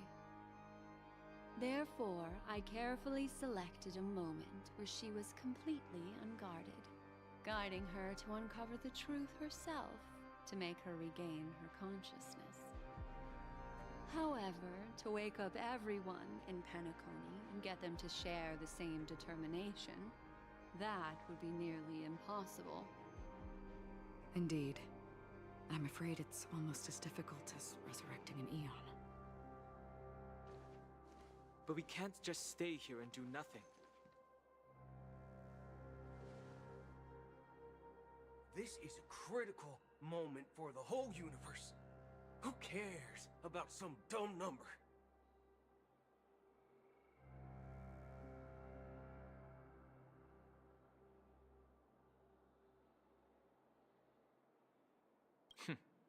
Thanks to Black Swan. You're welcome. And thanks to the memo keepers in Penacony, too. I believe your partners have also awakened from their dreams. This is the first step of our plan. With the assistance from the Garden of Recollection, those who possess a strong will, like you, will gradually awaken from the dream. These free wills are the discord that will sway Anna's dream. However, awakening a mere handful of individuals is insignificant compared to the vast number of people immersed in the dream. We must find other ways to awaken the free will of millions of people within a short period of time. If breaking through from the inside proves challenging, we can seek assistance from the outside. We've long been aware of a potential solution. Asdana is a galaxy known for its abundant memoria and the remarkable phenomenon known as synesthesia dreamscape. When people first enter this place, they often find themselves and others sharing a collective dream. At this very moment, there is only one dream encompassing the entire Asdana system. So, you mean, if we can attract a large number of outsiders to this system, their free will would intertwine with this dream and shake it to its core? However, those outsiders might also succumb to the dream and become the foundation of the Order instead. The real challenge is, how can we gather a huge number of people as determined as you within a short period of time? Looks like the Jade Abacus of Allying Oath will be the only solution. No. No need for that. Keep your once-in-a-lifetime treasure. We don't need to bother the Cienjo Alliance for such a tiny request. You want thousands of people with unwavering free will? That's easy. Just leave it to us Galaxy Rangers. You can gather Galaxy Rangers? Outsiders may see Galaxy Rangers as elusive and disconnected individuals, and actually, they're right. And that's why we have a tacit understanding among us. Do you know what it is, Acheron? It's the relic I returned to you. Exactly. Its owner must have told you that it's meaningless to anyone other than a Galaxy Ranger, and that it can only fulfill its purpose when returned to its rightful owner. Because it's a burial artifact, worthy only of a hero who has served the Galaxy Rangers with honor. When its light illuminates the universe, it means the fall of a hero, and in the direction it falls, countless meteors will streak across the sky. Those meteors are Galaxy Rangers, coming from all corners of the cosmos, driven by a shared purpose, without questioning the cause or counting the cost, because we abide by a common principle. The shooting stars of the hunt only descend on the longest night, and with them comes the dawn. We've stayed silent for far too long. Now, it's time to remind all the cowards, oppressors, and villains of the universe of our presence. I'll be the one to ignite the first spark. Once the dreamscape is swayed, I'll complete the second step. I'll fine-tune the slumbering souls with the Song of the Harmony, interrupting them with the discord of Trailblaze, and guiding them towards reality. It's true that some people are born strong, and others are born weak.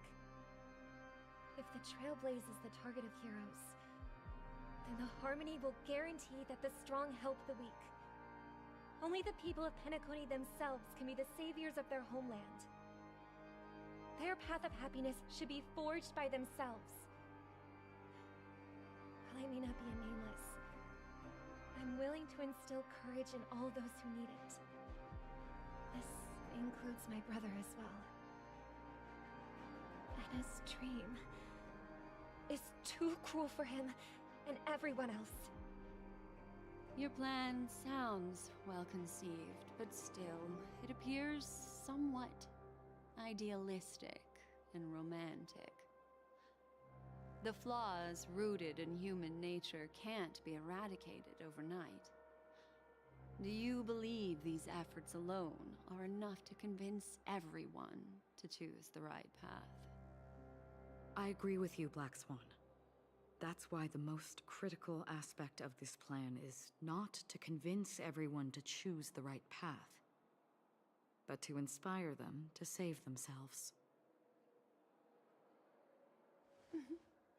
So, you're the key in the end, I assume? The Harmonious Choir possesses the power of an emanator. To overcome it, you'll need the same level of power. The final step in destroying the sweet dream will be my responsibility. That's a relief to hear. Now that our roles are assigned, let's get to our battlefields and pose a grand finale. May I have a moment alone with you? There's one more thing I need to explain to you. This grand festival is drawing to its close. This is the starting point for the ultimate stage of our journey. Just as it marked the beginning of all the stories in Penacony.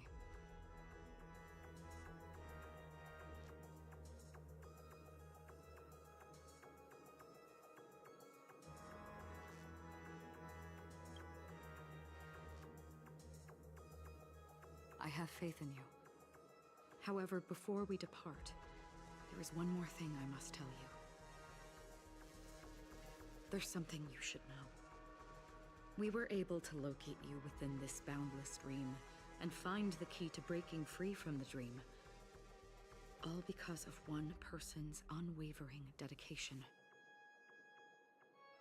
Firefly.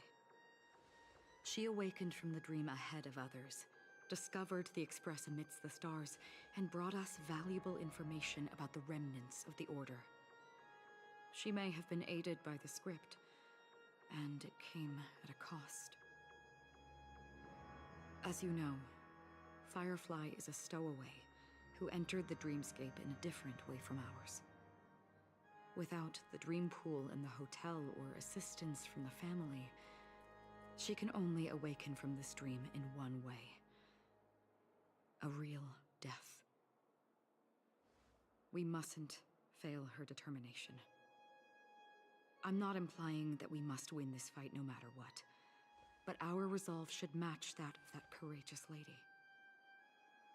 Are you ready?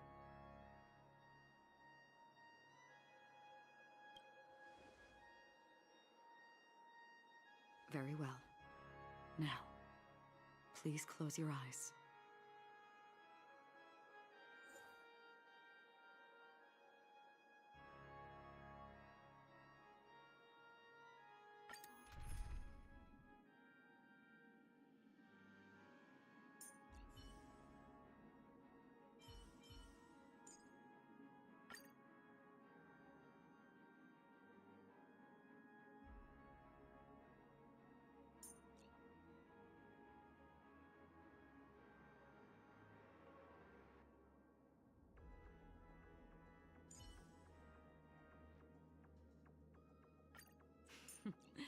So it's you. Our time spent with one another is precious. Who else should I put?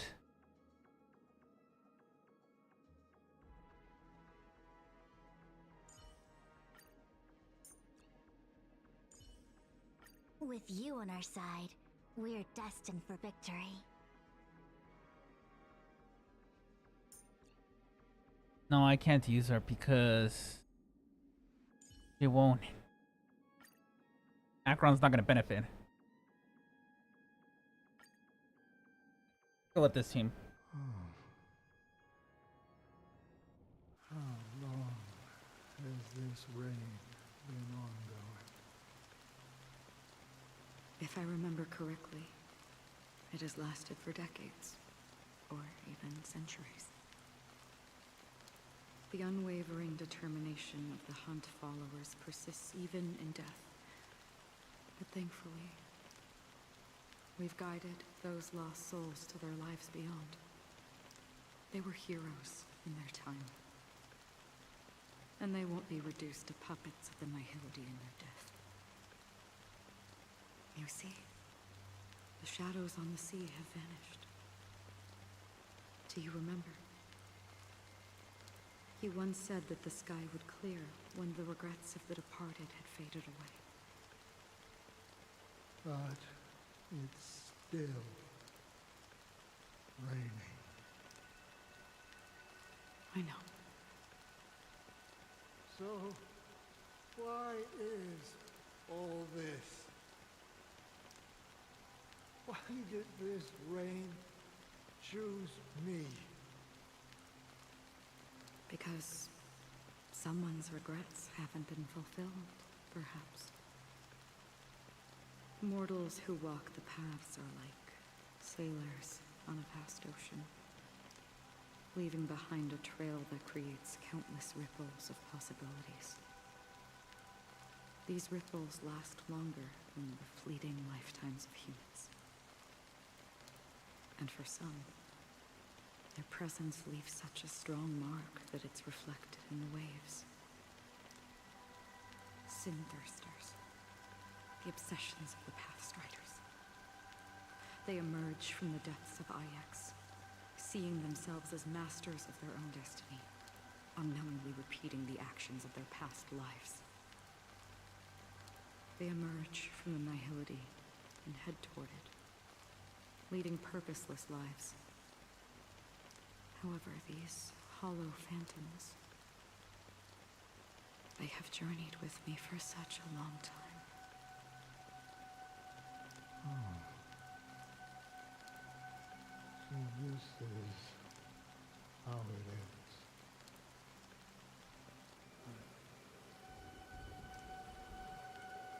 I'm already dead.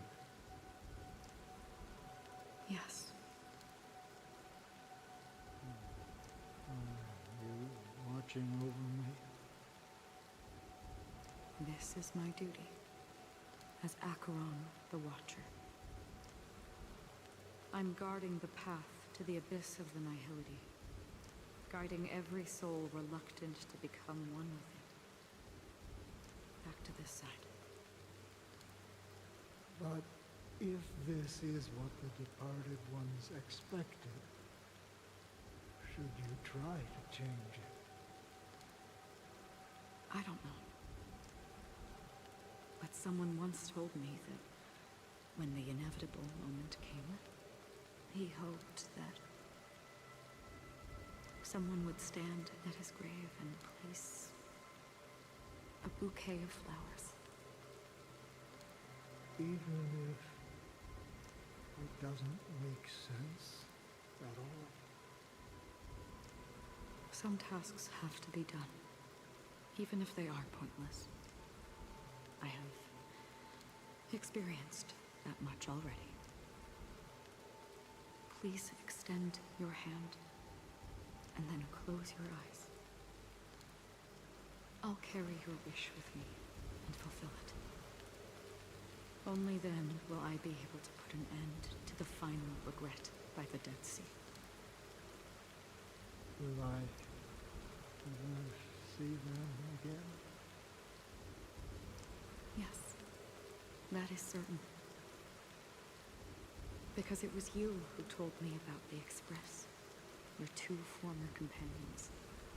The expedition cut short by the Swarm, your narrow escape from death, and your encounter with the Galaxy Rangers.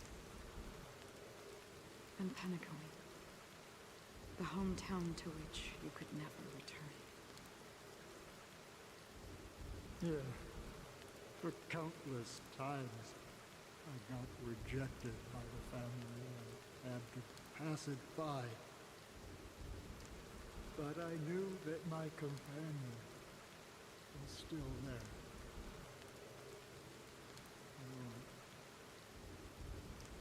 Mikhail, are you still there? Take my hand and come with me. We will leave this place. You'll embark on a long, long journey, shrouded in darkness. But fear not, as a touch of red will be awaiting you at the end of the path. That's the color of existence. Follow it, and it'll guide you and illuminate the way out. By doing so, you'll eventually reunite in the warmth of the sunlight. Thank you. May death be the end of your boundless dream,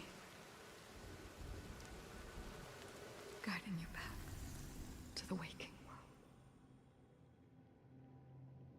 Welcome to the horizon of existence. This place is one of the thousands of manifestations belonging to the sleeping and shapeless. And it's also an exit out of the nihility for the awake ones. Let's bid our final farewells here.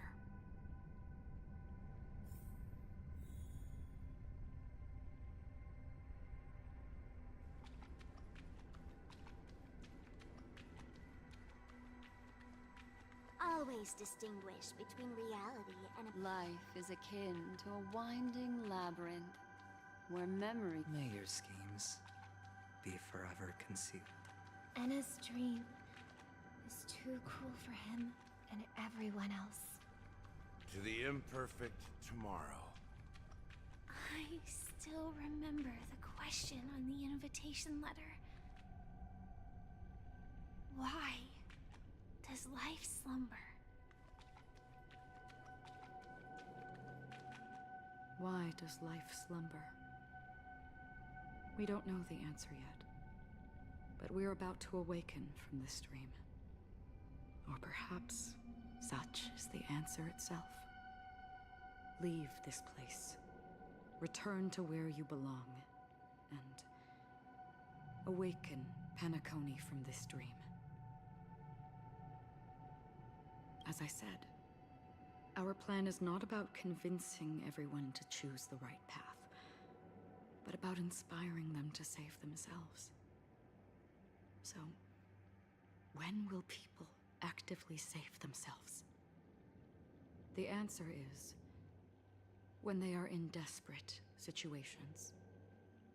Like a drowning individual in the deep sea.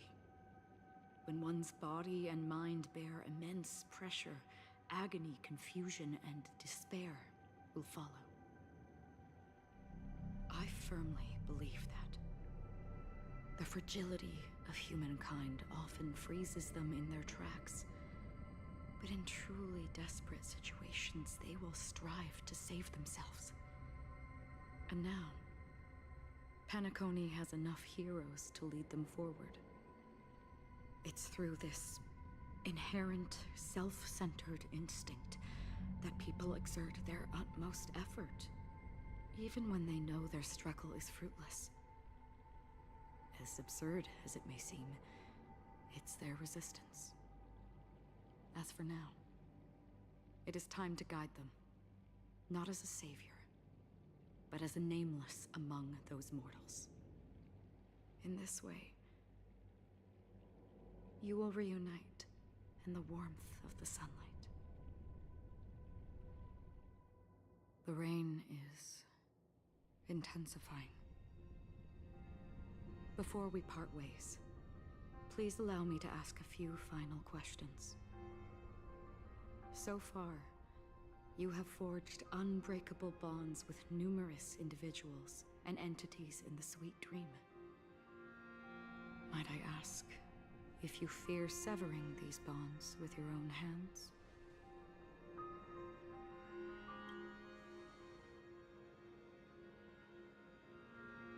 If there is a vast, lifelike dreamland that is virtually indistinguishable from reality, a realm without death, where everyone can attain the happiness and fulfillment they deserve, living blissfully ever after, I would ask, would you wish to stay?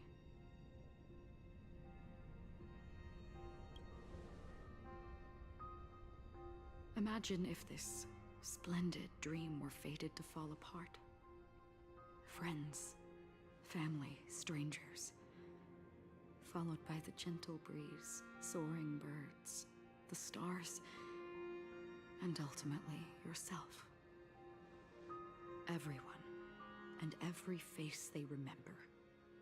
The joy and the heartaches, the vows sealed and those left hanging.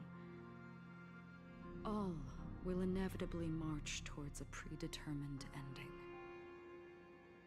If you had grasped the journey's finale right from its inception, I would ask, would you still embark on this journey?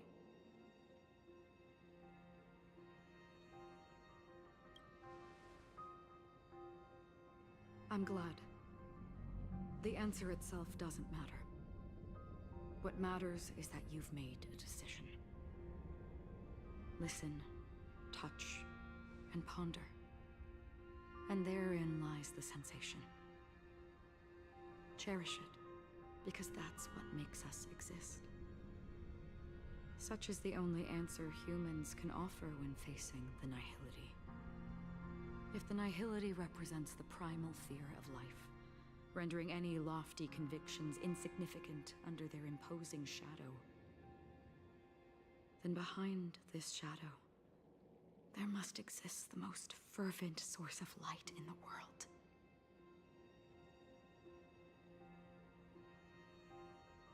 Just as every life that edges closer to death fervently approaches the end of the nihility, we must pursue that primordial light. And to think that you exist in the nihility, and you watch over others to depart it?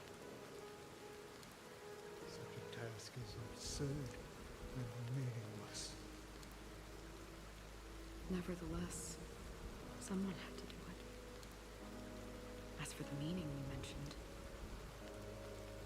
even if it's a meaningless task, I've come this far, haven't I? Even if the future you forge may not even belong to you. It may not belong to me, but it definitely belongs to someone.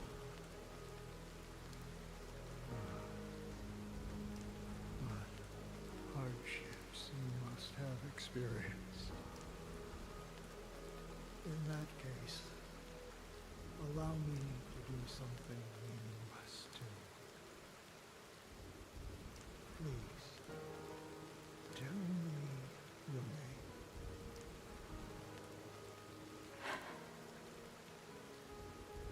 Perhaps my existence will vanish in the next moment, and nobody will remember this conversation or your answer. But I believe that your name should be remembered. And this universe will remember it as well.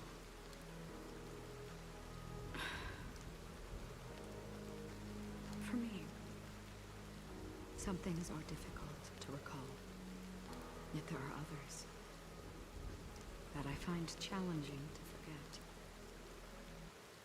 Such is memory, a creation of the past that blossoms into significance in the distant future. I remember that marks the start of my journey, the origin of the vibrant red hue in my life, and the most fervent element amidst every tempest. That's my name. Raiden Ozanmori. Nay.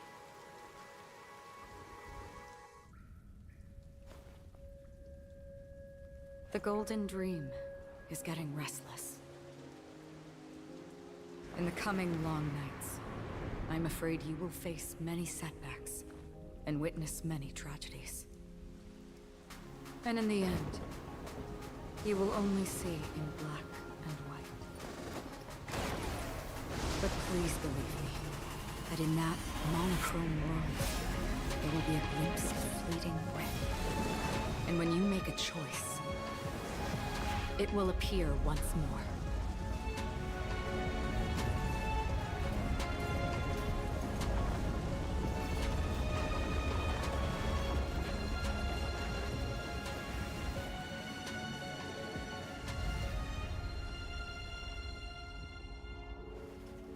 What you must do is ponder its significance. Then return to the waking world.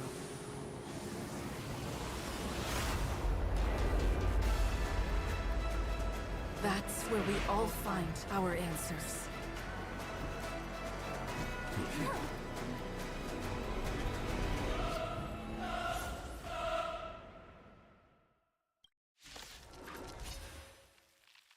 Round 2. We've done enough sleeping already. Let's show them a wake-up call. Another journey begins. Still waters will listen. Unveiled and awaken. Still the same. Order. How can the weak be righteous? I weep for the departed. It too shall fall. Okay. Destined for oblivion. I'll do this. I'll take the lead.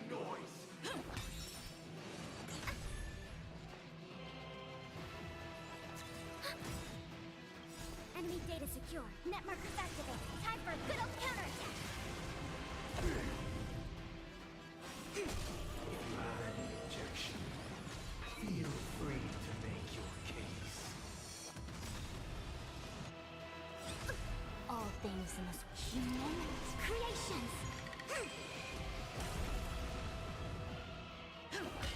Noisy. Still waters of oblivion. Commencing support. Ready for another? Enjoy eternal peace. I see through you. No matter. I got 3.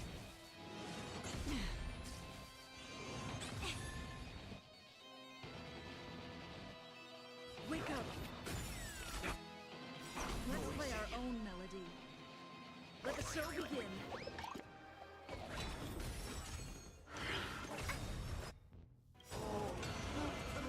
Enemy data secure. Net markers activate. Time for a good old counterattack. Another journey begins. I weep for the departed. Okay, again. It too shall fall.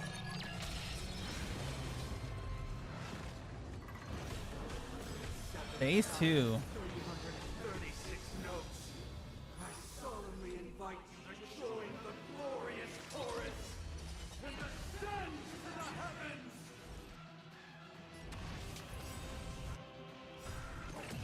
All things in this human creations. Keep up with me.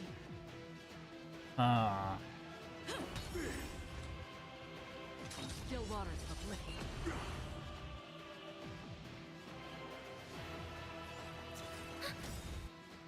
Enemy data secure. Net markers activate. Time for a good old counterattack. Noisy. Noise is fading. Yin and yang. Ow. The dreamscape is indistinguishable from reality. Can it still be called an illusion? Commencing support. Ready for another? Noisy. Enemy data secure. Net markers activate. Time for a good old counterattack. I weep for the departed. It too shall fall. Destined for oblivion. Oh, good thing I broke the shield. Ow. Ow.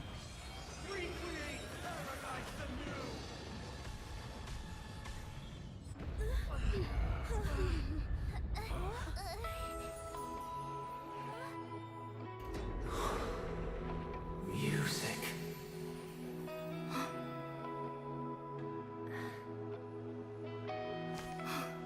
There seems to be another kind of sound coming into the Order's symphony.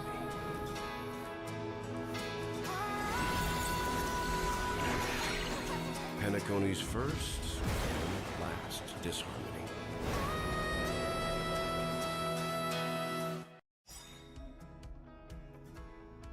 Rise and echo from afar to attack the enemy. Okay. Those imprisoned in their dreams are awakening for freedom.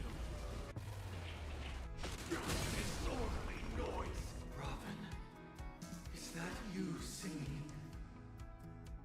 Brother, you have heard their cries. This is not the paradise they hoped for. Even so, they don't know where they should be heading. That's why I had to become the lone star in the sky to guide them. Even if that star must hang in a perpetual night of solitude. Let's play our own melody. Let the show begin. Enemy data secure. Net markers activated. Time for a good old counterattack. All things in this world, human creations.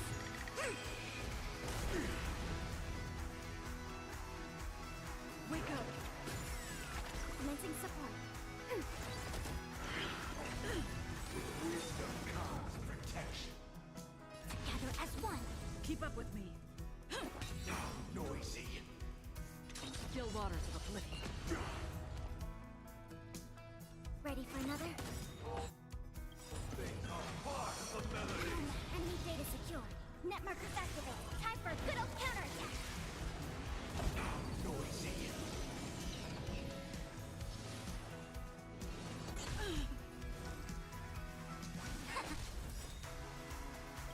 Here we go.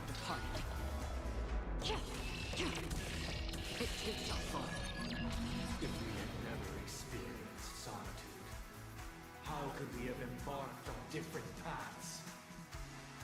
Now, our final talk has concluded. All the work of creation has been completed. The inevitable day has arrived. The embryo of philosophy will reshape for us all of reality. If your paradise can save more people, sever my path with your hands. Oh god, this sounds like Persona all over again.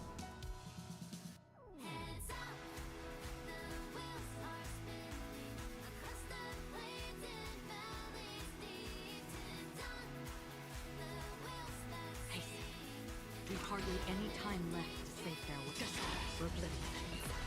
Witness the will of the weak. Insolent.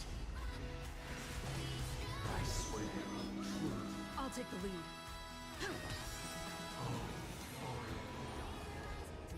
May I honor you? I swear on words. Wake up. Let's play our own. Let the show begin. This 7-day vow, I command you to heed my I have a bad feeling about this. All things in the human creations. It was not you who created all things.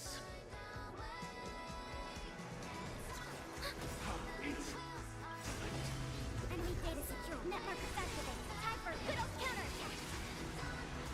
It was humanity that created you.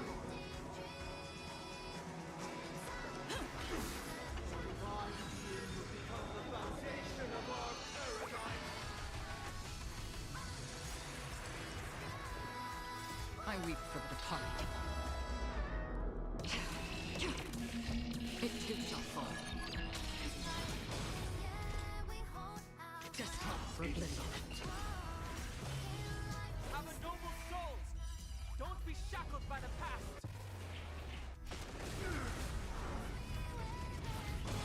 We came together.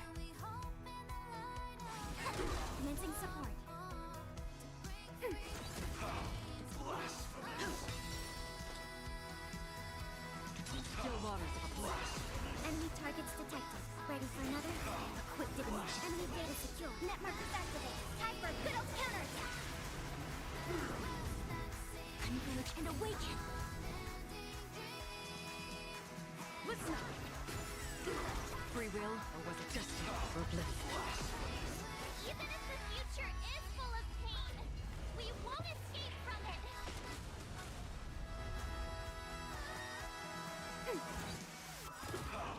I reach for the target. It too shall fall.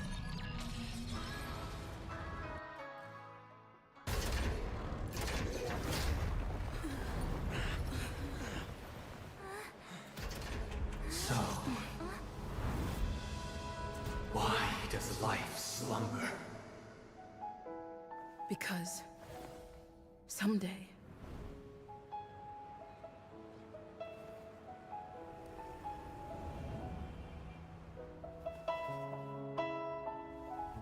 we will wake up from our dreams.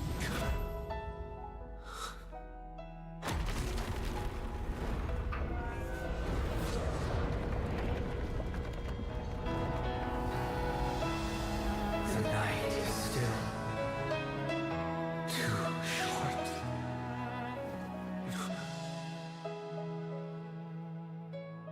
Brother, the dream is over.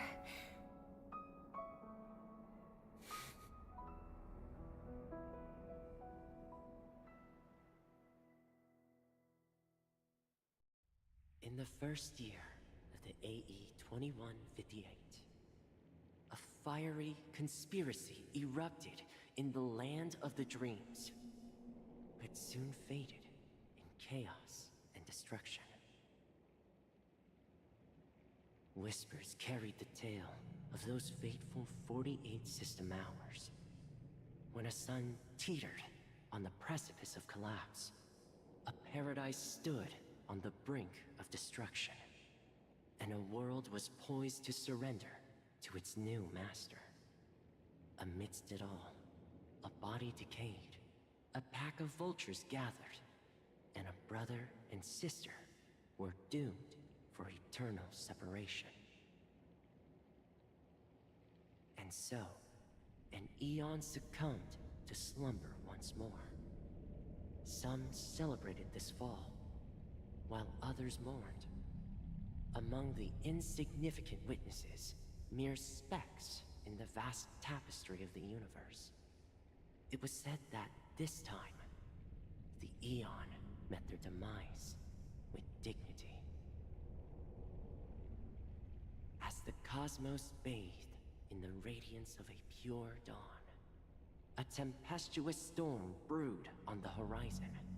The chant of everything for the Amber Lord grew ever louder. Yet, no matter how one contemplates it, time inexorably swings Klapot's colossal hammer in eternal cycles. The tale of the Astral Express reaches both its conclusion and a new beginning. Time marches forward, heralding the arrival of a new chapter in the history of trailblazing expeditions. Brother, do you think the stars will fade away? Where did that come all of a sudden? Because the constellation that looks like a bird, the Torrent Eagles, looks a bit dim lately. It's the Torment Eagles. Don't worry, it's still there. It's just it's located in the inner ring of Penacony and can only be seen when spring and summer overlap. As for the question you asked, I think stars do die, just like people. But do you know, sister? No star actually belongs to the present. The light we see from them is from a long time ago. Even after the stars perish, their light will travel millions of light years, spanning countless years, to illuminate the night sky of another world. In our paradise, I believe there will be a star like that, shining with the same light, Its radiance will last forever, and its name will be happiness. No, not just one star. We should have 2 stars. Or maybe even more. Yeah, you're right. It's a deal. It's a deal, then.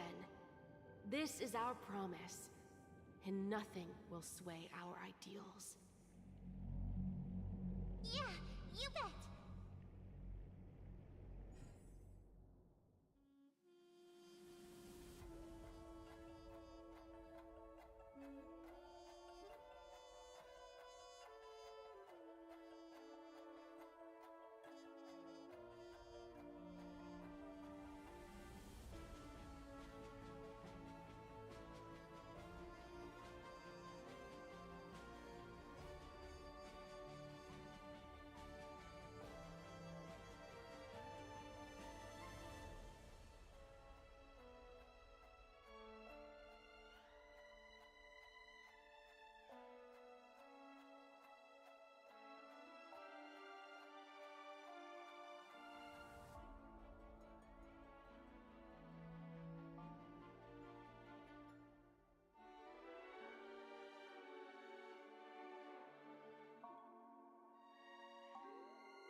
It's a pleasure to hear your voice again. Congratulations. You've become the biggest winner of this festival. Are you calling just to poke fun at me? No. I'm just impressed. Not only did you venture alone into Penacony and discover the truth of Dreamflux Reef, but you also managed to escape with the help of that Knight of Beauty. Remember the recording you received from your Trailblaze friend? It's now the most valuable chip in this game. However, this came at a high cost. Losing a cornerstone is a hefty price to pay. Diamond just called a meeting to discuss what to do with you. Just as I expected. So is Diamond planning to demote me, or kick me out of the 10 Stonehearts? Why don't you take a wild guess? Well, alright. Then I'll guess. He's going to promote me to P46?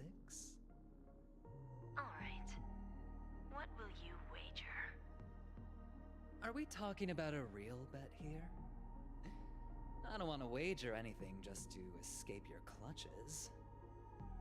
But if it's just a friendly bet, I'll put on the line what I did when we first met. I'll bet my life, ma'am. Interesting. But since it's Diamond's call, no one can predict the outcome. I'm on my way to Penacony. Once everyone is settled, we'll return to Pier Point for the final showdown. Sounds like I'll be out of the action for a while. Finally, a chance to kick back and relax. Yeah. Leave everything to me and Topaz, child. Thanks to you, soon as the Jade Stone was delivered to the family's compound, we finished up our preparations. The seeds we planted have taken root. Soon, it'll be time to reap the rewards. Huh?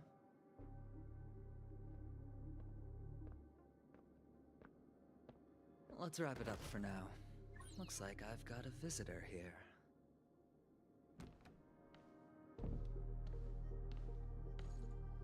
Oh, so many surprises today. Didn't expect a Galaxy Ranger and wanted criminal to show up here. One who managed to take out 2 IPC members under the noses of our fleet. Do you understand what that means? Screw wubba boo, I just put him to sleep.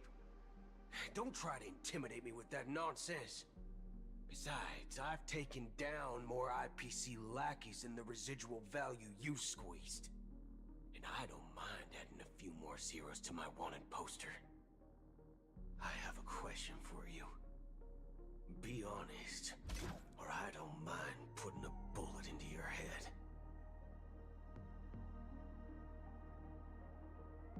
Tell me, where is Oswaldo Snyder?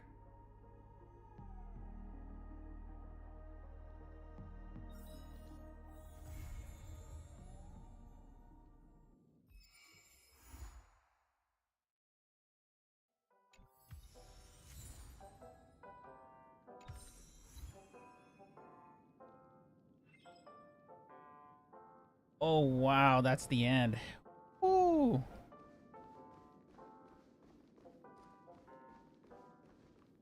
9 hours and 30 minutes of the Trailblaze inquest.